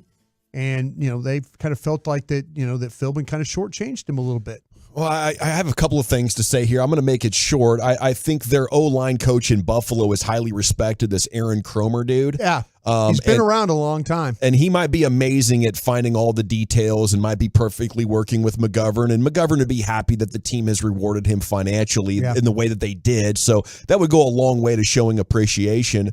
And Joe Philbin did do a nice job with Biotish and Terrence Steele. Yeah. But it's both Connors, McGovern and Williams, as we, are lacking interior lineman depth and hoping that, TJ Bass, undrafted out of Oregon, can be your best depth offensive lineman right now, best on the two deep. Yeah. That's, to me, that's a pretty bad reflection. And if McGovern has a great year in Buffalo, I'm starting to get worried about, how this team identifies offensive line talent and then develops it once it's here, or is even able to see that it's good. Yeah. Connor Williams has had some great games for the Miami Dolphins. Yeah, Connor Williams, they got to that too late about him being a center. Yeah. That they got there too late on that. Once they determined that he wasn't going to be a strong enough guy playing left guard, they should have immediately pivoted to him. All right, let's try him at center. I remember being with David Hellman at the University of Texas and watching the New Orleans Saints work out Connor Williams at all 3 positions, even pre-draft. So teams had an idea that if it didn't work, he was a college tackle. Yeah, if it didn't work out at guard or tackle, that maybe you can move him inside. And I think the Cowboys were a little late on that. Well, obviously they're late because, he tried to practice a couple times and had some preseason games, had some high snaps and some stuff like that. But you got to work with a guy and get him right on those. Mm-hmm. But as we all know, I'm a offensive lineman technician by trade. I've established with this Brian with you over the years. Yeah. And I think what we're looking at here, all jokes aside, though, is that these are just different techniques that Cromer teaches. With this jump set. It's just a different style of offensive lining. It's not like he has the answers and the Cowboys are like, duh, like they are on offense a lot of times. Well, the one thing that he has to worry about, McGovern, is in jump set, if he misses, he's done because he's not athletic enough to reset. You get away with that. If you miss on your jump, then usually you could be in trouble. But the guys that are really good foot athletes can get themselves back in position. Definitely. But he's got to be able to hit. Yeah. He's got to be able to, if he jumps the guy and you got to get the punch. You get the punch, he's golden. No doubt. And it seems like Solari is adjusting to where the Cowboys line is going to be aggressive. They're going to be the ones that are going and attacking a defensive lineman instead of waiting. That's one of the changes they've made when Tyron Smith talked to us. We'll see how some of those tweaks end up looking when we get the season started here very, very soon. Some headline news before we get to a little audio buffet. The Browns are trading quarterback Josh Dobbs to the Cardinals. 2022 7th-round pick and Dobbs are going to Arizona. In return, they are getting a 5th-round pick in 2024, are the Browns. So, hey, this is great for our guy Robinson from UCLA. He's going to be the backup there. They also were going to cut Kellen Mond. They decided to bring him back. We're not going to cut him just yet. We need him for the preseason now that we made the Josh Dobbs trade. But Kellen Mond, former 3rd-round pick out of A&M, and no disrespect to Aggie Nation out there, all the Aggies listening, but I thought Kellen Mond was horrible. I was shocked that he was drafted even in the 3rd round, kind of like Sean Clifford getting picked in the 4th round this year by Green Bay. I was like, what the hell's going on here? Yeah, it was the Vikings that took that the initial 3rd round swing on Mond, right? And Mike Zimmer never liked him. I don't know who made the pick there. That was just so weird. It's a nightmare for all these guys. McGovern, your position coach doesn't like you. It would suck to be a player. Tough. You go somewhere, and then the people that like are there, Vince Young going to the Titans. your day-to-day coaches don't even want you there. What a miserable way to start your career. Joe Philbin was not the biggest fan of Tyler Smith. Yeah, that's something that once again the scouts had to convince him that was that's where the direction they needed to go. The wide receiver injury news: Jerry Jeudy's going to miss several weeks with that hamstring issue. JSN, Jackson Smith and Jigbo Rockwell zone with the Seahawks has had surgery on the broken wrist. He's expected to miss 3 to 4 weeks before he can come back. And then scary Terry McLaurin. I told you about the toe injury he suffered on Monday night. He's in danger of missing week 1. Yeah, that turf toe, man, that could be lingering. Dude, I was going to say that might be an all-season kind of deal that we talk about with McLaurin. That he could be limping around all year. Could be tough. That could be a tough deal. Prince Amukamara, you guys remember him? Nebraska. Yes. Former first-round pick of the Giants. Played a lot of places. He signed it. Yeah, he did. And then he went back to the Giants yesterday, signed a 1-day contract to retire as a Giant. There you go. So He's not even a congratulations legend. to Prince. No, not at all. I thought that story was pretty hilarious. They'll let anybody do it, man. Nuts. And then congratulations to T. Sizzle. Terrell Suggs is going to be inducted into the Ravens Ring of Honor on October 22nd. The team's social media put out a nice little hype video acknowledging Ravens T. Sizzle, their 2011 Defensive Player of the Year, 2003 Defensive Rookie of the Year, had 139 career sacks. They're going to be playing the Lions on October 22nd. Could be a fun game there. Ravens-Lions. If the Lions play up to expectations, Ravens could be a sleeper this year. People aren't loving them. I know, dude. I kind of like the Ravens. I'm excited to see what this new Raven offense looks like, where they're spreading it out. They're not just running and doing it all from a condensed spot. They got some athletes. Zay Flowers, I'm excited about him. Mm-hmm. I think they're still going to be able to run the ball well. Lamar. It really just comes down to, can he stay healthy? Right, And absolutely. is the defense going to be worth a dang? Yeah. But I think that offense is going to be fun. I think that's my team if the Cowboys don't go the way we want them to. Weird things happen, or maybe they make the playoffs but are out early. Dan Campbell, Lions? Oh, pulling for the Lions? No. I mean, you can join Broadus'. No. You have to get on his bet payoff, though. Yeah, you do. I can't Nope. join you. You just picked that they're good. I'm talking about rooting for them, Brian. You can't tell me who to root for. I said, Don't tell me how to fan, damn it. No. I said playoff win. Yeah. I you said did. division win, playoff win. You did. If you're willing to come that route, then by all means, And hop on. join. Yeah, man. Put your nuts on the line like Broadus did, payoff style. I'm just going to root for them. I don't know how good their defense is. Yeah, we'll see. Yeah, it's fair. Jack Campbell's looked pretty good, though, in preseason Yeah. and flying around making a bunch of tackles. And I would be all in on Jahmyr Gibbs if you're a fantasy player out there. He might end up being their number 2 wide receiver. Yeah, because after Amon-Ra St. Brown, fantasy. We're talking about fantasy over here, okay? Running backs do matter in fantasy, Broadus, believe it or not. I think I'm going to get Brian some Detroit gear over here. He's taking ownership. I'm all about. We're gonna get Brian a You Gibbs can't draft jersey. Detroit Lions players on your fantasy You team. did You can't love- even you root love for them Gibbs. internally. Gibbs If your should. body decides that internally it wants to pull for the Lions on a football Sunday, tell your body to go F itself. Because Captain, I called it first. Captain Numbers over there. I'll tell you what, the running game is really important, and that Gibbs. Yeah, Fantasy yeah. football. Fantasy football, it Damn actually well matters. it is. Didn't they take a running back and a linebacker with their first 2 picks? They did. did. And He's watch such them a studs. caveman. They did. I mean, hey, they're going against the grain. But if those players hit, maybe we'll rethink this a little bit. I don't know. That's my guy. So our guys there, Dan Campbell. So embarrassing. The manimal. I know. I doubted him. I thought he would 2 get months fired his ago- rookie year. 2 months ago, I was just all over this team, and now you guys want to jump No, in. I'm not jumping on your line. That is all for you, my I'm friend. all in I on want the nothing Bears. to do with your Lions Don't be playoff drafting my win running stuff. back then either. Don't I be can't draft them. No. All right. My well, Bears are going to maul the Lions this year. Let's go, Justin Fields. That's true. I run all over I have you. a feeling that Dallas is going to have to go to Detroit in that first playoff game. Ooh, history repeating itself. Well, and you're going to have a payoff on the line for That's a- Detroit to be winning that game. That's so. a 4 and a 5 right there. We just had a I've done- Madden simulation come out from CBS Sports. Oh, give me the good news. Cowboys were the #1 seed. Whoa. Super Bowl. Dak got MVP. Micah Parsons got Defensive Player of the Year. And in true Cowboys form, they got upset in the divisional round by the Packers. Dang it, This is dude. okay. I thought What? so. It might be real. Is this from Does Rodgers DallasCowboys.com? wait, in the simulation? Does Rodgers get traded back to Green No. Bay? The rest of the simulation is utter BS because they had the Bucs in the Super Bowl led by Baker Mayfield losing to the Chiefs. Oh, now the dear Chiefs God. winning the Super Bowl Madden makes doing. sense, but I don't know what the hell happened in the NFC. Get your simulations together. Get your S together. What's going on, Madden? Come on. All right, Ryan Clark, we talked about him 2 days ago. He was fat shaming Tua, and he issued an apology yesterday. And by the way, just for the record, when he did that, he called him out for not obeying his alleged nutritionist, did. and he said that he looked like a dancer at an adult club in Atlanta might look. Right, and we played the Tua audio of him clapping back about his Samoan heritage. And, hey, if you guys want to meet up, we can fight. Here's Ryan Clark apologizing for this. Yesterday, Tua Tagovailoa had to answer questions about something I said on Monday, something that I truly just felt like was a joke to me. That I've realized as the week has gone on, if this man has to answer questions about it, if so many Miami Dolphins fans are offended by it, then people ain't taking it as a joke. So let me be very clear. If I've offended you, Tua, if I've hurt you, if I've disrespected you, if anybody that You have. supports and loves you feels some sort of way because of what I said, I truly apologize. I had 2 priorities when I started this job. Number 1, respect the players and the executives and the coaches that make this game run.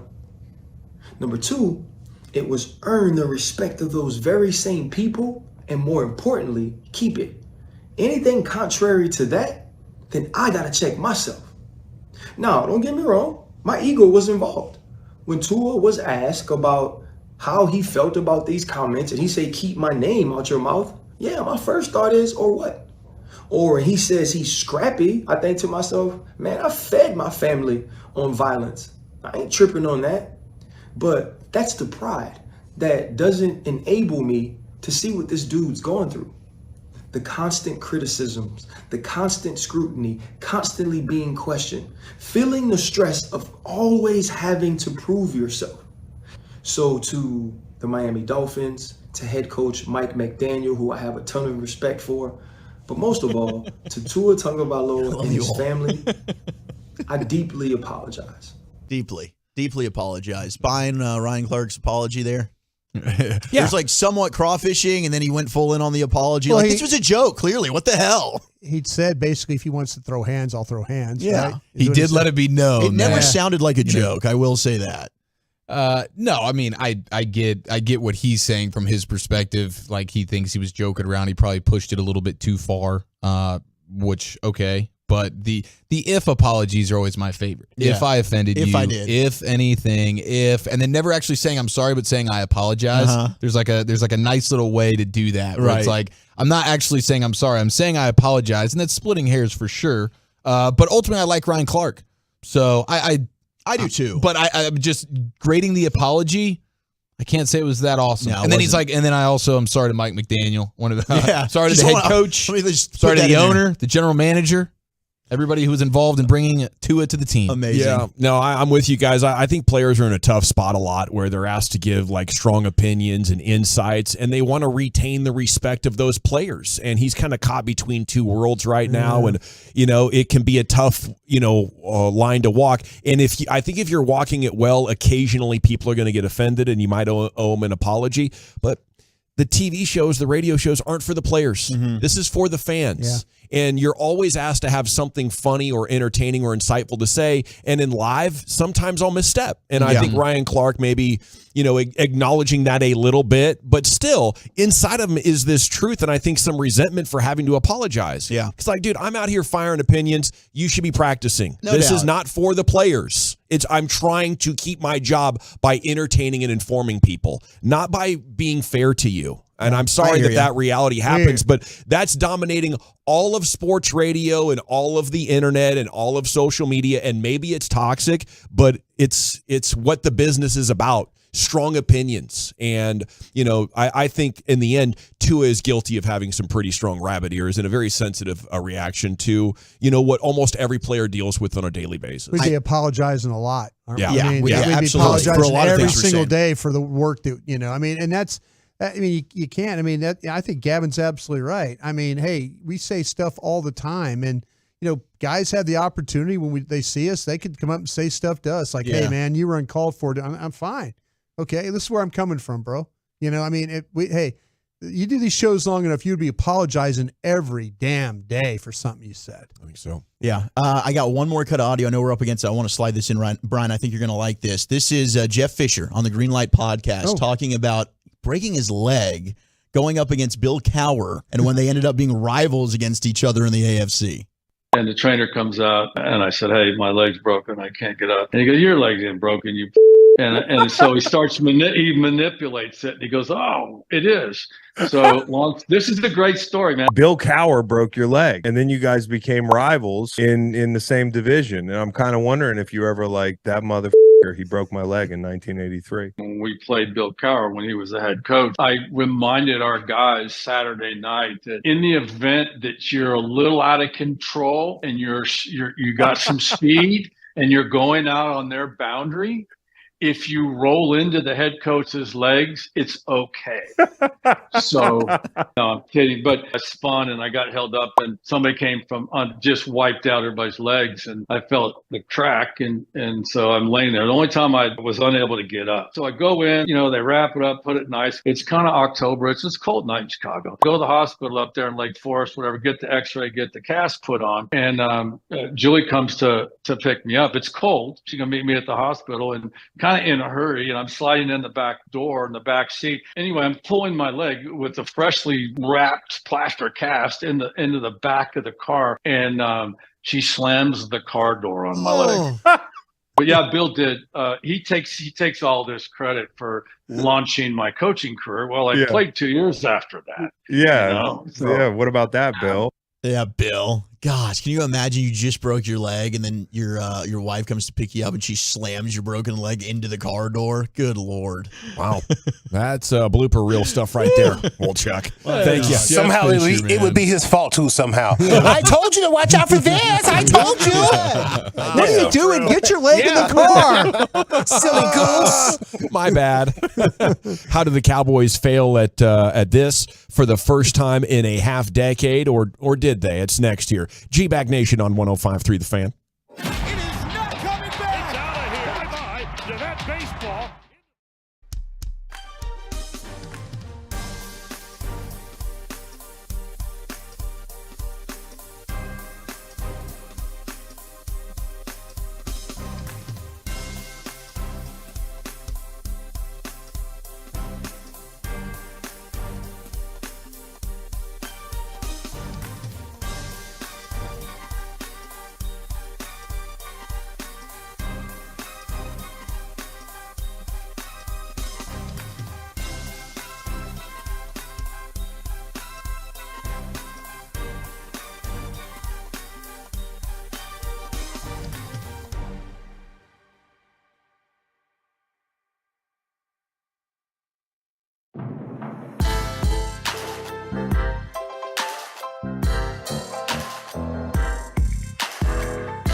Roofing.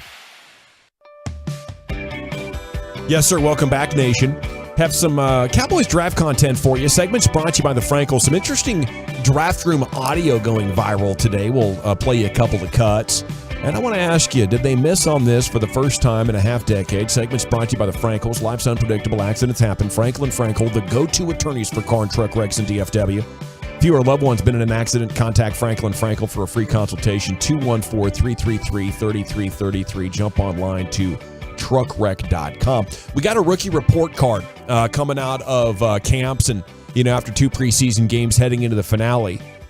The Cowboys have been on a monster roll ever since they took CeeDee Lamb in the 2020 draft. I remember Brian talking about that the day after the draft. He had just joined our show officially a few months earlier, covered the draft, did a heck of a job.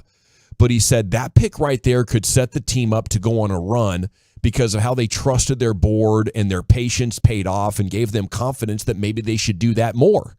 And man, last year with their first 4 picks, Tyler Smith, Sam Williams, Jalen Tolbert, Jake Ferguson, they still got Deron Bland and Damone Clark last year. 6 freaking players last year.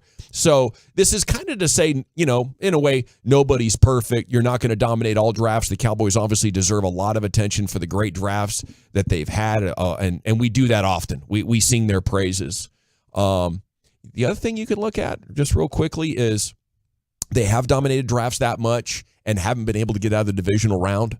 So if your hope is to have the best draft in the NFL, and that's going to be the fuel to push you over the top because you're not going to use money to do it, you're going to manage the cap conservatively, I would say good luck having a better run than you've had the last 3 years. Okay, and I'll leave that at there. But what do you guys make of this draft class so far? Has it ended? It was Todd Archer contributing to ESPN, and he gives us some really interesting nuggets and quotes and factoids on these rookies.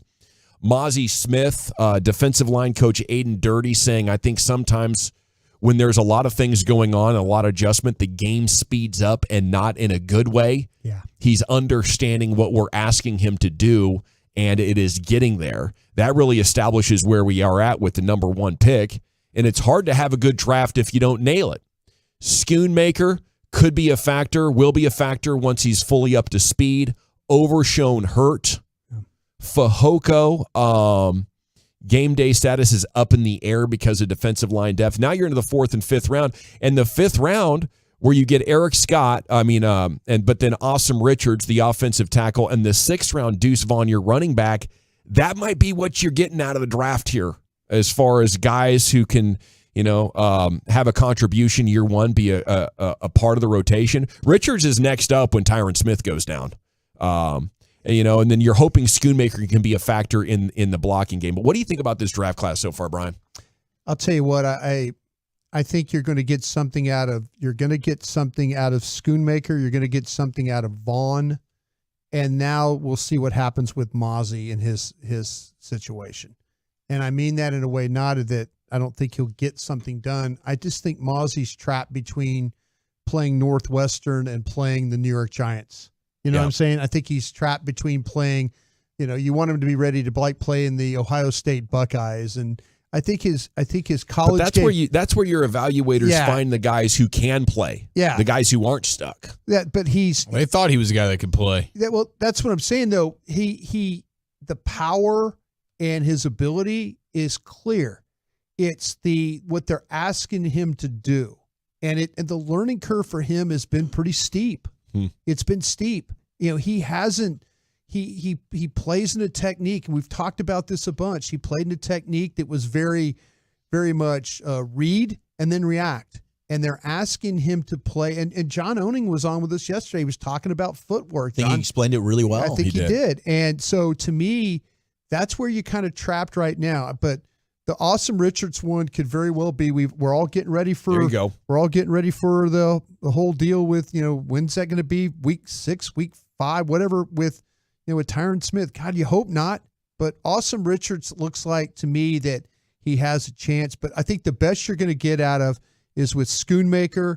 I think you're going to get the best out of Vaughn right now. And I'm going to have to think that right now is kind of where it's going to be unless Awesome Richards has to play. Well, maybe Deuce Vaughn has a huge year. If all of a sudden Pollard was unavailable for one reason or another for an extended period of time, do you think Deuce Vaughn could carry the load throughout an entire season, Wolchuk? Could he be that guy? I think he can be. I mean, you saw him do it in college. I think, people just assume because he's small he can't. And I think those people would be wrong. I do wonder, they love Rico Dowdle. And I wonder if Deuce Vaughn is succeeding in a certain role, if they would just say, like, Rico, you're going to start and we're going to keep Deuce in this role. Yeah. But otherwise, I think Deuce Vaughn's very capable. That's interesting to me. I know Rico has potential, but if Deuce Vaughn is all that, Rico Dowdle's not standing in his way, is he? I mean, what's going on there? If Deuce Vaughn is going to be a rookie star, it's Deuce is pushing Rico right out of the way. The thing that gives me hope about Deuce Vaughn is the fact that it's not Kellen Moore's idea of, these coaches will figure something out. They've already have for Deuce Vaughn. And so to me, if something happens to Pollard, the one thing that we know about Deuce Vaughn is he got better every year. We said it yesterday. His yards, he got better every year that he was at Kansas. So to me, you give him the opportunity. He's shown that he could be very successful. Well, hopefully he doesn't get the opportunity yet, but I would be very intrigued to see what that would look like with 15 to 20 touches per game going to him. Okay, let's take a trip into the Cowboys draft room.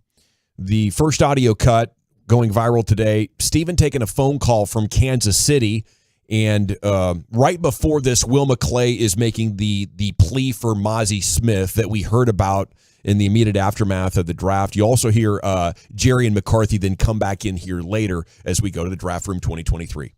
Question is, do you want to go back 5 spots for their third?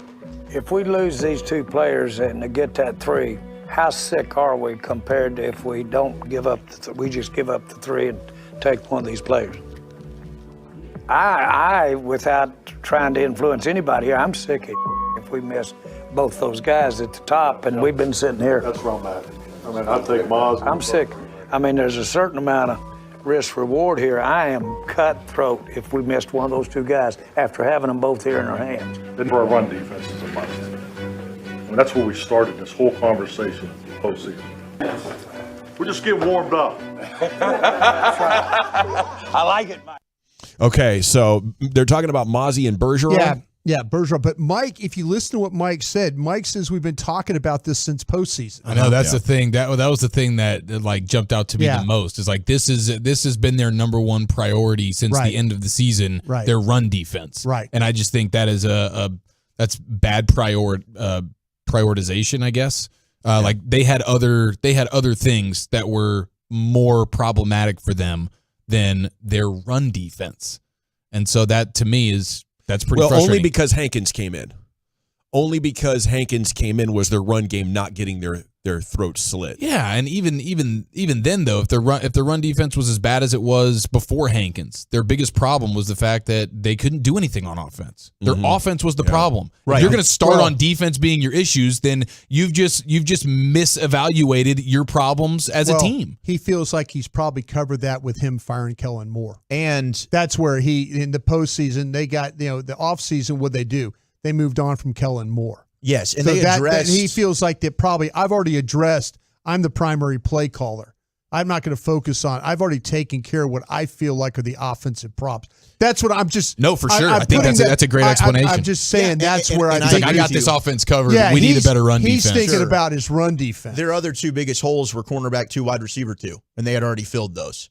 So, I mean, it doesn't mean that was their number one priority, but all last season we talked about what was the Cowboys' biggest weakness on defense. They couldn't stop the run. Yeah, but what was their biggest weakness in general? It was in their playoff offense. game, it was the offense. Yeah, that they couldn't run the ball against the physical front seven. And so they had an offensive lineman that they could have taken right there to help that offense. Absolutely. And I loved Bergeron, and I probably would have fought for him in that situation. Was Bergeron available if they would have traded back and picked up that 3? Yeah, Bergeron got picked at pick 38 by the Atlanta Falcons. He would have been there if you traded down 5 spots. I talked to somebody in the organization about this before we came in, and I asked him, I said, what was that whole thing? And he goes, exactly where it was in the draft room, what Jerry said. They would have been sick. They would have been sick if they'd have lost. If they dropped 5 and, Buffalo traded ahead of them, and Buffalo took the tight end from Utah.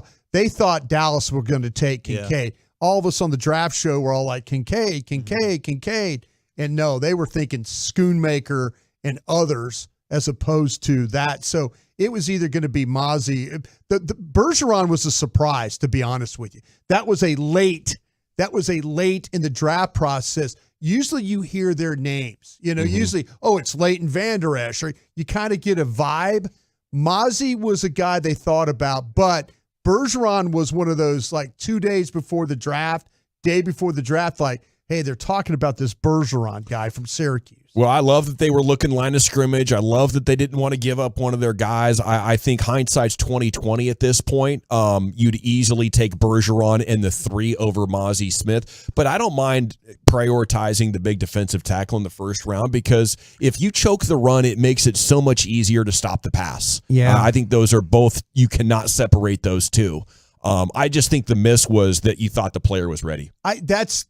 That's the thing you're dealing with right now. You felt like that, okay, it may be a little different if you'd have taken a player that was from some tiny school or something like that, and you're just kind of taking, like, massive size. He's strong, but he hadn't played much football. Well, the learning curve has been pretty steep for this guy. It has, but they're okay because of Jonathan Hankins, right? Like, they don't have to have Mozzie be that dude that's being super productive in the beginning of the season. But they're planning for it. Will McClay said, I want Mozzie Smith because he helps us today and in the future. Yeah. Will McClay and this team was not expecting Mozzie Smith to be what he is at this moment. And it's not to say that he'll stay at this level of play, but they were expecting him to be a legit contributor for them in year one. And he still could be. And he still could be, for sure. Yeah, for years we've given this organization grief for never addressing the one technique. Yeah, it's still going to, and it feeds into, if you're able to stop the run, it feeds into the strength of their defense, which is pass rush. Yes, sir. Great stuff, boys. I appreciate the conversation. Biggest L, biggest dubs coming up next. Chief, what are we looking at? Yes, sir. It'll feature Luca, Holly Berry, and high school bullies. Biggest L, biggest dub. 877-881-1053. Where have you taken some L's this week? And more importantly, where have you gotten those personal victories next in the nation? We have your latest Dallas Stars offseason news on Spits.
Jump back to listen to your favorite shows on demand. Simply download the free Odyssey app and follow 105.3 The Fan to listen to us no matter where you are. That's AUDACY. Your Rangers baseball, your Odyssey. This Rangers lineup on The Fan is unhittable.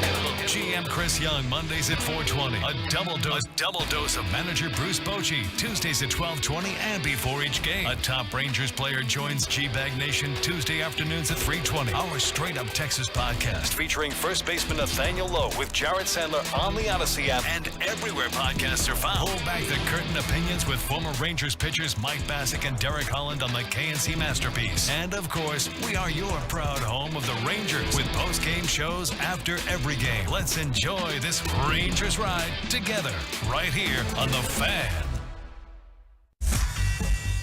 At Classic Chevrolet, they do everything with purpose. That's why they're offering you the best model year-end savings on new Silverados.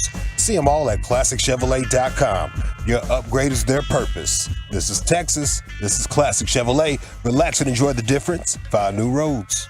Well, thank you, Lucius. It's a football Friday. Cowboys preseason wrapping up this weekend. It's a what you drinking, what you thinking Friday as well, and that's coming up at 5:20. If you are cracking them already, set yourself a reminder on your smartphone. 0 week for high school football? Yeah.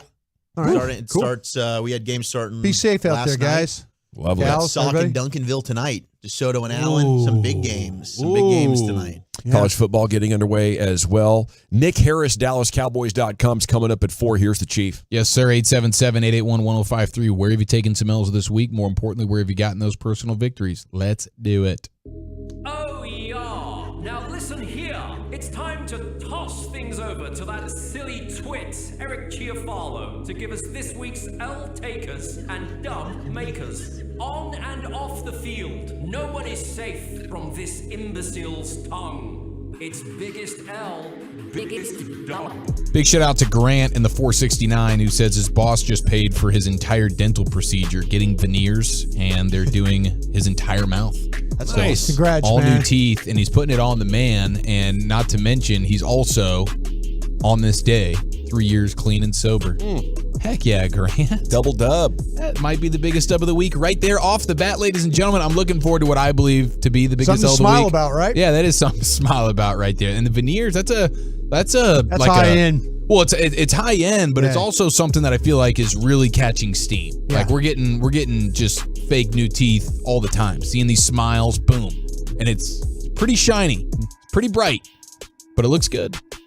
My biggest L is the $700 electricity bill. Oh my gosh, for a 2,900 square foot home. We're doing a full investigation into how this happened, but what we're finding is there are a lot of people out there who have doubled their electricity bill during this heat snap.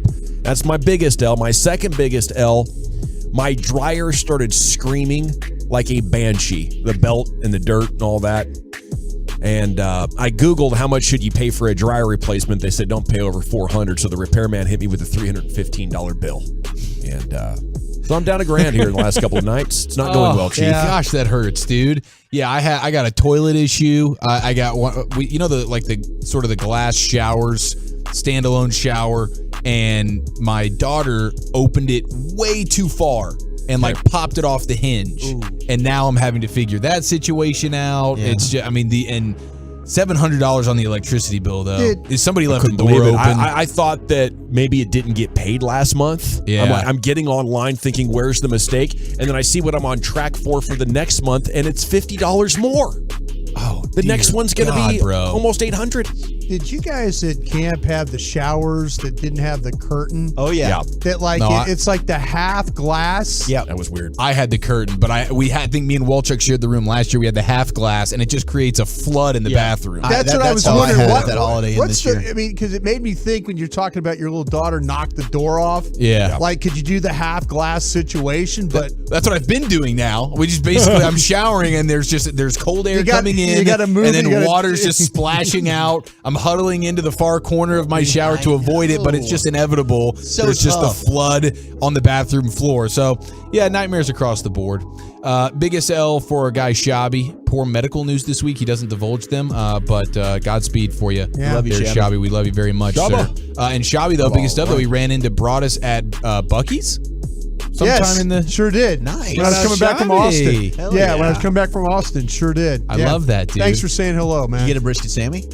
No, I actually bought. My mom loves their coffee, the K-cups. So I stopped and got her 2 boxes. no Texas cheese steak? Gotta get the Texas cheese. I didn't steak, get man. any. I Texas didn't get any Philly. food. I didn't get any food. Both so good. That's a swing and miss there. That's a. We'll give that an L for Broadus then. Mom got the coffee. No, mom. No, it's a dub for Mom got the mom. coffee. It's a dub for mom. okay. But you could have. That's why I stopped. Yeah. No, you're a sweet man. But real quick, have you ever been at a Buc-ee's that wasn't just busy? No.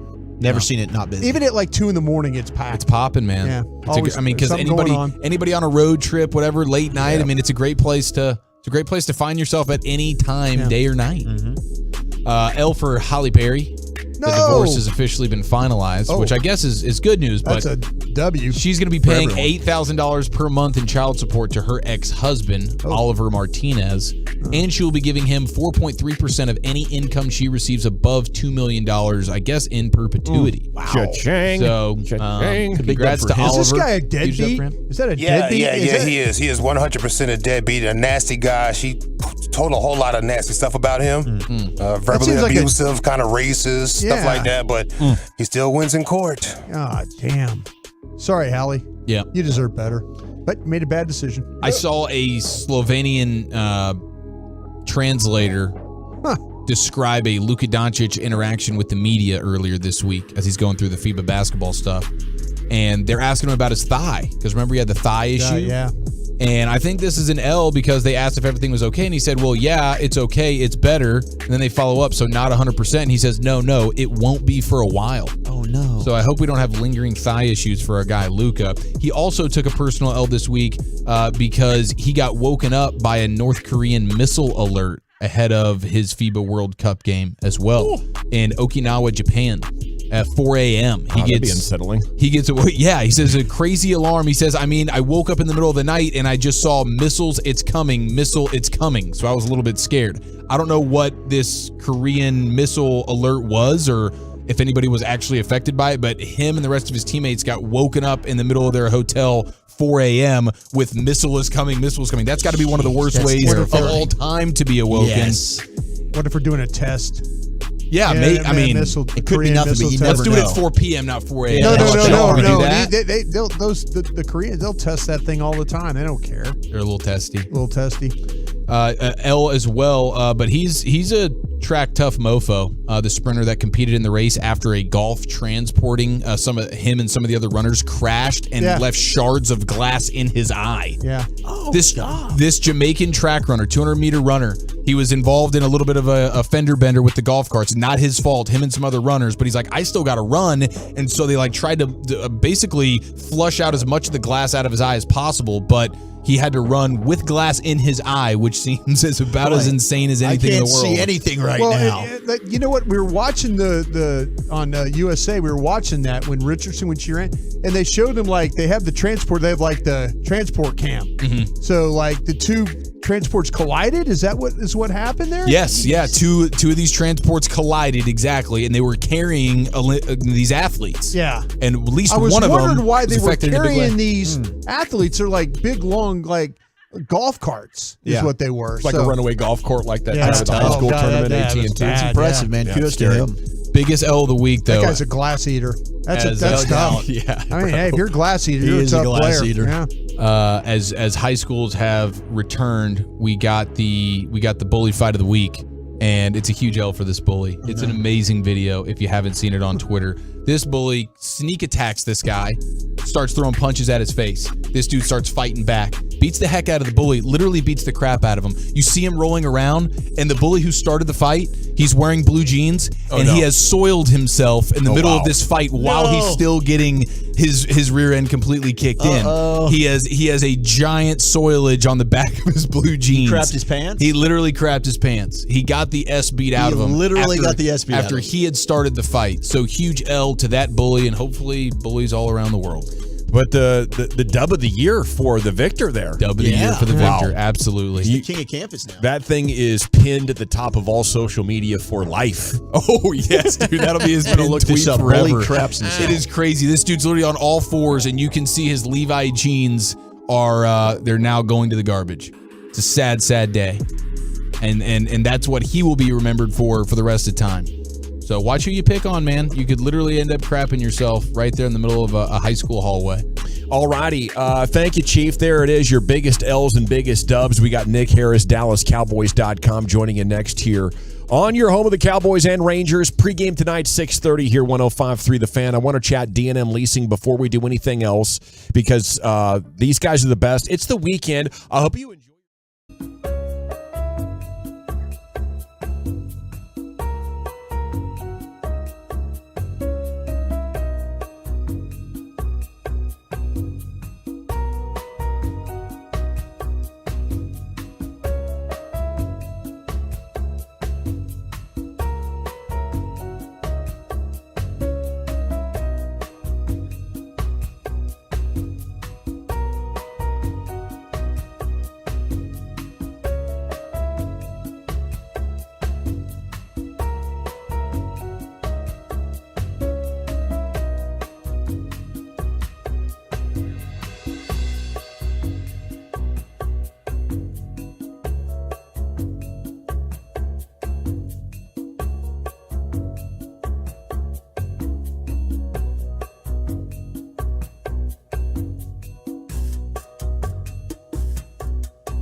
Fan studio, secured by DFWsecurity.com. You're rolling with the G-Bag Nation on 105.3 The Fan. Here we go. It's hour number 3 of the G-Bag Nation on 105.3 The Fan. Wooly Bully's Top 10 coming up in 20 minutes. We have Section 133 news coming up for you at 5:20 and what you're drinking and what you're thinking.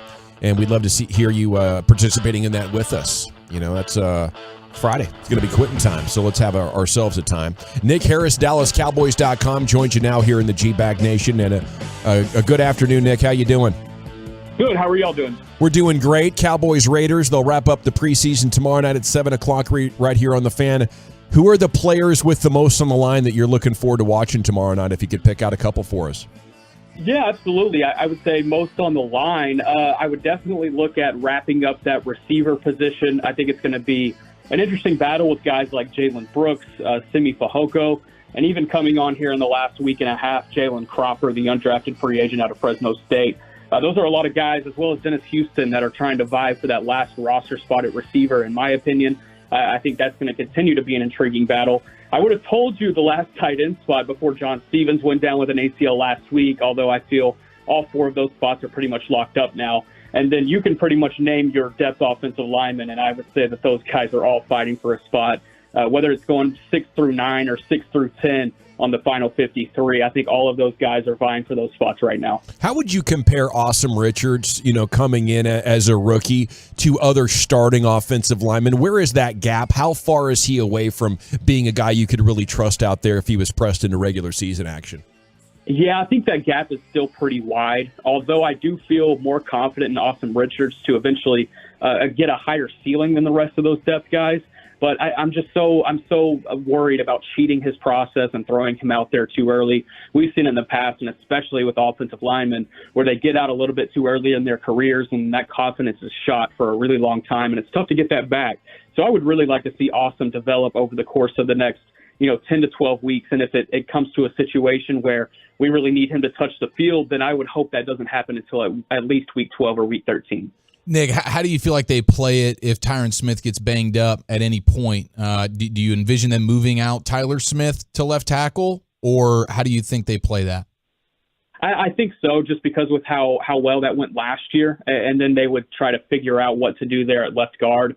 They have a couple of different options that they'd be able to slot in at left guard, and none of them too reliable, in my opinion, at this very point. But you got guys like Brock Hoffman. I feel like he really struggled last week after doing pretty well in week 1 at center.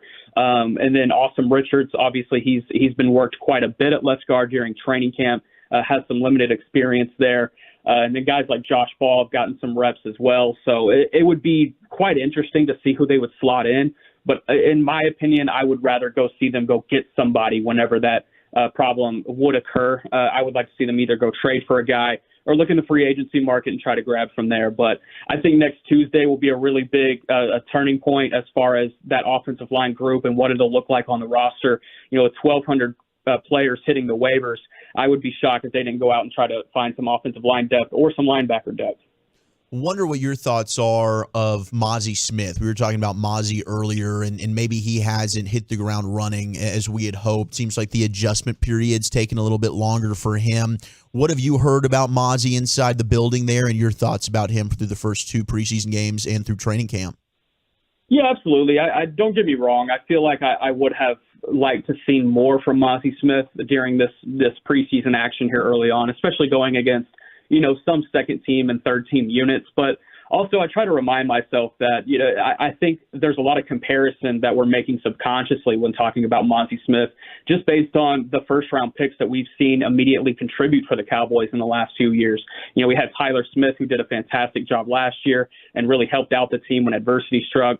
The year before, Micah Parsons, I think that speaks for itself. You have CeeDee Lamb the year before that. So it's kind of tough to come in after that run of first round picks and, fans maybe expect him to make that sort of impact right away. But, I think it's going to take time with him. I think that's another process. He's still really extremely strong. And I still want to see him lined up on the defensive line with the starting defensive line, because I think it's easier to double him when you have second and third team guys around him. So, in the regular season, I think he's going to get his opportunities early. I think he's going to get, brought back to earth a couple of times early, but I'm really curious to see how he responds to that. And I think, with the mentorship of Jonathan Hankins and what he's done with Aiden Dirty as well, I think he's eventually going to get to the point by the end of the year where he is that reliable run stopper in the middle that'll be able to plug those gaps. And if it's not him getting the tackle at the end of the play, it's someone right behind him. And that's what they wanted to bring him in for this year. Anything else further than that, let's get to that when that comes around. Nick, I'm kind of looking at the 3 technique or the under tackle, and I feel like that Chauncey Golston is probably the backup to Osa. Are they going to protect the draft, you think, and keep Junior Fehoko and probably ship off Neville Gallimore if you were looking at how that one might play out? Yeah, that's an interesting one, and this is kind of something I was thinking about just yesterday. You're giving me kind of deja vu, Brian. But for me, I think, you have to keep Junior Fehoko around just because that's still a relatively high draft pick in the 4th round. You want to see where that development eventually takes him. He has battled some injury during camp, missed the first preseason game with a shoulder issue. He's back fully healthy, but trying to ramp him back up to speed and get him up to NFL speed as a rookie, I don't think that they're going to, give up on him too early. Jerry Jones said it this past week, or Mike McCarthy may have said it as well, I believe. It's giving up on guys too early. They don't want to be able to do that next week. That's a big emphasis going into this 53 cut. So I wouldn't expect to see any draft pick given up on fairly too early. But I really like what Neville Gallimore has done in that room during training camp. I think it's between him and Chauncey Golston as far as, who would they want to keep on the team and who would they maybe either A, want to ship out or B, put on waivers. But I think that's going to be probably one of the more interesting conversations coming out of Tuesday. For me personally, I would keep Gallimore just based on the camp he's had and the step forward he's taken. Okay, it's Nick Harris, DallasCowboys.com here with you. How good of an opportunity for evaluation did we get against these Raiders? Are they going to have good players in there? Yeah, absolutely. Aiden O'Connell has been one of the more surprises at quarterback during the preseason so far. He's done a really good job leading that Raiders offense. There's some really strong rookies that they brought in. Michael Mayer, the tight end from Notre Dame, and then Tyree Wilson, outside linebacker from Texas Tech. He hasn't gotten an opportunity to play during the preseason. Probably won't see him either on Saturday night. But I really like what Michael Mayer has done in his limited opportunities getting onto the field. And then in their second level, man, they have done a really good job keeping running lanes flustered. Amari Burney is a linebacker rookie out of Florida. Done a really good job in coverage, and he's come down and made some big-time plays in the backfield as well in the first couple of games. They've only allowed 24 points to the Niners and the Rams, and I know it's preseason, but that still says a lot going up against those offensive coordinators that they are going up against. So I think the defense is really the strength of this team going into Saturday night. I think Will Grier is going to get some big challenges, and that offensive line is going to get a lot of big challenges as well. Hey, well, Nick, speaking of that, has Will Grier done enough to keep his spot as the third quarterback, or is that somewhere they might go light? Yeah, that's an interesting question too. For me, I would probably try to find a way to keep Grier on the roster, but it's going to be tough. There's a couple of positions that you definitely want to have more depth at. We talked about offensive line. Stephen Jones said this week he was talking about 6 through 9 or 6 through 10, talking about the offensive line. So that makes me think that they're having conversations about keeping 9 or 10 guys there. It'll be interesting to see what they do with safety. They've talked about bringing maybe 1 or 2 extra safeties to help alleviate that linebacker depth that's all of a sudden gotten pretty thin. Maybe bringing guys like Marquise Bell, Wanye Thomas around as well. So talking about quarterback, if you really like what you've seen from Cooper Rush, he can be that model of consistency, then yeah, maybe you let Will Grier walk. But he still has that one opportunity on Saturday night to prove that he's still worthy to stay around in this organization. And Mike McCarthy has done nothing but praise what he's done so far in the preseason as well. So I guess we can only regurgitate what we've been told. How's Eric Scott been looking lately? He had such a great start to camp, and then it seemed like he kind of came back down to earth a little bit. Where's he stacking up right now in the battle for some of the lower cornerback spots? Yeah, I was doing a projected 53 cut yesterday, just kind of marking it down and trying to figure out maybe who makes the team, who doesn't. I find it tough to believe that Eric Scott finds a spot on the 53, but that's not to say that he hasn't done well during camp. I think it's just we need to see that translate more to the game environment more consistently. He started off really strong against Seattle last week, had a couple of pass breakups on Tyler Lockett. But then as the game went on, he got cooked a couple of times. Jackson Smith and Jigba definitely got him once on his signature inside release. And even though Eric Scott was able to catch up to him by the end of the play, it was tough to make that play on him. It's another process with him. That's another rookie that, they're really high on. They really like what they've seen through camp, but they don't want to throw him into a situation where it'll kill his confidence early on. Nick, the running back situation, when you did your 53, were you at 3 or were you at 4? I was at 3. I feel really good about where Rico Dowdle is as far as an RB2, and I like Deuce Vaughn to definitely make this 53 just because of the playmaking ability that he does have, either as a running back or in gadget situations or lining up in the slot, et cetera. Malik Davis, it's been tough for him. I feel like in this preseason specifically, in the first game he had a couple of opportunities, but it was kind of squandered by the offensive line up front. He wasn't really able to find holes. And then I feel like it was a very similar opportunity for Rico Dowdle last week, and Dowdle made more out of that opportunity. He initiates contact, he falls forward, he gets that extra yardage, and he's really good in pass protection. So, I feel like we're starting to trend towards Dowdle and Vaughn making this roster, and then maybe them trying to keep Davis on the practice squad, but I see him having to survive waivers first. Nick Harris, Cowboys.com with us here in the G-Bag Nation. What about our guy Isaiah Land? Has he shown enough as a pass rusher to make this 53, or do they try to sneak him in on the practice squad? Man, I love that question, Eric. It's definitely one of the bigger questions I had doing that little mock 53 cut yesterday, just because he has come on so strong during the preseason, and he's starting to really stack confidence. He had a really good week of practice this week. He's doing all of the right things at the exact right time. And I think if he can stack one more good performance against the Raiders, he might be number 53. And if he's not number 53, he'll be number 1 on the practice squad if he can survive it. I think with a guy like him, he has the versatility to come in as a pass rusher, fly downhill off the edge. But I also think there's some ability there in the second level for him to maybe drop back into coverage as well. Just with his profile, he's super athletic. I wouldn't want to do that in the NFL regular season, but I think there is potential for doing that later down the line. Nick, what do you make of this division? Have the Eagles gained ground, lost ground, and New York and Washington as well? How much are they a threat to be a playoff contender? Yeah, absolutely. I think easily there's 3 playoff teams in this division. You got Philadelphia, Dallas, and New York. As far as taking steps forward, I feel like all of the top 3 have done that.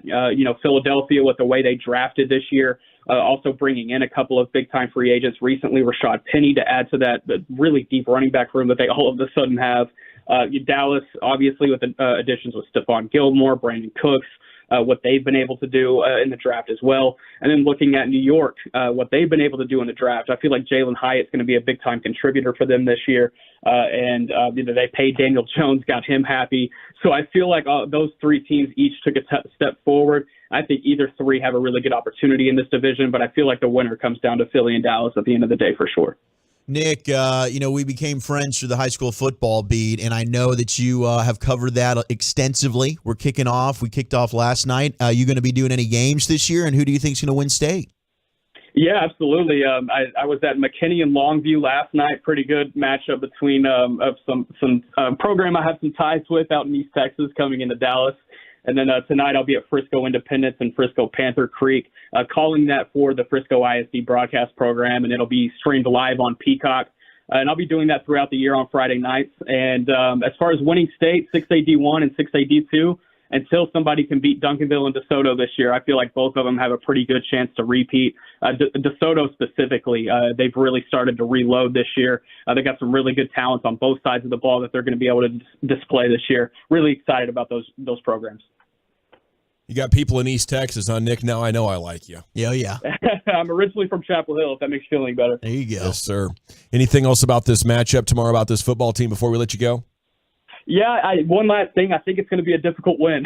I was going through the film today between the Raiders and the Niners, and just kind of looking at how they're flying across the ball in the second units, I think we might be looking at an 0-3 preseason slate. But we'll let the national pundits put stock into that, right? Yes, sir. Hey, have a great weekend and enjoy the game. We'll catch up with you soon, Nick. Thank you. Appreciate it. You got it. Nick Harris, DallasCowboys.com. Great staff writer there. Good follow on Twitter and on social media. We thank him for his time. Okay, that's a 7 o'clock kick tomorrow. That means the pregame's coming on with you boys at 4? 4 o'clock, yes. We will be at the stadium. We won't probably be outside, but we'll save that time for another time. I think New York Jets game, that Week 2 game. We'll be in the comfy confines of the Brad Sham radio booth. Yeah. So comfy. Yeah. Very comfy. Alrighty. Wooly Bully's top 10's coming up next. Where are we going with that, sir? This was another stressful one, man. It's National Banana Split Day. So I've got my top 10 favorite desserts and Cam Newton's beef with the Swamp Kings. That's next. Cannot wait.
All Friday on 105.3 The Fan, sponsored by Blue Nail Roofing.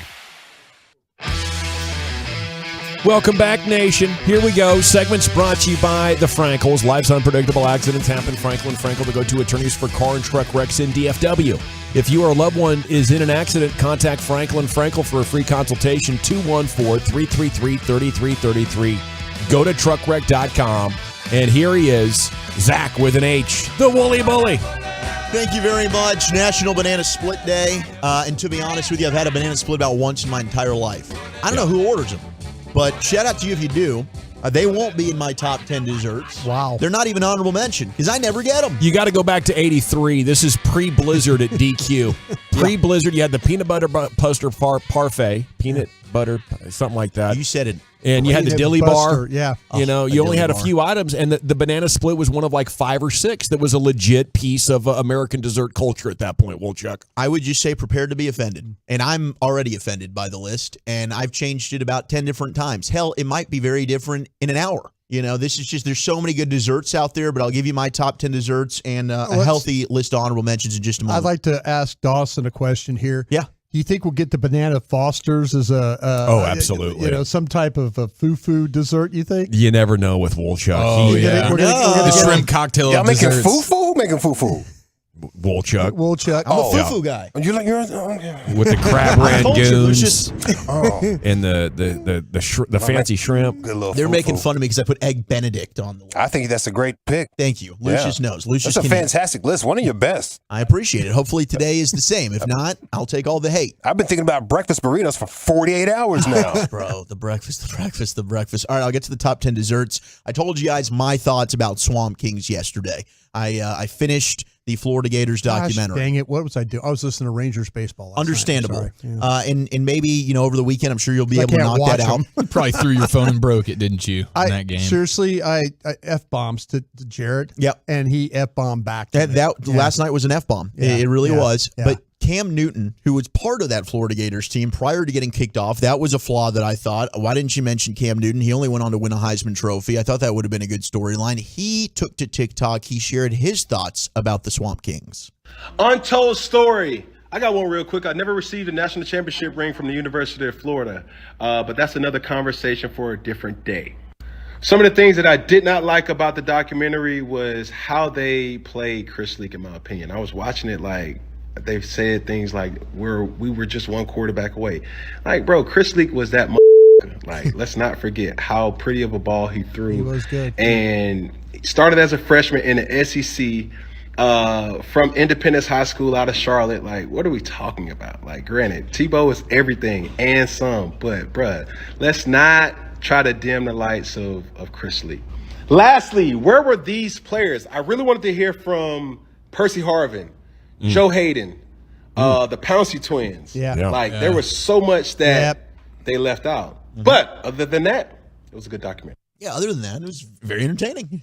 Chris Leak was a baller like 08, 07. Yes, he was. Yeah. He was. Yeah, he was. And they definitely needed Tebow at times, but they did make it seem like Chris Leak was just a scrub, and like Tebow came in and just saved the program. No, Chris Leak was a solid quarterback. You won a national championship with him. Throwing bombs. Yeah. I mean, come on. I wish they'd ask all the Florida players, well, like the guys around, I like what they really think about this. Because I think he mentioned some great names. Yeah, Joe Hayden they show a highlight of him. They mention him. He's not interviewed. Yeah. Why isn't he? Percy Harvin's not even interviewed. Why isn't he? The Pouncey twins, no part of this. Yeah. Shocking. Maybe people don't want to be a part of it, though, too. Could be. Maybe they're like, no.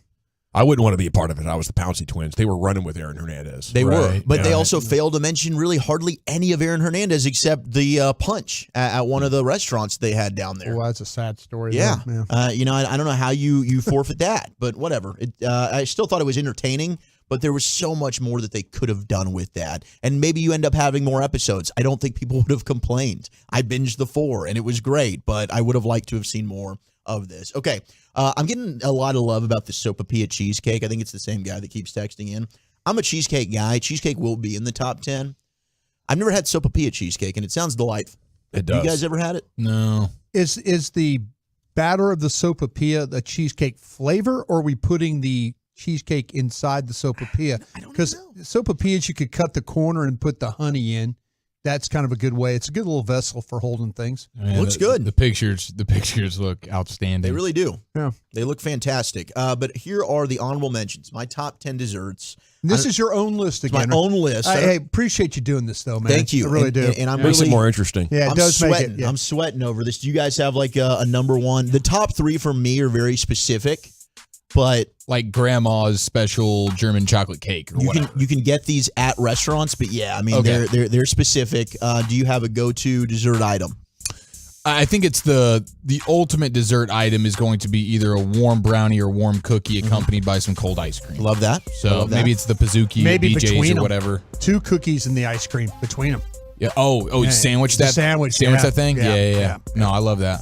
It's undoubtedly the sugar cream pie that my mom prepares. That is fantastic. That needs to be in the top 3, sure. Lucius?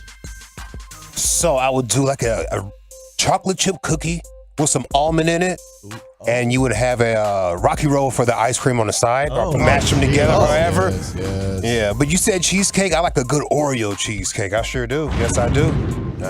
Oreo just, to me, it's the best flavoring in dessert. You know what they've been able to do with that and grow that thing as a dust on anything. Yeah, dust on anything. Dust on but that Oreo crust. Yeah, that Oreo crust on these pies and stuff or cheesecakes is phenomenal. I have prepared though the 3 most likely lame desserts to be on Wolchuk's list: raspberry sorbet, strawberry shortcake, and coffee cake. None on there. Strawberry shortcake. Not even honorable mention. Don't disrespect anything. I don't mess around when it strawberry. comes to dessert, bro. You're not strawberry shortcake does. There's some disrespect good, out there, bro. Dawson. Come on. Strawberry cake is fantastic. Yes, you're right. If you said just straight pound cake, yes, yeah, that would have been some pound cake would be up his alley with some tea. Okay, I'll strike strawberry shortcake. I'll counter with apple pie. Apples don't belong in desserts. You got to rewrite that joke. Pie. You can use it again though. You can use it again. 2 weeks, nobody even know you said it. Yeah. Pie is going to be in the top 10. I'm a big pie guy.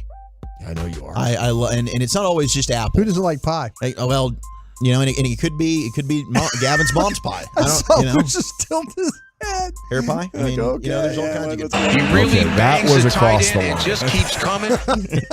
Honorable mentions, and these were tough: banana pudding, bread pudding, creme brulee, tres leches, chocolate mousse, and tiramisu. Wow, dude. Those were all honorable mentions. Dude, I was thinking of so many desserts, and it was so hard not to put some of those in the top 10, but I just get these other items more. I'm such a banana pudding guy now, I know, though. and I love pudding. Really like chocolate pudding. I By love the way, pudding. Buc-ee's has got some pretty good banana pudding if you ever want to try it. The Cousins barbecue banana pudding, I would put up against literally anything. You're right about that. You're right. My gosh, that good. thing. And that's I a crowd hear ya, pleaser. 817, if Tres Leches isn't on the list, it was literally 11. And maybe 30 minutes from now, it'll crack the top 10. Yeah, these lists are constantly evolving. I'm fighting with myself here. It's delicious. I hear you, no doubt. Number 10, though, I've got cupcakes. I don't think you can go wrong with a cupcake. Man, you named like 5 things before an honorable mention that I'd had before. You'd have before a cupcake? Yeah. See, I just think cupcakes are tried and true. The good thing about the cupcake is there's a wide variety. There's a cupcake for everyone. Yes. You know, and a lot of people love red velvet the red velvet cupcake that's is the a only special one. That's you the know, only Cupcake's one. delicious. so I can't hate on the cupcake being on here. And I feel like you grow up loving You cupcakes. The can. tres leches Or a cupcake. Yeah. Tres I hear ya. leches or cupcake. No, You can I probably lean let's hear it leches. right now. Yeah, What I'm is it? gonna go Brian, with what the if you leches. have a tres leches cupcake? See. See, that's exactly why I'm Now putting we're cupcakes. reinventing the wheel, and I want to get my name on is that that patent. possible? It's possible. There's a tres leches cupcake out there. I'm gonna Google. Bet you there are. Has to be right. 100%. That's the thing. Cupcakes are so versatile. The biggest problem with the cupcake has been watered down. They've been mass produced. You got to get a premium cupcake, and then it holds its own in any top 10. Okay, these are real. Yeah, you could do a tres leches cupcake. When you have your own child, You're and safe, Wolchuk. You're a lot Thank of part of you. a lot of birthdays. You've seen a lot of wasted cupcakes in your life. That's true. Maybe you go with a mini cupcake. Lot of Yeah, wasted but they're cupcakes. wasting pizza. I mean, all they do is waste crap. And that's the they big want it for point. 30 seconds and then they Lot don't. of Well, and wasted that's how cupcakes. I'm a fat guy because I'm the vacuum that's going to eat all of those Yeah, cupcakes. I agree. They're not getting wasted. Need you in our lives, I man. got you, bro. Even the cheap grocery store ones with the fake icing, you're There's still some plowing gross those. ones. Yeah. There's some gross Who ones was out it there. that told us their mom went in a Oh, baking yeah. That contest? was my mom. And bought a pie. Yeah, she brought a $6 pie from the local Walmart on the way to the pie contest after all of these finished local third? ladies have been slaving away. Finished first. Took home gold. All these ladies had their generational recipes. They're slaving away. Everything is just made from Miss scratch. Dawson's making the pie. She scratches off the Walmart sticker, throws it in the ring, and she gets the victory, dude. That was amazing. All right, number 9, I've got milkshakes. Yeah, those are good. Tried and true. Yes, Can't go wrong with a good milkshake. Got to have a quality straw if you're going to do the milkshake because the straw. You don't just spoon those You can things? spoon it. You like a good spooning? He's more of a fork guy. Is he? What? I do like a good milkshake, though, and another place that Oreo comes in really, really clutch. And cookies and cream milkshake? But Number 1. Are you going to go straw. macaroons on this list? Hell no, I don't macaroons. like macaroons. There you go. Not a macaroon guy. Good call, Dawson. You knew what was about to happen. No. And I didn't even put carrot cake, and I thought about doing it just to troll you. Me gusta, me But I gusta. didn't. Carrot cake is amazing. What the hell you laughing I at? like carrot cake, but Gavin hates it. Dawson's like me, like, oh. That's even worse than a vegetable in your dessert or a fruit. Now we have a vegetable. Mm-hmm. That's horrible. You can't grow Carrot cake out of the is ground. good, I think. Number 8, I've got pie. And this is just okay because I can have pecan pie, sweet potato pie, key lime, sweet potato, pumpkin pie, key lime, straight ice cherry cream it up. pie. chocolate silk. There's so many great pies out there. Apple, Key lime. Mm-hmm. key lime, no doubt. You name it, I'll eat it. Number 7, I've got cheesecake. key lime. Oh my bad. I'll eat it. Cheesecake at number 7. Okay, so cheesecake, I guess it's cake in the name, so it's not a pie. We're for sure that cheesecake doesn't cheesecake's fall not into a the pie. pie. Very different. Okay, all right, Yeah, very yeah. different, extremely different. My But apologies. Dawson would not eat it because of the fruit, right? But I do think we should make the pie factory. Like they have the Cream cheesecake cheese in factory. Yeah. Cream cheese. Could be on something. I like that. Number 6, and I don't have this a lot, but anytime I do, I'm like, damn, this is good. And why don't I have it more? I think I know where you're going here. Ice cream cake. Yes. Oh, that might okay. be the one. Steve. Oh my gosh, ice cream cake is Yeah. good. And it's Baskin-Robbins has slept got on. that layer, Baskin the Robbins layers. has got that thing Yes. figured out. So good. Little bread, like Yeah. actual cake bread, but then here comes the ice cream. It is perfect. So good. Number Archie's making an appearance on the show today. I love it. LA's doing his work over here. Number 5, we got brownies. Yes, Just dude. a good warm Yes, brownie. You yes. nailed Just- it. Warm brownie. And it's very simple with the ice cream. Yes. So simple. Yes. It's just delicious. It's Yeah. tried and true. The corner brownie, of course, the best. No, it's the I'm a center centerpiece. guy. I'm a but center this guy. is why we I'm go with with each Dawson on other this. here. Give me a little crunch. This is is why perfect. we're Yes. Give me a little crunch. You guys take the edges. We'll take the centers. I mean, it's what's on the inside that counts, This boys. is what it's all about. Did you guys have to make brownies in like the 10th grade for yeah, class? yeah. You Cub show 'em how you Scouts. did it and hand them out. Yeah. Get your A+. Got the A+. Yep. Hell yeah, we I had did. a couple extra steps in my recipe, but Then I waited they seem to 15 love it. minutes. Chief's mom went and just bought him. Yeah, sure did. I was bringing There it you for go. fun, actually. In 11th grade, I went on a baker kick, and I was making these butterscotch brownies. Oh, those What? sound delightful. Yeah. That's my Insane. guy. Sounds good. Broke out the Betty Crocker cookbook from my mom. Look at Yeah, you. that works. It does work. Number 4, just fresh baked cookies. Yeah. I mean, you can, and if you want to go like That- Crumble or Tiff Streets, you can. They- But you when you just pick can't 'em up, find they- delicious They warm bend. cookies. They bend a little Oh, bit. And you pick them up, those bends. Yeah. Yes. The Gosh. flop. Yeah. They got Yeah. that flop to Got- them. Give it to Gotta me. have Oh, it. those big giant ones that the kids used to bring when they was their birthday parties at school. Oh Those my are God. Aspire. Those are insane. You got a little message on them. Yeah. Delicious. And number one a lot for of me, left over there though too. It is the chocolate chip. That is Happy what I do. birthday, Stephanie. Love the hell out of you. I don't even know you, but appreciate this cookie. Stephanie Did Candy sounds send you a hot. picture this week, by the way, Lucius? Huh? What? Candy send you a picture? No love this week. Come on, Candy. Yeah, she must have been feeling one last week. There you go. What? Top 3. And this is where I get specific. Number 3 is the molten chocolate cake. Yeah. Specifically from Chili's. Mm-hmm. That's a home run. That thing is unreal. It is. And then sometimes they do the Oreo one. It's seasonal. They'll do the vanilla. I mean, my gosh, those kick ass. When that Are you hot kidding fudge me? comes screaming out of that ice cream like lava, woo! It really is. It's like unreal. It's a good presentation as well. Yeah. Number 2, and the 972 said cookie cake better be on the list. I do love cookie Rolling cake. This is Stones. kind of a twist on that. It's the Pizookie from BJ's. The who? What? There it is. The Pizookie. The Pizookie. What's a Pizookie? Never. It's a skillet cookie of your ice choosing with vanilla ice cream on top. Yes. What? And they got different flavors. You can do a red velvet one. You can do like a s'mores one. I think they've got So a like monkey a little bread one. Peanut butter chocolate like cookie. that? Like yeah, an skillet. individual? Yeah, bro. Skillet. Straight up skillet style. We need to go to BJ's and get Brian a Pizookie. Yes, we do. That thing is good. Sounds like something you get from a doctor. I didn't know. Pizookie. What? But number 1, and I've said this before. CC's cinnamon rolls. The best dessert. Oh my gosh, I forgot about those. Damn it, Eric, I got to redo the list. No, it's Andy's frozen custard. That is the best damn dessert. Andy's frozen custard. Get whatever you want in that. Add some fudge. The texture oh in your my mouth. Goodness. It's Creamy, different. delicious. Andy's for the win. Thank you, Wolchuk. Not a bad list. It bro. is. Thank It's you. a fun football Friday here with you, Nation. We do have to talk about the Rangers swoon as it hits 7. How many games can you withstand before you think they are done-ski? That's coming up next right here. It's the G-Bag Nation on your home of the Cowboys and Rangers, 105.3 The Fan. Can I chat with you about my friends?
At Classic Chevrolet, they do everything with purpose. That's why they're offering you the best model year-end savings on new Silverados.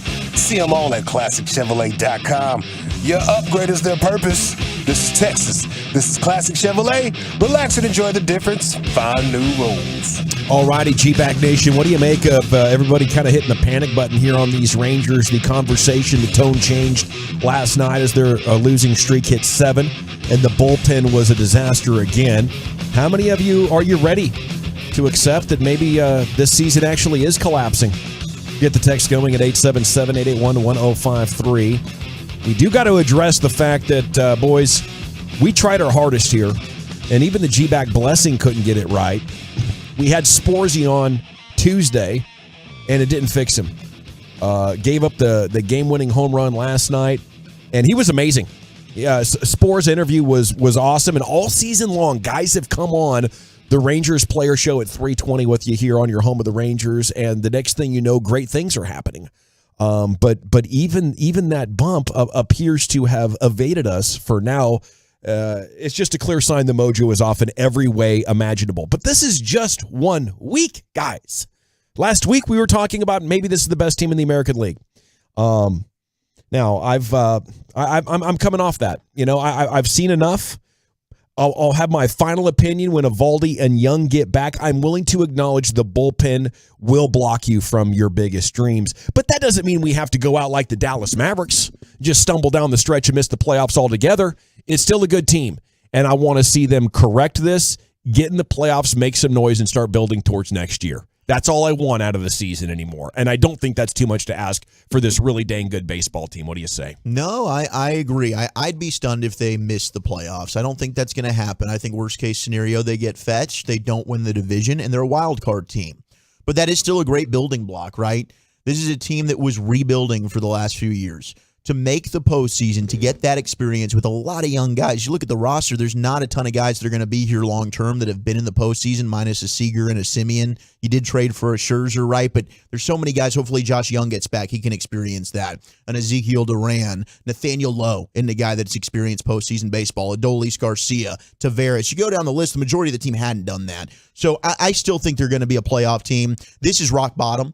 And I think that eventually they're going to climb out of this thing and hopefully go on another winning streak. 682 says this season has 2012 written all over it. Seattle will pass us in the final week. That year they were coming off back-to-back World Series, had a really good season, and then I think the Orioles beat them in like a one-game playoff. They did. At the end. And the Rangers do play the Mariners in 7 of the final 10 games. So, it could easily be swung right there. 682, think about this. They have been on a 7-game skid, still have a 1-game lead. They have time to turn it around and still compete for the West. Let's go Rangers. That's a good way to look at it. Yeah, there is still plenty of time to right the wrongs of the last 7 games and some of the wrongs of an even larger sample size than that. But I think you still, when healthy, you have great confidence offensively. You have pretty dang good confidence in the starting pitching. But your bullpen, and you talk about season-long sample size and what you are and what you're not, you are a good offensive team besides what we've seen, sort of lately. The starting pitching you feel pretty good about, as I said, but the bullpen has been a problem all season, and it will remain that way. You've got some guys that can, Stratton was heck of a pickup. For the most part, dude's been a beast. Chapman, same thing. But there's too many guys that it's flip a coin on what you're going to get for them. And, hey, Leclerc, that was nice last night. Yeah. And so, Leclerc's but do you trust him? But no, you don't. There's nobody other than Chapman. You got Stratton, but I can't trust Will Smith anymore. And ultimately, that will be the reason why their season ends. But It'll be a playoff loss. It won't be before that. At GBag Nation Twitter account, follow us when you get there. Vote on the poll. Follow all of us. We've put all of our Twitter handles there in the bio, so get us all if you don't mind. We'll follow you right back at GBag Nation. I asked how many games of the Rangers' losing streak need to hit before you consider them done for. 40%, 40.1 saying they're already there. That's 2 out of every 5 Ranger fan is waving the flag. This isn't football, guys. It's baseball. Streaks happen. In football, you do 7 the wrong way, you're bad. Okay, you got no shot. In baseball, it could be just some bad luck. 11% of people voted 8 to 9, so 1 or 2 more, and we could push over 50% when we get back here on Monday. 10 to 12 is 36%, so that's the second biggest voting block. needs to still see them lose quite a bit more. And then everybody else is going to hold out until 13 plus. That's 11.8% of you that could still watch them essentially double this losing streak and, still be hanging on to some sort of a confidence there. I just can't remember any baseball teams going on a double-digit losing streak in the second half and still even making the playoffs or being viable.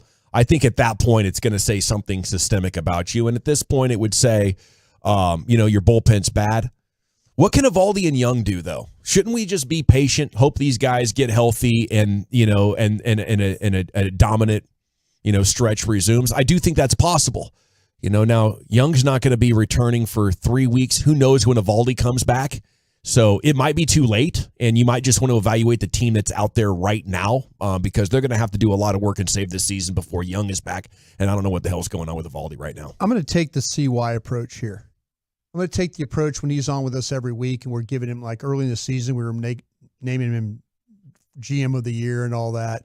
And he was just really even keel. He's been even keel throughout this thing. And, he always talks about the ebb and flows of the season. I think this is where there was so much positivity to start the season. I think this is what 162 games does to you. Damn right. I don't think you could ride that train as fast and as far as the Rangers were. I think they're in a really good spot with the record and stuff. I just think this is part of the 162 games. Yes. Because up until August 15th, it was all Rangers all the time. And, the last couple of weeks, it hadn't been that way. I totally understand what you guys are talking about with the bullpen and things like that. I'm going on the approach that this is part of the season. This is part of where you had 10-game winning streaks, or you had winning streaks, and then now it's kind of coming back to you. It's coming back to it's the roller coaster ride that you're on here. I think that makes sense. I do. I mean, they've it's barreled up balls. Yeah. They've had good starts. Yes. I think there's a lot of things inside the game that should give you confidence. This is at least a playoff team. Yeah. By the way, I was right. The longest losing streak of a World Series champion that ended up winning it is a 9-gamer, 1953 Yanks. So we got to get this figured out by Sunday afternoon at the very least. Well, like I say, it's to me. It's CY. I'm trusting the ebb and flow of 162. You got it, man. They have great leadership. CY and Bochy. If there is a way through this, those guys will get it figured out. Yeah. Got an edition of Football's Finest coming up next, Chief. Where are we heading? Yes, sir. Quarterback news you need to know. An impressive preseason Cowboy and a brand new football term has just entered the conversation next right here on The Fan. Okay, let's chat D&M Leasing, though, because it's the weekend. If you want or need a new vehicle, the only call you should make is to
Fan Studios, secured by DFWSecurity.com.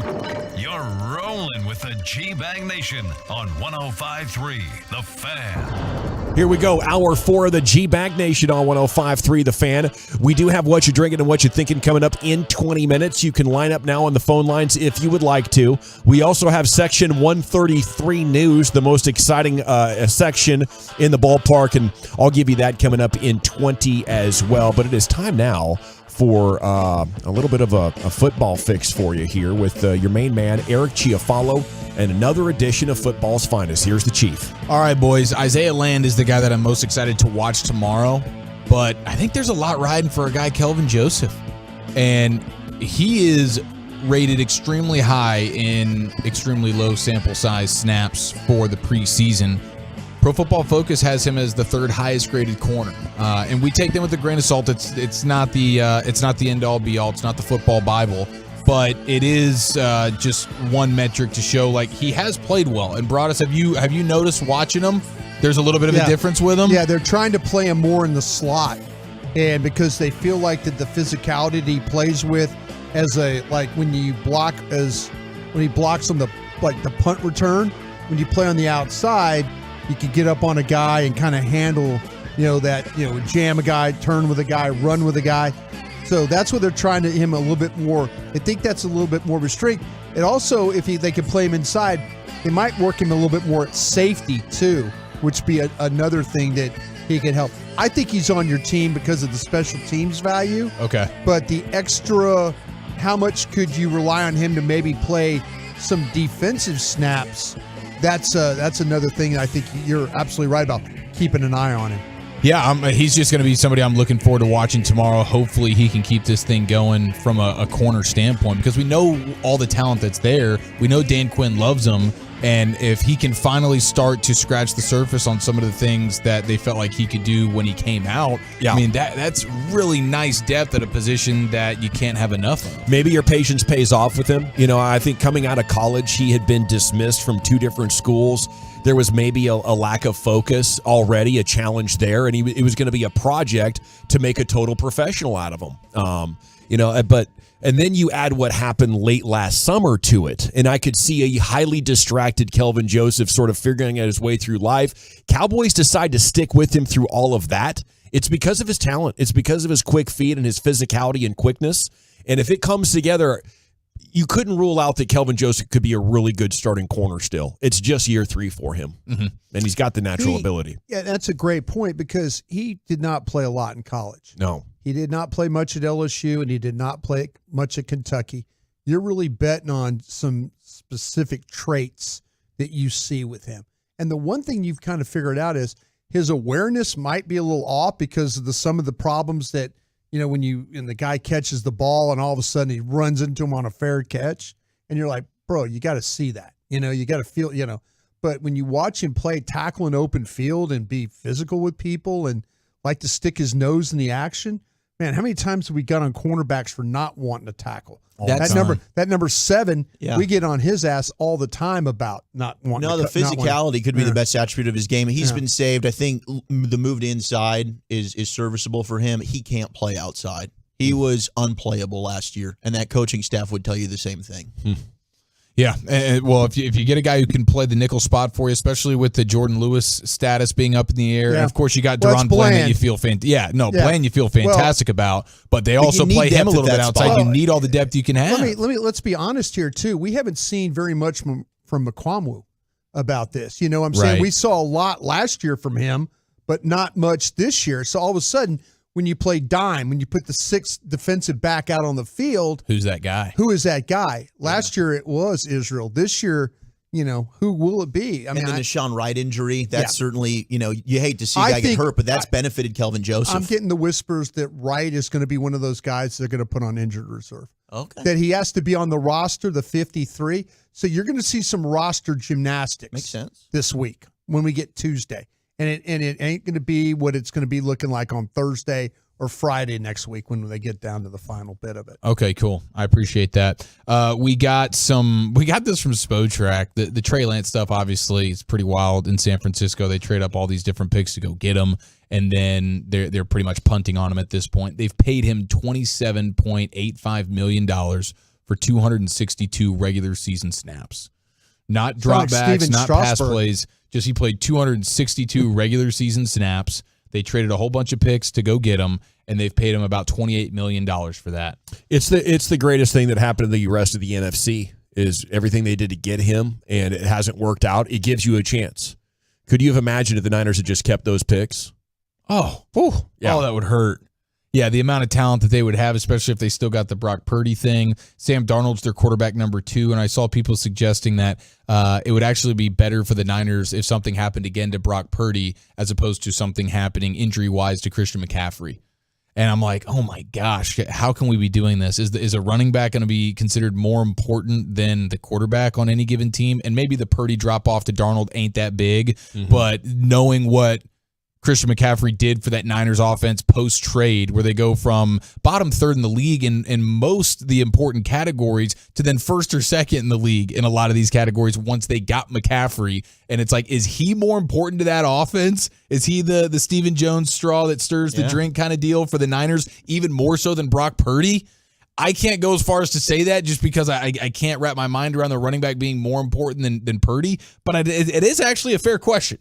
He sent that thing into overdrive last year. He really did, and you just gave the numbers. I think if that's true, it's because Brock Purdy isn't the real deal, and we're about to see him come back to earth. That would be how that statement could be true. Yeah, and Darnold's going to thrive maybe under Shanahan. Now we got some other quarterback stuff. You had Kenny Pickett dominating the preseason. Kenny Pickett's up right now, and George Pickens making another great play yesterday. Gosh, he's nasty in Atlanta, and it's just preseason football. But Kenny Pickett and that Steelers offense actually looks like it might be a little bit impressive. He's got 5 drives and 5 touchdowns. I know George Pickens is impressive, and I know Deontay Johnson is. So Kenny Pickett, you got at least 2 weapons that are awesome. I think Jalen Warren's a better running back than Najee Harris, but Kenny Pickett, he's up right now, and kudos to him. My guy Anthony Richardson, who I loved in the draft, he didn't look amazing yesterday versus the Eagles, but he did score a touchdown and then do the Fly Eagles Fly taunt in the end zone. So you're a badass I to think, us. Yeah, I think we all have to wrap our arms around this guy now. That's my preseason MVP right there. Yes, cosign. And he showed the leg dominance as well, where they're blitzing him all up in his face. Boom, he scrambles. It's 3rd down, steals a 1st down. He did that a couple of times last night, and it's like fantasy-wise, he's a guy that can still get it done for you. I think he's going to be running all over defenses the same way Justin Fields did last year. Of course, we still wait to see what happens with Jonathan Taylor. It looks like the Dolphins are the leader in the clubhouse, the team most interested in him. So we'll see. Maybe it comes down to Dolphins and Eagles, but Jonathan Taylor's still available. Well, last night again, you got the Colts and the Eagles were playing against each other. So they probably got in a room. I'm sure there was some getting together and kind of hashing some things out. Okay, I'd never heard this term before, but Josh Allen was on the Bussin' with the Boys podcast. Taylor Lewan, former Titans tackle, and Will Compton, NFL linebacker. And he's Will Compton, a Caucasian man himself. And Josh Allen has let us know a new football term that I had not been familiar with. It's called the milk check. And he's going to go ahead. Josh Allen is going to explain this to former NFL Caucasian linebacker Will Compton. If you were out there on Austin Eckler, you know what we call that? What check we would give? House call. Milk check. What's the milk check? It's pretty self-explanatory. Yo, you're 2%, brother. Yeah. But I love that. Milk check? Milk. Will you be like, hey, we got a white linebacker out there. We're going. Double move. Milk. Do you have checks like that? Milk again? He just looked around and said milk. The milk check. Is our guy Leighton getting milk checked on a football Sunday? Or does he have the athleticism that can override that?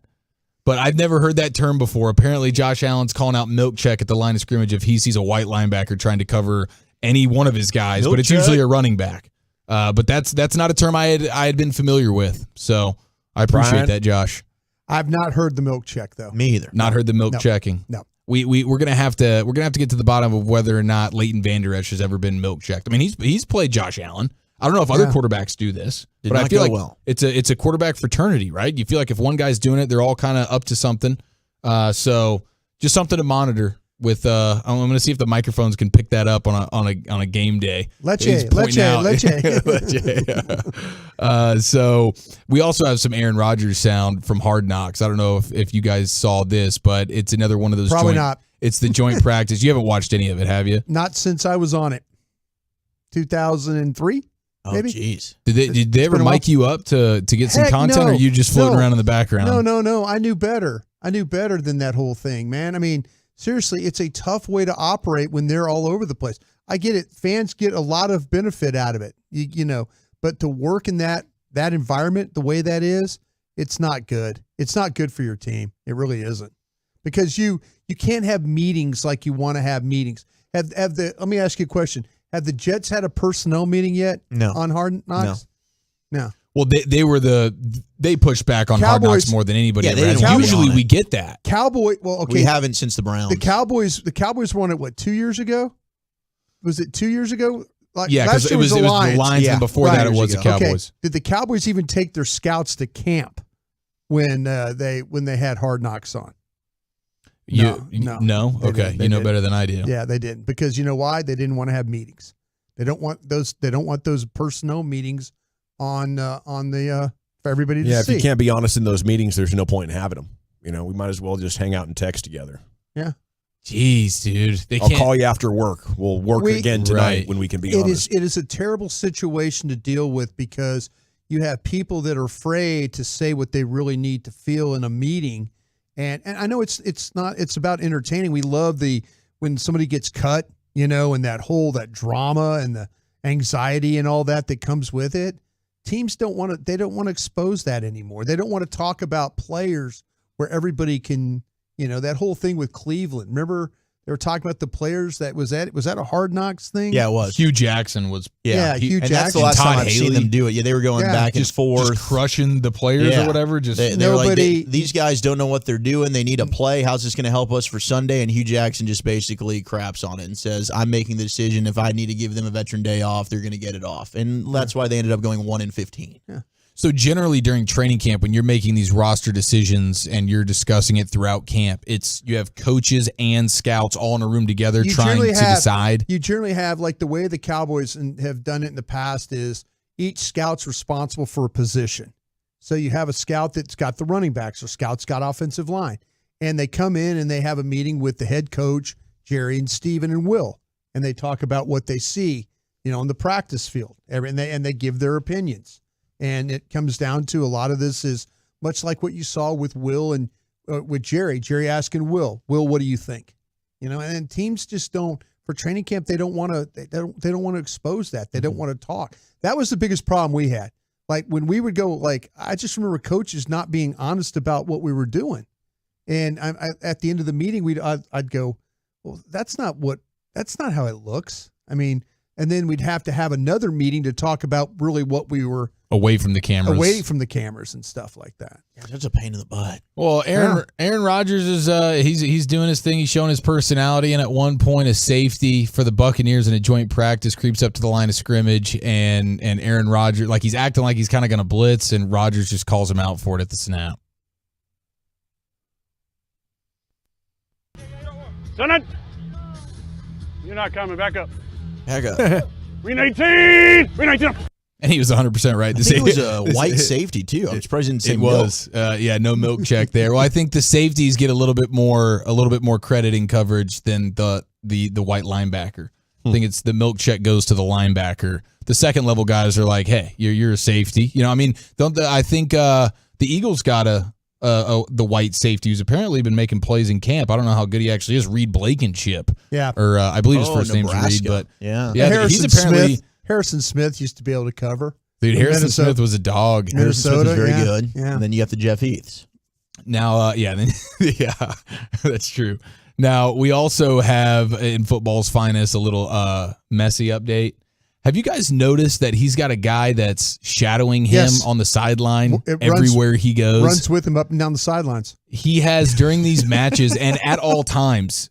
Yeah. Messi has an ex-U.S. Navy SEAL for maximum security. This bodyguard martial arts, boxer, taekwondo expert, and he's just shadowing him everywhere. I mean, you get off the bus, and he's right standing there trailing him. Yeah, he's waiting for him. But even during the game, Messi's running around the soccer field playing soccer, and this guy is like a referee, like running up and down. And then when play stops and guys start to get a little bit close, you'll see he'll get onto the field a little bit. Yeah. He's not married to that sideline. Right. He is ready at any moment to tackle somebody and whoop some tail if need be. That's the ultimate level of security I've ever seen. Brittany could learn something from Messi. It is amazing the number of times that matches that he's played in Europe where people have run onto the field. Him, Ronaldo, other stars, and people have run up and hugged him, grabbed him, and in the U.S. they're like, no, this ain't happening, bro. This ain't. We're gonna let this happen. Give him the old Hank Aaron. Good job, buddy. Give him a shoulder rub as he's making the bases. 715. What are we doing? Yeah, 715. These two guys in jeans and bad sweaters running on the field. Way to go, Hank! Way to go! Yeah, slapping him on the back. Yeah, players and refs in that situation terrified mostly. Absolutely. I mean, it's an insane experience because you don't know if the person has good intentions. We've seen security dump some of these guys or gals in Europe that run on the field, and then all of a sudden, like Messi's like, no, sorry, pick them up, Yeah. But it gets crazy. There's fantastic video of Reggie Jackson just trucking fans out there. Y'all seen that video? No. Yeah, fantastic. Just running right into him. Surprised you haven't seen it. I'll have to Google that at the break. It was Yankees. Yeah, it was one of his like a Yankees. fullback, bro. Yeah, he ducked his head and everything. Well, he was trying to get to home plate to score the winning run. Like he'd hit the game-winning home run. And he's just, the fans in New York are on the field, and he literally, like Lucius talking about, is like trying to tackle a fullback. Oh, I'm all over this right now. Oh, I see it now. Did they just win the World Series or something like that? One of the games. A huge game. Yeah, he gets like 4 bodies from the space of the pitcher's mound to the first baseline. Dude, he's like, that guy could have been a running back. Well, he's getting after it now. Thank you, Chiafalo. Another edition of Football's Finest is in the books. Now, it's Friday. It's quitting time. It's time now for What You Drinking and What You Thinking at 877-881-1053. Give us a call. Tell us what you're drinking and thinking. Give us your sports. And we do have a special announcement about Section 133 for you as well on the other side here in the G-Bag Nation.